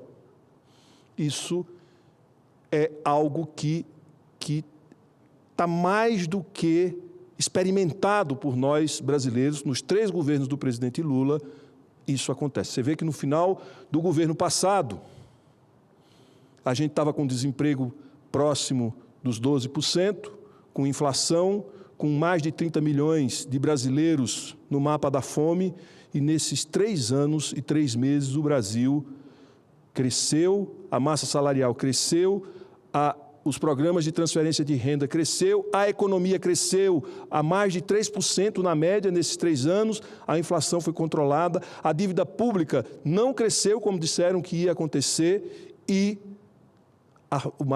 nós saímos do mapa da fome de novo e a massa salarial cresceu e a indústria voltou a crescer, ou seja, os indicadores econômicos melhoraram.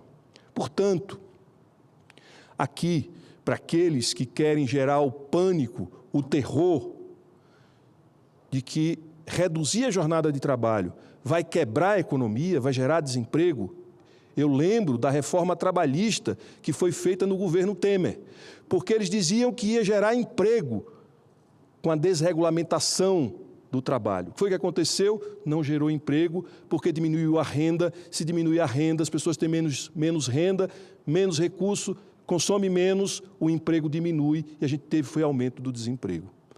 Quando nós distribuímos riqueza, aumentou a demanda, aumentou a renda, aumentou a demanda, gerou emprego. Portanto, o que gera emprego é aumento da demanda. O que gera emprego é pessoas com mais renda consumindo mais, a economia funcionando e sendo sustentada por esse crescimento orgânico da massa salarial, da distribuição de riqueza, aumentando o consumo, e isso cria um ciclo virtuoso. E, neste momento, a gente está diante da possibilidade de mais um ciclo virtuoso com a redução da jornada de trabalho. Reduzir a jornada de trabalho significa aumentar a demanda por novos trabalhadores. E, aumentando a demanda por novos trabalhadores, nós vamos ter mais gente recebendo salário e mais pessoas no mercado de consumo e mais demanda e, portanto, criando as condições para aqueles que produzem poder contratar mais pessoas, porque vai vender mais, porque a economia vai crescer.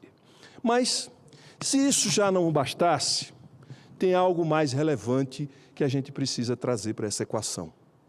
E o que é? Recentemente, senhor presidente, eu fui questionado sobre, numa festa do interior, se colocar dinheiro em festa era importante para a economia. Eu disse, é importante para a economia, gera emprego, gera renda, mas tem algo mais importante, que é a própria festa e é a possibilidade das pessoas se encontrarem, das pessoas irem confraternizar, viver em comunidade que está se acabando. E com isso eu quero dizer que quando a gente fala em redução da jornada, a gente precisa colocar na equação desse debate o lado humanista, o lado humano, o lado mais importante, que é a possibilidade das pessoas poderem conviver com a família, com os amigos, poder até ficar de boa, como diz a nossa juventude. Ficar de boa é importante para a saúde mental das pessoas. Poder passar o dia livre, no lazer, onde quer que seja, é fundamental. E poder interagir fora do mundo do trabalho, noutras relações, é fundamental. Para as mães, para as trabalhadoras, para os trabalhadores que têm que se deslocar 6 dias na semana, perdendo em média 3 a 4 horas de vida por dia no trânsito. Neste dia a menos de trabalho, ele não vai ganhar só 4 horas a menos de trabalho.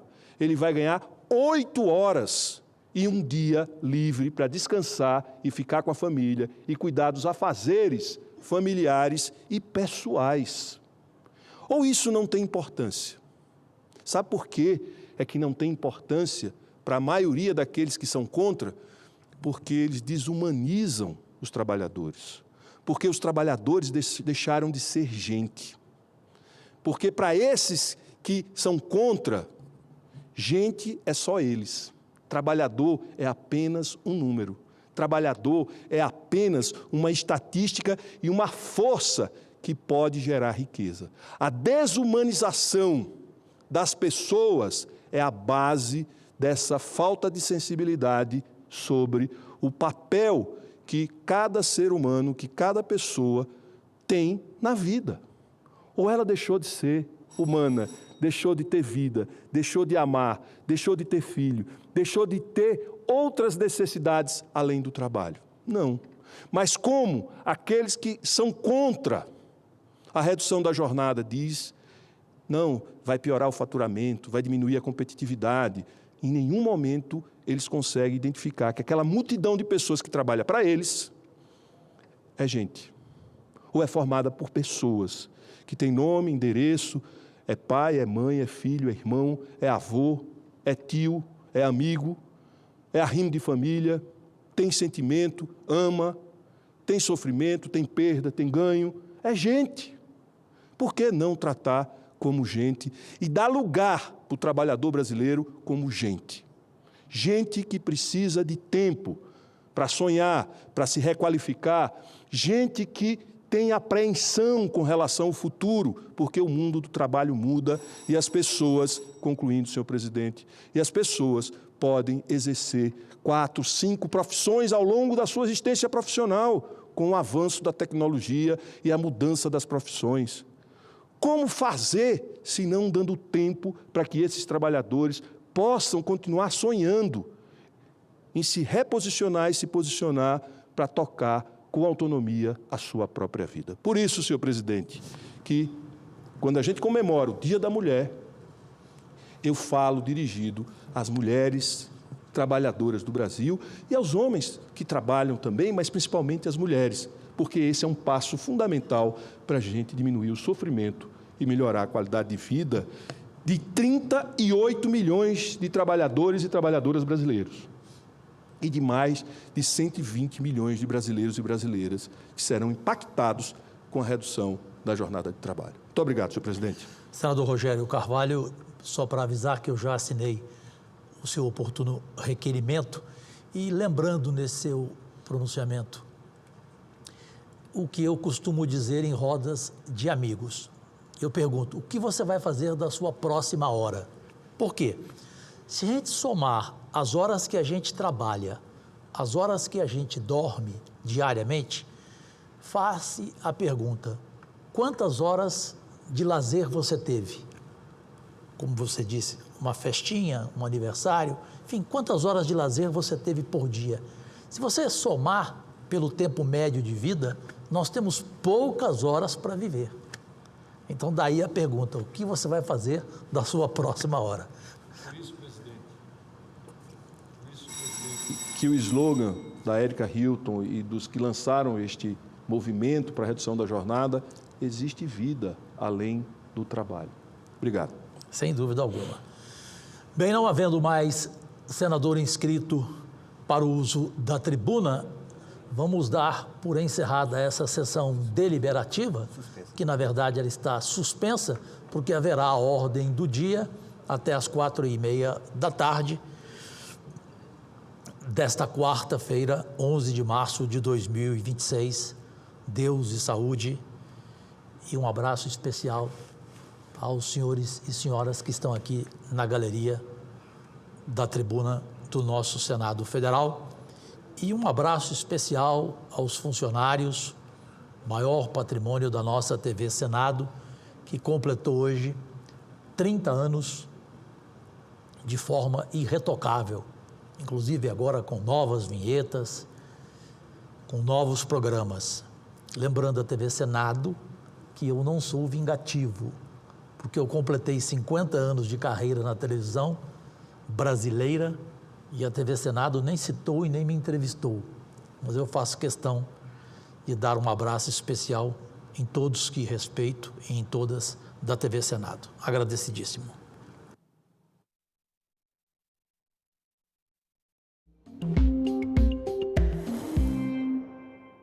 E eu também faço um desafio a todos que estão nos assistindo. Nós tivemos a CPI das ONGs aqui, presidida pelo Plínio Valério, que é senador do Amazonas, e pelo senador Márcio Bittar, senador pelo Acre. E nós vimos indígenas sentados nessas cadeiras aqui, dizendo o que a FUNAI e as ONGs fazem com eles. Não é o senador Jorge Seif que está falando. Eu estou falando do que eu assisti, do que eu vi, do que eu participei dentro do Senado da República.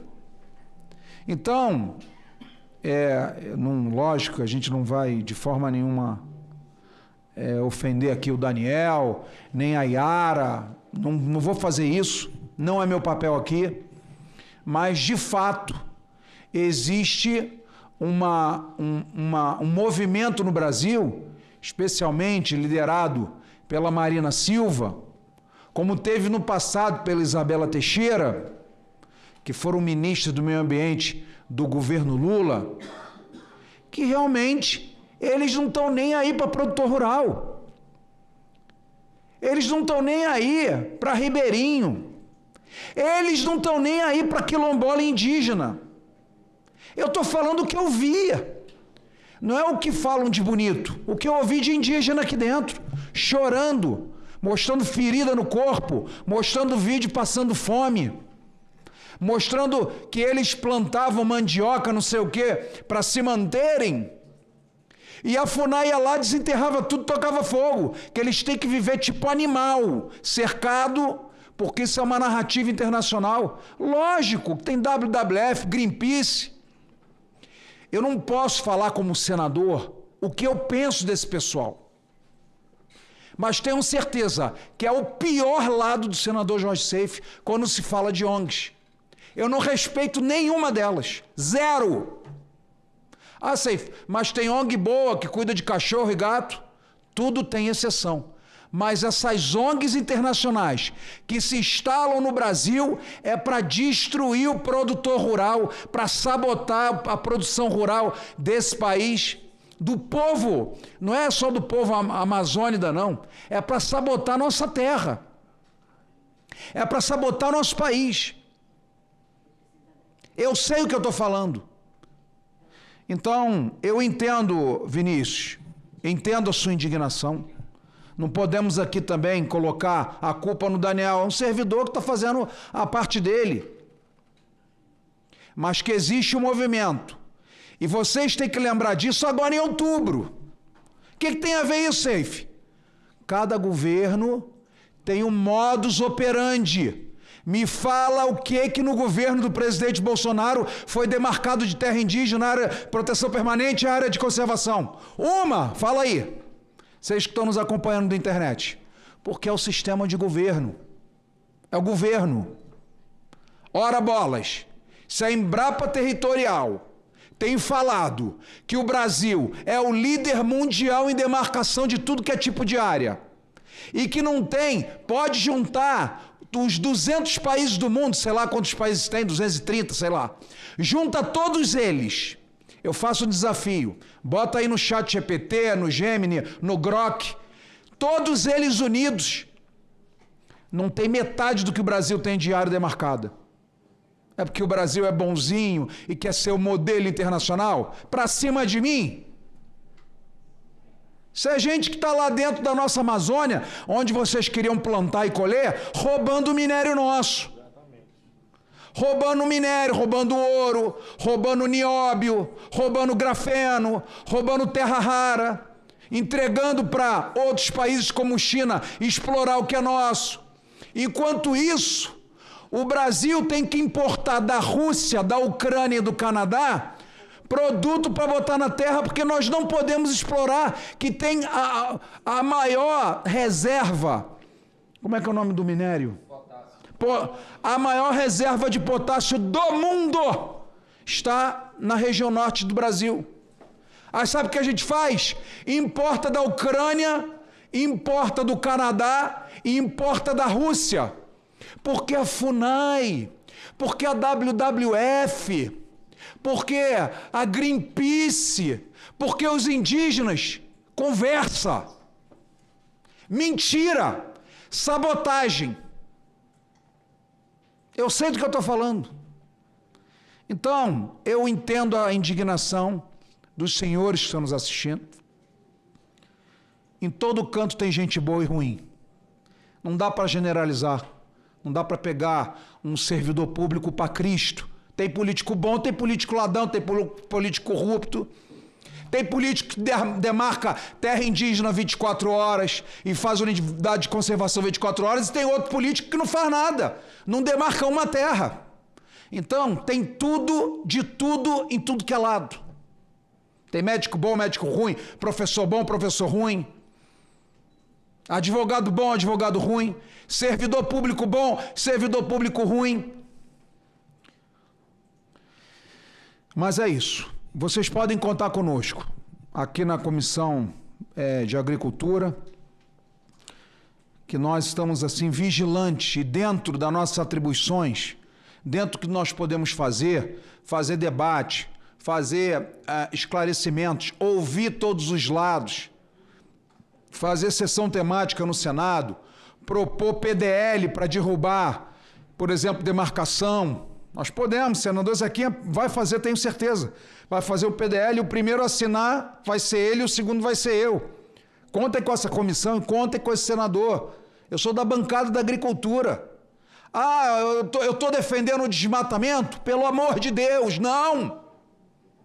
Não estou defendendo desmatamento, nem coisa ilegal, nem nada disso. Agora, o Brasil perdeu o bom senso há muito tempo. Porque nós, brasileiros, eu me incluo, escolhemos políticos errados durante muitos anos. Agora nós temos acordado.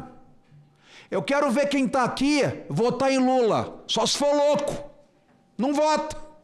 Está sofrendo na carne o que é repressão do estatal. Está sofrendo na carne. Vai votar no Lula? Boa sorte. Vota no Lula, que aí Lula vem com Marina Silva de presente para você. Vem com Isa. Que eles são, né, o que eu chamo aqui, o pessoal não gosta, é mês das mulheres, eu respeito as mulheres, mas a globeleza das ONGs no Brasil se chama Marina Silva. É assim que funciona. Ela é, internacionalmente, nossa, Marina Silva, protetora. Agora, vê se ela vai no Acre se candidatar, se ela não toma pau lá. Não ganha. Tem que viajar para outro canto. Lá no estado dela, ela não ganha, não. Porque o povo sabe quem ela é. Mas tudo bem, já me falei demais aqui. Com a palavra, a senhora Maria Odiane Pinheiro Valles, para a sua exposição.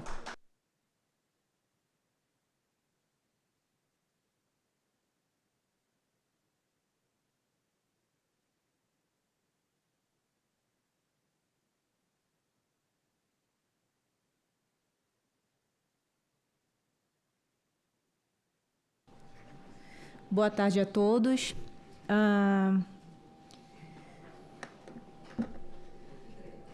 Na explanação do ICMBio, ela informou que nós não tínhamos, né, nenhum tipo de...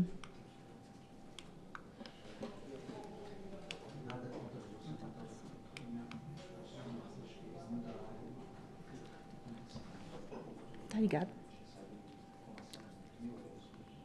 Tá ligado. Ah, tem que ser com raiva, né? Vai deixar. Então, eu vou só demonstrar onde que os dados estão inseridos para que a gente tomasse conhecimento dessas informações. Lá está o link, que são dados abertos do Ministério do Meio Ambiente, onde informa as ações prioritárias. E aí a gente tem, esse é o desenho do município de Senador Zé Porfírio. Para quem não sabe, é um município que é dividido em 2 espaços. Então, nós temos do Rio Xingu para cá a parte de Senador, que a gente chama lá na região de Assurini. Tem a região de Assurini, enfim, várias comunidades. E o que eles chamam de Polo 1, que é o lá de cima, o menor. Esse é o 1 ou é o 2? Nunca lembro. É o 1, né? Tá certo, então. Essas nomenclaturas estão dentro do próprio site do Ministério do Meio Ambiente, onde informa a gestão do ICMBio nas áreas, que está fazendo levantamentos e estudos para, então, poder estabelecer as criações de unidades de conservação. Bem, esse é o ponto principal dessa comissão, mas o que eu quero deixar claro aqui, como técnica da região, eu trabalho lá há 10 anos, eu lido diretamente com o produtor rural todos os dias. Eu tenho, em média, ativos hoje no meu escritório 200 produtores rurais, onde a gente está trabalhando questões de financiamento rural, trabalho com crédito público, regularização fundiária, regularização ambiental. Isso é importante, essa discussão aqui. Eu fiquei extremamente feliz em poder vir falar os problemas que nós, como técnicos, como analistas, enfrentamos, trabalhar no estado do Pará, porque vocês não conseguem compreender, se você não for em campo, o sacrifício que é trabalhar naquela região. Eu não estou aqui politizando nem romantizando, mas eu estou falando a realidade técnica, a realidade financeira, a realidade até mesmo de assistência técnica, que nós não conseguimos muitas vezes mão de obra que consiga abarcar toda essa complexidade de demarcação, de classificação de sistemas, onde a gente tem que fazer levantamentos minuciosos para poder fechar um serviço e atender um produtor rural, seja ele de Senador Zé Porfírio, seja ele de Portel. Então, nós sempre temos essas dificuldades desses sistemas, dessas sobreposições. Mas, não tirando foco, essa aqui é a região que vai ser impactada com a criação, com a possível criação dessas unidades de conservação. Aliás, ela já está sendo. Por quê? Quando o Ministério do Meio Ambiente coloca esses dados no sistema, em um sistema onde é consultado para uma possível emissão de título, esse título não sai. Eu não estou falando algo que alguém me contou. Eu tenho inúmeros documentos que comprovam o que eu estou falando, porque eu trabalho em campo com isso. Eu trabalho diretamente com essa análise. Hoje mesmo nós temos o sistema PGT do INCRA, onde você consegue consultar de forma online com a senha do produtor rural, e acessar quais são as pendências, sobreposição de unidade de conservação, pretensão de terra indígena. Então, o que acontece?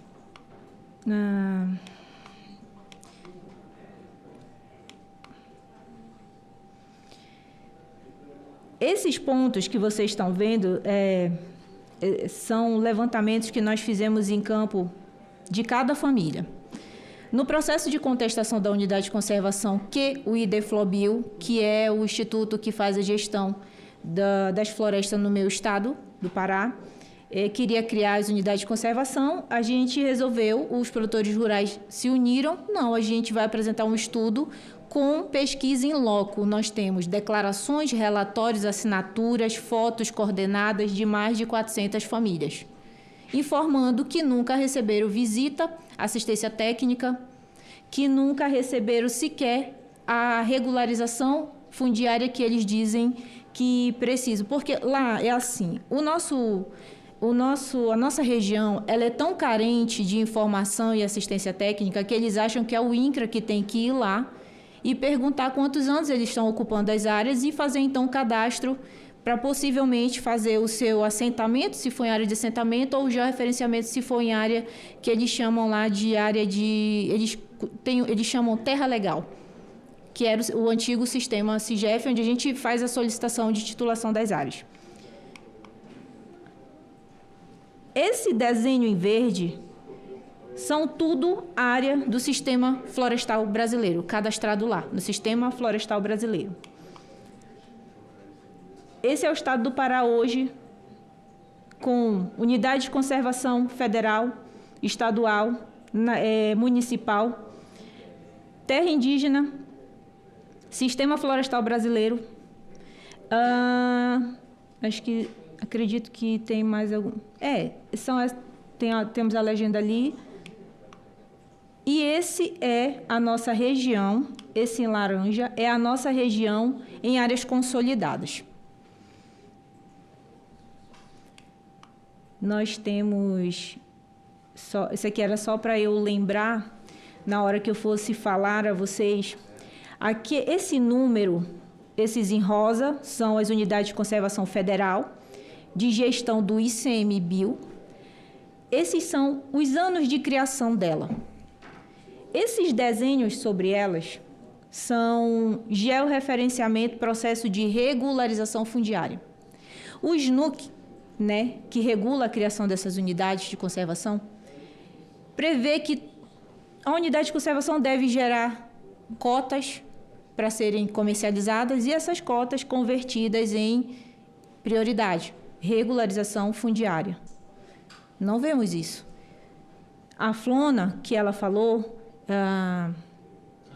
Caixuanã, 1961, não tem regularização fundiária dentro dela, dos imóveis particulares, mas eu conheço proprietários rurais que trabalham até hoje lá dentro, com suas escrituras, mas nunca tiveram um recorte dos seus limites, porque, além de tudo, o SNUC prevê que quem ocupa anterior à criação da unidade de conservação pode pedir o recorte dos limites, rever se está sobrepondo o direito das pessoas, do proprietário que tem a documentação que comprova a posse mansa pacífica, que tem documentação que comprova. Mas imagina que o SNUC fala isso e vem uma instrução normativa e diz que não é assim que funciona, que se for de interesse do governo, do poder público, ele vai ficar lá e vai esperar um dia sair de lá com uma possível indenização, com uma possível realocação em outra área. Então, todas essas unidades de conservação já estão homologadas e são de gestão do ICMBio. Não vemos regularização fundiária. Se esses produtores deviam estar recebendo, essas regiões deveriam estar recebendo esses recursos, os produtores que eu atendo, que estão nessa região, nunca me informaram sobre regularização fundiária ou mesmo estar recebendo algum recurso no sentido de benefício pelo crédito de carbono, ou cota ambiental, enfim.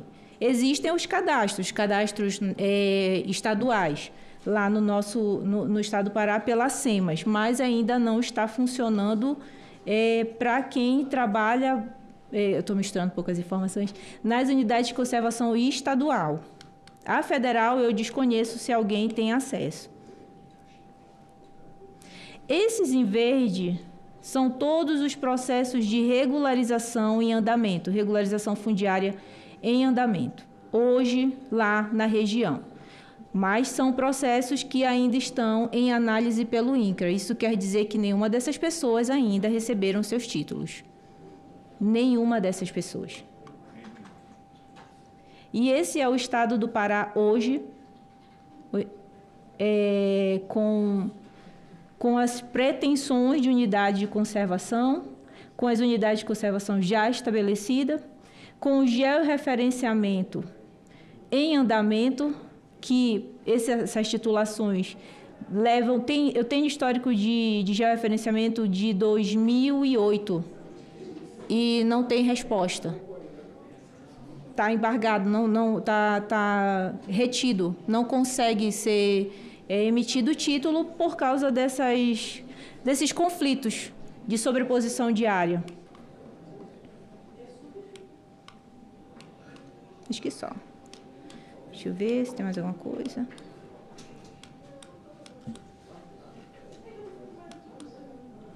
Senhora Maria Eugênia, já são quase 4 horas.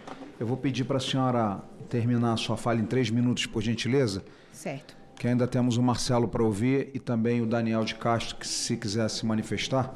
E já vai começar nosso plenário, tá? Certo. Então, o que eu quero trazer aqui não é só a questão do problema que estamos vivendo, mas sim a solução. Não é o ICMBio somente, não é o IBAMA somente, não é a SEMAS somente, mas a nossa legislação precisa ser modificada, revista, porque quem está lá dentro trabalhando é que está sofrendo esses impactos. Muitas vezes, eu sempre falo isso para os meus produtores rurais, é difícil para um gestor ter o conhecimento de tudo que está acontecendo dentro daquele órgão que ele administra. Então, nós temos técnicos, analistas, enfim, uma infinidade de coisas para verificar. Mas é importante que os órgãos comecem a conversar entre si. Nós temos sobreposições do ICMBio, de áreas de conservação, de propostas de unidade de conservação, sobrepondo áreas de interesse do IDEFLOR. Então, eles falam, vamos resolver, mas não retiram os polígonos dos sistemas.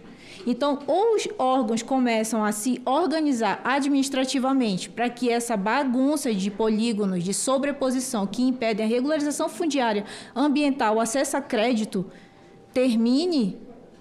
E, além do mais, a gente precisa também que essa legislação, como eu disse, seja revista e seja consultado quem realmente está lá dentro do campo trabalhando e ver o que essa população especificamente precisa e, quem sabe, até o próprio produtor rural receber por esses créditos.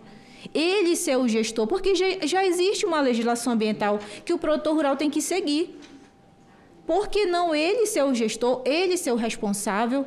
Porque a responsabilização já existe, infração, embargo, processos judicial, ação civil pública. O produtor rural paga caro para trabalhar na Amazônia, mas ele, acredito não, pelo que eu estudei e conheço, não é um simples trabalho, é uma paixão, é uma forma de vida.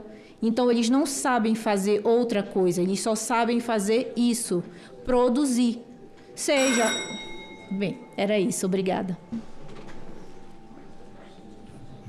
Obrigado pela...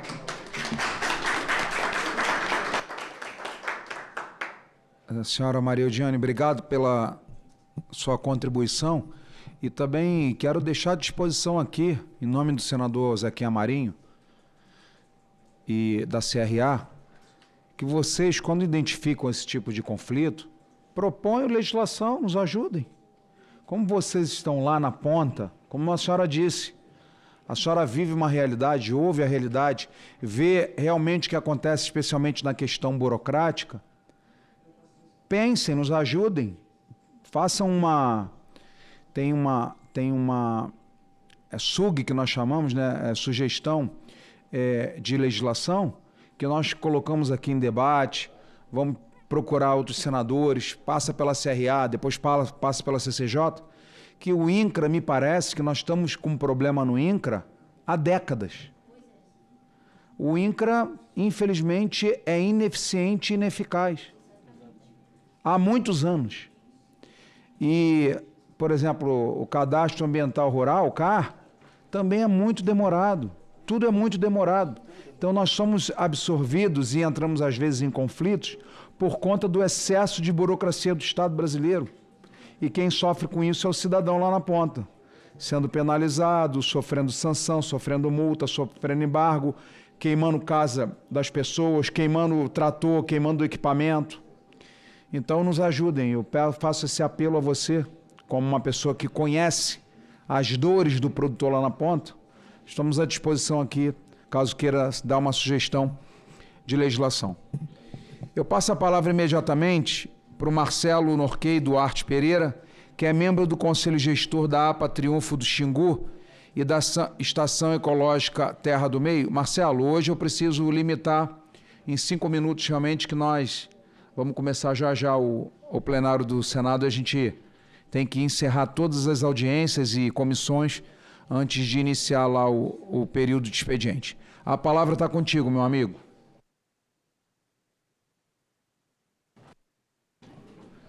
Boa tarde.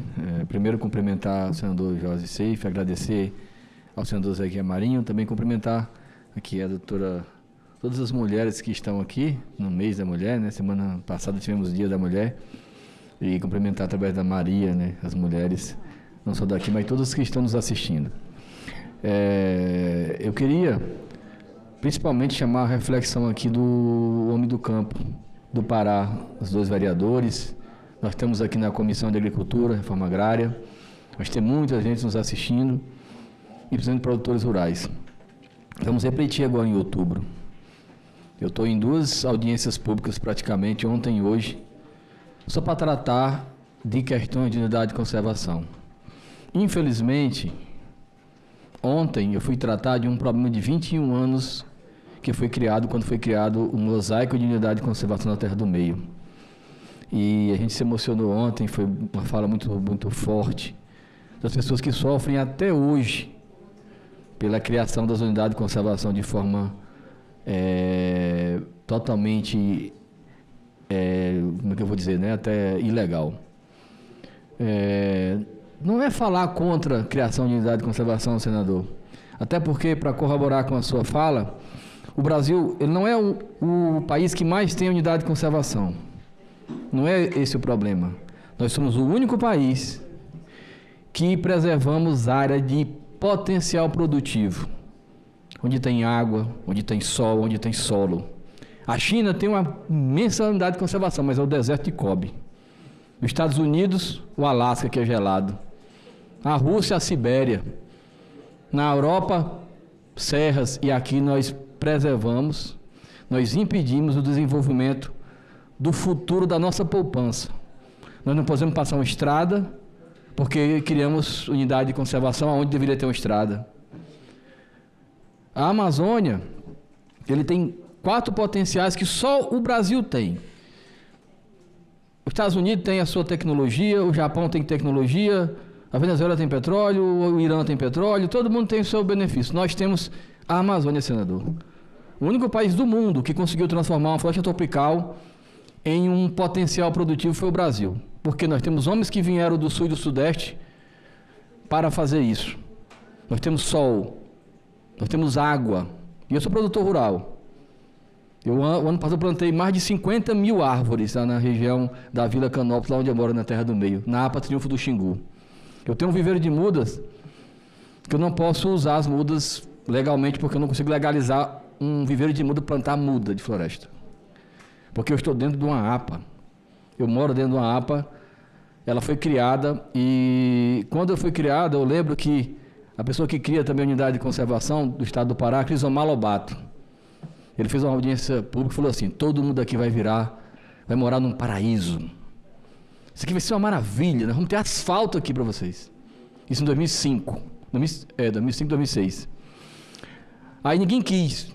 Aí ele falou assim, vem cá, mas olha, é o seguinte, aí ninguém queria essa unidade de conservação. Ele falou assim, olha o seguinte, ou vocês criam uma APA, que realmente é a unidade de conservação menos restritiva do nosso código, da nossa lei do SNUC, ou nós vamos criar aqui uma estação ecológica. Pronto, falei, esse é o motivo para a gente criar uma APA, então. Já que é para cair no fogo, vamos pelo menos sair de cima de uma estação ecológica, que era o caso daquelas pessoas ontem. Quando se cria unidade de conservação como a APA, como a doutora falou, realmente, no começo, você pensa até que ela é branda. Porém, você tem, já no início, um problema. Os bancos já começam a cobrar um imposto, um juros mais alto, porque você está numa área de preservação. Até você explicar que vamos esperar um plano de manejo, tá? O ICMBio tem uma APA aqui no Tapajós. Ela foi criada, senador, em 2006, até hoje não tem plano de manejo. O plano de manejo é a regra interna da unidade de conservação.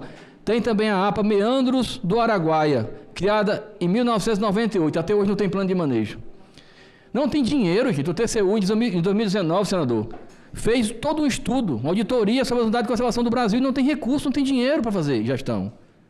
O problema não é criar a unidade de conservação, é criar a unidade de conservação onde vai passar uma estrada, onde pode produzir soja, milho, algodão, onde tem minério. Se você comparar os depósitos minerais já descobertos no Brasil, senador, aí sim é um golpe contra o Brasil.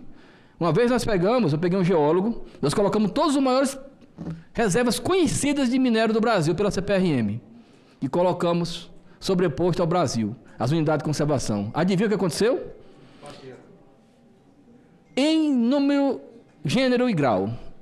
Vocês estão lá, é só olhar, é público. Vocês podem entrar no Sigmine, entrar na ANM e pedir isso aqui, o Senado pode pedir isso. Então, é assim que funciona. E, doutora, aí eu só tenho uma questão para finalizar a minha fala, que é importante. Não é, senador, que nós estamos aqui atrás de revolução fundiária, não. Revolução fundiária, hoje, até que é possível. Mas na minha região, ninguém quer a revolução fundiária. Se eu chegar lá, o ITERPA hoje para regularizar, você não vai regularizar uma propriedade. Por quê? Porque as pessoas não querem regularizar qualquer propriedade. Você tem que ter, no mínimo, o direito de usar 50% da sua área.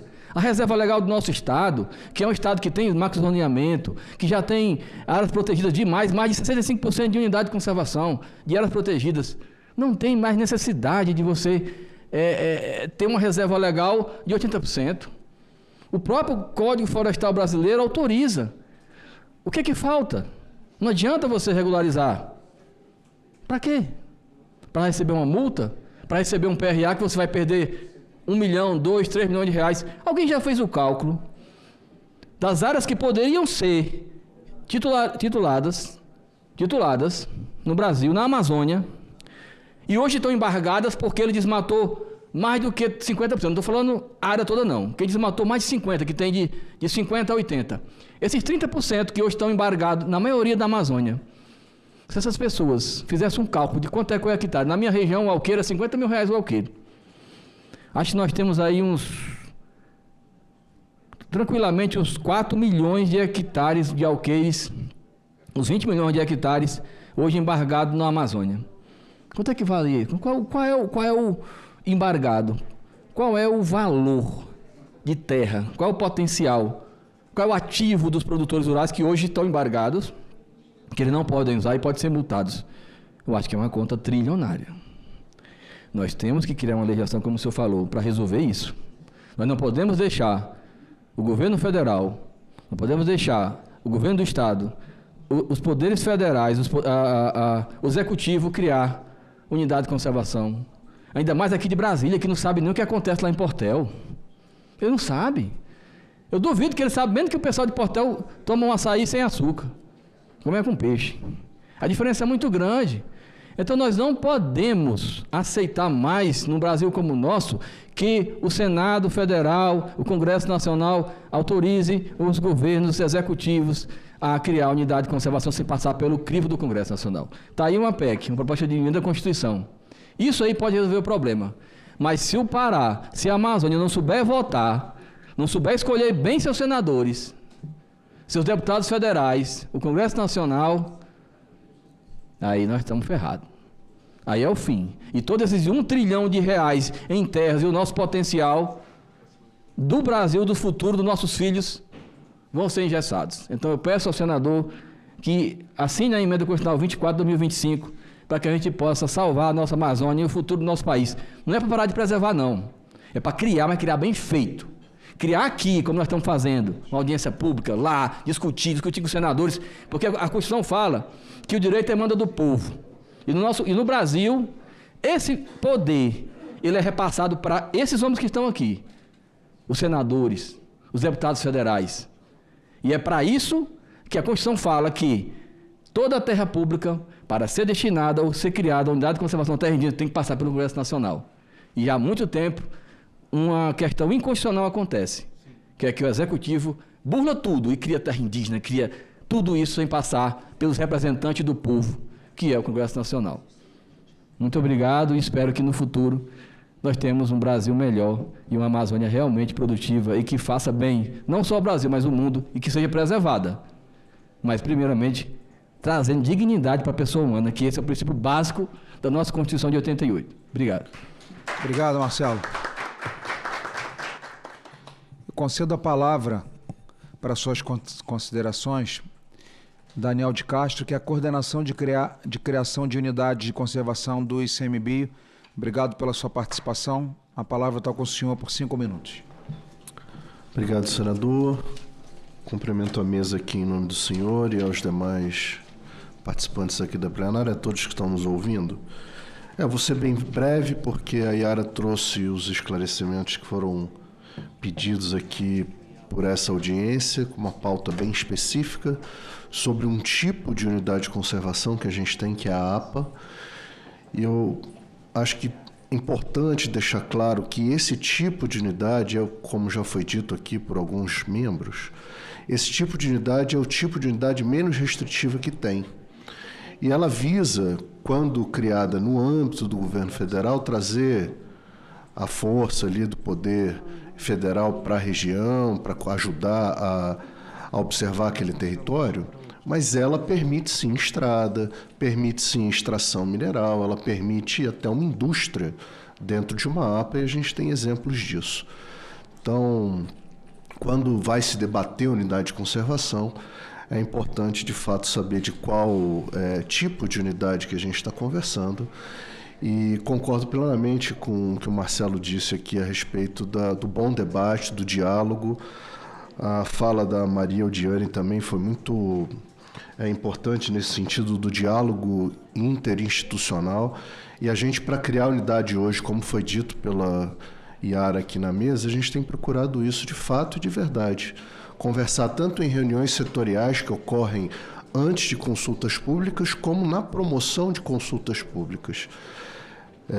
E aí, repito e trago de volta o convite que a Yara fez aqui para qualquer senador e qualquer deputado que quiser estar com a gente. Inclusive, agora, lá no ICMBio, tem um deputado conversando sobre as unidades do sul do país, e a gente está à disposição. E a ideia é que, de fato, a gente acredita que quanto maior o diálogo, melhor a criação, melhor vai ser o olhar para aquele território.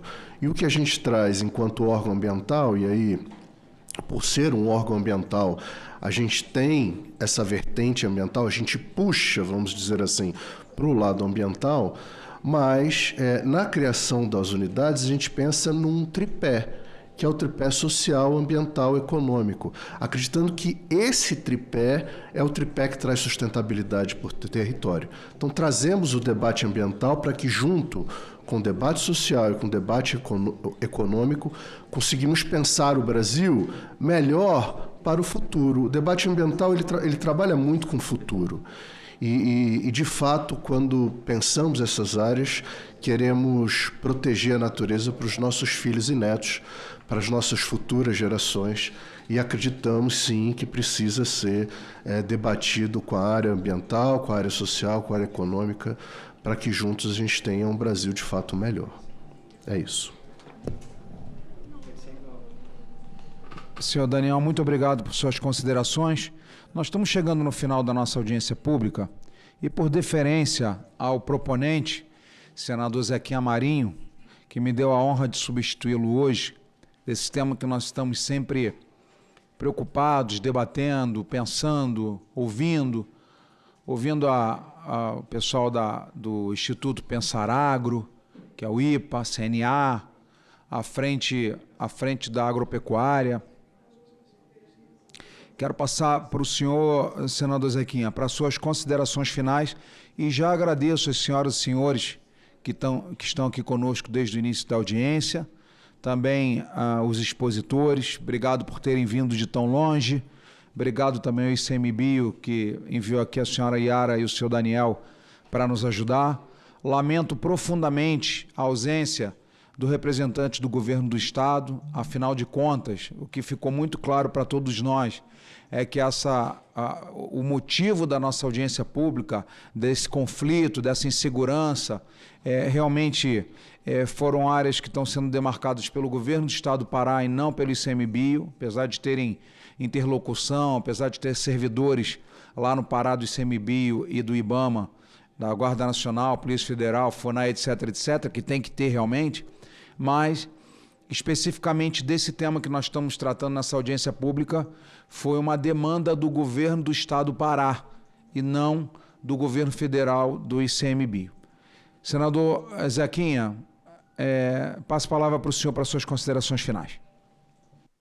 Senhor presidente, gratidão pela sua participação, pelo seu trabalho. sempre muito firme, muito determinado, numa comunhão de pensamento, de ideias, da liberdade daqueles que querem produzir. É muito difícil para um país ou para uma sociedade ter que estar se ajoelhando todo dia para pedir permissão para produzir, principalmente para um grupo político que não tem histórico de produção em lugar nenhum do mundo, nem aqui no Brasil. Mas é a vida. Tudo isso tem solução quando o cidadão toma consciência e sabe o que fazer na hora certa. É esse o desafio do brasileiro nesse momento. O pessoal que mora na Amazônia, então, precisa fazer uma senhora reflexão. Quero agradecer todos os nossos convidados que vieram de longe, Marcelo Norquei, que aproveitou desde ontem aí para contribuir lá na CDH, agradecer o Jamil, nosso vereador senador Zé Porfírio, agradecer nosso grande vereador e presidente da Câmara de Portel, Charles Gonçalves. Muito obrigado, Charles. Sua palavra foi muito decisiva e importante nesse momento. Agradecer a doutora que fez a exposição, a doutora Maria, muito importante. E aí eu quero fazer um acordo aqui com o Daniel, né? Quando terminar essa reunião, Maria e Jamil, Gilmar, queria que vocês voltassem ao gabinete para a gente fazer uma videoconferência entre nós lá, porque nós precisamos avançar com isso. Se nós temos áreas impactadas, seja lá por que motivo for, ou que órgão for do governo, a gente tem que se pronunciar, a gente tem que se movimentar e a gente tem que buscar a saída para isso. E eu quero fazer essa reunião daqui a pouco, através de videoconferência lá no gabinete. Agradecer também que participou brilhantemente de forma remota, doutor Vinícius Borba, né? E o ICMBio, através da doutora Yara e através do doutor Daniel, que estão aí, que foram nos ouvir. Olha, a nossa angústia é muito grande. Vocês fazem parte de uma estrutura que vocês não têm culpa disso. Vocês são servidores públicos, estão lá para desenvolver. Agora, nós entendemos, além dos muros do ICMBio e de todas as instituições ligadas a ele, e a coisa não se resume apenas a uma questão nacional. Já dá para desconfiar. O senador Seife colocou com muita propriedade. Não tem país no mundo igual a gente, com tanta preservação.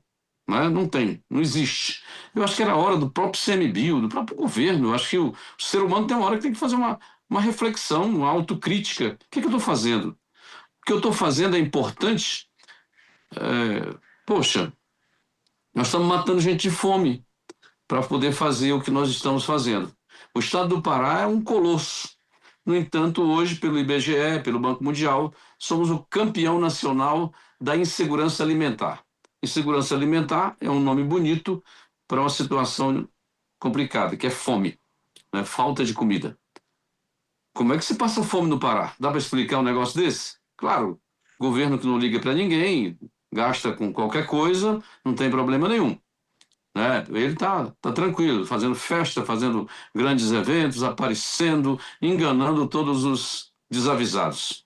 Né? Agora, poxa, quem realmente pensa, não dá para você permitir você ser hoje o estado que mais tem insegurança alimentar no país. Ganhamos de longe do Nordeste, que antigamente só se pensava no Nordeste, no Piauí, sei lá. Não, é hoje no Pará. Chuva, terra, sol, tudo. Mas essa política nefasta, tanto do governo do Estado quanto do governo federal, está levando esse Estado à desgraça. Né? Insegurança jurídica violenta no campo, o produtor não sabe o que fazer, se planta ou se não planta. Ontem, testemunho da pessoa ouvida lá, estava fazendo muda de cacau. O ICMBio chegou, destruiu tudo, levou o que estava, botou fogo na casa. Não é papel de governo fazer isso. Né? Por que nós não vamos cuidar dos morros do Rio de Janeiro, não é verdade? Do crime organizado que está dominando a Amazônia. Quer dizer, enquanto a polícia toma conta do coitado do produtor, que é facinho de prender um produtor, é facinho de botar fogo na casa dele. Ele está lá, trabalhando. Agora, por que não acha o traficante que está enchendo as cidades de droga, alugando os meninos, botando todo mundo para trabalhar? Lá em Belém, se você tiver uma lojinha com uma porta de 2 metros, a tabela é tanto. Você tem que pagar para segurança dada pelo o pessoal da milícia, né? Já pensou que situação? Acho que não é só Belém, não. A Amazônia está toda assim. Por quê? Porque a força policial está focada para o lado errado. E enquanto trabalha contra a produção, criminalizando, perseguindo, destruindo, o crime organizado avança violentamente com toda a tranquilidade do mundo. Né? Com toda a tranquilidade do mundo. Vamos pensar, vamos fazer uma autocrítica. O que nossos órgãos, pagos pelo erário, estão fazendo nesse momento? Então eu quero pedir a Maria, não é? Ao Gilmar, ao Jamil, essa reuniãozinha lá no gabinete a gente vai fazer por videoconferência, porque nós precisamos dar encaminhamento nisso, reconhecendo exatamente cada área afetada pelas ações, seja do ICMBio, seja do MDA, seja do outro MMA, enfim. Muito obrigado, meu presidente, muito obrigado a todos, muito obrigado aos seus assessores, muito obrigado ao Pedro, aí, nosso coordenador da secretaria, da CRA. Abraço a todo mundo. Que a gente possa estar presencialmente na outra semana, dando sequência à nossa luta, ao nosso trabalho aí, fazendo a CRA desempenhar o seu papel. Boa tarde, sucesso a todo mundo. Obrigado, senador Zequinha. Pessoal, quero só fazer mais um agradecimento aqui à Yara Vasco, que é diretora de Criação e Manejo de Unidade de Conservação do Instituto ICMBio, o Daniel de Castro, que está aqui representando, já que ela teve um outro compromisso. Quero agradecer ao Jamilton da Costa, que é vereador lá de Senador José Porfírio. Quero agradecer também ao Charles Gonçalves, que também participou conosco.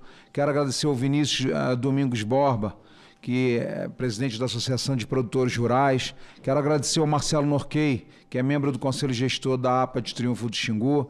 Quero agradecer a Maria Eudiane ali pelo esclarecimento, pelos mapas, mostrando a fragilidade, especialmente fragilidade de segurança jurídica que as pessoas não têm hoje. Já também a convidei, junto com os demais, para proporem novas legislações, para a gente tentar ajudar aqui no Senado, para a gente ajudar, na verdade.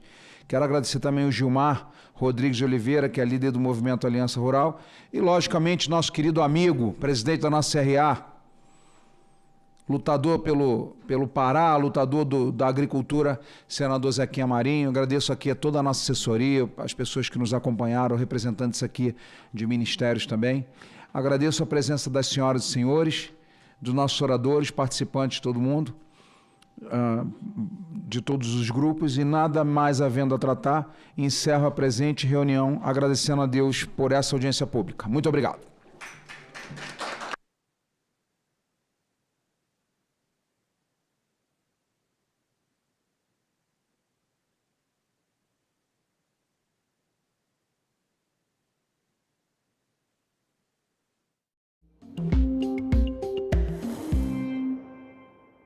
Orçamento, qualificar a rede, integrar sistemas, monitorar resultados e, sobretudo, manter viva a participação social. Escutar é o primeiro passo, deputada. Transformar é o compromisso permanente. Que esta audiência seja um espaço de verdade, que possamos ouvir sem defensivas, acolher sem hierarquizar, aprender sem vaidade. Que possamos reconhecer que erramos quando erramos e que acertamos quando caminhamos juntas. Falo como vice-presidenta do CNDM, mas também como filha de mulheres que lutaram para que eu pudesse estar aqui. Falo como parte de uma geração que não aceita retrocessos. Falo como mulher negra que sabe que o Estado brasileiro tem uma dívida histórica com as nossas vidas. Que esta audiência, deputada, seja mais do que um evento, que seja um marco de fortalecimento da rede, de reafirmação do compromisso do Estado e da sociedade com a vida das mulheres e meninas deste país. que seja um passo firme na construção de um país onde nenhuma mulher seja violentada por ser mulher, onde nenhuma menina tenha sua infância roubada, onde a justiça não seja privilégio, mas direito. Seguimos com escuta, com coragem, com articulação, com memória ancestral e com um compromisso radicalmente democrático. Porque enquanto houver violência, nossa voz não se calará. E enquanto houver mulheres organizadas, haverá esperança concreta de transformação. Obrigada.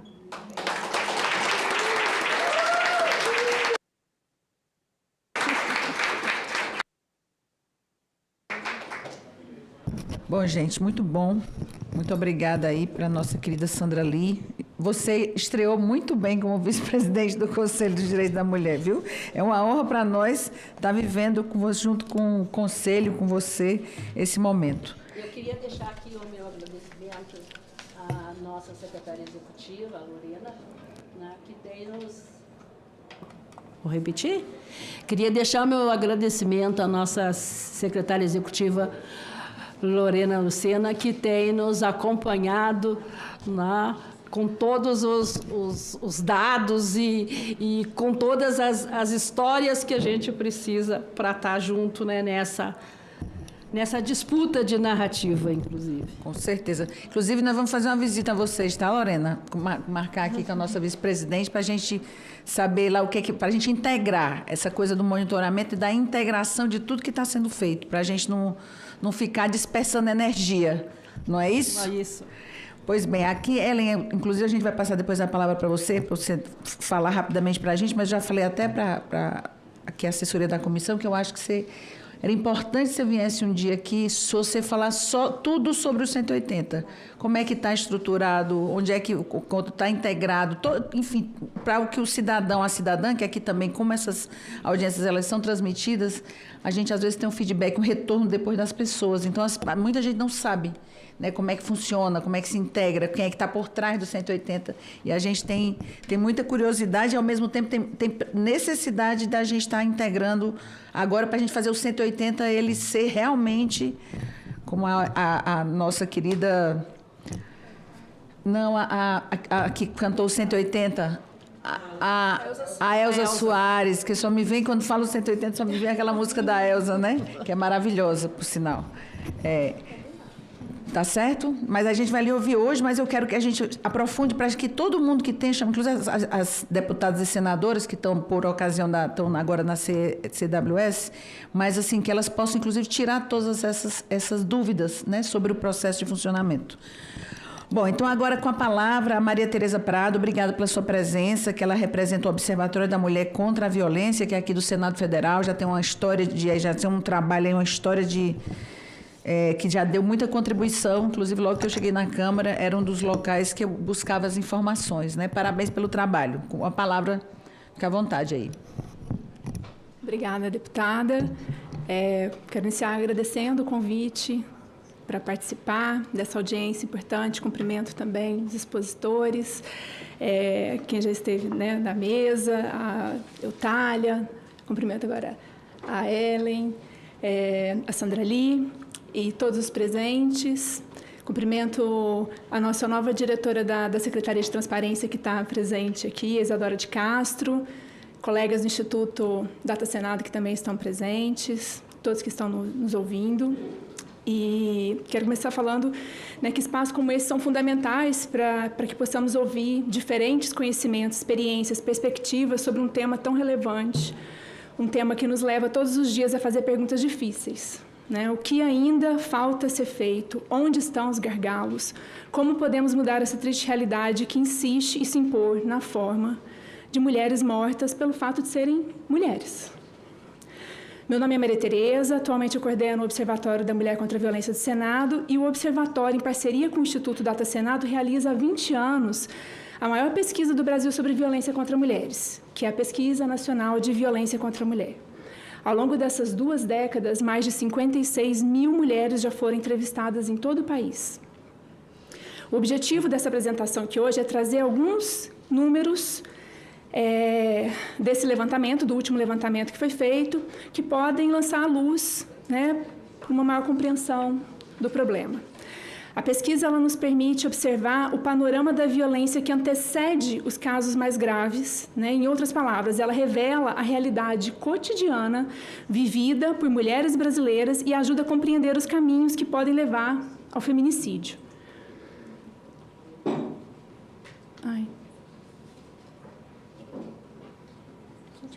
Tá. Então, só falando um pouquinho da pesquisa, ela é dividida em duas partes. A gente tem uma primeira parte ali que entrevista são todas as mulheres, e é uma parte de percepção da violência pelas brasileiras. E o segundo bloco, ele é feito com aquelas mulheres que responderam sim, que elas sofreram violência. Então, é um bloco todo da vivência da violência.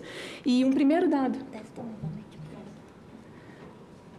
que é isso aqui que eu falei, né, das duas partes da pesquisa. E um primeiro dado que chama atenção é a percepção, a percepção das próprias mulheres sobre o respeito na sociedade. Para 46% das brasileiras, as mulheres não são tratadas com respeito no Brasil. Mais grave ainda é observar que, para 18 milhões de brasileiras, o ambiente em que há menos respeito é exatamente o ambiente familiar. Isso corresponde a 21% das mulheres do país. Outro dado importante é que 29% das mulheres que sofreram violência, elas não identificaram a agressão como uma forma de violência, porque a gente tem a pergunta se sofreu ou não violência, e depois a gente tem algumas situações de violência e essa parte, 29% das mulheres que responderam não sofri violência, quando você coloca as situações de violência, elas reconhecem aquela violência. Então, além daquelas que disseram, mais 29% que sofreram violência e não identificaram. Esse número ele mostra o quanto que ainda é necessário falarmos os diferentes tipos de violência. Violência não é apenas agressão física, muitas vezes, né, ela se manifesta de forma psicológica, moral, patrimonial, sexual, como a gente já falou aqui muito hoje. E informar sobre essas formas de violência é fundamental, porque todo o caminho do ciclo da violência, toda a espiral de agravamento que pode culminar no feminicídio, ele precisa ser reconhecido por essas mulheres lá atrás, para que ela possa interromper esse ciclo. Então, a pesquisa ela mostra algo muito importante também, em números, né? Sempre que é o que a gente traz ali. Muitas mulheres têm conseguido romper essas relações. Então, ali a gente traz, né, as perguntas se ela mora com o agressor, qual que é o vínculo dela. E o que a gente tem? Que nos casos em que o agressor era o marido dessa mulher... Não, nos casos que o agressor era o marido ou companheiro, 79% dos relacionamentos foram desfeitos. As mulheres estão interrompendo esse ciclo. E o vínculo atual passou a ser de ex-marido ou ex-companheiro. Quando as agressões foram praticadas pelos namorados, 92% dessas mulheres romperam. Então, esses dados mostram que quando elas reconhecem a violência, essas mulheres buscam sair das relações. No entanto, ainda enfrentamos um problema estrutural muito sério, a subnotificação. Então, entre as mulheres que sofreram violência, 51% não procuraram nem delegacias e nem ligaram para o 180, não procuraram o Estado, 51%. Por isso, é importante compreender também os motivos que levam uma mulher a não denunciar uma agressão. Então, passar aqui que a gente tem ali, o principal deles, que foi relatado ali, dessas mulheres de não denunciar, é a preocupação com os filhos. E depois vem seguido pela descrença de que haverá uma punição para o agressor. Além disso, mais da metade das mulheres que sofreram violência, 58%, convivem com situações de agressão há mais de um ano. Espera aí, passar aqui. Ali. Não. 58% convivem com a situação de agressão há mais de um ano. Esse dado revela a persistência da violência e a dificuldade que muitas mulheres enfrentam de romper esse vínculo com o agressor. O medo, a dependência econômica e a ausência de uma rede de apoio são fatores que muitas vezes impedem essa ruptura. A desigualdade econômica, ela aprofunda essa vulnerabilidade. Mais de um terço das mulheres que sofreram violência afirmam que não conseguem se sustentar. 66% recebem até 2 salários mínimos. Metade não exerce trabalho remunerado. Entre as que trabalham, 35% atuam por conta própria e 67% estão na informalidade. A violência, portanto, não afeta apenas a integridade física ou emocional. Ela também compromete a renda, a autonomia e o futuro dessas mulheres. Os impactos refletem diretamente na vida cotidiana, que ali é o impacto da violência na rotina dessas mulheres. 7 em cada 10 mulheres tiveram a sua rotina alterada pela violência. Para 46% houve um impacto na vida profissional e para 42% prejuízo nos estudos. Então a gente vê ali claramente o impacto no futuro, no presente e no futuro da vida dessa mulher, né? Eu gostaria também de trazer alguns elementos de análise que foram produzidos no âmbito do Mapa Nacional da Violência de Gênero. O mapa é uma plataforma que integra os dados das diversas fontes oficiais do país, reunindo informações de segurança pública, de justiça, da pesquisa nacional que eu estou apresentando um pouco aqui, e permite uma análise mais ampla sobre esses dados, né? Então, nesse contexto, eu queria trazer um ponto que tem aparecido com uma certa frequência no debate público nos últimos dias. Nós temos ouvido, inclusive em manifestações na mídia, afirmações de que medidas protetivas não servem para nada e de que elas não são capazes de proteger as mulheres. A gente teve pessoas com altíssimo alcance falando, gravando vídeos sobre isso, por conta dos casos de feminicídio e de alguns casos que as mulheres estavam, sim, protegidas por medida protetiva, mas desacreditando a importância de uma medida protetiva. Então, é muito importante que a gente tenha cuidado com esse tipo de afirmação. Precisamos levar informação de qualidade para a sociedade, porque desencorajar mulheres a buscar medidas protetivas pode, na prática, agravar ainda mais o problema, a gente sabe disso. A própria pesquisa, ela traz que ainda há um grande desconhecimento das mulheres sobre medida protetiva. 84% das mulheres brasileiras afirmam saber pouco ou nada sobre medida protetiva. Além disso, as mulheres que sofreram violência, 62% das que sofreram não solicitaram medida protetiva. Esses números mostram quanto ainda precisamos avançar nessa informação e no acesso ao direito da medida protetiva. Na versão inicial dessa fala, preparada ainda semana passada, a gente estava buscando ali as estimativas aproximadas dos números de mulheres que foram vítimas de feminicídio e que tinham medida protetiva.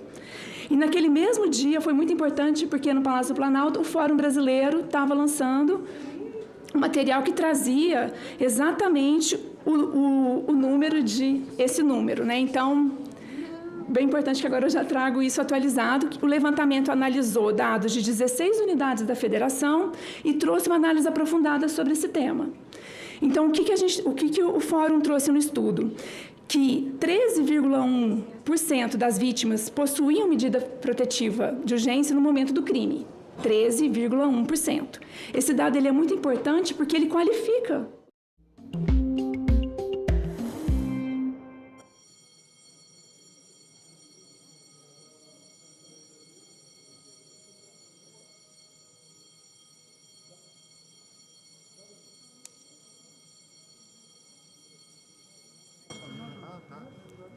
Está reaberta a sessão.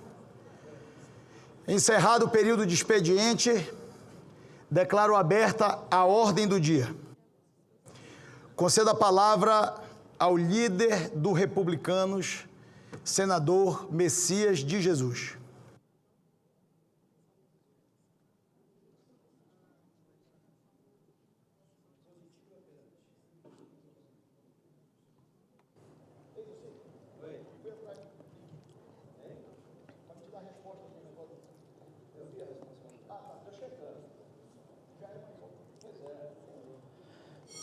Senhor presidente,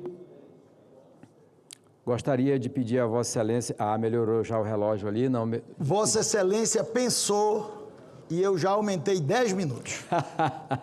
Presidente Davi Alcolumbre, colegas senadores e senadoras, quero iniciar minhas palavras, senhor presidente, cumprimentando também o ministro Jonathan de Jesus, meu filho, que se encontra presente nessa sessão, cumprimentando o presidente do Tribunal de Contas do Estado de Roraima, que se encontra aqui nesse momento, o conselheiro Brito Bezerra, cumprimentar a minha suplente, primeira suplente, já senadora Roberta Acioli.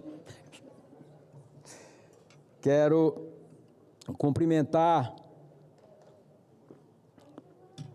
os amigos prefeitos que aqui estão nos prestigiando, e vários amigos, o prefeito André, a prefeita Diane, a prefeita Marlene, quem mais eu esqueci aqui? A minha filha Jennifer, a minha esposa Darby, todos os vereadores que aqui estão, os servidores do meu gabinete, da liderança que estão aqui conosco. Presidente Davi, cumprimento a todos os colegas senadores e senadoras e os colaboradores desta honrosa casa que é o nosso Senado Federal. Cumprimento também a todos que nos acompanham pela TV Senado, pela Rádio Senado e pelas redes sociais. Senhoras e senhores, o Senado Federal tem 202 anos de história. Eu estou exercendo a função de senador da República há 7 anos. Nessa caminhada no Senado, nada disso teria sido possível sem o apoio da minha família, na pessoa da minha esposa Darby, minha companheira de todas as horas, e dos meus filhos amados, Jonathan, Jennifer, Patrícia, Arthur, Tiago, a Valquíria, o Eduardo, a Cássia e o Antônio Messias Filho, o nosso amado Pepeto e a Damila, que sempre caminharam ao meu lado, nos momentos mais difíceis e também nas maiores conquistas. Registro também meu reconhecimento aos servidores do meu gabinete de Brasília, Jordana, Daiane, o Rony, o João, o Cristiano, o Fábio, a Maria Elisa, o José Luiz, a Jússi, o Joabe, a Luana, a Camila, a Tayame, a Viviane, o Márcio, o Horizon e o Giacomo, que é chefe da liderança, e em nome dele eu cumprimento todos os servidores da liderança. Pelo trabalho leal e competente e incansável que me ajudou a honrar cada dia deste mandato. Agradeço também a todos os colaboradores do meu escritório em Boa Vista, nas pessoas das minhas amigas Socorro, que aqui está presente, e também da minha querida amiga Lidiane. São 7 anos. Trata-se, portanto, de um período extremamente curto, comparado ao tempo total dessa prestigiosa casa. Mas o tempo não pode ser medido apenas pela sua duração. O tempo também deve ser analisado pela sua intensidade. Enquanto tive a oportunidade de representar as pessoas do meu estado nesta tribuna, avançamos em muitas ações. A fim de prestar contas, que também é obrigação de todo parlamentar, permitam-me citar algumas ações. Entre 2019 e 2026, apresentei 148 projetos de lei, a maioria sugestões de apoio ao micro e pequeno produtor rural, à agricultura familiar, aos trabalhadores e famílias de baixa renda. Durante esse período, participei também de forma direta da aprovação de mais de 178 leis, com avanços concretos nas áreas de economia, segurança, apoio social, educação, saúde e inclusão, que beneficiaram a vida de milhões de pessoas em todo o país. Em relação a Roraima, de forma transparente e democrática, enviei recursos e benefícios para todos os municípios do estado, e mais que isso, fui a voz que se levantou contra o descaso do governo federal frente à crise da imigração venezuelana, que impactou diretamente a vida da nossa população. Assim que cheguei ao Senado, corri contra o tempo, em busca da transferência das terras da União para o estado de Roraima. Roraima vivenciava a situação de ser um estado virtual, já que nem o governo estadual, nem a sua população possuíam o domínio da terra onde viviam. A aprovação da Lei 14.004 de 2020, que Vossa Excelência, Presidente Davi, também encarregou como se fosse sua, de autoria do deputado Jonathan de Jesus, com o nosso apoio aqui e determinação, pôs fim a uma angustiante espera de toda uma vida. Em seguida, era tempo de reconhecer os trabalhadores pioneiros que durante décadas desempenharam com absoluta dedicação o seu trabalho de cuidar da nossa gente durante o período dos territórios federais. Com a sensibilidade e colaboração do ex-presidente Bolsonaro, foi possível avançar no enquadramento na Folha da União dos trabalhadores do ex-território, num justo movimento para reconhecer os direitos de quase 6.000 trabalhadores que hoje contam com a segurança da sua aposentadoria. E esses números, embora, infelizmente, em ritmo lento, causado pelo governo, continuam em crescimento. Mas era fundamental também pensar no tempo futuro. Roraima não poderia mais viver condenado ao atraso de ser o único estado da federação, isolado do sistema energético nacional e dependente da instável energia da Venezuela e das caras, antigas e poluentes termoelétricas. Isso, na verdade, isolava Roraima da sua vocação de crescimento, do desenvolvimento e do futuro de seu povo. Era mais que a hora de criar um novo tempo de progresso no estado através da concretização do Leão de Tucuruí. Uma promessa feita por muitos, mas só realizada por intermédio da inclusão de uma emenda de minha autoria ao projeto de lei 14.182 de 2021, que obrigou que o governo federal fizesse a interligação do Leão de Tucuruí até o estado de Roraima. Em seguida, iniciou-se uma nova etapa, a negociação com os nossos irmãos Waimiris Atroaris, para obter a autorização de ingresso nas terras indígenas a partir de uma justa compensação financeira para aqueles povos. Com mais de 700 quilômetros de extensão, exigindo a instalação de 1.390 torres de transmissão de energia fincadas no meio da floresta amazônica. O Leão de Tucuruí levou muito mais do que energia estável e de qualidade. Garantiu também internet de alta velocidade e ampliação da capacidade de transferência de dados para todas as regiões do estado. É preciso reconhecer, não por orgulho, mas por compromisso com a verdade. Em 7 anos, fizemos mais do que aqueles que estiveram na mesma posição por décadas, mas não entregaram o resultado que o nosso estado necessitava. Isso se chama compromisso, um sentimento que não tem prazo, não tem limite e não tem fim. Atuei como um senador municipalista.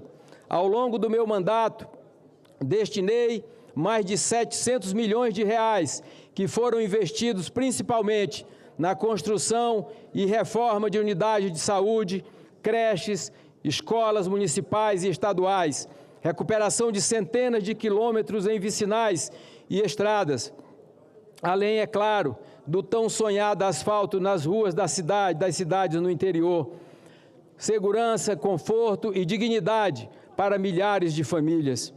Foram mais de R$1 bilhão destinados para o governo do estado de Roraima, para a construção de pontes estradas, asfalto da BR-210, Distrito Industrial de Boa Vista, Estrada até Pequém-Trairão, Bonfim e Vilhena e tantas vicinais, UBS, escolas e hospitais. Também destinamos recursos para os centros indígenas, apoiamos a reestruturação da Universidade Federal na capital e a criação do campus avançado em São João da Baliza. Outra conquista foi o apoio para o Instituto Federal de Roraima, ainda como forma de estimular o ensino superior. Garantimos bolsa de estudo para os estudantes de enfermagem e distribuímos dezenas de centenas de milhares de exemplares de vade-mecum para os estudantes do direito. Meu compromisso com Roraima está demonstrado. É o compromisso do tempo, de toda uma vida pública. De Rorainópolis ao Iramutã, de Caroebe a Amajari, passando pela nossa capital, muitas foram as obras, serviços e avanços que sonhamos, realizamos e entregamos, unindo esforços com os líderes comunitários, tuxauas, vereadores, prefeitos e principalmente com a população. Por isso sinto que agora é o tempo de voltar para a minha gente. Fiz muito através da política e a política me fez realizado por cada amigo, cada apoio, cada voto, cada muito obrigado e cada siga em frente que recebi em 36 anos de vida pública.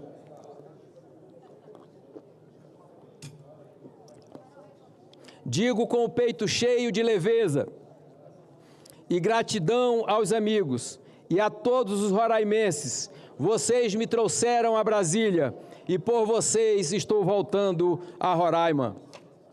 Dessa forma, quero declarar aqui que aceitei continuar servindo ao meu povo, agora na condição de conselheiro do Tribunal de Contas do Estado de Roraima, onde terei a honra e a responsabilidade de atuar na orientação e fiscalização das gestões públicas e fiscalização e assim continuar contribuindo com o desenvolvimento de nossa terra e nossa gente. Também comunico a esta casa e ao povo de Roraima que, em razão da nova missão que passarei a exercer, apresentei minha desfiliação do Republicanos e deixo a vice-presidência nacional do partido. Levo comigo a gratidão por uma história construída com muito trabalho, desde a minha eleição ao Senado em 2018, quando me tornei o primeiro senador do partido na região norte, até a responsabilidade de ajudar a fortalecer essa sigla em todo o território nacional. Faço essa escolha consciente de que o Tribunal de Contas exige independência, equilíbrio e total compromisso com o interesse público.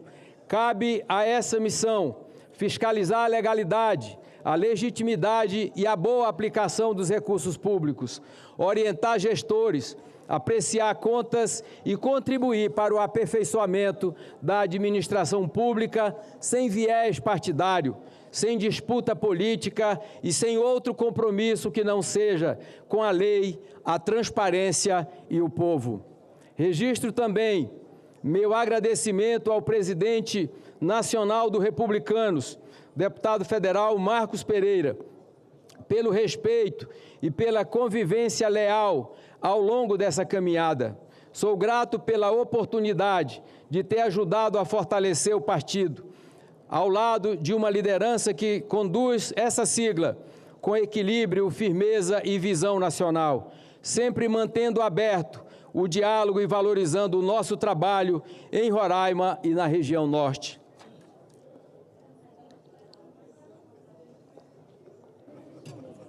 Agradeço aos meus colegas senadores e senadoras, em nome dos meus colegas senador Chico Rodrigues e senador Irã Gonçalves, porque sempre me trataram e trataram o meu Estado, portanto, da melhor forma possível. Aos meus amigos de bancada, senadora Damares, senador Hamilton Mourão, senador Alan Rick e senador Cleitinho, aos colaboradores sem os quais não teríamos alcançado tantas e tão importantes conquistas em apenas 7 anos de mandato. E a todos que, assim como eu, ainda acreditam que a política é o principal instrumento para a mudança e evolução do nosso país. Caro deputado Duda Ramos, do nosso estado de Roraima, registro agradecimento especial ao meu amigo presidente Rodrigo Pacheco e ao meu amigo presidente Davi Alcolumbre por me permitirem os meios necessários para fazer um bom mandato pelo Brasil e pelo meu estado de Roraima. Sou grato a você, Davi.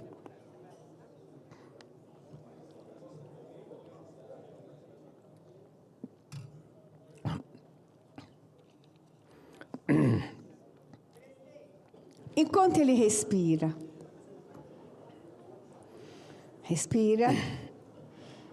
é que hoje, senador Davi, foi um dia que nós já choramos aqui no Senado. Respira fundo, sua família está aqui, os amigos que te amam estão aqui, e você vai deixar um legado aqui, meu líder, um legado. Você vai deixar discípulos nessa casa. Eu sou uma discípula. O que o senhor fez nesse Senado, nesse período de tensão que o Brasil estava vivendo, o senhor construiu uma liderança de um partido que veio, ajudou a somar, ajudou o presidente, ajudou esse presidente e o outro presidente. Todos nós aqui, servidores do Senado, estão tristes, seus colegas estão tristes, sua família está ganhando, né, ministro Jonathan? Mas nós estamos perdendo, o Brasil está perdendo. A gente recebe com muito carinho a sua suplente, maravilhosa, mas eu queria que o senhor respirasse. Fica firme. Roraima está ganhando o maior conselheiro da história, mas nós estamos perdendo um dos maiores líderes que essa casa já teve. Senador Messias, todo o amor da casa, dos colegas, dos servidores, da mesa, do Brasil, a hora que o Brasil mais precisou de um líder equilibrado, o senhor estava aqui nos conduzindo e nos orientando. Obrigada, senador Messias. Obrigada, senadora Damares. Muito obrigado. E hoje, presidente Davi, é aniversário da nossa querida senadora Damares. E eu agradeço muito pela amizade, pela confiança, pelo carinho que sempre teve comigo, bem antes de ser senador da República. E parabéns pelo trabalho que você faz pelo Distrito Federal e pelo Brasil.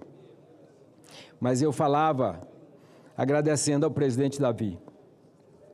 Quando eu cheguei aqui, o presidente Davi olhou para mim e disse: Messias, os problemas de Roraima são os meus, são os problemas do Amapá.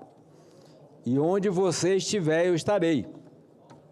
E assim será. Onde tiver um problema do Amapá, também será o problema de Roraima. E eu te agradeço muito, porque foi assim. Que continue assim. Agradeço a todos os nossos aliados e, de forma sincera, desejo a todos os poderes da República, capacidade, equilíbrio e disposição para que o Brasil retome o caminho da paz através do diálogo. Esta casa, o Congresso Nacional, tem sido castigado por infâmias, por fake news, por falácias, e é necessário se reencontrar o equilíbrio entre os poderes, o respeito entre os poderes, e quero lembrar aqui do meu amigo deputado Berinho Bantim. Os senadores, os deputados federais eleitos, podem não ser os melhores, mas são aqueles que o povo escolheu. E para tal, tem que ser respeitado, como manda a Constituição Federal. Quero também registrar, com respeito e saudade, uma lembrança ao meu segundo suplente, Afonso Walter Parente Pinto, o nosso querido Afonso Parente, que nos deixou em dezembro de 2024, homem de comunicação, amigo leal e companheiro de caminhada. Ele também fez parte dessa história e merece ser lembrado neste momento de encerramento de um ciclo. Em meu lugar, presidente Davi, colegas senadores e senadoras, assumirá a minha suplente, Roberta Acioli, jovem profissional dedicada à saúde, enfermeira, cirurgiã dentista e que iniciou sua vida pública atuando como vereadora no interior do nosso estado, na cidade de São Luís do Anauá, cidade vizinha à minha querida São João da Baliza, onde eu também dei meus primeiros passos na política como vereador. Essa posse não é apenas simbólica. No mês dedicado às mulheres, a chegada de mais uma representante feminina a esta casa representa, acima de tudo, uma demonstração do preparo, competência e qualidade de todas as mulheres brasileiras. Tenho absoluta confiança que, com o trabalho de Roberta Acioli aqui no Senado, Roraima estará em excelentes mãos. Portanto, senhoras e senhores, nos próximos dias não estarei mais no Senado Federal, mas levarei o Senado Federal e os seus princípios de representatividade, respeito e participação sempre comigo. Muito obrigado a todos. Muito obrigado, presidente Davi, meu amigo. Que Deus nos abençoe, que Deus lhe abençoe, lhe dê força, sabedoria para continuar fazendo o grande trabalho que você faz pelo Brasil e pela Amazônia. Muito Senador, obrigado. me permitam a parte? Senador, me permitam a parte? Com muito prazer, ouço o meu querido amigo, meu líder, senador Eduardo Braga. Senador Messias, eu não poderia deixar de me pronunciar, presidente Davi, no momento em que um amigo, um colega senador, que comigo compartilhou a bancada, comigo compartilhou a tribuna, comigo compartilhou inúmeras contribuições e inúmeras comissões aqui no Senado ao longo de mais de uma década, e eu não pudesse me manifestar para deixar registrado nos anais desta casa a importante contribuição que o senador Messias, no exercício do seu mandato, através de projetos, através de emendas sobre projetos que eu próprio relatei, e muitas vezes campeão de emendas aprovadas em projetos relevantes para o Brasil, relevantes para o estado de Roraima. Portanto, eu queria aqui deixar o meu abraço consignado, o meu reconhecimento pelo profícuo trabalho que o nosso senador Messias, representando o povo de Roraima, representando a região norte, representando o povo brasileiro, exerceu nesta casa, e desejando ao meu amigo Messias sucesso na sua nova missão. Sei que Vossa Excelência vai para uma nova função pública no Tribunal de Contas do Estado de Roraima, já que sua indicação já foi feita, já foi aprovada pela Assembleia Legislativa do Estado de Roraima e que estava apenas a depender da decisão de Vossa Excelência em deixar a bancada do Senado e assumir a toga como conselheiro do Tribunal de Contas do Estado de Roraima. Portanto, sucesso na sua nova caminhada, parabéns, e conte sempre com seu amigo, seu vizinho do Estado do Amazonas, admirador do trabalho de Vossa Excelência, para podermos compartilhar futuros desafios. Parabéns, sucesso e vida longa. Obrigado, senador Eduardo Braga. Senhor presidente, eu gostaria de pedir que a fala do senador Eduardo Braga fosse totalmente incluída no meu pronunciamento e dizer que Vossa Excelência sabe do respeito, do carinho e admiração que tenho por você, pela sua competência, pelo seu preparo de homem público, preparado para qualquer cargo nesse país. O Amazonas é muito bem representado aqui e o Brasil usa de tudo isso, desse representante do Amazonas, porque através de você vieram muitas conquistas para a Amazônia, para o Amazonas e para o Brasil. Muito obrigado, senador Eduardo Braga. Senador Messias, eu concedo uma parte ao senador Dr. Irã.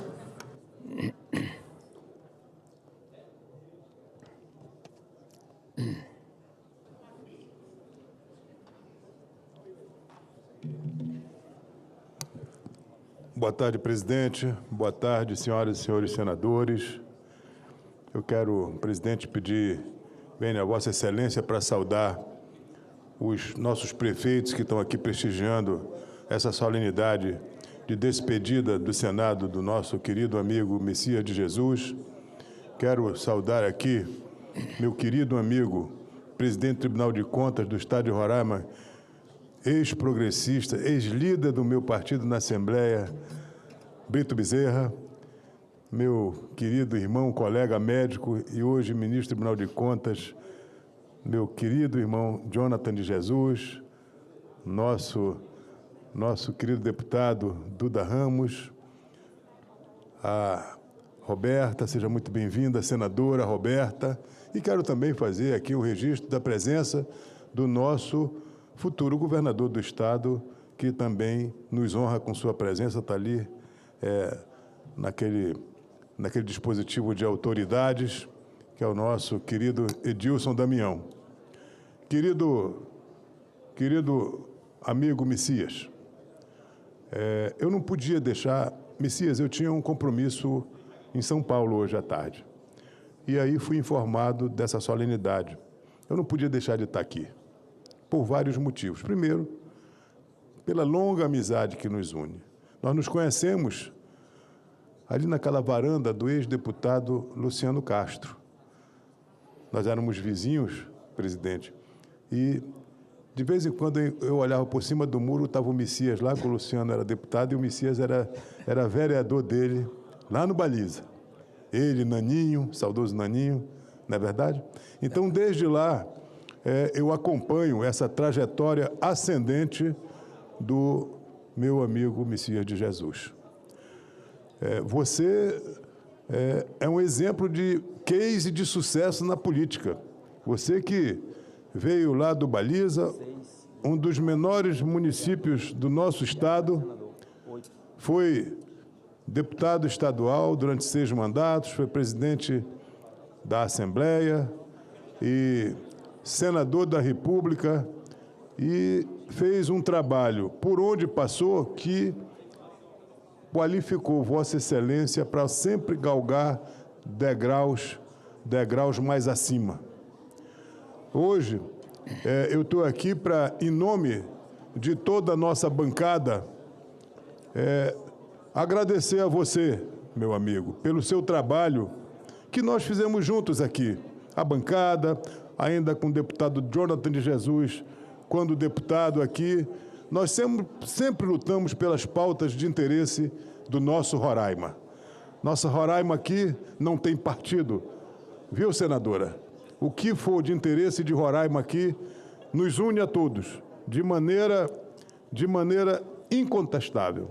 Então, eu quero aqui dizer a Vossa Excelência que esse Senado perde um senador, como a querida aniversariante do dia falou, um senador de alta estirpe, muita experiência política, um grande articulador, mas Roraima ganha um conselheiro que certamente abrilhantará aquela Corte de Contas e ajudará o nosso Estado a aperfeiçoar com economicidade e eficiência os gastos públicos, tanto do Poder Legislativo, Executivo, e orientará os nossos prefeitos de como melhor aplicar os recursos que nós enviamos para o nosso Estado de Roraima. Quero, então, pedir licença, Messias, para fazer uma saudação à nossa senadora que toma posse hoje no Senado da República. Querida Roberta Acioli, você que é enfermeira de formação, você que é professora da Universidade Estadual de Roraima, exerceu o mandato de vereador em São João da Baliza. São Luís. E você sempre o fez com muito denodo, com muita seriedade, uma pessoa extremamente responsável. E eu tenho certeza, como médico, como presidente da Frente Parlamentar de Medicina do Congresso Nacional, já há mais de 10 anos, você já está convocada para fazer parte dessa frente. Porque essa frente não tem só médicos, ela tem parlamentares que têm compromisso com o fortalecimento do SUS, com a defesa das nossas prerrogativas, não só do médico, mas da equipe multiprofissional da saúde. Seja muito bem-vinda, que você tenha uma experiência extremamente enriquecedora para a sua vida profissional e defenda sempre aqui os interesses do Brasil e principalmente de Roraima. E voltando ao Messias, meu querido amigo, Deus te abençoe, abençoe a sua família, seja muito feliz e certamente você fará falta no Congresso Nacional. Um grande abraço, amigo. Me perdoe, senador Messias, que o senador Chico Rodrigues pediu uma parte no discurso de Vossa Excelência. Senhor presidente, quero pedir que inclua a parte do senador Irã também no meu pronunciamento. Ouço o senador Chico Rodrigues com muito prazer. Meu caro presidente, senador Davi Alcolumbre, Vossa Excelência, que tem sido um timoneiro e um guia aqui deste Senado da República, quero cumprimentá-lo por estar aqui, inclusive, presidindo essa sessão, apesar da ordem do dia, mas em uma comunicação extraordinária do senador Messias de Jesus. Eu quero, antes, cumprimentar o ministro Jonathan de Jesus, filho do senador Messias, cumprimentar o presidente do Tribunal de Contas do Estado, Brito Bezerra, cumprimentar o nosso vice-governador Edilson Damião, deputado Duda Ramos, cumprimentar a Roberta Acioli, cumprimentar o senador Eduardo Braga, a senadora Damares Alves, que com as suas palavras, ela, como resumiu o sentimento, senador Messias, de muitos e muitos dos seus amigos. Você que teve uma vida longa na política, são, na verdade, 8 mandatos. Foi vereador de São João da Baliza, teve 6 mandatos de deputado estadual e agora um mandato de senador da República. Você é considerado um dos maiores articuladores políticos do nosso Estado. Isso aí, na verdade, é irrefutável. A gente sabe da sua habilidade, da sua capacidade de ocupar espaço, da sua capacidade de assumir compromissos e, obviamente, nós que trilhamos esse longo caminho juntos, desde 1988, eu também sou um dos decanos, nós dois somos os decanos do nosso estado de Roraima. Eu gostaria de dizer que decisões, muitas vezes, elas são duras na nossa vida. A vida, na verdade, que é um sopro de Deus, ela tem nuances que muitas vezes a razão não explica. E nós que trilhamos por muitos caminhos da política, às vezes de lados diferentes, opostos, mas sempre reconhecendo o valor, a capacidade, a habilidade e, acima de tudo, as análises propositivas que você tinha, que apresentava, que apresenta, né? E que elas são importantes não apenas para o São João da Baliza como vereador, não apenas para o estado de Roraima como deputado estadual, por 4 vezes presidente da Assembleia Legislativa, mas agora também, principalmente para o Brasil. Foram dezenas e dezenas de proposições que Vossa Excelência apresentou, nós que o acompanhamos em várias comissões, nós vimos, na verdade, a sua capacidade e habilidade de negociação, e muitas vezes negociações duras, que, obviamente, apenas a persistência, a obstinação e, às vezes, até a resistência, senador Messias, que fazem com que nós logremos êxito e possamos ter grandes conquistas. Portanto, eu tenho certeza que a decisão pessoal, ela tem que ser compreendida, entendida, e aqui nós temos vários prefeitos do nosso estado, vários prefeitos dos nossos municípios, que são os seus seguidores fiéis, né, e que demonstram exatamente o carinho que tem por você, o respeito que tem por você, e depois eu sei que não será diferente. Você que construiu uma história política, né, no Estado, que está marcada indelevelmente nos anais, né, do nosso Estado, né, e não precisa listar, porque ele, na verdade, é uma série de iniciativas e de decisões que Vossa Excelência teve e que veio beneficiar o nosso Estado, que em uma nova jornada no Tribunal de Contas do Estado. Vossa Excelência que já tem o seu filho ali, um jovem, marcando a presença na República como ministro do Tribunal de Contas da União.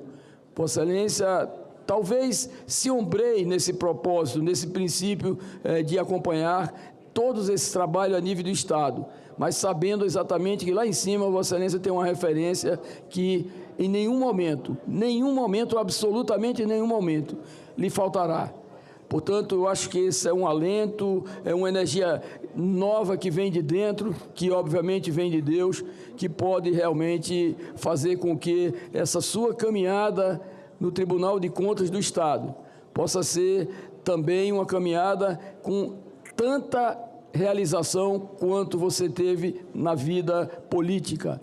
Tenho certeza que esses caminhos que muitas vezes na nossa vida, na vida política, eles são sinuosos, muitas vezes cheios de ciladas, mas, acima de tudo, a gente tem que ter fé, confiar em Deus e ver realmente que, quando a gente serve, o propósito, ele, na verdade, chega nos nossos dias, nos dias de cada um de nós. Aqui está o nosso presidente Davi, que tem sido mais do que um presidente, um irmão, um amigo, que compreende as fragilidades, as necessidades e, acima de tudo, a força e o desempenho de cada um de nós no exercício do seu mandato. Tenho certeza que os seus elogios ao Davi, os elogios da senadora Damares a você, são poucos ainda acima daquilo que você merece.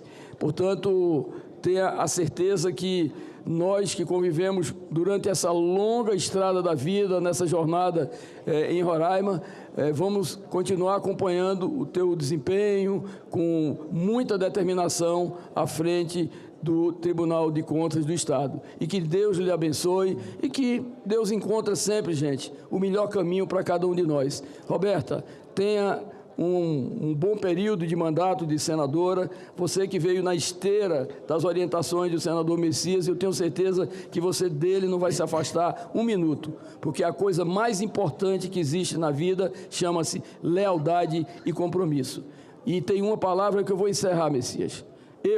E você sabe o motivo muito bem pelo qual eu vou aqui exprimir. Tem uma coisa na vida que não prescreve, gratidão. E isso aí você sabe que para a eternidade eu tenho essa gratidão a você. Que Deus lhe abençoe nessa nova jornada. Obrigado.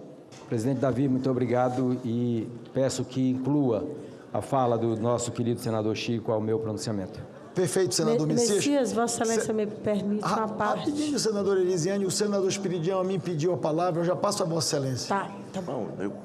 Com a palavra o senador Espiridião a mim. Eu havia pedido, Vossa Excelência, senhor presidente. Presidente, serei muito breve. Serei muito breve, ou tão breve quanto possível. Só tem que abrir a minha imagem, por menos que o senhor a aplauda. Já está... Mesmo o senhor não considerando, agora já abriu, mas houve uma certa resistência. Percebo uma certa má vontade.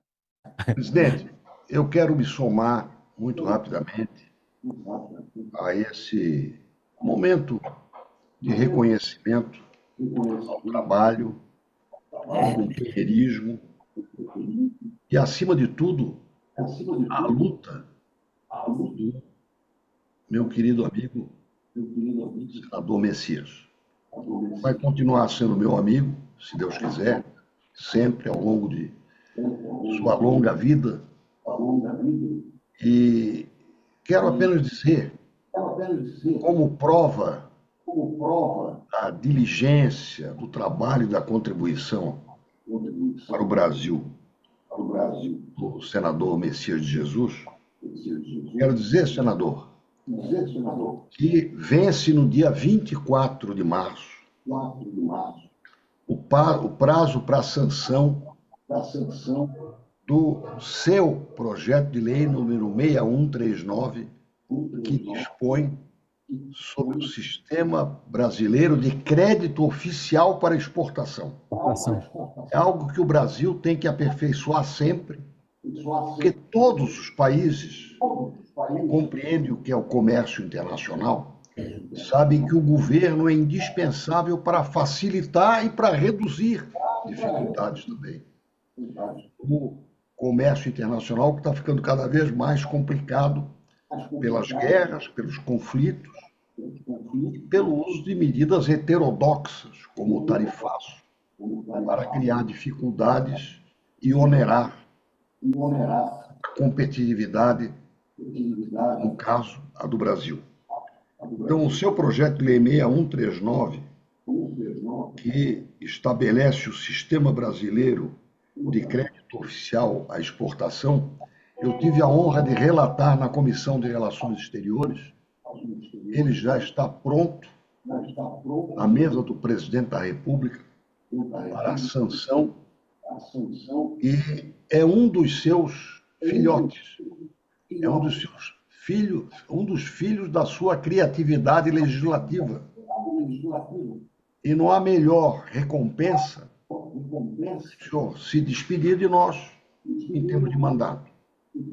Está nos apresentando sua sucessora, mas sabendo que nós podemos celebrar a sua produção legislativa e é mais uma contribuição para o desenvolvimento do Brasil e é o melhor augúrio, é o melhor prognóstico de que o senhor continuará servindo Roraima, continuará servindo o Brasil na nova missão que vai assumir. Orgulho pela nossa amizade, saúde, paz, força, sucesso. Grande abraço. Grande abraço. Presidente Humberto, eu quero agradecer as palavras do meu querido amigo, senador Esperidião Amin, o grande guru de todos nós aqui, e foi relator desse projeto de minha autoria, que graças a Deus foi aprovado com o parecer dele aqui por unanimidade nas comissões e foi aprovado por unanimidade na Câmara dos Deputados, porque até o governo viu que o projeto era importante para o Brasil no momento. Senador Esperidião, eu tenho muita admiração e respeito pelo seu trabalho, pela sua história pelo Brasil. Eu solicito, presidente Humberto, que incorpore a fala do presidente, do senador Esperidião Amin, ao meu pronunciamento. Muito obrigado, Amin. A senadora Elisiane Gama, depois o senador Magno Malta, o senador Sérgio Moro, a senadora Tereza Cristina. Peço apenas que sejam breves, dada a extensão da nossa pauta e a relevância dos temas que estão em discussão. Senadora. Serei breve, presidente. Quero cumprimentar o meu conterrâneo. A gente brinca que no Maranhão nós temos 4 senadores e temos, porque Vossa Excelência nasceu no nosso estado e apoia todas as ações referentes ao estado do Maranhão, mas Vossa Excelência toma uma decisão, né, de seguir o outro caminho, que é no Tribunal de Contas. Eu quero lhe cumprimentar e desejar realmente muito sucesso, reafirmar a minha admiração e o meu respeito por Vossa Excelência, a forma que Vossa Excelência trata os seus colegas, o seu comprometimento com a causa pública, o seu comprometimento com as mulheres.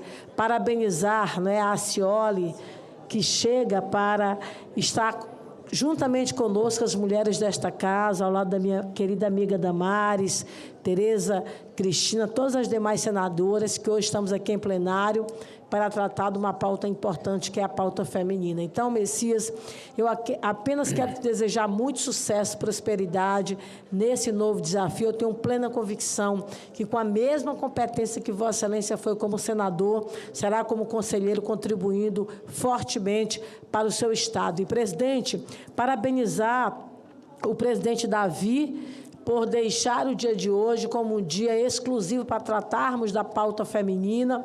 Quero cumprimentar aos parlamentares, destacar de forma muito especial o projeto de lei da Marília Reis, que traz prioridade para as mulheres no atendimento do SUS, com atendimento de assistência psicológica e outros atendimentos no âmbito do sistema de saúde. E, de forma muito especial, cumprimentar o senador Eduardo Braga, que eu não sei se está aqui, o senador Eduardo Braga, que é um senador que tem muito respeito pelas mulheres no Brasil. Ele já tem um exemplo de casa, porque tem ao seu lado várias mulheres. E eu vejo que, dentre os projetos da pauta de hoje, senador, o projeto de Vossa Excelência é um dos que eu destaco de maior importância, porque Vossa Excelência traz uma iniciativa importante, que é a criação de um banco de informações em relação a esses homens agressores. Isso é fundamental para impedir, não é, o retorno, na verdade, dessa agressão desses homens, mas com o uso da tecnologia, da inteligência artificial, que hoje está sendo usada para crime. Agora mesmo nós estamos vendo aí uma trend nas redes sociais da reação do homem quando a mulher diz não.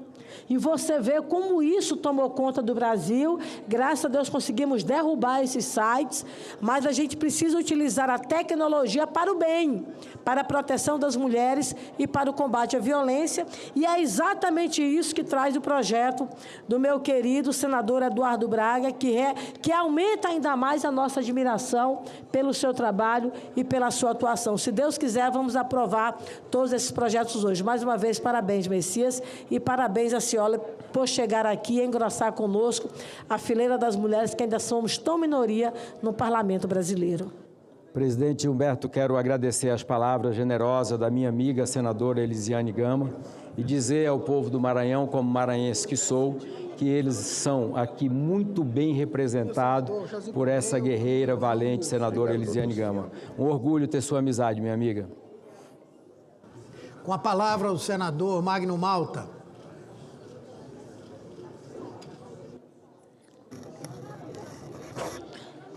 Senador Messias, senhor presidente, senadores, senadoras, toda despedida é muito ruim. Eu me lembro da despedida de Pedro Simão. E assim eu me senti muito entristecido, que era como se o povo do Rio Grande do Sul tivesse tirado do Brasil algo que o Brasil necessitava tanto. E passamos aqui um dia inteiro, senador Messias, quase. Parece que tinha 80 senadores aqui, todos. Pedro passou quase um dia em pé, como Vossa Excelência está. Todos eles diziam: a Vossa Excelência é um exemplo. Vossa Excelência foi exemplo para mim, na minha caminhada. Eu via Vossa Excelência era um exemplo. E eu me lembro que eu fui o último. E eu olhei para ele na tribuna, como Vossa Excelência está, e disse: eu ouvi o tempo inteiro que Vossa Excelência foi exemplo para todo mundo. Mas eu gostaria de informá-lo que Vossa Excelência nunca foi exemplo para mim em nada. Todos viraram e olharam para mim. A família dele estava aqui, olhou para trás. Eu disse: por que digo isso? Porque minha mãe, Dona Dadá, me ensinou que os maus servem de exemplo, os bons servem para ser copiados. O apóstolo Paulo disse: sede meus imitadores, como eu sou de Cristo Jesus. Vossa Excelência é um homem a ser copiado. É os maus que servem de exemplo. A nossa convivência, ela é pequena. são apenas de 3 anos e pouco, mas num momento crucial da vida do seu Estado. Vossa Excelência era presidente da Assembleia. Um momento crucial na vida do país. Estamos aqui falando do mês das mulheres e sobre as mulheres, sua suplente é uma mulher.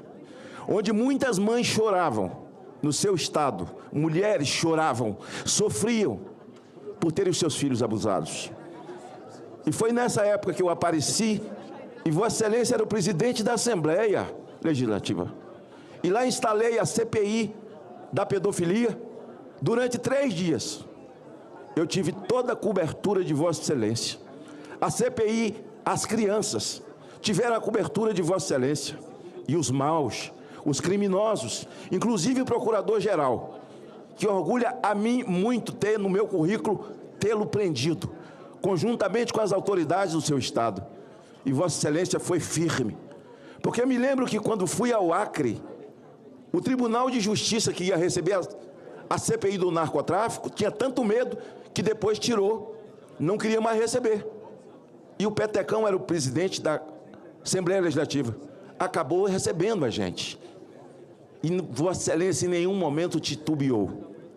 E eu tive a oportunidade, aprove Deus, de reencontrá-lo aqui como senador da República, como todos os outros. A separação, ela dói muito quando você convive e nós somos do mesmo bloco. Então, Vossa Excelência, o meu desejo é que Vossa Excelência o abençoe. Amém. Que Deus lhe dê muita saúde para continuar entregando as suas energias ao povo do seu Estado. E que a sua suplente vai ter muita dificuldade, visto o mandato que Vossa Excelência fez. Nivelar Vossa Excelência será um grande feito. Nivelar o mandato em que o senador Messias fez. E a senhora, seja bem-vinda. As mulheres dessa casa são empenhadas nas questões do país. E a mim, cumprimentando e desejando toda a sorte do mundo a você e a sua família. Aqui está o seu filho, que também é um conselheiro, aqui no caso é ministro, Vossa Excelência é conselheiro. Os filhos têm que ficar bem melhor do que os pais. Essa é a regra que tem que acontecer na vida. Vossa Excelência, receba o meu abraço fraterno e que Deus o abençoe muito, de maneira plena e segura. Vá com Deus. Obrigado, senador Magno Malta. Senhor presidente, gostaria que incluísse toda a fala do senador Magno Malta no meu pronunciamento. E dizer, senador Magno, que é uma honra muito grande para mim. Foi uma honra recebê-lo lá em Roraima, naquela CPI que ajudou a salvar muitas famílias e muitas crianças. E Vossa Excelência tem um trabalho prestado não só pelo seu Estado, mas por todo o Brasil. E eu tenho muito orgulho da sua amizade, de fazermos parte do mesmo bloco e termos os mesmos projetos e ideais. Muito obrigado. Senador Sérgio Moro.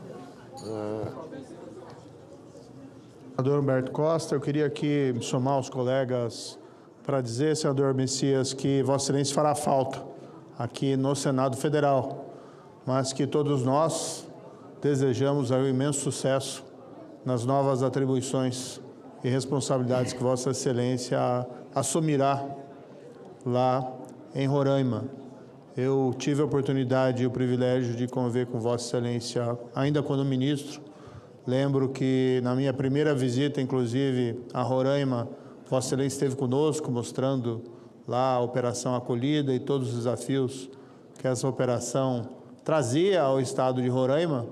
E depois, em um segundo momento, aqui no Senado Federal, fomos colegas e pudemos aqui discutir projetos,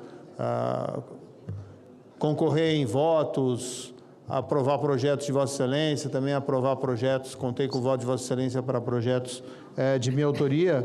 E destacando aqui da sua pauta, sempre muito focada na parte econômica, de alívio tributário das empresas, na parte econômica, mas também destacar a sua contribuição para a segurança pública, dos variados projetos que Vossa Excelência apresentou aqui, exemplificamente o projeto de lei 3.369, destinar bens apreendidos de organizações criminosas ao Fundo Nacional de Segurança Pública, 3.145 e 522/2025, aumentar penas para integrantes de facções e porte de arma de fogo, vários outros, que é uma demanda hoje muito forte do Brasil, e em particular é uma pauta específica a qual me dedico com afinco. Então, senador, muito sucesso, né, e dever cumprido aqui no Senado Federal. Fica os meus elogios a Vossa Excelência e a toda a sua família aqui, aproveitando também o ministro Jonathan aqui presente. Obrigado, senador Sérgio Moro. Foi uma honra grande para mim poder contar com o seu conhecimento, com a sua experiência, desde ministro até aqui como senador da República. Vossa Excelência é uma grande referência para o Brasil. Muito obrigado. Senadora Tereza Cristina, desculpe. Mami poderosa. Quem me dera, hein? Olha, eu estou aqui, senador, triste, né? Porque ficaremos privados da sua companhia, né? Que tão boa foi durante todo esse tempo. Nós, juntos, você líder do Republicanos, eu do PP, formamos um bloco, então a gente sempre conversa, os encaminhamentos, então vamos sentir sua falta aqui pela sua experiência, enfim. Mas dizer que também o senhor saindo e indo para essa nova missão no seu estado, tão importante, o senhor também nos brindou com uma mulher, mais uma companheira senadora, né, para fazer parte desse grupo, que ainda é pequeno, mas é guerreiro. Então, tenha muito sucesso, que o senhor tenha êxito na sua missão lá no seu estado e que o senhor possa contribuir, como o senhor contribuiu com o seu estado e com o Brasil, aqui no Senado Federal. Obrigado, senadora Tereza Cristina. É um orgulho muito grande poder participar, estar junto com a senadora Tereza, conhecer sobre o Brasil, conhecer sobre o agro. Não há ninguém melhor e nem maior que a senadora Tereza Cristina. Eu aprendi muito com ela durante todo esse período. Senhor presidente, eu gostaria de solicitar que também incluísse no meu pronunciamento a fala do senador Sérgio Moro e da senadora Tereza Cristina. Senador Jaime Campos. Senhor presidente, querido amigo senador Humberto Costa, eu quero dizer que eu vim a 1000 por hora do gabinete quando vi um ilustre amigo particular que tem uma maior admiração por aqui, o Messias. Eu vi que estava se fazendo a sua despedida aqui. Eu peguei num carreirão e falei, eu chego a tempo de falar lá. Mas eu vim aqui apenas para manifestar, dizer da satisfação que tive de conhecer o senhor aqui como senador da República. Foi um dos melhores relacionamentos. Confessar depois que tinha uma admiração muito grande pela sua forma civilizada, respeitosa que trata seus colegas. E, acima de tudo, um senador exemplo, que tem procurado sempre defender bons projetos de interesse da sociedade brasileira. Sei da sua capacidade, sobretudo da sua luta incessante na busca efetivamente de investimento para o seu estado de Roraima, defendendo boas políticas públicas, e eu tenho certeza, posso afiançar, que o senhor vai deixar saudade dessa casa. Sobretudo, um grande senador aqui, nós temos que, de fato, registrar, pelo que eu visto ao longo da sua trajetória aqui, política, um exemplo de homem público, e particularmente eu vim aqui como homem amazônico também da sua vasta região desse Brasil, que nós estamos sempre defendendo os interesses da Amazônia brasileira, sobretudo aquele cidadão que habita aquele vasto parte do território nacional, e dizer, querido amigo Messias, tenha na figura do senador Jaime Campos um grande amigo. Com certeza a sua missão que está recebendo agora de assumir esses próximos dias o cargo de conselheiro do Tribunal de Contas do seu estado lá, Vossa Excelência vai atuar de forma competente, de forma republicana, sobretudo, sempre defendendo boas políticas públicas para o seu estado e para o nosso país. Desejo ao senhor boa sorte, sucesso e que Deus abençoe a Vossa Excelência. Obrigado, senador Jaime, eu fico muito feliz. O senhor presidente diz que a gente, o que é mais profundo para um homem são a família e os amigos. E ter a sua amizade, senador Jaime Campos, para mim sempre foi um grande orgulho, e eu sempre disse isso em todos os lugares que eu vou. Sou amigo do Jaime Campos, sou amigo do senador Jaime Campos, um homem brilhante, que representa muito bem o seu estado e ajuda muito esse país. Portanto, eu também quero que inclua o pronunciamento do senador Jaime na minha fala, no meu pronunciamento. Senador Messias de Jesus, eu quero aqui, antes de proclamar a renúncia de Vossa Excelência, dizer não somente do meu respeito, do meu apreço pessoal, mas sei que falo. Peço a Vossa Excelência. Presidente Humberto, agradeço a gentileza de Vossa Excelência. Trata-se de um ato excepcional aqui, a renúncia de um senador, mesmo pelos motivos que nós já conhecemos aqui. Ele vai servir o seu Estado ao Tribunal de Contas do Estado, né, de Roraima, mas eu vim do gabinete até aqui apenas para testemunhar, né, a exemplo de tantos que me antecederam, e agradeço a gentileza de Vossa Excelência, tentarei ser breve, né, o período em que nós convivemos aqui no Senado da República. O senador Messias sempre foi um combatente valoroso pelas liberdades dos cidadãos brasileiros. Esteve conosco em todas as lutas, em todas as trincheiras, e enfrentou esse momento de adversidade que o Brasil passa. A maneira serena com que conduziu sua bancada, a forma desassombrada com que esteve aqui na tribuna e, sobretudo, a solidariedade que teve com as causas que importam aos brasileiros. Dizer, senador Messias, que eu não poderia faltar nessa hora para fazer esse registro. Dizer que Roraima tem orgulho do trabalho de Vossa Excelência. Eu não tenho dúvida que o governo do Estado, aqui representado pelo ilustre governador, que aqui, vice-governador que aqui se encontra, que provavelmente em breve assumirá o governo do Estado, estará também muito bem servido. E Vossa Excelência que acumulou, né, uma experiência legislativa longeva, que tem a capacidade de fazer a mediação de conflitos, mas tem, sobretudo, o conhecimento técnico, o conhecimento legislativo, a ponderação e a serenidade, fará um grande trabalho à frente daquele tribunal. Quero aqui ressaltar aqui a presença do Jonathan, que é conselheiro do Tribunal de Contas da União, ilustre ministro Jonathan, desculpa até a irreverência do tratamento na primeira pessoa, com quem tive a honra de conviver como deputado federal, lá na Câmara Federal, e que certamente está dando muito orgulho ao seu pai. E Vossa Excelência certamente dará muito orgulho a Roraima e ao país, e espero que a sua suplente, né, se esforce para estar fazendo também o mesmo trabalho que Vossa Excelência fez. Não tenho dúvida que a senhora estará à altura. Deus abençoe o senhor, Roraima, e agradecendo novamente aqui a benevolência do espaço que nos foi dado pelo presidente. Obrigado, senhor presidente. Obrigado, líder Rogério Marinho. A sua fala, a sua participação é muito significante para mim. Muito obrigado.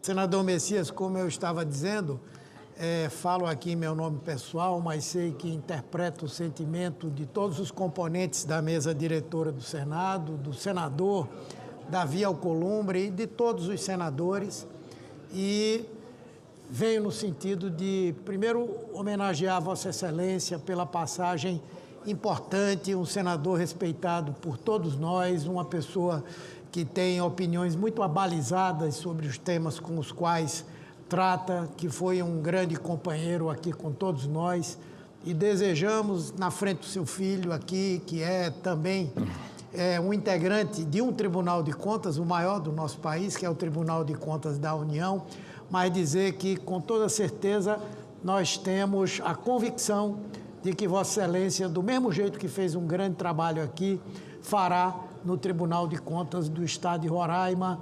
Perdemos Vossa Excelência, mas Roraima ganha, sem dúvida, um grande conselheiro do Tribunal de Contas do Estado. Muito obrigado, senador Humberto e presidente da sessão. Muito obrigado pelas palavras, fico muito feliz. Gostaria de pedir também que a sua fala, a fala do senador Rogério Marinho, seja incluída no meu pronunciamento. E muito obrigado pela parceria. Obrigado a todos os servidores do Senado Federal. Eu estou aqui, nesse momento, renunciando o cargo de senador para que a nossa suplente, Roberta Acioli, possa assumir o cargo. Muito obrigado a todos. Obrigado.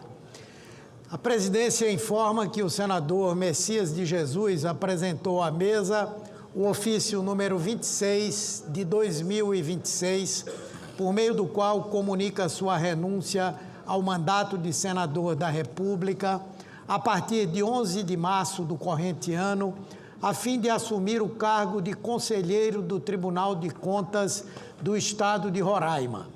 O ofício será encaminhado à publicação nos termos regimentais. Encontra-se na casa... Parabéns. Encontra-se na casa a senhora Roberta Leontina Xisto Acioli, primeira suplente do senador Messias de Jesus, da representação do Estado de Roraima, convocada em virtude da vacância do cargo. Sua Excelência encaminhou à mesa certidão da Justiça Eleitoral, comprobatória da condição de suplente, que será publicada na forma regimental e demais documentos exigidos por lei. Designo comissão formada pelos senadores Damares Alves, pela senadora Tereza Cristina e pela senadora Eudóxia, 3 mulheres, para que possam conduzi-la até a mesa e assim prestar o seu compromisso regimental.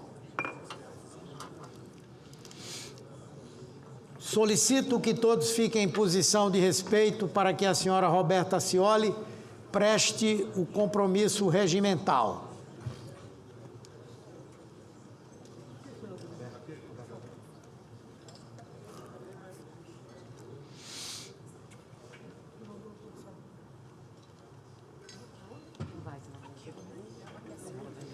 Parabéns, sucesso, seja bem-vinda, conte conosco. A mão direita da senhora em cima da Constituição. E pode ir. Prometo guardar a Constituição Federal e as leis do país, desempenhar fiel e lealmente o mandato de senadora que o povo me conferiu e sustentar a união, a integridade e a independência do Brasil. Declaro empossada no mandato de senadora da República a nobre senhora Roberta Leontina Xisto Acioli, que a partir deste momento passa a participar dos trabalhos da Casa, adotando o nome parlamentar Roberta Acioli e integrando a bancada do Partido Republicano. Sentados.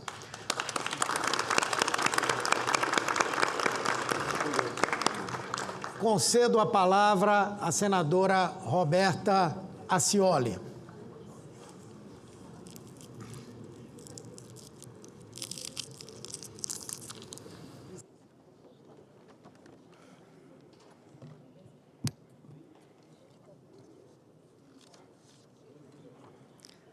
Senhor presidente, senhoras e senhores senadores, gostaria de cumprimentar em especial meu eterno senador, Messias Jesus, nos quais eu cumprimento os demais senadores.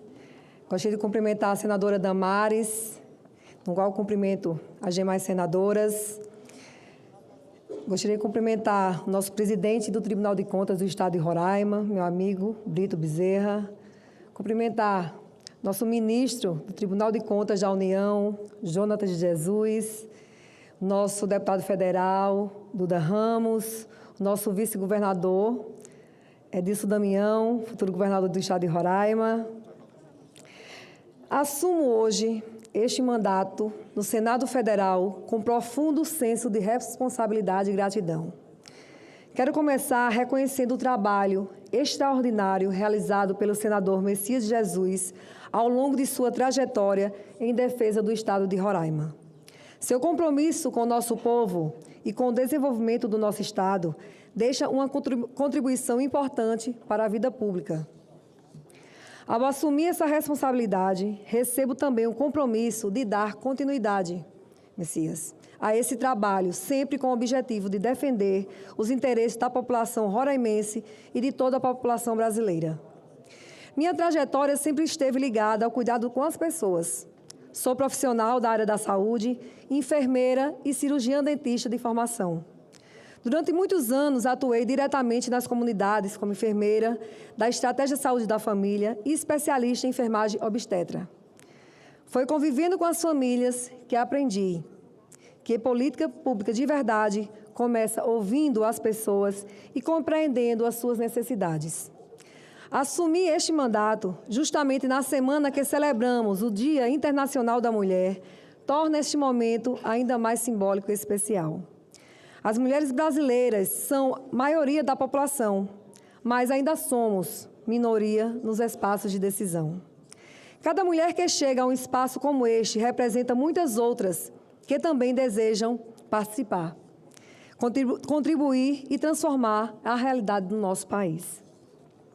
Por isso, levo comigo o compromisso de trabalhar pela valorização das mulheres, pelo fortalecimento de políticas públicas que ampliem oportunidades e proteção para elas. Ao longo da minha caminhada, também tive a oportunidade de atuar na gestão pública e exercer um mandato como vereadora do município de São Luís do Onauá, a que eu tenho tanto orgulho. Experiência que fortaleceu ainda mais meu compromisso com o serviço público. Entre as prioridades do meu trabalho estão o fortalecimento das políticas públicas de saúde, o cuidado com as famílias que enfrentam desafios relacionados à dependência química e aos transtornos psiquiátricos e a valorização das mulheres em todos os espaços da sociedade. Cuidar das pessoas sempre foi a missão da minha vida, seja na saúde ou na política. Agradeço a Deus pela oportunidade de chegar até aqui. Agradeço também a minha família, que sempre esteve ao meu lado em todos os momentos da minha caminhada. Em especial, a minha mãe, minha rainha, Maria da Glória Lopes. Ao meu esposo, 29 anos de casados, iremos fazer agora, dia 15 de abril, se Deus quiser e permitir. Rodrigo da Franca Cioli. Aos meus filhos, Antônio Carlos de Souza Cioli Neto e Letícia Maria Xixa Cioli. E a minha neta, Rafaela Bednazur Cioli. Não teria como deixar de agradecer também a Adriana Pereira Rodrigues, que cuida da minha casa, de mim com tanto zelo e de minha família. A todos os meus amigos e amigas. E, claro, ao nosso eterno senador, meu amigo especial, Messias Jesus, toda a minha gratidão, meu amigo. Registro também, com respeito, uma lembrança saudosa ao nosso amigo Afonso Walter Parente Pinto, como o Messias falou, suplente, o segundo suplente da nossa chapa, que nos deixou em dezembro de 2024. Com fé, responsabilidade e compromisso, sigo trabalhando para honrar a confiança do povo de Roraima e do Brasil. Meu muito obrigada, senhor presidente. Eu gostaria de dar continuidade aqui à minha fala, também agradecendo a todos que estão aqui, prefeitos e prefeitas do estado de Roraima, aos nossos amigos, Jennifer, Alisson, ao meu cunhado e seus amigos também que estão aqui prestigiando esse momento ímpar na minha vida, meu cunhado Antônio Carlos, e agradecer em especial a Deus. Eu sei, eu tenho convicção que não será fácil, mas, como diz, Deus não escolhe os capacitados, mas Ele capacita os escolhidos, e eu sou uma delas, eu tenho certeza. Meu muito obrigada a todos.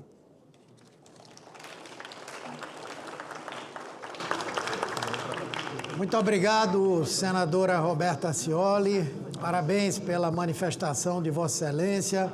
Senhor presidente Humberto Costa, o senhor me permite só uma parte, a nossa nova senadora do Republicanos, senadora Roberta Cioli, receba o abraço do Republicanos, do Senado, ela que substitui um grande senador, nosso querido Messias de Jesus, que também recebeu hoje o abraço e o carinho dos senadores, dos servidores, colaboradores da liderança do Republicanos. Seja muito bem-vinda, senadora Roberta Cioli. Que a senhora brilhe nesta casa, representando com muita coragem, determinação e carinho o povo do amado estado de Roraima. Que Deus te abençoe. Obrigado, presidente. Seja bem-vinda, então, senadora Roberta Cioli. Conte com todos os seus pares, com o presidente Davi, com a mesa diretora, para criar todas as condições para que Vossa Excelência possa exercer condignamente o mandato que hoje assume. Item 1 da pauta, projeto de lei número 715 de 2019, da deputada Marília Reis, que estabelece a prioridade de atendimento no serviço de assistência psicológica e social e a preferência no atendimento para a realização de cirurgia plástica reparadora no âmbito do Sistema Único de Saúde, SUS, para a mulher vítima de agressão, da qual resulte dano à sua integridade física ou estética. Parecer número 75 de 2025 da Comissão de Direitos Humanos e Legislação Participativa. Relatora, senadora Augusta Brito, favorável ao projeto na forma da emenda número 1, substitutivo que apresenta. Foi apresentado o requerimento número 171 de 2024 de iniciativa de líderes, que solicita urgência para a matéria. Votação do requerimento. As senadoras e os senadores que o aprovam permaneçam como se encontram. Aprovado o requerimento. A matéria depende de parecer da Comissão de Assuntos Sociais. Faço a designação da senadora professora Dorinha Seabra para proferir parecer de plenário, desculpe.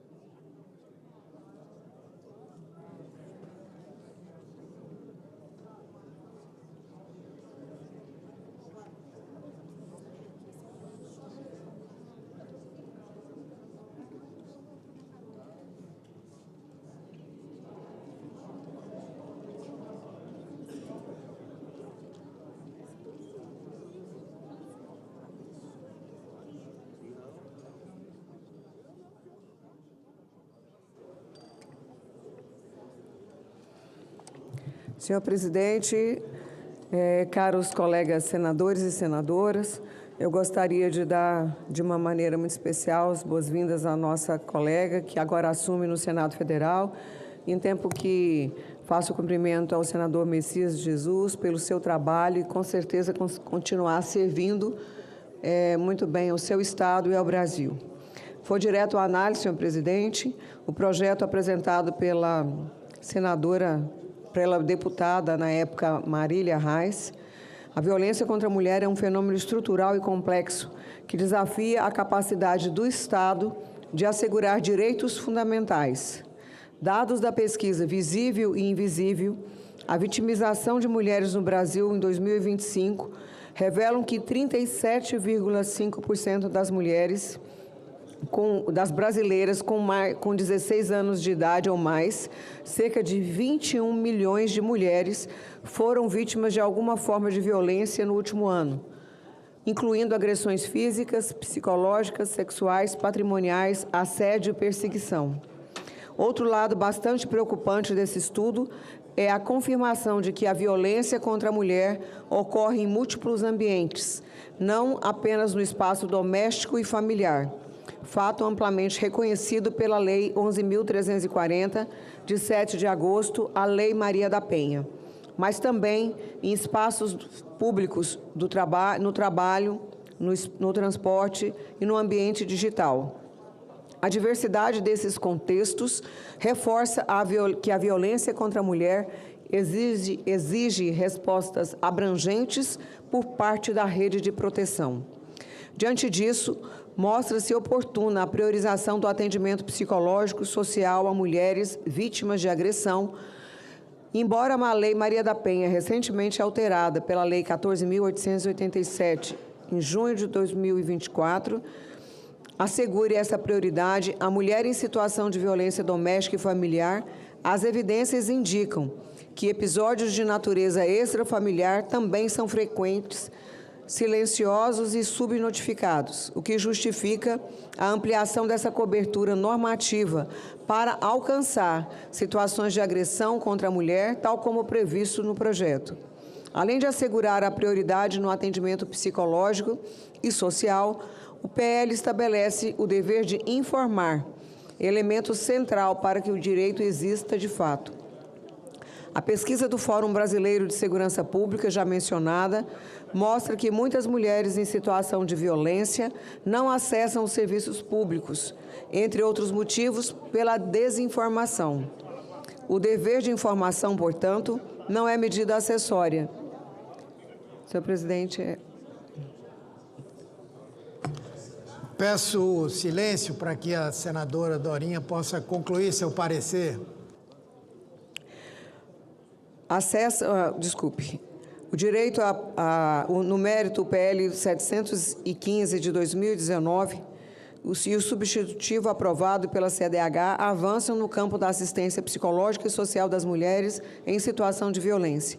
Destaque-se que o substitutivo aperfeiçoou o texto original ao estender a prioridade no atendimento psicossocial a todas as mulheres em situação de violência, não apenas aquelas com sequelas físicas ou estéticas, ao suprimir exigências que poderiam restringir o acesso, como a apresentação prévia de laudo médico, ao eliminar dispositivos autorizativos incompatíveis com a Constituição.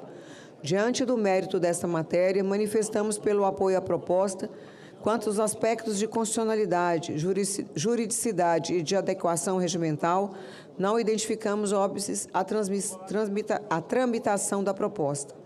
Assim, entendemos que é oportuno promover ajustes adicionais no texto, com o objetivo de evitar redundâncias normativas remanescentes, especialmente no tocante à cirurgia plástica reparadora, cujo acesso prioritário já se encontra disciplinado pela legislação superveniente, a Lei 14.887 de 2024.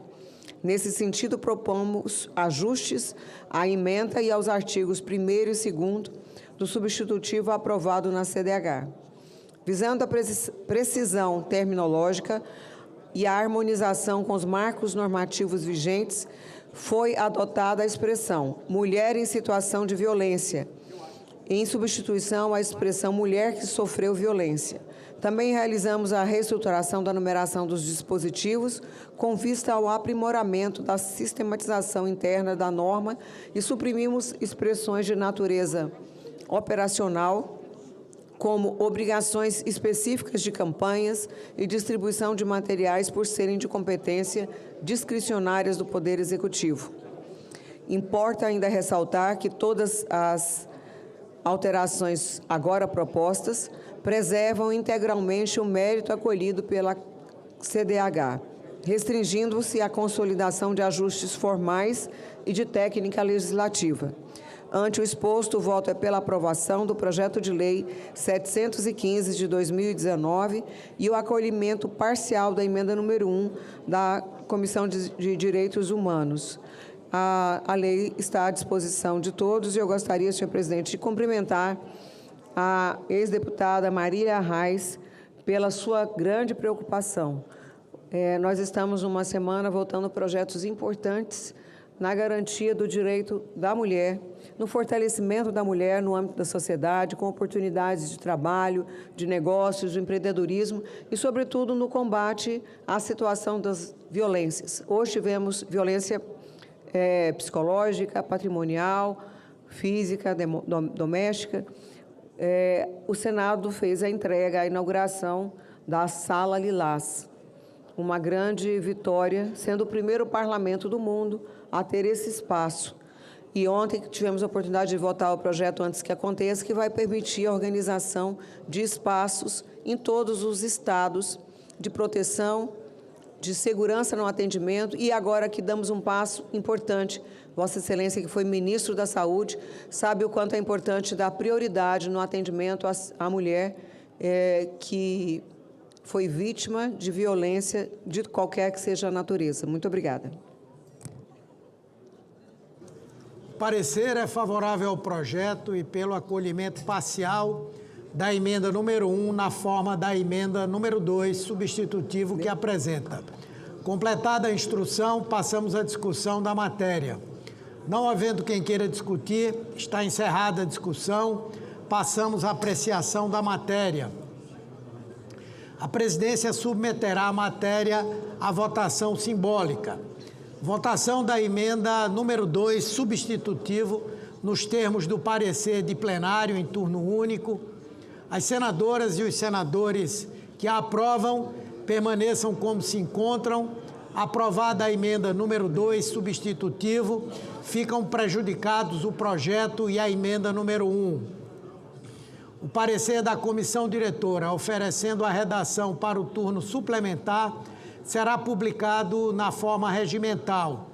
Discussão do substitutivo em turno suplementar. Encerrada a discussão, sem emendas, o substitutivo é dado como definitivamente adotado, sem votação. A matéria retorna à Câmara dos Deputados. Agradeço à professora Dorinha pelo parecer que Vossa Excelência exarou aqui e parabenizo a autora da matéria, a deputada de Pernambuco, Marília Reis, por essa brilhante iniciativa que, sem dúvida, reforça a defesa dos direitos e dos interesses de todas as mulheres. Muito obrigado, senhor presidente. E tem dois... Pois não? Não, rapidamente, só parabenizar a nossa líder da bancada feminina, a senadora Dorinha, por liderar esse mês. É uma liderança nata, mas mês de março é sempre muito simbólico em que a bancada ela se une em torno de pautas que são fundamentais para as mulheres, para todas as mulheres do nosso país. E parabenizá-la pelo relevante relatório e as atuações que nós tivemos, as ações que nós tivemos desde ontem para cá, a inauguração da Sala Lilás, a instituição do programa antes que aconteça. Então, assim, toda a sua liderança, Dorinha, e também a todas as senadoras da nossa bancada, a qual eu me orgulho muito de ser parceira, companheira nessa trajetória tão desafiadora, nessa caminhada tão desafiadora de nós, mulheres, aqui dentro da casa. Parabéns, senadora. Pela ordem, senhor presidente. Só para concluir, eu gostaria de pedir, senhor presidente, eu tenho 2 requerimentos aqui, extra-pauta, né, que é o requerimento número 7, que requer no regimento interno do Senado Federal a realização de uma sessão especial para celebrar os 66 anos do aniversário de Brasília, é o requerimento 46.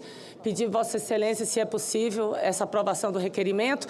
E o outro, esse é muito simbólico, porque domingo agora tem o Oscar, e eu gostaria de requerer no artigo 222 do Regimento Interno do Senado Federal a exceção em ata de voto de aplauso ao filme Agente Secreto, cuja produção ela foi liderada pelo diretor Kleber Mendonça Filho e ao autor Wagner Moura pela conquista do Prêmio Globo de Ouro 2026 nas categorias Melhor Filme de Língua Não Estrangeira, Melhor Ator em Filme de Drama, respectivamente. E, acima de tudo, vamos torcer que domingo venha também um Oscar para nós. Então, eu acho que é muito simbólico esse reconhecimento e necessário também o reconhecimento desta casa, a cultura brasileira, a 7ª arte, que é o cinema nacional. Obrigada. Muito boa a referência de Vossa Excelência, e eu aqui não posso deixar de registrar que Kleber Mendonça Filho é um grande diretor, é um pernambucano, Pernambuco, sem dúvida, sem nenhum bairrismo, é um orgulho para o nosso país em termos de cultura, em termos de história, de tudo. Com certeza serão votados os requerimentos além da nossa pauta de hoje. Com a palavra o senador Cleitinho. Senhor presidente, uma boa noite já. Eu quero aqui primeiro dar boas-vindas ao meu amigo e meu suplente, o Wanderson, que está aqui, o Vandinho, que é da minha cidade de Vinópolis, que o futuro breve aí, que Deus pertence, estará aqui com vocês também, se Deus quiser. Se Deus permitir, o povo querer.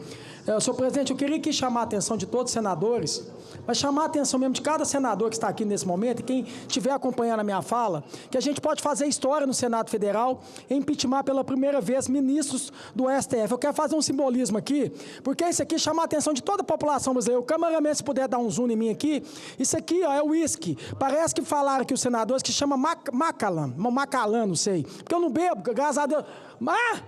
Maquilama, não interessa, eu estou fazendo um simbolismo aqui, porque o que aconteceu, senhor presidente? Teve um evento em 2024, bancado pelo Banco Master, do senhor Vorcaro, lá em Londres, que ele pagou por degustação para algumas vossas excelências, algumas autoridades do Brasil, que chegou no valor, sabe de quanto? $600 mil de degustação de vinhos e também Macallan. $600 mil em reais, dá 3 milhões de reais.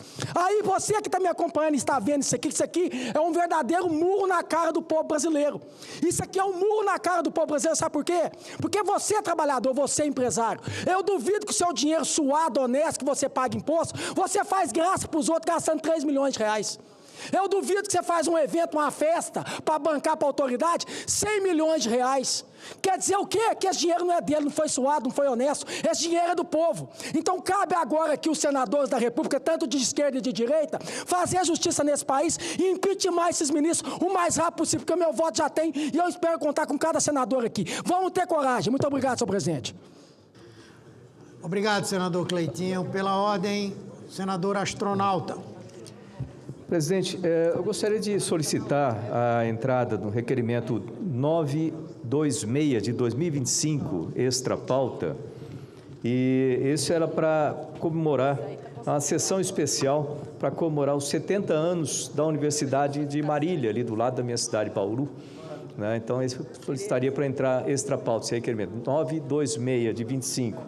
E também chegou aqui na casa agora o Redata de extrema importância para o setor de ciência e tecnologia, o setor de data centers, e o Brasil tem tudo para liderar ou para aumentar os seus investimentos em data centers. Isso é estrategicamente importante para o país, economicamente importante para o país, vai produzir empregos para o país.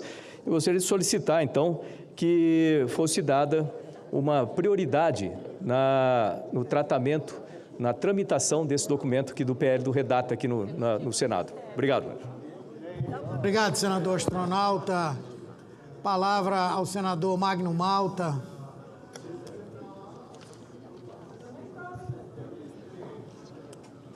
Senhor presidente, bem rapidamente, pela ordem.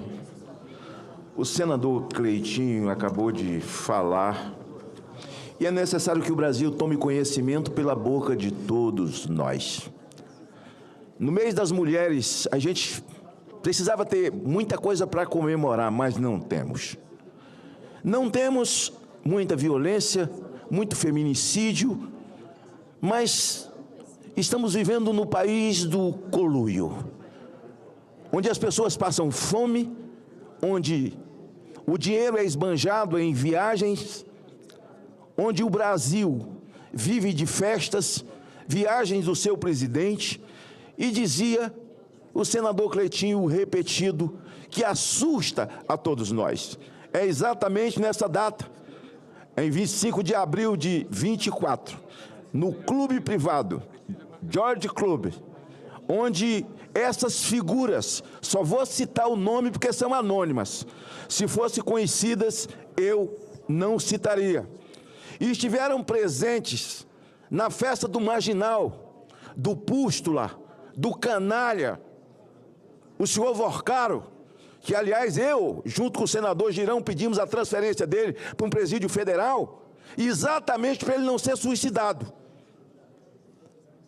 Este cidadão que envolveu quase que a República inteira, o Supremo Tribunal Federal que o diga, essa casa, a outra casa, todos os cabeças, e ele os enredou com um prato de lentilhas, com o olho grande pelo dinheiro.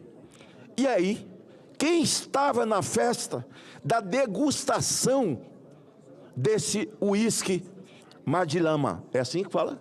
Madilama, né? Tá aqui? É isso aí, Cristian. É esse uísque Madilama. Acho que em português, em inglês é parecido. Agora em português é Madilama. É o nome do uísque. Eu só vou falar os nomes porque são anônimos, ninguém sabe quem são. Lá estiveram presentes Alexandre de Moraes. Ele não erra. Dias Toffoli, Ricardo Lewandowski, Paulo Gonet. Ah, esse aqui, com aquela carinha de santo, sendo sabatinado. Andrei Rodrigues, meu Deus. Hugo Mota, ministro do STJ, missão dada, missão cumprida. Benedito Gonçalves. Apenas um evento de degustação. 600...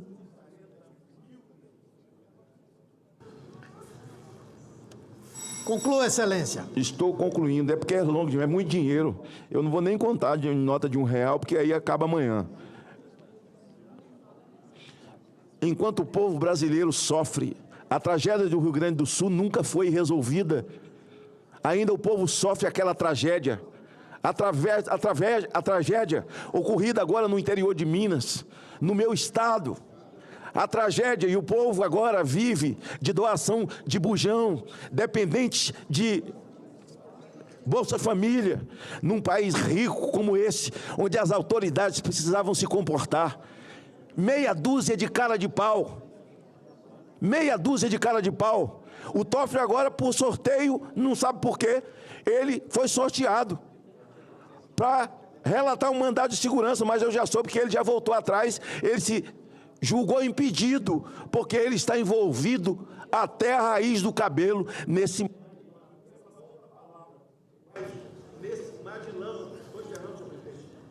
Conclua, Excelência. Isso eu estou concluindo. Nesse mar de lama, o país virou uma fossa só. Estourou a fossa. Não tem como recolher, não tem como se blindar. O país virou um consórcio malvado, maldito, de ladrões, um covil de ladrões, de ministro de Suprema Corte, que, segundo Gabeira, devia acabar, devia fechar. E é por isso que o povo espera que essa casa faça um impeachment rapidamente de Dias Toffoli e Alexandre de Moraes. Porque Alexandre de Moraes e Dias Toffoli são um exemplo. Porque os maus servem de exemplo e os bons servem para ser copiados. O povo brasileiro está atrás de gente boa para copiar. Desgraçados.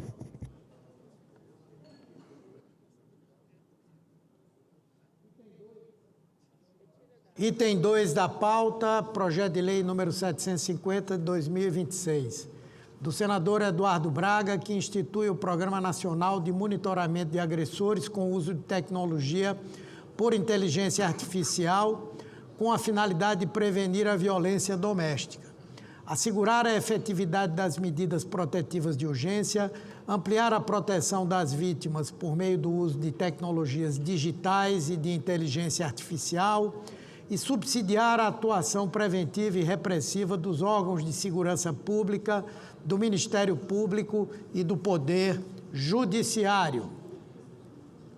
Foi apresentado o requerimento 145 de 2026 do senador Eduardo Braga, que solicita a tramitação conjunta do projeto de lei número 750 de 2026 com o projeto de lei número 1380 de 2019, por tratarem da mesma matéria. Votação do requerimento. As senadoras e os senadores que o aprovam permaneçam como se encontram. Aprovado o requerimento. Projeto de lei número 750 de 2026 perde o caráter terminativo e passa a tramitar em conjunto com o projeto de lei 1380 de 2019. Foi apresentado o requerimento número 147 de 2026 de iniciativa de líderes que solicita urgência para o projeto de lei número 750 de 2026. Votação do requerimento. As senadoras e os senadores que o aprovam permaneçam como se encontram. Aprovado o requerimento. Faço a designação da senadora Daniela Ribeiro para proferir parecer de cenário. Senadora Daniela Ribeiro está online. Pode manifestar-se. Boa noite, senhor presidente Humberto Costa. Vocês estão me ouvindo? Será que tem alguém que possa ficar aqui um minuto? Sim, estamos ouvindo. Desculpe. Quero cumprimentar Vossa Excelência, que está exercendo a presidência nesse momento, e também cumprimentar todos os colegas, senadores e senadoras. Como o projeto ele já está para conhecimento de todos, né? Ele já está online. Eu gostaria de saber se Vossa Excelência autoriza que eu vá direto para a análise e o voto. Claro. Bom,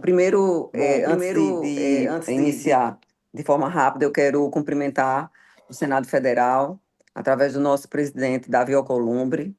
Hoje foi mais um dia histórico do Senado Federal, quando inauguramos a primeira Sala Lilás de um parlamento no mundo, num país, no parlamento, onde mais de 30 mil pessoas circulam no Senado Federal durante um mês, e sabemos da quantidade de mulheres que precisam e necessitam de ajuda no sentido de serem acolhidas, ou mesmo de fazerem as próprias também denúncias. E de forma pioneira, o Senado brasileiro, com a iniciativa, eu não posso deixar de dizer que a iniciativa do nosso presidente em aprovar a ideia que tivemos de criar a Sala Lilás num ambiente privativo, num ambiente próximo, vizinho, na verdade, em frente à parte de saúde do Senado Federal, com a Polícia Legislativa, tendo a Polícia Legislativa, mulheres que irão atender, recepcionar, também com o apoio de psicólogas e de assistentes sociais.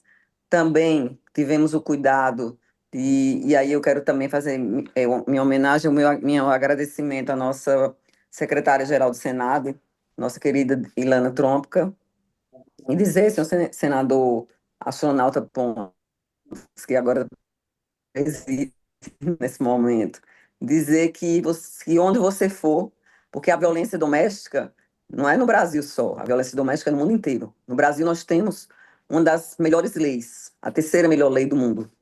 E temos iniciativas como o programa Antes que Aconteça, que foi iniciado em 2023, quando eu fui presidente da Comissão Mista de Orçamento, ou seja, o Congresso Nacional fez o seu dever de casa.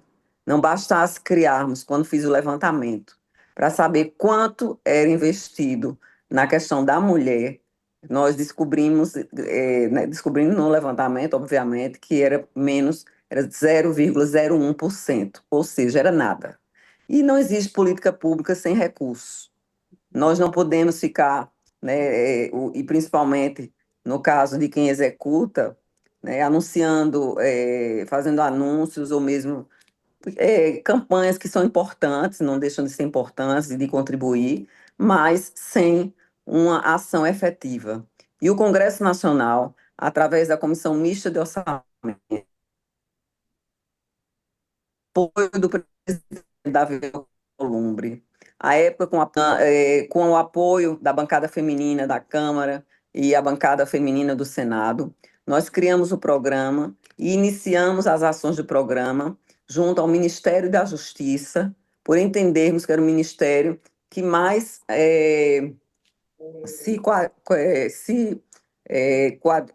eu diria que chegava ao tema segurança pública, né? E devido a essas situações que não vêm de agora, e esse chamamento e esse entendimento, nós criamos a ação programática, tivemos o apoio do relator da Lei de Diretriz Orçamentária, e também o deputado Danilo Forte, à época, também tivemos o apoio do nosso também relator da LOA, e alocamos, astronauta Pontes, 130 milhões de reais no Ministério da Justiça. A partir daí, a Paraíba, por ser o meu estado, foi o estado escolhido como o estado pioneiro para que nós pudéssemos iniciar as ações. Hoje, o ano passado, inauguramos a primeira Sala Lilás do Brasil, no âmbito do Ministério da Justiça, lá inclusive com a presença do ministro Lewandowski, lá em João Pessoa. Estamos com mês que vem mais 7, até chegarmos em 52 salas lilás. Temos a casa de acolhimento, a casa de passagem, estamos nas escolas como grade curricular e como tema transversal, trabalhado durante o ano inteiro sobre a questão da violência doméstica, a questão, do respeito à mulher, do respeito às relações. Temos o empreendedorismo feminino, temos também, fizemos 2023 tendo o entendimento que os poderes têm parcerias com o CNMP, com o CNJ, com a OAB Federal, com a CBF, porque nos dias de jogos há um aumento de 20% contra a mulher, e assim a Paraíba vem, agora também tivemos um lançamento essa semana do projeto Defensoras Populares, que nada mais é do que uma seleção através de um edital, para que, dentro desse contexto, mulheres que fazem parte, assim como existe o agente comunitário de saúde, existem as defensoras populares. Elas são capacitadas, estão sendo capacitadas, inclusive, a Paraíba é o primeiro estado, mais 10 estados já vão também no Brasil receber, passar por essa ação tão importante também, em parceria com o Ministério da Justiça, e elas vão receber a capacitação, uma bolsa de R$ 700 por 8 meses, para estarem nas comunidades falando da violência contra a mulher, vendo se, conversando, se existem casos, também denunciando, orientando. Então, esse é um projeto que eu considero de extrema importância dentro do empreendedorismo feminino. É uma das ações onde o Antes que Aconteça, ele tem, através da parceria com importantes empresas, e já estamos com grandes parceiros privados fazendo parte de tudo isso. E ontem tivemos uma grande vitória, quando aprovamos, e essa casa aprovou, através do projeto de lei que institui o programa Antes que Aconteça, com política pública nacional, ou seja, o Brasil inteiro agora pode receber, pode ter a partir de todo esse contexto, como falei, de ações direcionadas e principalmente de prevenção. Nas escolas, se nós tivéssemos, desde 2006, quando foi sancionada a Lei Maria da Penha, se desde aquela época nós tivéssemos dentro das escolas o tema sendo trabalhado, com toda certeza, os jovens de 26 anos teriam outra mentalidade hoje. Então, eu quero aqui parabenizar o dia de ontem, que foi um dia histórico. O presidente Hugo Mota já se comprometeu em colocar na semana que vem também para votar, e dizer que o parlamento cumpre com seu trabalho e com a iniciativa pioneira de ter colocado essas instituições. Não foi agora no Pacto do Feminicídio, foi há 3 anos, em 2023, quando assinamos com todos esses, inclusive à época o ministro Barroso, depois já fiz visita ao ministro Fachin, e com mulheres que eu quero aqui fazer menção a elas, a nossa querida conselheira, à época, Renata Gil, com a nossa deputada estadual, aguerrida, que é a nossa querida Soraya Santos, com a nossa ministra, ex-ministra do TSE,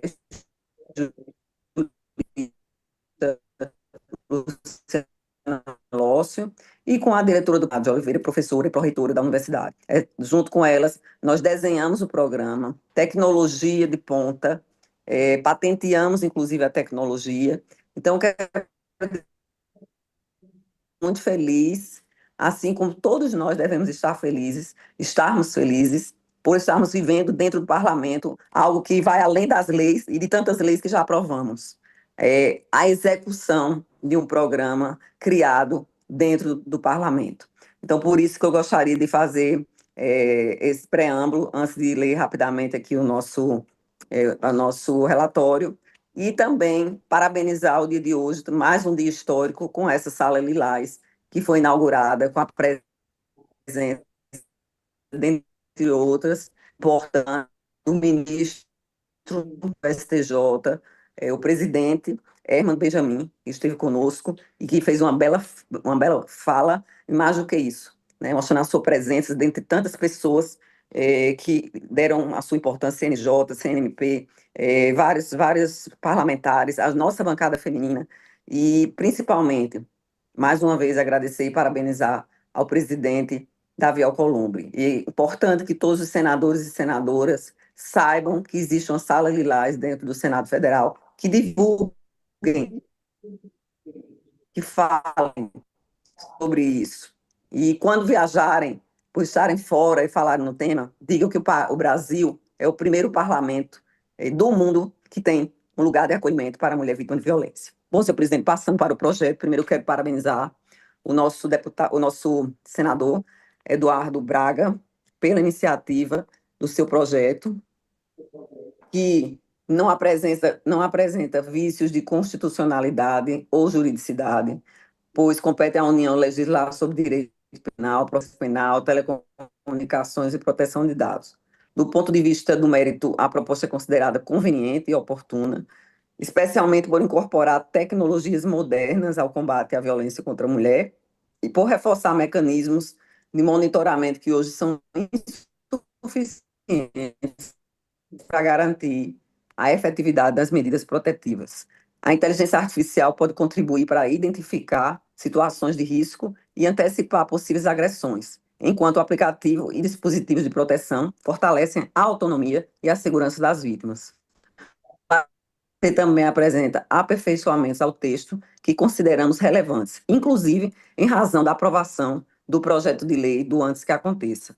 Então, mais uma vez, parabenizando o nosso querido senador, mostrando que homens também são e fazem parte, devem fazer parte, né? E principalmente tendo em mente que tem do lado deles mulheres, filhas, esposas, né? Primas, parentes, famílias, amigas, né? Essa é a sensibilidade que nós precisamos ter dos homens. E vou ao voto. Diante do exposto, o voto é pela aprovação do projeto de lei número 750, de 2026, com as seguintes emendas e pelo desapensamento nos termos do artigo 133, 5º D, do Regimento Interno do Senado Federal, do projeto de lei número 1380, de 2019, para que tramite de forma autônoma. Quero agradecer, senhor presidente, mais uma vez parabenizar e agradecer a confiança do colega para relatar, do colega Eduardo Braga, para relatar. E em tempos de inteligência artificial, tive a oportunidade de estar no Vale do Silício e vendo o avanço que isso vem acontecendo com relação a esse tema que está em tramitação, ainda em discussão na Câmara dos Deputados, mas que, com toda certeza, vai dar contribuição com relação a essa regulamentação tão importante, para que a gente possa proteger as mulheres, né, vítimas da violência, infelizmente, da tecnológica. Então, por isso, senhor presidente, quero agradecer e parabenizar mais uma vez o senador Eduardo Braga. Muito obrigada. Muito obrigada. Obrigado, senadora Daniela Ribeiro. O parecer é favorável ao projeto de lei número 750 de 2026, com as emendas números 1 a 9, que apresenta e pela retomada da tramitação autônoma do projeto de lei número 1380 de 2019. Completada a instrução, passamos à discussão das matérias.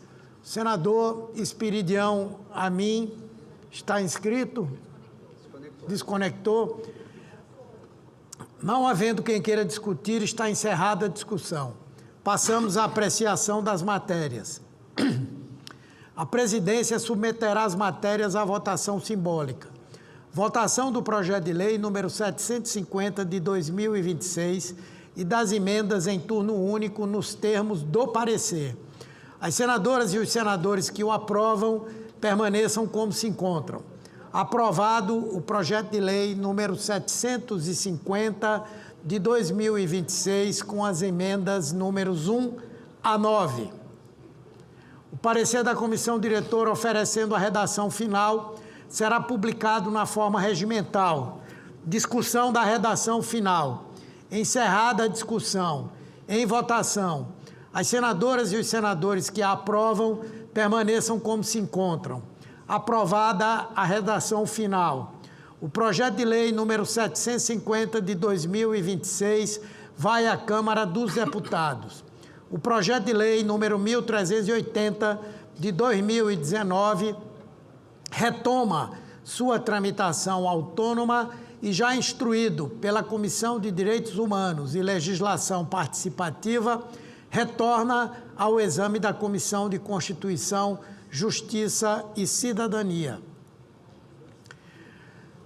Item 3, substitutivo da Câmara dos Deputados ao projeto de lei 4.986, 968 de 2020, da senadora Rose de Freitas, que altera a consolidação das leis do trabalho, CLT, para determinar que as empresas disponibilizem a seus empregados informações sobre campanhas oficiais de vacinação, sobre o papiloma vírus humano, HPV, e sobre os cânceres de mama, de colo de útero e de próstata. Parecer número 56 de 2024 da Comissão de Assuntos Sociais, relatora senadora Leila Barros, favorável aos artigos 2º e 3º do substitutivo e contrário ao artigo 1º do substitutivo, com o restabelecimento do artigo 1º do projeto anteriormente aprovado pelo Senado. Passamos à discussão da matéria. Não havendo quem queira discutir, está encerrada a discussão. Passamos à apreciação da matéria. A presidência submeterá a matéria à votação simbólica. Votação do substitutivo da Câmara dos Deputados, com ressalva, em turno único, nos termos do parecer. As senadoras e os senadores que o aprovam permaneçam como se encontram.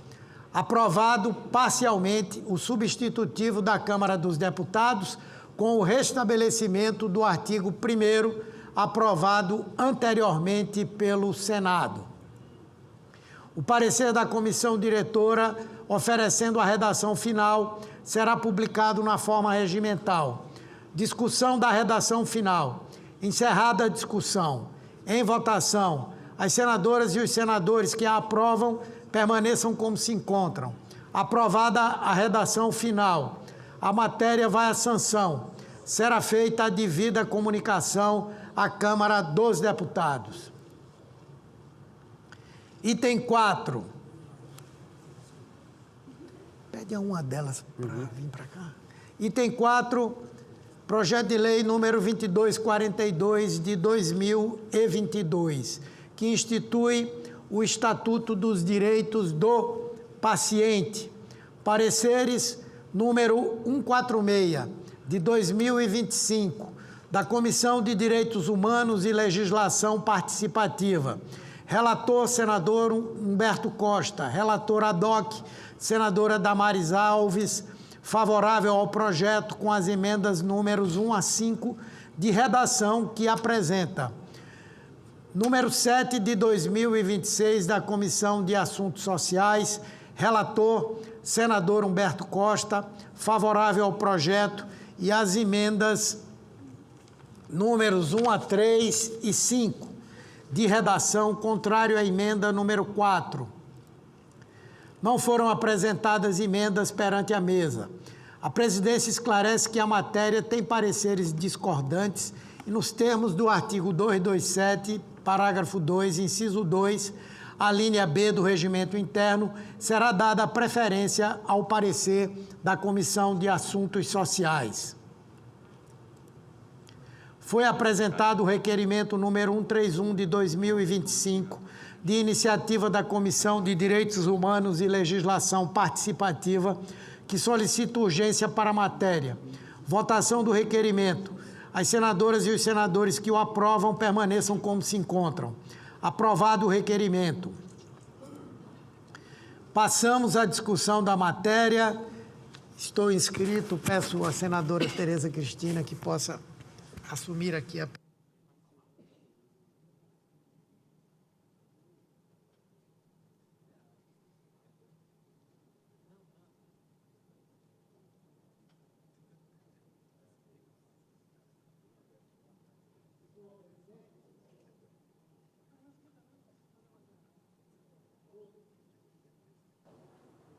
Com a palavra, senador Humberto Costa. Senhora presidenta, senhores senadores, senhoras senadoras, esse projeto é extremamente importante para a saúde pública do nosso país. Eu quero começar aqui saudando o ex-deputado federal Pepe Vargas, o ex-deputado federal Chico D'Angelo e o ex-deputado federal Henrique Fontana, que são autores desse projeto muito importante. Quero agradecer ao presidente da Comissão de Assuntos Sociais, Marcelo Castro, que me designou como relator dessa matéria. Essa matéria é muito importante, porque ela busca regular os direitos e as responsabilidades dos pacientes sob cuidados prestados por serviços de saúde de qualquer natureza, pública ou privada, ou por profissionais de saúde.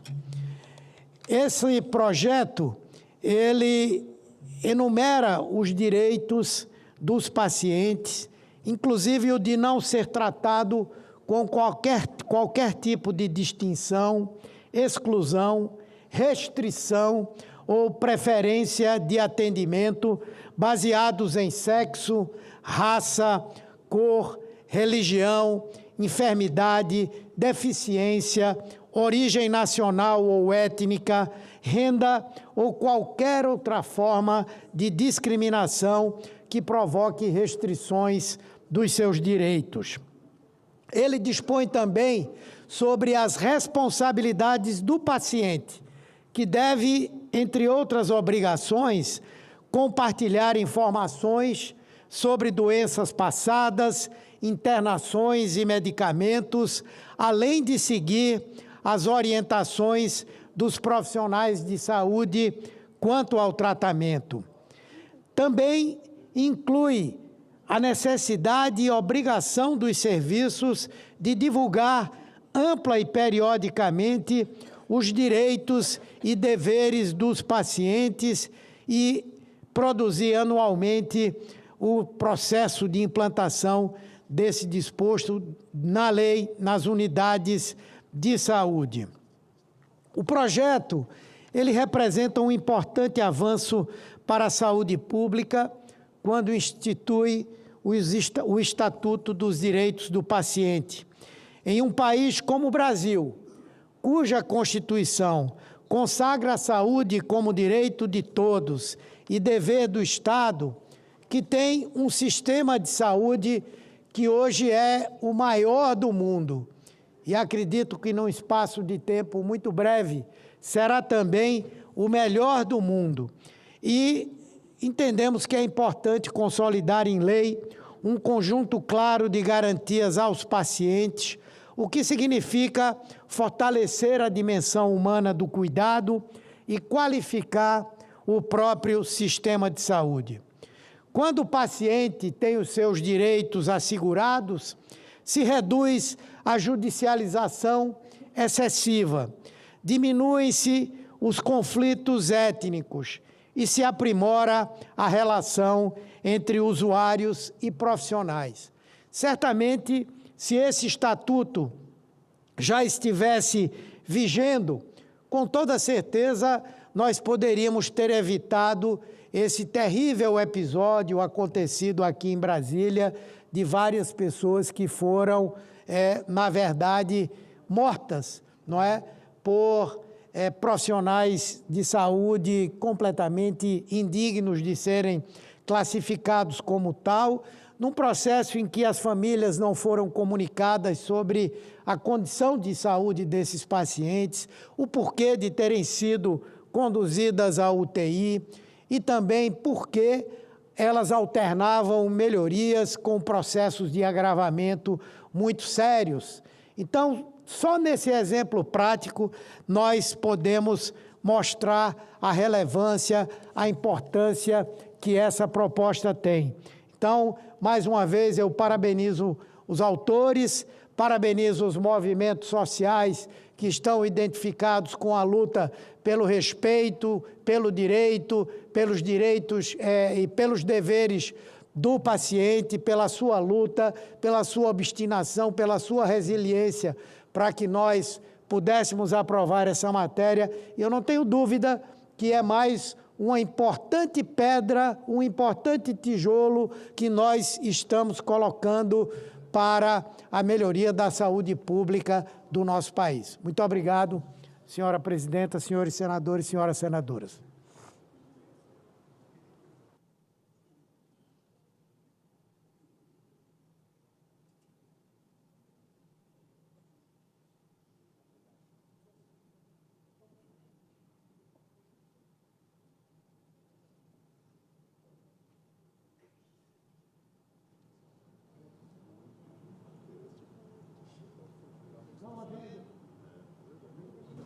Não havendo mais quem queira discutir, está encerrada a discussão. Passamos à apreciação da matéria. A presidência submeterá a matéria à votação simbólica. Votação do projeto e das emendas em turno único, nos termos do parecer da Comissão de Assuntos Sociais. As senadoras e os senadores que o aprovam permaneçam como se encontram. Aprovado o projeto com as emendas números 1, 2, 3 e 5 de redação. O parecer da comissão diretora oferecendo a redação final será publicado na forma regimental. Discussão da redação final. Encerrada a discussão, em votação. As senadoras e os senadores que a aprovam permaneçam como se encontram. Aprovada a redação final. A matéria vai à sanção. Será feita a devida comunicação à Câmara dos Deputados. Item 5. Projeto de Decreto Legislativo número 269 de 2024, de iniciativa da Comissão de Relações Exteriores e Defesa Nacional da Câmara dos Deputados, que aprova o texto da Convenção Internacional sobre a Remoção de Destroços, adotada em 2007 no âmbito da Organização Marítima Internacional. Parecer favorável número 1 de 2026 da Comissão de Relações Exteriores e de Defesa Nacional. Relator, senador Hamilton Mourão. Passamos à discussão da matéria. Não havendo quem queira discutir, está encerrada a discussão. Passamos à apreciação. A presidência submeterá a matéria à votação simbólica. Votação do projeto em turno único nos termos do parecer. As senadoras e os senadores que o aprovam permaneçam como se encontram. Aprovado o projeto. A matéria vai à promulgação. Será feita a devida comunicação à Câmara dos Deputados. Itens extra pauta. Requerimento número 7 de 2026, da senadora Leila Barros e outros senadores, que solicita a realização de sessão especial destinada a celebrar o aniversário de Brasília. Votação do requerimento. As senadoras e os senadores que o aprovam permaneçam como se encontram. Aprovado o requerimento. A sessão será agendada pela Secretaria-Geral da Mesa. Item extra pauta. Requerimentos números 46, 1 e 9 de 2026, da senadora Leila Barros e outros senadores e da Comissão de Educação e Cultura, que solicitam voto de aplauso ao filme Agente Secreto, cuja direção e produção foi liderada pelo diretor Kleber Mendonça Filho, e ao ator Wagner Moura, pela conquista do Prêmio Globo de Ouro de 2026, nas categorias Melhor Filme de Língua Não Inglesa e Melhor Ator em Filme de Drama, respectivamente, e pela indicação ao Oscar de Melhor Filme Internacional, Melhor Direção de Elenco e Melhor Ator. Votação em globo dos requerimentos. As senadoras e os senadores que os aprovam permaneçam como se encontram. Aprovados os requerimentos, será cumprida a deliberação do plenário. Item extra pauta, requerimento 926 de 2025, do senador astronauta Marcos Pontes e outros senadores, que solicita a realização de sessão especial destinada a celebrar os 70 anos da Universidade de Marília, Unimar. Votação do requerimento. As senadoras e os senadores que o aprovam permaneçam como se encontram. Aprovado o requerimento. A sessão será agendada pela Secretaria-Geral da Mesa. Item extra pauta, requerimento de licença. Requerimento número 56, de 2026, do senador Jacques Wagner, que solicita com fundamento no artigo 40 do Regimento Interno, licença dos trabalhos da Casa para participar de missão oficial nos termos da autorização da Presidência do Senado Federal. As senhoras e os senhores senadores que o aprovam permaneçam como se encontram. Requerimento aprovado, será cumprida a deliberação do plenário. Cumprida a finalidade desta sessão deliberativa ordinária semipresencial do Senado Federal, a presidência declara o seu encerramento. Muito obrigado.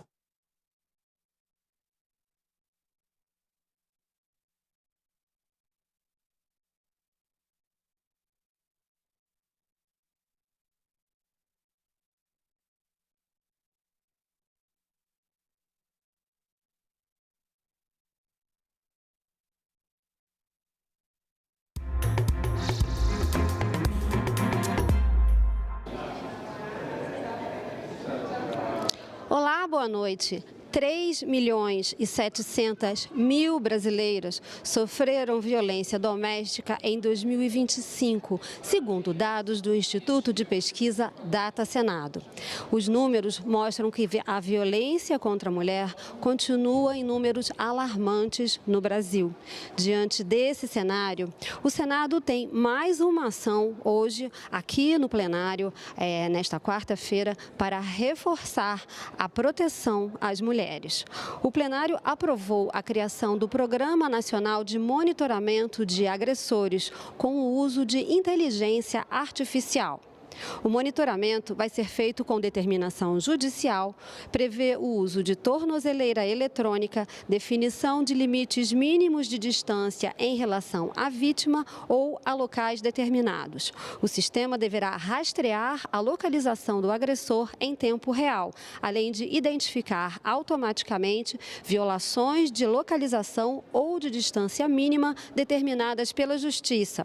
Vai gerar alertas imediatos em caso de descumprimento das medidas impostas. E o projeto também prevê que a União desenvolva um aplicativo oficial de apoio para o uso de pessoas com medidas protetivas. Esse aplicativo deve ter um botão de emergência para acionamento imediato das forças de segurança, com um compartilhamento de localização em tempo real e notificações de alerta em caso de aproximação proibida do agressor. Esse projeto segue agora para análise da Câmara dos Deputados. Os senadores aprovaram ainda um projeto que aumenta a prioridade de cirurgias gratuitas para reparar sequelas de violência contra a mulher.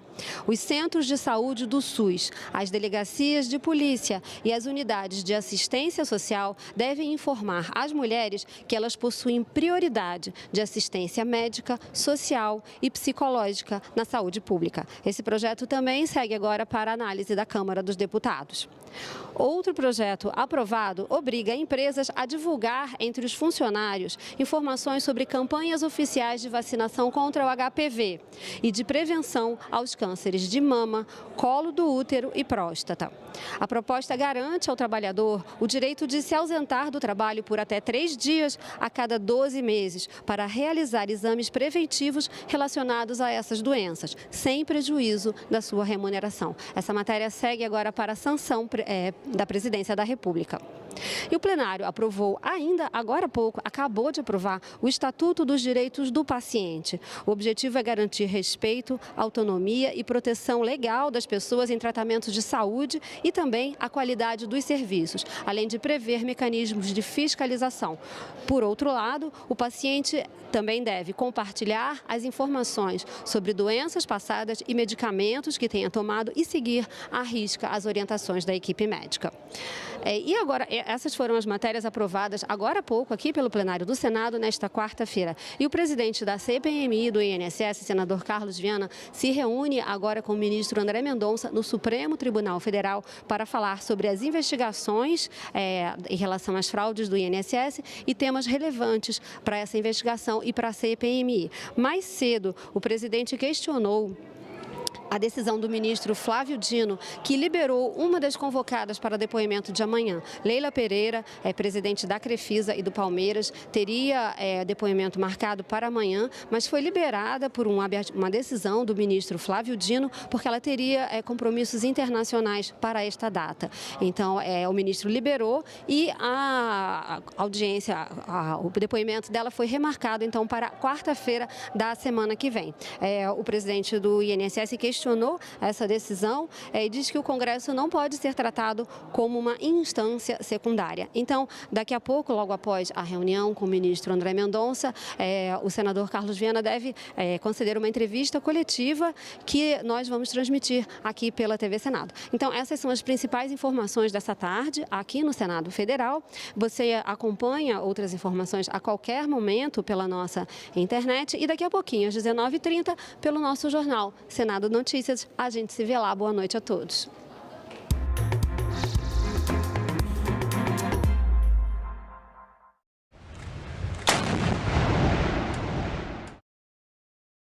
Hoje nós temos pelo Sistema Nacional de Adoção, em torno de 35 mil crianças em situação de acolhimento. A gente tem um imaginário social de que a adoção de bebês e crianças pequenas seria mais fácil. Para quebrar esse estigma da adoção tardia, é você pensar em modelo de família acolhedora.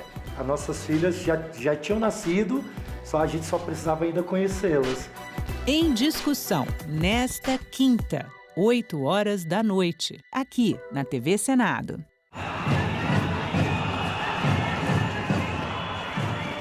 Foi bom lembrar de Angela Davis, Pantera Negra, ativista, e realmente cunhou a frase: uma mulher negra se movimentar, toda a sociedade se movimenta com ela.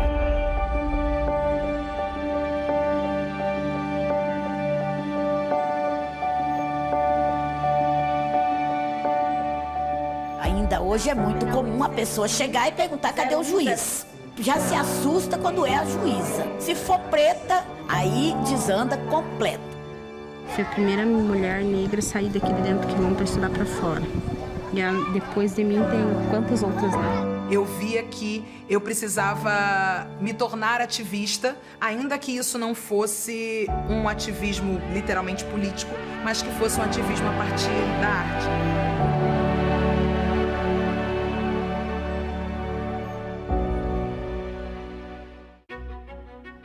Você sabe o que é uma emenda parlamentar?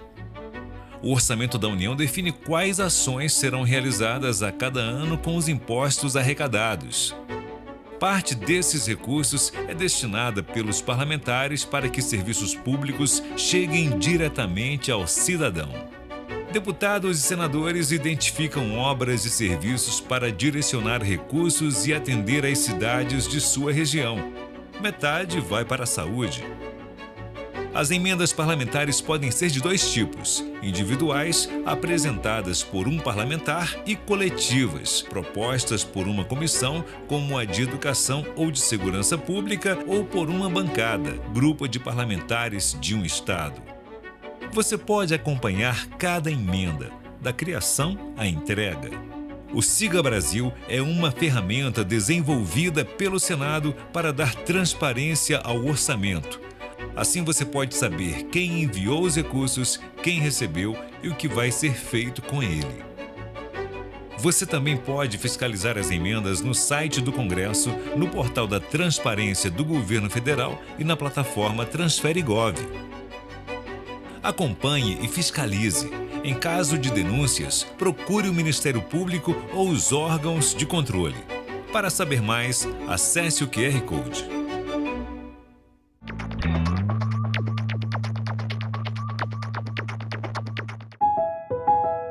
Eu sou Lorena Maria e eu estou à frente da equipe do acervo e distribuição da TV.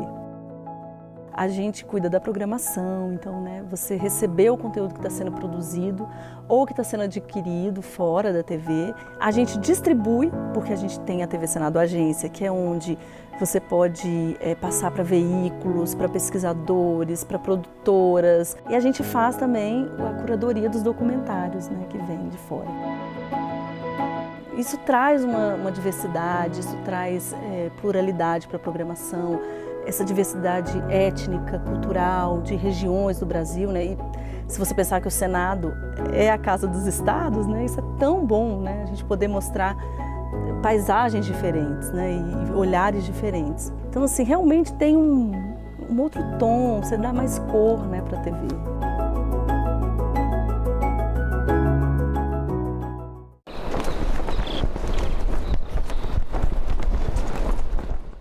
O programa a seguir é livre para todos os públicos.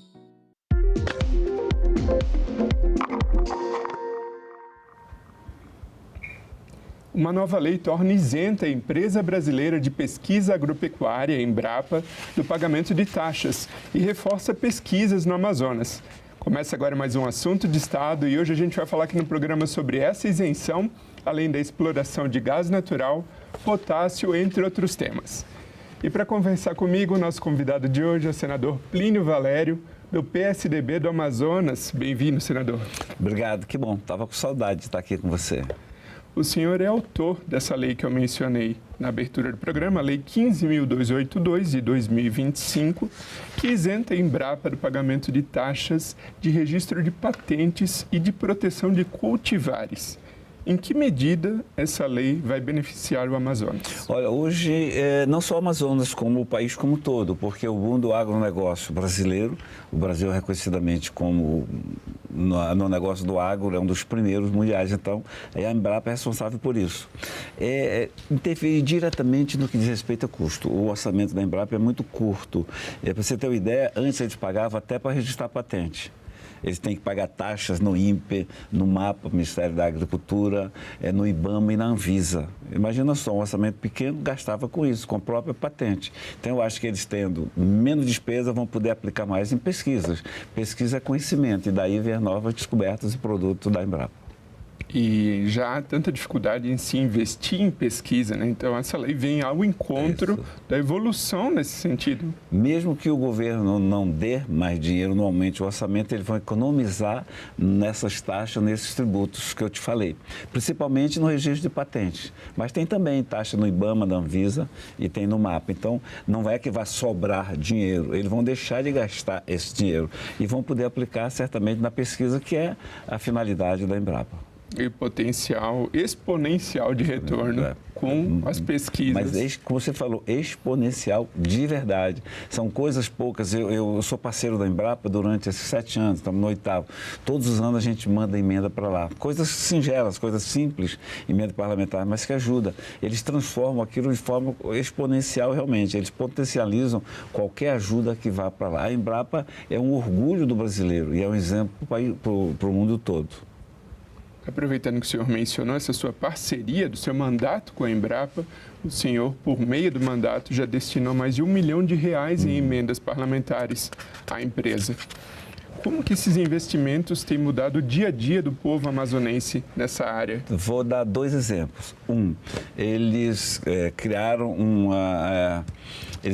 uma proteína para o peixe com produtos regionais, uma ração. A ração é muito cara, o custo logístico do Amazonas é enorme, então a ração que vai daqui para lá, e eles criaram uma ração para o peixe com produtos regionais, com a casca do tucumã, com isso e com aquilo, uma emenda que foi para lá. A outra, melhorar a produção do abacaxi nosso, que é considerado um dos melhores do planeta, que tinha um problema de um fungo, então eles vão lá, pesquisa e resolve. Estou te dando só 2 exemplos, foi para isso que a gente fez a emenda. A Embrapa vai lá, ensina o produtor, o criador de gado, a criar mais gados em menos hectares. Quer dizer, tudo isso ajuda no nosso caboclo, no nosso ribeirinho, o nosso produtor. São coisas pequenas, mas pontuais, que vão interferir, o resultado aparece lá na frente. E falando em investimentos, em pesquisa, desenvolvimento e inovação, o senhor é autor de um projeto de lei que tramita aqui no Congresso Nacional sobre incentivo em pesquisa no setor petroquímico. E o seu estado, o Amazonas, tem um potencial significativo nessa área. O petróleo, o fundo das empresas de petróleo, da produtora, vai todo consumido no Sudeste, no Rio de Janeiro. Aí a gente começa a discutir aqui com o representante do Rio de Janeiro, por exemplo. Mas é porque lá nós temos produção, lá tem... Sim, tem porque teve pesquisa. Então, para você ter uma ideia, para o norte, grosso modo, nesse tempo todo, 15 bilhões para o Rio de Janeiro, 3 milhões para o Amazonas. Mas é para o norte como um todo. Então, o que é que a gente quer? Pequena parcela disso todo. 5% também desse grosso, desse fundo, destinado à região norte. Nós temos ouro, nós temos prata, nós temos petróleo, nós temos todo tipo de minério. Mas a gente não pesquisa, principalmente petróleo. Vamos falar do petróleo. A gente não... Como é que você vai produzir se você não pesquisa? Então, essa vantagem que o Sudeste tem, e tem que ter, porque já desenvolveu, né? Está pré-sal, está tudo por lá. Mas a gente quer um pouco disso, que sobe para que nossas universidades, nossas empresas de pesquisa possam pesquisar o que nós sabemos que tem. Eles vão constatar e vão traçar e estudar para ver de que forma a gente explora. Então, esse projeto ele visa fazer justiça com a região norte. E é um dos preceitos fundamentais da Constituição. Todo mundo tratado de forma igual. A gente nem quer ser igual, a gente quer pelo menos 5% de 100. O senhor mencionou pesquisa sobre exploração de petróleo. E, recentemente, se tornou um assunto muito quente para a região norte do país, a exploração da margem equatorial. Porém, qual é a dificuldade e o que fazer para superá-la quando as limitações e os entraves se dão na fase de pesquisa, como foi o caso da exploração de petróleo? Você vê, pesquisa não quer dizer que você vai explorar. Se eles nos impedem até de fazer pesquisa, imagina explorar. O que é que eu vejo ali? Eu fui autor do pedido CPI das ONGs, fui seu presidente, fizemos várias viagens e há um relatório muito bom nisso. São interesses internacionais que não querem que a gente produza, explore o que a gente tem, porque você vai passar a competir com eles. Então, enquanto você mais produção de petróleo você faz aqui, menos vai precisar lá fora. Eu vejo assim, só que eles se disfarçam, né, sob o manto dessa coisa de ONG, dessa coisa de ambientalista, dessa apelação, né, de que o planeta vai acabar se aumentar 0,5%, os mares, o rio vão ficar poluídos. Então, mentira, narrativa falsa, que fica a serviço desses governos estrangeiros. Eu posso identificar quem tem interesse nisso. Por exemplo, a Noruega, que abastece o Fundo Amazônia, que é quem mais contribui para o Fundo Amazônia, está explorando o seu petróleo a, sei lá, 5 mil metros de profundidade e faz isso e ninguém diz nada. Eles exploram numa Ártico e ninguém fala nada. O Canadá, que dá dinheiro para o Fundo Amazônia também, que impede o nosso potássio, lá no Amazonas, é o mesmo que manda potássio para o Brasil. E, detalhe, o potássio vem de terras indígenas do Canadá. Então, não só nos prejudica economicamente, como promove um show de hipocrisia. Por isso que a gente fez a CPI das ONGs, né? O senhor mencionou 2 assuntos que eu gostaria de entrar e vou entrar aqui no programa. Aproveitando na sequência, o senhor presidiu a CPI das ONGs. E de lá para cá, que ações efetivas resultaram dessa CPI? Que bom você perguntar, porque o brasileiro costuma dizer o seguinte, a CPI acaba em pizza, acaba em samba. Não acaba em pizza. A CPI ela acaba num relatório, que no nosso caso, muito bem feito. Esse relatório ele é enviado principalmente para o Procurador-Geral da República, principalmente. Você manda para Federal, Ministério Público, para lá. E aí eles que têm que tomar ação. O relatório orienta, diz, apuramos isso, a gente sugere isso e isso. Não fizeram absolutamente nada. Mas a culpa não é do Senado. Agora serviu para uma coisa. Hoje você discute ONG ambientalista sem aquela aura, aquele respeito, não pode tocar, hoje não. O brasileiro se deu conta de que muitas ONGs ambientalistas só se aproveitam do dinheiro que conseguem, muitas vezes até público mesmo, mas eles pegam dinheiro no estrangeiro. E o Código Penal brasileiro não criminaliza, não tipifica o ficar com dinheiro alheio do estrangeiro como crime. Então a gente pediu providência, a gente pediu indiciamento até do superintendente do ICMBio. Infelizmente a PGR não fez nada, mas a nossa consciência está tranquila de que esse relatório entrou e vai ficar na história, porque desnuda tudo que quando o Trump assumiu, disse que ia parar de dar dinheiro para isso, porque eles vêm para cá para gerar, para poder fazer áreas ambientais, áreas indígenas, tudo que visam isolar. Agora mesmo está com o prefeito de Barcelos, que é o 2º maior município do Brasil, eles estão simplesmente fazendo uma reserva de 3 milhões de hectares para 100 famílias de indígenas. Então, o que é que eles querem com isso? Isolar. Barcelos vive da pesca esportiva e do peixe ornamental. Se tornar indígena, acabou, produziu, vai colapsar. Então, esse é o mal, isso que a gente produziu, isso que a gente mostrou. Agora, as autoridades competentes não tomaram levar adiante, o problema já não é mais nosso, mas cabe ficar falando nisso o tempo todo. E eu me orgulho de ter colaborado para que essas ONGs percam um pouco daquele respeito falso que se tinha por elas. O outro assunto que eu mencionei aqui, que eu gostaria de comentar no programa, até citei na abertura do programa, é justamente o potássio. Então, hoje no Amazonas há o projeto Potássio Altazes, no município de Altazes, que promete tornar o Brasil menos dependente da importação, que hoje aproximadamente 95% a gente importa, principalmente de países como o Canadá.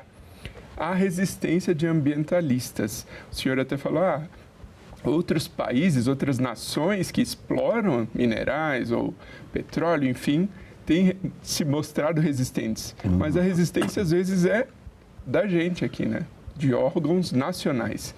Então, como convencer esses órgãos e superar esses obstáculos? Você mudar o gerente desses órgãos, porque todos eles estão aparelhados. O IBAMA está aparelhado, o Ministério do Meio Ambiente está aparelhado, o ICMBio está aparelhado. As grandes ONGs são para isso. Então, nós temos, não é nem mudar a mentalidade do brasileiro comum, é porque as ONGs treinaram esse pessoal durante 40 anos e agora surgiu tudo isso.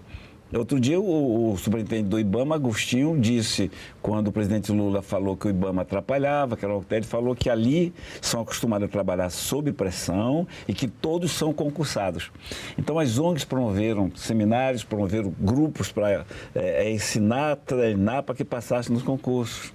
Então, são esses brasileiros que executam as ordens que vêm lá de fora, o comando que vem lá de fora. E eu cito, de novo, ICMBio, IBAMA, Ministério do Meio Ambiente, todos esses órgãos, agora o Ministério dos Povos Originários, tudo isso é a serviço desse interesse, porque eles escolhem quem vai ser. A Marina, o PT não gosta dela, a ministra Marina Silva. O PT não quer a Marina, o Lula não gosta da Marina, mas foi obrigado a nomeá-la, porque os organismos internacionais que dão dinheiro para o Fundo Amazônia exigiram isso. Então, enquanto a gente não acabar com isso, e é muito difícil, por isso que o relatório da CPI das ONGs é importante, porque mostra tudo isso. Então, só vai mudar no dia que essa gente sair desse aparelhamento, que está no Ministério Público Federal, que está na Justiça Federal também. Eles também aparelharam parte do Judiciário, porque se parte do Judiciário não tivesse aparelhado, nada disso dava certo. Que a gente recorria para a Justiça fazia justiça. E não faz porque cai sempre na mão de ambientalistas, que estão lá no Judiciário também para isso. Eu queria aprofundar um pouquinho aqui no assunto do potássio, né? O potássio é muito importante para o Brasil no agronegócio. E a gente se tornando menos dependente de países como Rússia, Canadá, enfim, é mais ganho econômico para o país. Para nós, mas é menos ganho econômico para eles. Olha só, o Brasil, você falou aí, né, de 85%, 90% importa o seu potássio. Só Altazes, que é um município ligado a Manaus, né, com das águas que separa, supriria o mercado brasileiro com 23% a 25%. 3.000, 2.500 empregos diretos. Então, você vê que seria ótimo para o país. Mas por que não sai? Não sai porque as ONGs, antes de vir anunciar tudo isso, elas já sabiam que o estudo é antigo, né? Começaram a botar indígenas naquela área. Começaram a colocar, era só 40, virou 100, virou 200, virou 300. Então, eles traziam índios e transformavam o nosso pardo, o nosso ribeirinho, em indígena também. Convenciam o homem lá, o pardo, o mestiço, a se autodeclarar indígena. E cresceu a população indígena. Mesmo assim, a área do potássio passava a 8 quilômetros, que é o que a lei manda, mas não é o suficiente. Você tem um Ministério Público Federal lá que orienta, são 34 etnias. 34 aldeias. 30 assinaram um documento que querem a exploração do potássio. 4 não querem. E eles são orientados, orientam os 4 a ficar perturbando. Só não parou agora, o potássio só não parou, o potássio do Brasil deixou de lá porque tem participação de fundos estrangeiros. desses países lá também, que querem também, os países que não são lacradores, que querem. Se não tivesse o fundo, se a Potássio do Brasil não tivesse investidores internacionais, já tinha sucumbido. É porque é muito forte. Os diretores que até me conheceram, eu falei, eu não preciso conhecer os diretores, eu preciso defender o meu estado, o meu município, do direito de explorar o seu potássio. E você falou, né, como eu falei ainda agora, o potássio que vem do Canadá vem de área indígena. E nós não podemos explorar potássio, que nem área indígena, perto de área indígena, mas nós podemos importar potássio de área indígena de outro país. Quer dizer, por isso que eu falo sempre em hipocrisia, porque para mim isso é tudo traduzido em hipocrisia, né? Faço o que eu digo, mas não faço o que eu faço. O que a gente vê hoje, países desenvolvidos, e você bota países da Europa, bota aí os Estados Unidos, você vê o pessoal do Reino desenvolvido. São países que desenvolveram livre mercado, explorando nossos bens. Hoje, eles nos proíbem disso. Olha a taxa do Trump, olha essas taxações. Por quê? Eles foram países que se desenvolveram fazendo o que tinham que fazer, chegaram lá e agora estão dizendo para a gente, não façam o que eu fiz. Vocês não podem fazer, não. De jeito nenhum. Tem até um livro que fala chutando a escada, que mostra isso. Os países desenvolveram, estão lá no primeiro mundo, nós estamos aqui no segundo, terceiro, eles simplesmente chutaram a escada. Não querem que a gente suba para o patamar deles. Daí, essas amarras, esses cadeados todos ambientais. Que é tudo forjado, tudo criado. É imposto de fora para dentro. E tem brasileiro que entra nessa. Antes da gente avançar aqui ao próximo tópico, o senhor mencionou algo muito interessante, que a empresa Potássio do Brasil não desistiu da operação ainda, ante os obstáculos enfrentados. Falando agora com o povo amazonense que está nos assistindo e também o povo do Brasil inteiro que deseja uma maior autonomia do país no potássio. Qual que é a situação atual? Por que a Potássio do Brasil não desistiu e em que pé está esse projeto Potássio Autazes? É uma empresa muito forte, né? Ela é municiada por fundos internacionais. Conseguiu avançar sim agora, conseguiu ir adiante. Até a próxima decisão de algum juiz, de algum desembargador de plantão. Eles conseguiram avançar sim.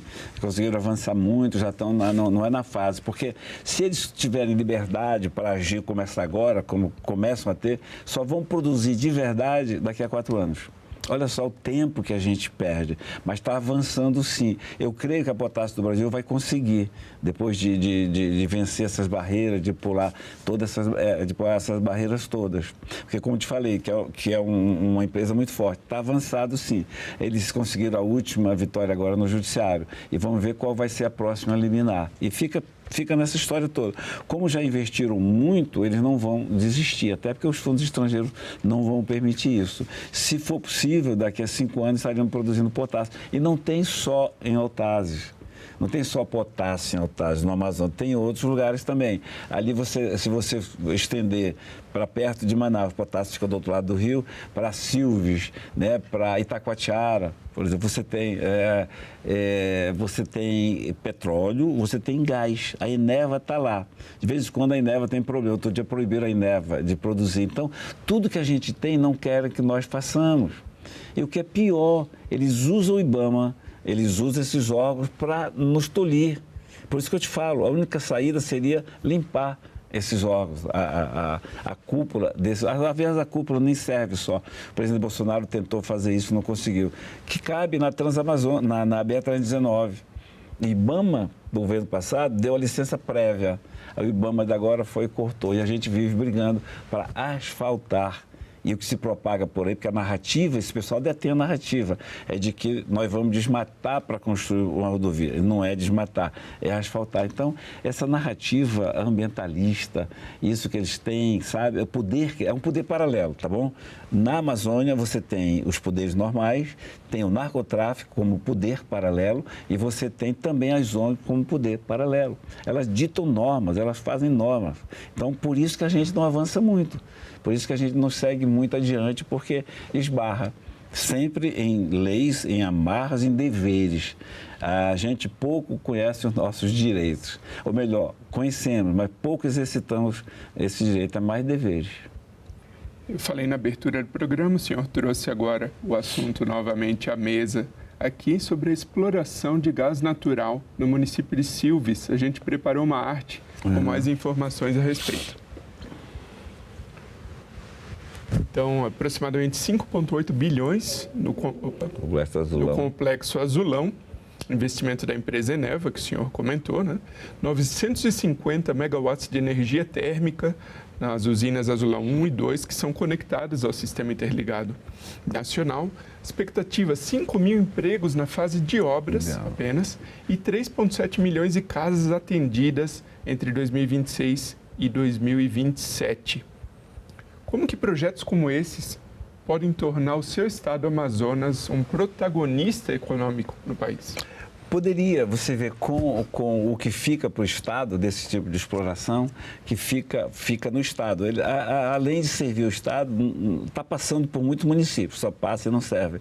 Serviria porque nós temos arrecadação de imposto. E o Brasil ganharia, porque começa a ficar autossuficiente nessa exploração. E não tem só, eu acho que aí também foi citado também, perto de Taquatiara, né? Foi citado Itapiranga, né? Foi citado Itapiranga, sim, foi citado, que tem também gás, gás interligado, gás. E a Eneva, que também é forte, de vez em quando sofre decisões do judiciário, para que aqui não pode. Libertaria o nosso Estado? Não, mas deixaria dividendo para nós. Mas eu fico, quando se trata do gás, é Brasil, porque isso vai para o Brasil. Agora, a quem interessa que o gás substitua o petróleo? Então, é um jogo, não estou dizendo que é só isso, né? É um jogo terrível, é um jogo que você encontra muitos jogadores na mesa que são muito fortes. Imagina só um Estado como o nosso, que ajudasse o Brasil a ser autossuficiente em gás, a produção de gás, para dar e vender. É bom para o Brasil? Mas é bom para os outros países do planeta? Né? Para nós é tudo que a gente quer. Nós temos agora o que está em moda, terras raras. Todo mundo descobriu que terra rara serve muito. Nós temos até em Apuí terra rara, que é uma área que fica na fronteira. Nós temos terra rara em Roraima, nós temos terras raras em muitos lugares. Os chineses compraram a mina de Pitinga. Lá tem terra rara. Os chineses estão comprando tudo e a gente está assistindo de braço cruzado. Eu não, eu estou na justiça brigando com eles. Então, é tudo. Por que eu insisto em falar de ONG? Ele tem obsessão por ONG. Não tenho não.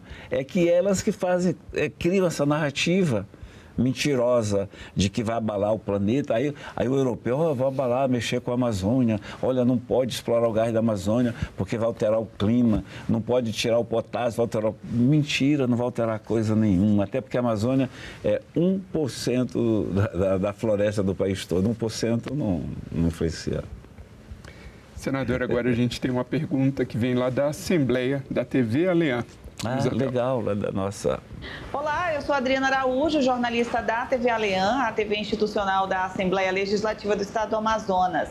Senador Plínio Valério, o senhor tem se posicionado contra qualquer tentativa de privatização dos rios amazônicos por considerá-los vias essenciais de vida, trabalho e integração social. Em 2025, inclusive, manifestou-se contra a proposta do governo federal de desestatização dos rios Madeira, Tapajós e Tocantins, alertando que a medida poderia impor tarifas de navegação, afetar diretamente as comunidades ribeirinhas e comprometer ainda a justiça social na região. Então, diante desse cenário, eu pergunto, como que é possível garantir o desenvolvimento da navegação e da infraestrutura nos rios amazônicos sem abrir espaço para a privatização? E que alternativa o senhor propõe ao governo federal para modernizar a navegação na Amazônia? Um abraço para a Adriana. Até já conseguiu, Tapajós, Pará conseguiu brecar. Então, brecou Tapajós e brecou Madeira, também Tocantins. As pessoas dizem assim, não, mas está impedindo o progresso, agora teremos rios navegando, transportando a soja. Parabéns. E o Estado? Vai ganhar o que com isso? E quando eles forem trabalhar no leito do rio, o Madeira tem muito ouro.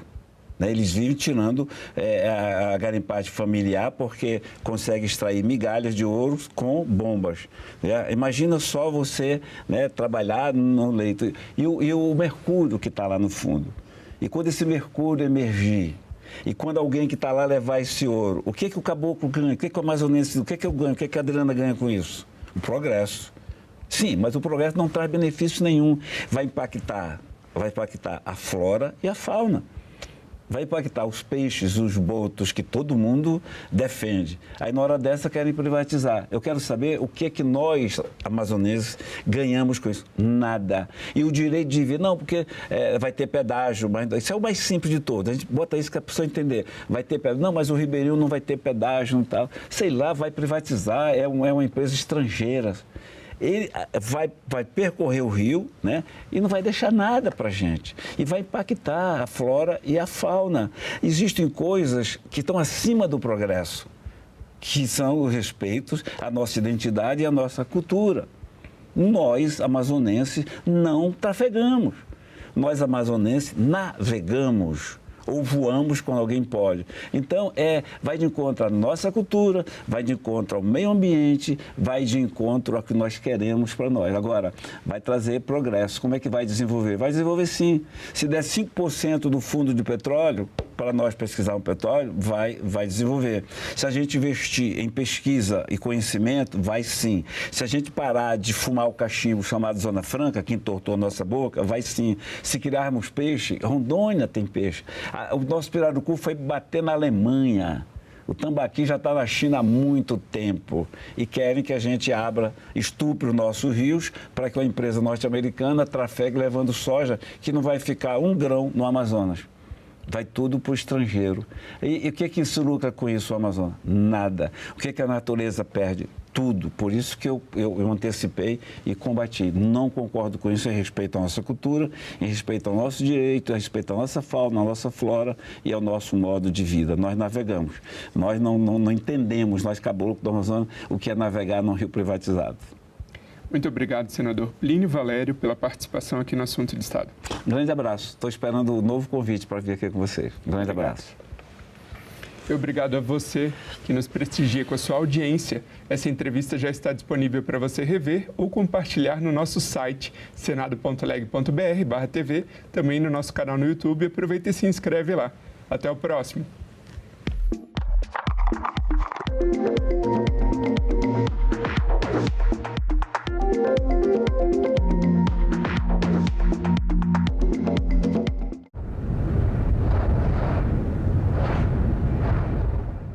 Você sabe o que é uma emenda parlamentar? O Orçamento da União define quais ações serão realizadas com os impostos arrecadados. Parte destes recursos é destinada a emendas parlamentares. Deputados e senadores direcionam recursos para obras e serviços em sua região. Você pode acompanhar e fiscalizar as emendas no portal Siga Brasil, no site do Congresso, no portal da Transparência do Governo Federal e na plataforma TransfereGov.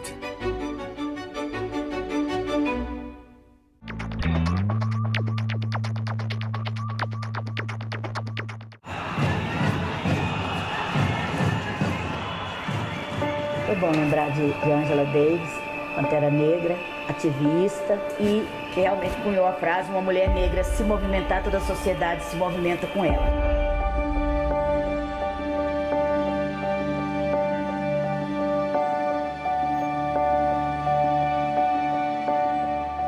Ainda hoje é muito comum a pessoa chegar e perguntar cadê o juiz. Já se assusta quando é a juíza. Se for preta, aí desanda completo. Fui a primeira mulher negra a sair daqui de dentro do quilombo para estudar para fora. E depois de mim tem quantas outras lá. Eu via que eu precisava me tornar ativista, ainda que isso não fosse um ativismo literalmente político, mas que fosse um ativismo a partir da arte.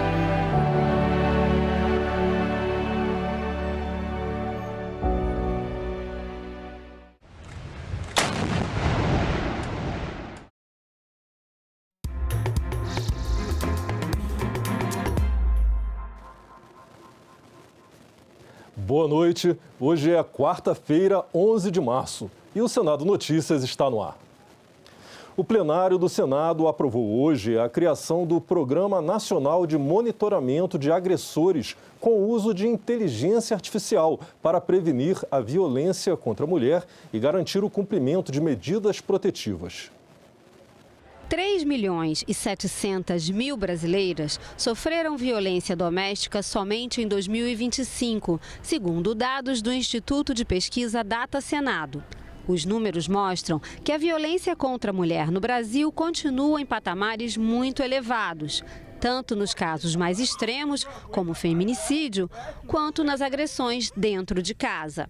Diante desse cenário, o Senado tem mais uma ação para reforçar a proteção às mulheres. O plenário aprovou a criação do Programa Nacional de Monitoramento de Agressores com uso de inteligência artificial. O objetivo é prevenir a violência e assegurar a efetividade das medidas protetivas de urgência. Somente no Distrito Federal, em 2024, sistemas integrados de proteção emitiram mais de 13 mil alertas, garantindo que nenhuma vítima monitorada tivesse sua integridade física violada. O monitoramento será feito com determinação judicial e prevê o uso de tornozeleira eletrônica, definição de limites mínimos de distância em relação à vítima ou a locais determinados.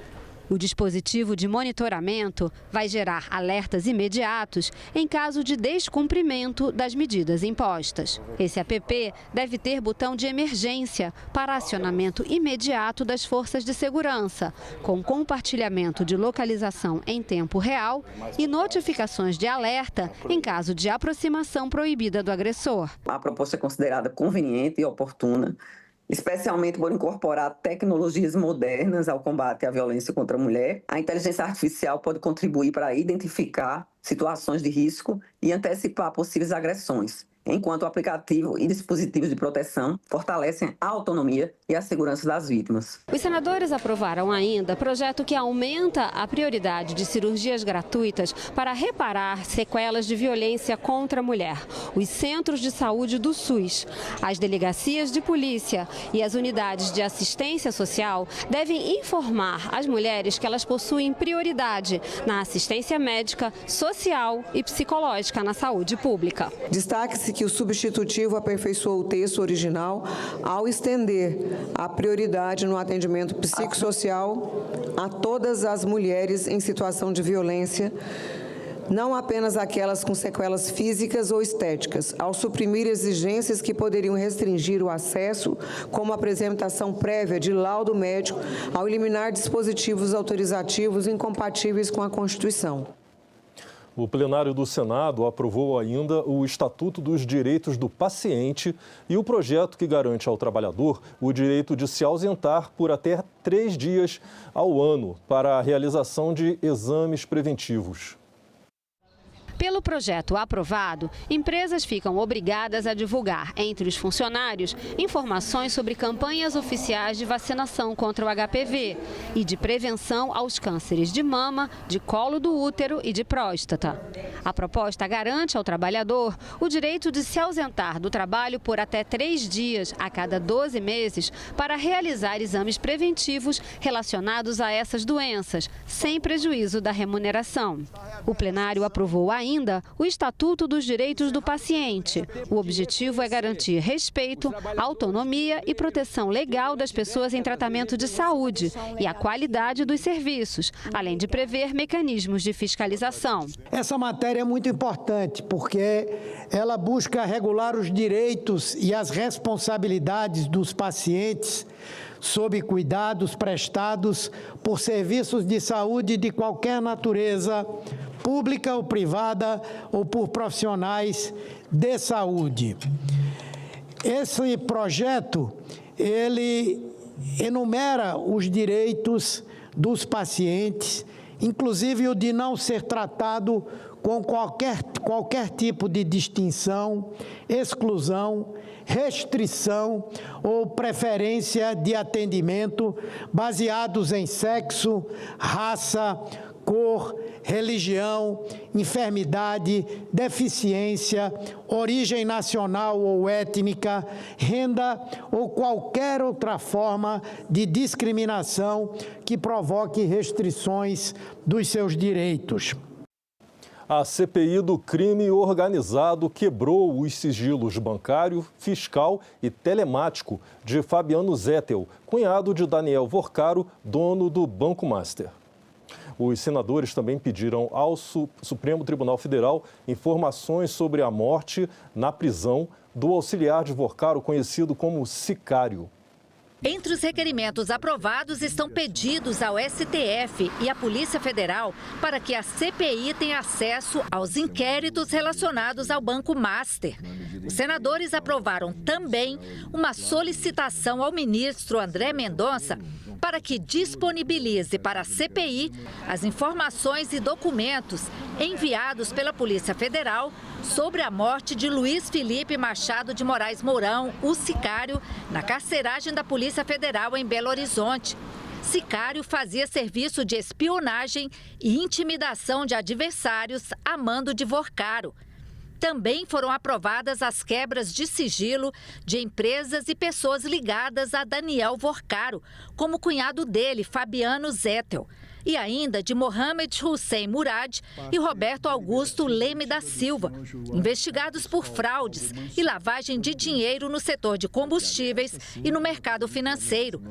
Investigações da Operação Carbono Oculto apontam que Mohamed Hussein Murad é um dos principais operadores financeiros do PCC. A CPI também aprovou as convocações de Paulo Sérgio Neves de Souza, ex-diretor de fiscalização do Banco Central, e de Beline Santana, ex-chefe do Departamento de Supervisão Bancária. Os dois foram afastados do banco por suspeitas de atuarem como consultores informais de Daniel Vorcaro dentro do Banco Central. O fundador e ex-presidente da REAG Investimentos compareceu à reunião de hoje da CPI do crime organizado, mas ele se recusou a responder perguntas dos senadores que pudessem incriminá-lo. Já no início da reunião, o advogado de João Carlos Mansur declarou que o cliente não responderia às perguntas. Pelo habeas corpus que foi concedido pelo eminente ministro Flávio Dino, respeitando mais uma vez, pontuando mais uma vez o respeito que o senhor Mansur e que a defesa tem por esta comissão, pelo Senado Federal, a defesa com a máxima vênia registra que ele vai usar o direito constitucional de não responder a indagações. O senador Alessandro Vieira, relator da CPI, discordou do silêncio absoluto do depoente e pontuou elementos que precisariam ser esclarecidos. Seria oportuno, por exemplo, compreender como se deu a participação da REAG na estruturação da operação de aquisição da EBAL, Seixa do Povo, no estado da Bahia, no ano de 2018. Como se deu a vinculação e a estruturação de investidores para que se fizesse a aquisição do Máxima, que depois se transforma no Banco Master. Como existe essa proteção e essa atuação de investidores, como se dá a atuação da REAG, por exemplo, na aquisição de precatórios do escritório de advocacia do senhor governador do estado do DF, do Distrito Federal, por valores aparentemente não compatíveis com os valores de mercado. Solicito que a comissão formalmente noticie ao ministro Flávio Dino o que a gente entende ser um abuso do direito de defesa, na medida em que a ordem judicial é muito clara no sentido de albergar o direito ao silêncio apenas nas perguntas e respostas que poderiam gerar autoincriminação. João Carlos Mansur é fundador da REAG Investimentos. Em agosto de 2025, ambos foram alvo de investigação na Operação Carbono Oculto, que desvendou um bilionário esquema de fraudes e lavagem de dinheiro no coração do sistema financeiro nacional, com a participação do PCC no setor de combustíveis. A investigação aponta que fundos administrados pela REAG teriam sido usados para movimentar cerca de 250 milhões para essa facção criminosa. Em fevereiro de 2026, Mansur e a REAG foram alvo da Operação Compliance Zero, suspeitos de emissão de títulos de créditos falsos. Ao que o senhor atribui essa operação, então? O senhor acha que isso foi uma... Porque é difícil, né? A gente pega assim, as pessoas vão falar, senador, eu vou Aí é uma opinião pessoal, eu acho que eu vou permanecer calado. Nem ela, a opinião pessoal, se eu poderia falar? A opinião pessoal é pessoal. Né? A gente está num ambiente público, eu acho que eu vou permanecer calado. Porque, tipo assim, se você tem um negócio e está tudo da melhor forma possível, e de repente você, como a expressão do senhor, né? Eu também me sentiria da mesma forma, um rolo compressor passando, uma operação da Polícia Federal em cima da minha empresa, com pessoas falando, meu Deus, o que está acontecendo? Né? Mas tudo bem, eu respeito. Debatedoras presentes na Comissão Mista de Combate à Violência contra a Mulher manifestaram preocupação com o número recorde de feminicídios registrados no Brasil em 2025. Foram 1.470 mulheres mortas de janeiro a dezembro. Segundo o Ministério da Justiça e Segurança Pública, a comissão fez uma audiência pública para discutir os dados e a aplicabilidade da lei do feminicídio.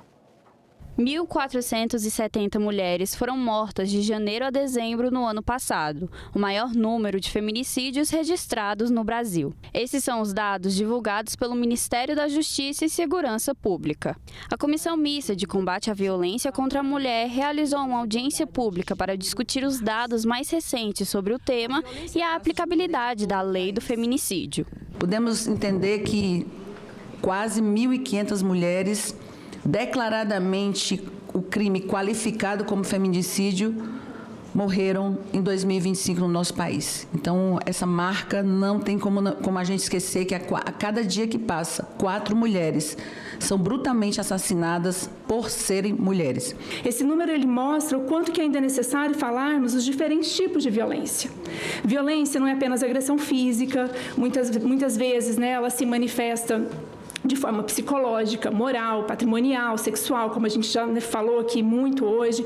E informar sobre essas formas de violência é fundamental, porque todo o caminho do ciclo da violência, toda a espiral de agravamento que pode culminar no feminicídio, ele precisa ser reconhecido por essas mulheres lá atrás, para que ela possa interromper esse ciclo. Os profissionais e instituições que atuam na linha de frente da proteção e da denúncia participaram da audiência para promover uma escuta ampliada sobre o cenário atual e os desafios do combate à violência contra as mulheres. Então, o Brasil ele tem um histórico de construção de marcos legais e regulatórios que é exemplo para o mundo, né?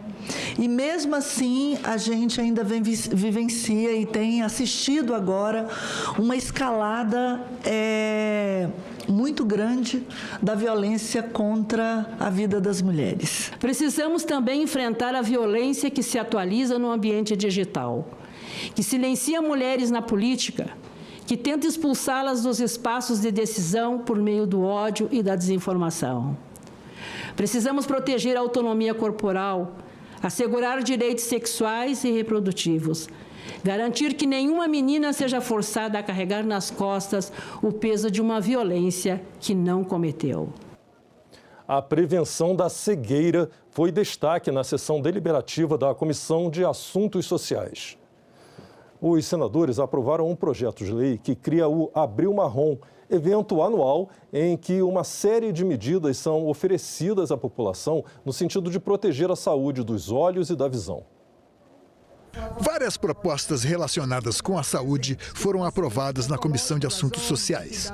Os senadores deliberaram a favor do projeto que permite aos médicos residentes o fracionamento do repouso anual em 2 períodos de pelo menos 10 dias. Foi aprovada também uma proposição que estende aos outros profissionais da saúde a homenagem Ordem do Mérito Médico. Esse projeto ele visa trazer mais justiça a essa honraria, porque nós que somos médicos sabemos que medicina não se faz só com médico. Sim. Medicina se faz com médico bem formado e que uma equipe multiprofissional competente. Já em caráter terminativo, os parlamentares aprovaram um relatório da senadora Damares Alves favorável ao projeto que cria o Abril Marrom, que prevê uma ampla mobilização em nível nacional em todos os setores da sociedade na prevenção e no combate à cegueira.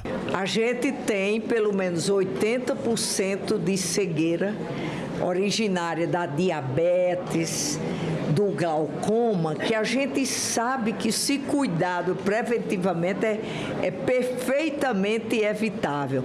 Então, um mês para dar visibilidade à sociedade e mostrar: você que é diabético, cuide da sua diabetes, porque ela é uma doença, eu considero uma das piores, e é silenciosa, e ela vai naqueles órgãos que são mais preciosos para a gente. Como é importante a gente cuidar da visão, da saúde ocular, porque não é só voltar a enxergar, é devolver a vida para esses pacientes, devolver a autonomia, eles não terem que depender de filhos, dos entes queridos, de amigos, eles poderem ter sua vida de volta.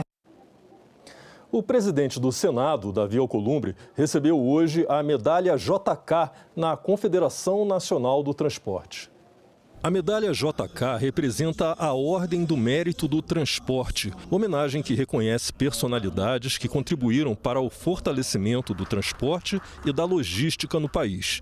Davi Alcolumbre foi agraciado na categoria Gran Cruz, a mais alta, pelo desempenho à frente do Senado em relação às pautas de interesse do setor. Também foram homenageados os senadores Marcos Rogério, Laércio Oliveira e Veneziano Vital do Rego, entre outras autoridades. JK sabia que tínhamos vocação para a grandeza, mas ele também sabia que só cumpriríamos nosso destino quando integrássemos todas as regiões deste grande país. Integração se faz investindo em transporte e logística. Integração se faz conectando cada um de nossos estados. Integração se faz aproximando brasileiras e brasileiros de todos os rincões do país. Sala Lilás é um ambiente de acolhimento, orientação e encaminhamento de mulheres vítimas de violência. Esse espaço foi inaugurado hoje no Senado. O Senado inaugurou a primeira Sala Lilás no mundo dentro de um parlamento. A Sala Lilás é um ambiente acolhedor para mulheres vítimas de violência que conta com apoio emocional, jurídico e social de profissionais. Não é brincadeira o Brasil anunciar a primeira Sala Lilás de um parlamento no mundo. Isso não é uma coisa pequena, não é fácil esse reconhecimento, mas eu acho que mais do que isso, é que nós não precisamos do reconhecimento, nós precisamos salvar vidas. E essas vidas que nós vamos salvar dentro dessa sala, que foi pensada cuidadosamente. O presidente do Superior Tribunal de Justiça, Herman Benjamin, disse que o tema da violência contra a mulher há poucos anos não estava no radar das instituições públicas, mas agora está na ordem do dia de todas as instituições. Entre as violências praticadas no nosso país, esta é certamente a pior. Ela é pior porque tem a ver, muitas vezes, com a vida ou com a cessação da vida. Mas não a vida de uma mãe, de uma irmã, de uma filha, de uma neta, mas de uma vida que afeta outras vidas. A Sala Lilás integra o programa Antes que Aconteça, criado em 2023 no Senado. A iniciativa visa fortalecer a rede de enfrentamento à violência contra a mulher com a implementação de políticas públicas de autonomia, segurança e proteção às vítimas. O presidente da casa, Davi Alcolumbre, enfatizou que programas assim devem ter apoio e condições financeiras para que atinjam seus objetivos. Ele falou sobre a importância simbólica da inauguração da Sala Lilás no Senado Federal. Tem um simbologismo.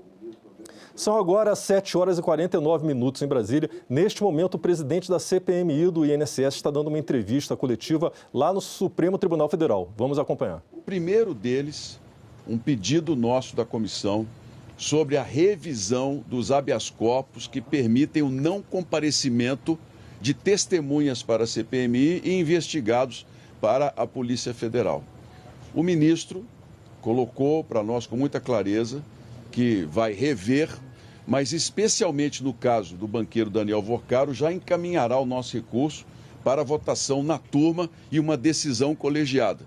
O que para nós é importante para que a gente possa entender com clareza qual é o tamanho e essa decisão, o quanto vai nos impedir de continuar a investigação em profundidade ou não em relação a isso. Também colocamos para o ministro com muita clareza a questão sobre os vazamentos, de que a CPMI não tem qualquer responsabilidade oficial, porque nós não temos a maioria dos documentos que foram vazados e, principalmente, temos a responsabilidade institucional em guardar tudo aquilo que nos tem sido colocado. Uma visita de muita cortesia, mas uma visita que, infelizmente, ela não avança no sentido do que eu tenho falado para vocês sobre o desequilíbrio entre os poderes em nosso país, de uma invasão de prerrogativas que o Congresso tem, mas que por decisões que estão sendo tomadas monocraticamente por um ministro ou outro, tem inviabilizado e atrasado o nosso trabalho. Presidente, houve alguma conversa em relação à prorrogação dos trabalhos da CPMI, ao mandato de segurança secretário do senhor para a prorrogação? Nós colocamos para o ministro que, não havendo resposta do presidente, o prazo seria na terça-feira para uma conversa, hoje também não consegui encontrá-lo, nós ingressaremos com um mandato de segurança aqui no Supremo Tribunal Federal pedindo a prorrogação.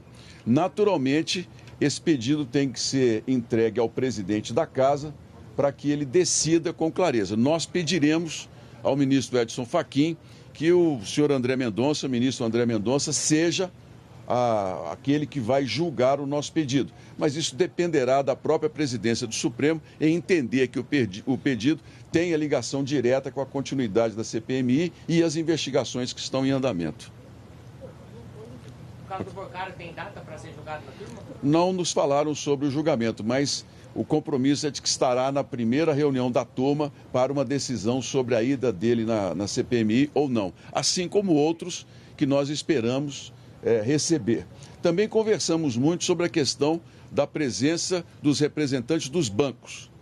Colocamos com clareza que os representantes do sistema financeiro não estão na CPMI como investigados, estão como testemunhas ou colaboradores para uma nova legislação, para que a gente coloque controle, regras nesses empréstimos consignados que hoje estão simplesmente tornando os aposentados brasileiros reféns de um sistema que não consegue nunca mais pagar, de uma dívida impagável.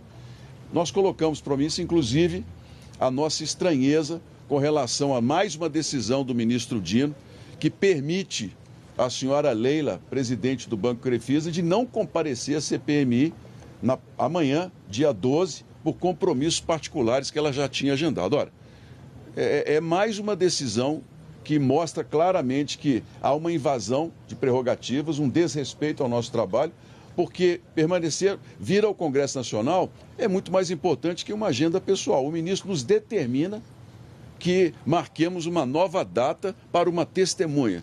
Estamos chegando num ponto aqui que, com toda sinceridade, nós precisamos, no Congresso, tomar um posicionamento. Nós trouxemos essa mensagem institucional, com todo o respeito que temos pelo Supremo Tribunal Federal, mas que gostaríamos de que as turmas e mesmo o próprio ministro entendesse a nossa posição e nos ajudasse a defender esse reequilíbrio entre os poderes, gente. Ok? Não. Nós tratamos das relações institucionais e dos métodos gerais. Nós não citamos nomes em específico de ninguém, apenas de Daniel Vorcaro, que para nós é uma questão de honra o comparecimento na CPMI. E vai a CPMI ser tratado como uma pessoa normal, comum, como todos os outros foram, com declarações a serem dadas. Mas, se não houver uma revisão sobre os habeas corpus e a possibilidade deles não comparecerem, dificilmente ele terá de dar explicações ou vai comparecer à nossa comissão, o que nos preocupa muito pela necessidade que o relatório avance nas questões dos empréstimos consignados e do sistema financeiro. Os senhores discutiram o compartilhamento de mais materiais que estão em posse da PF, mais perícias, mais informações, mais aparelhos celulares? Sim, nós conversamos sobre a questão de novas provas, novas quebras de sigilo, mas o ministro foi muito claro e tem sido muito firme nesse ponto. A Polícia Federal pode compartilhar conosco quando os inquéritos, que são muitos, estiverem prontos. Nossa preocupação, e acredito que o relator caminhe junto comigo nesse assunto, é de que a CPMI, mesmo que prorrogada, tem um prazo determinado. Os inquéritos da Polícia Federal podem se estender até por mais de um ano pela complexidade e pelo tamanho desse escândalo que agora envolve Master e a própria conjugação das questões do INSS na lavagem de dinheiro. Senador, em relação à quebra de sigilo, teve a decisão do Dino que proibiu a quebra de sigilo por decisões de forma simbólica. Vocês conversaram esse ponto? Não. Eu simplesmente coloquei ao ministro que essa decisão, ela inviabiliza a continuidade das investigações, porque a quebra de sigilo é necessária para gerar prova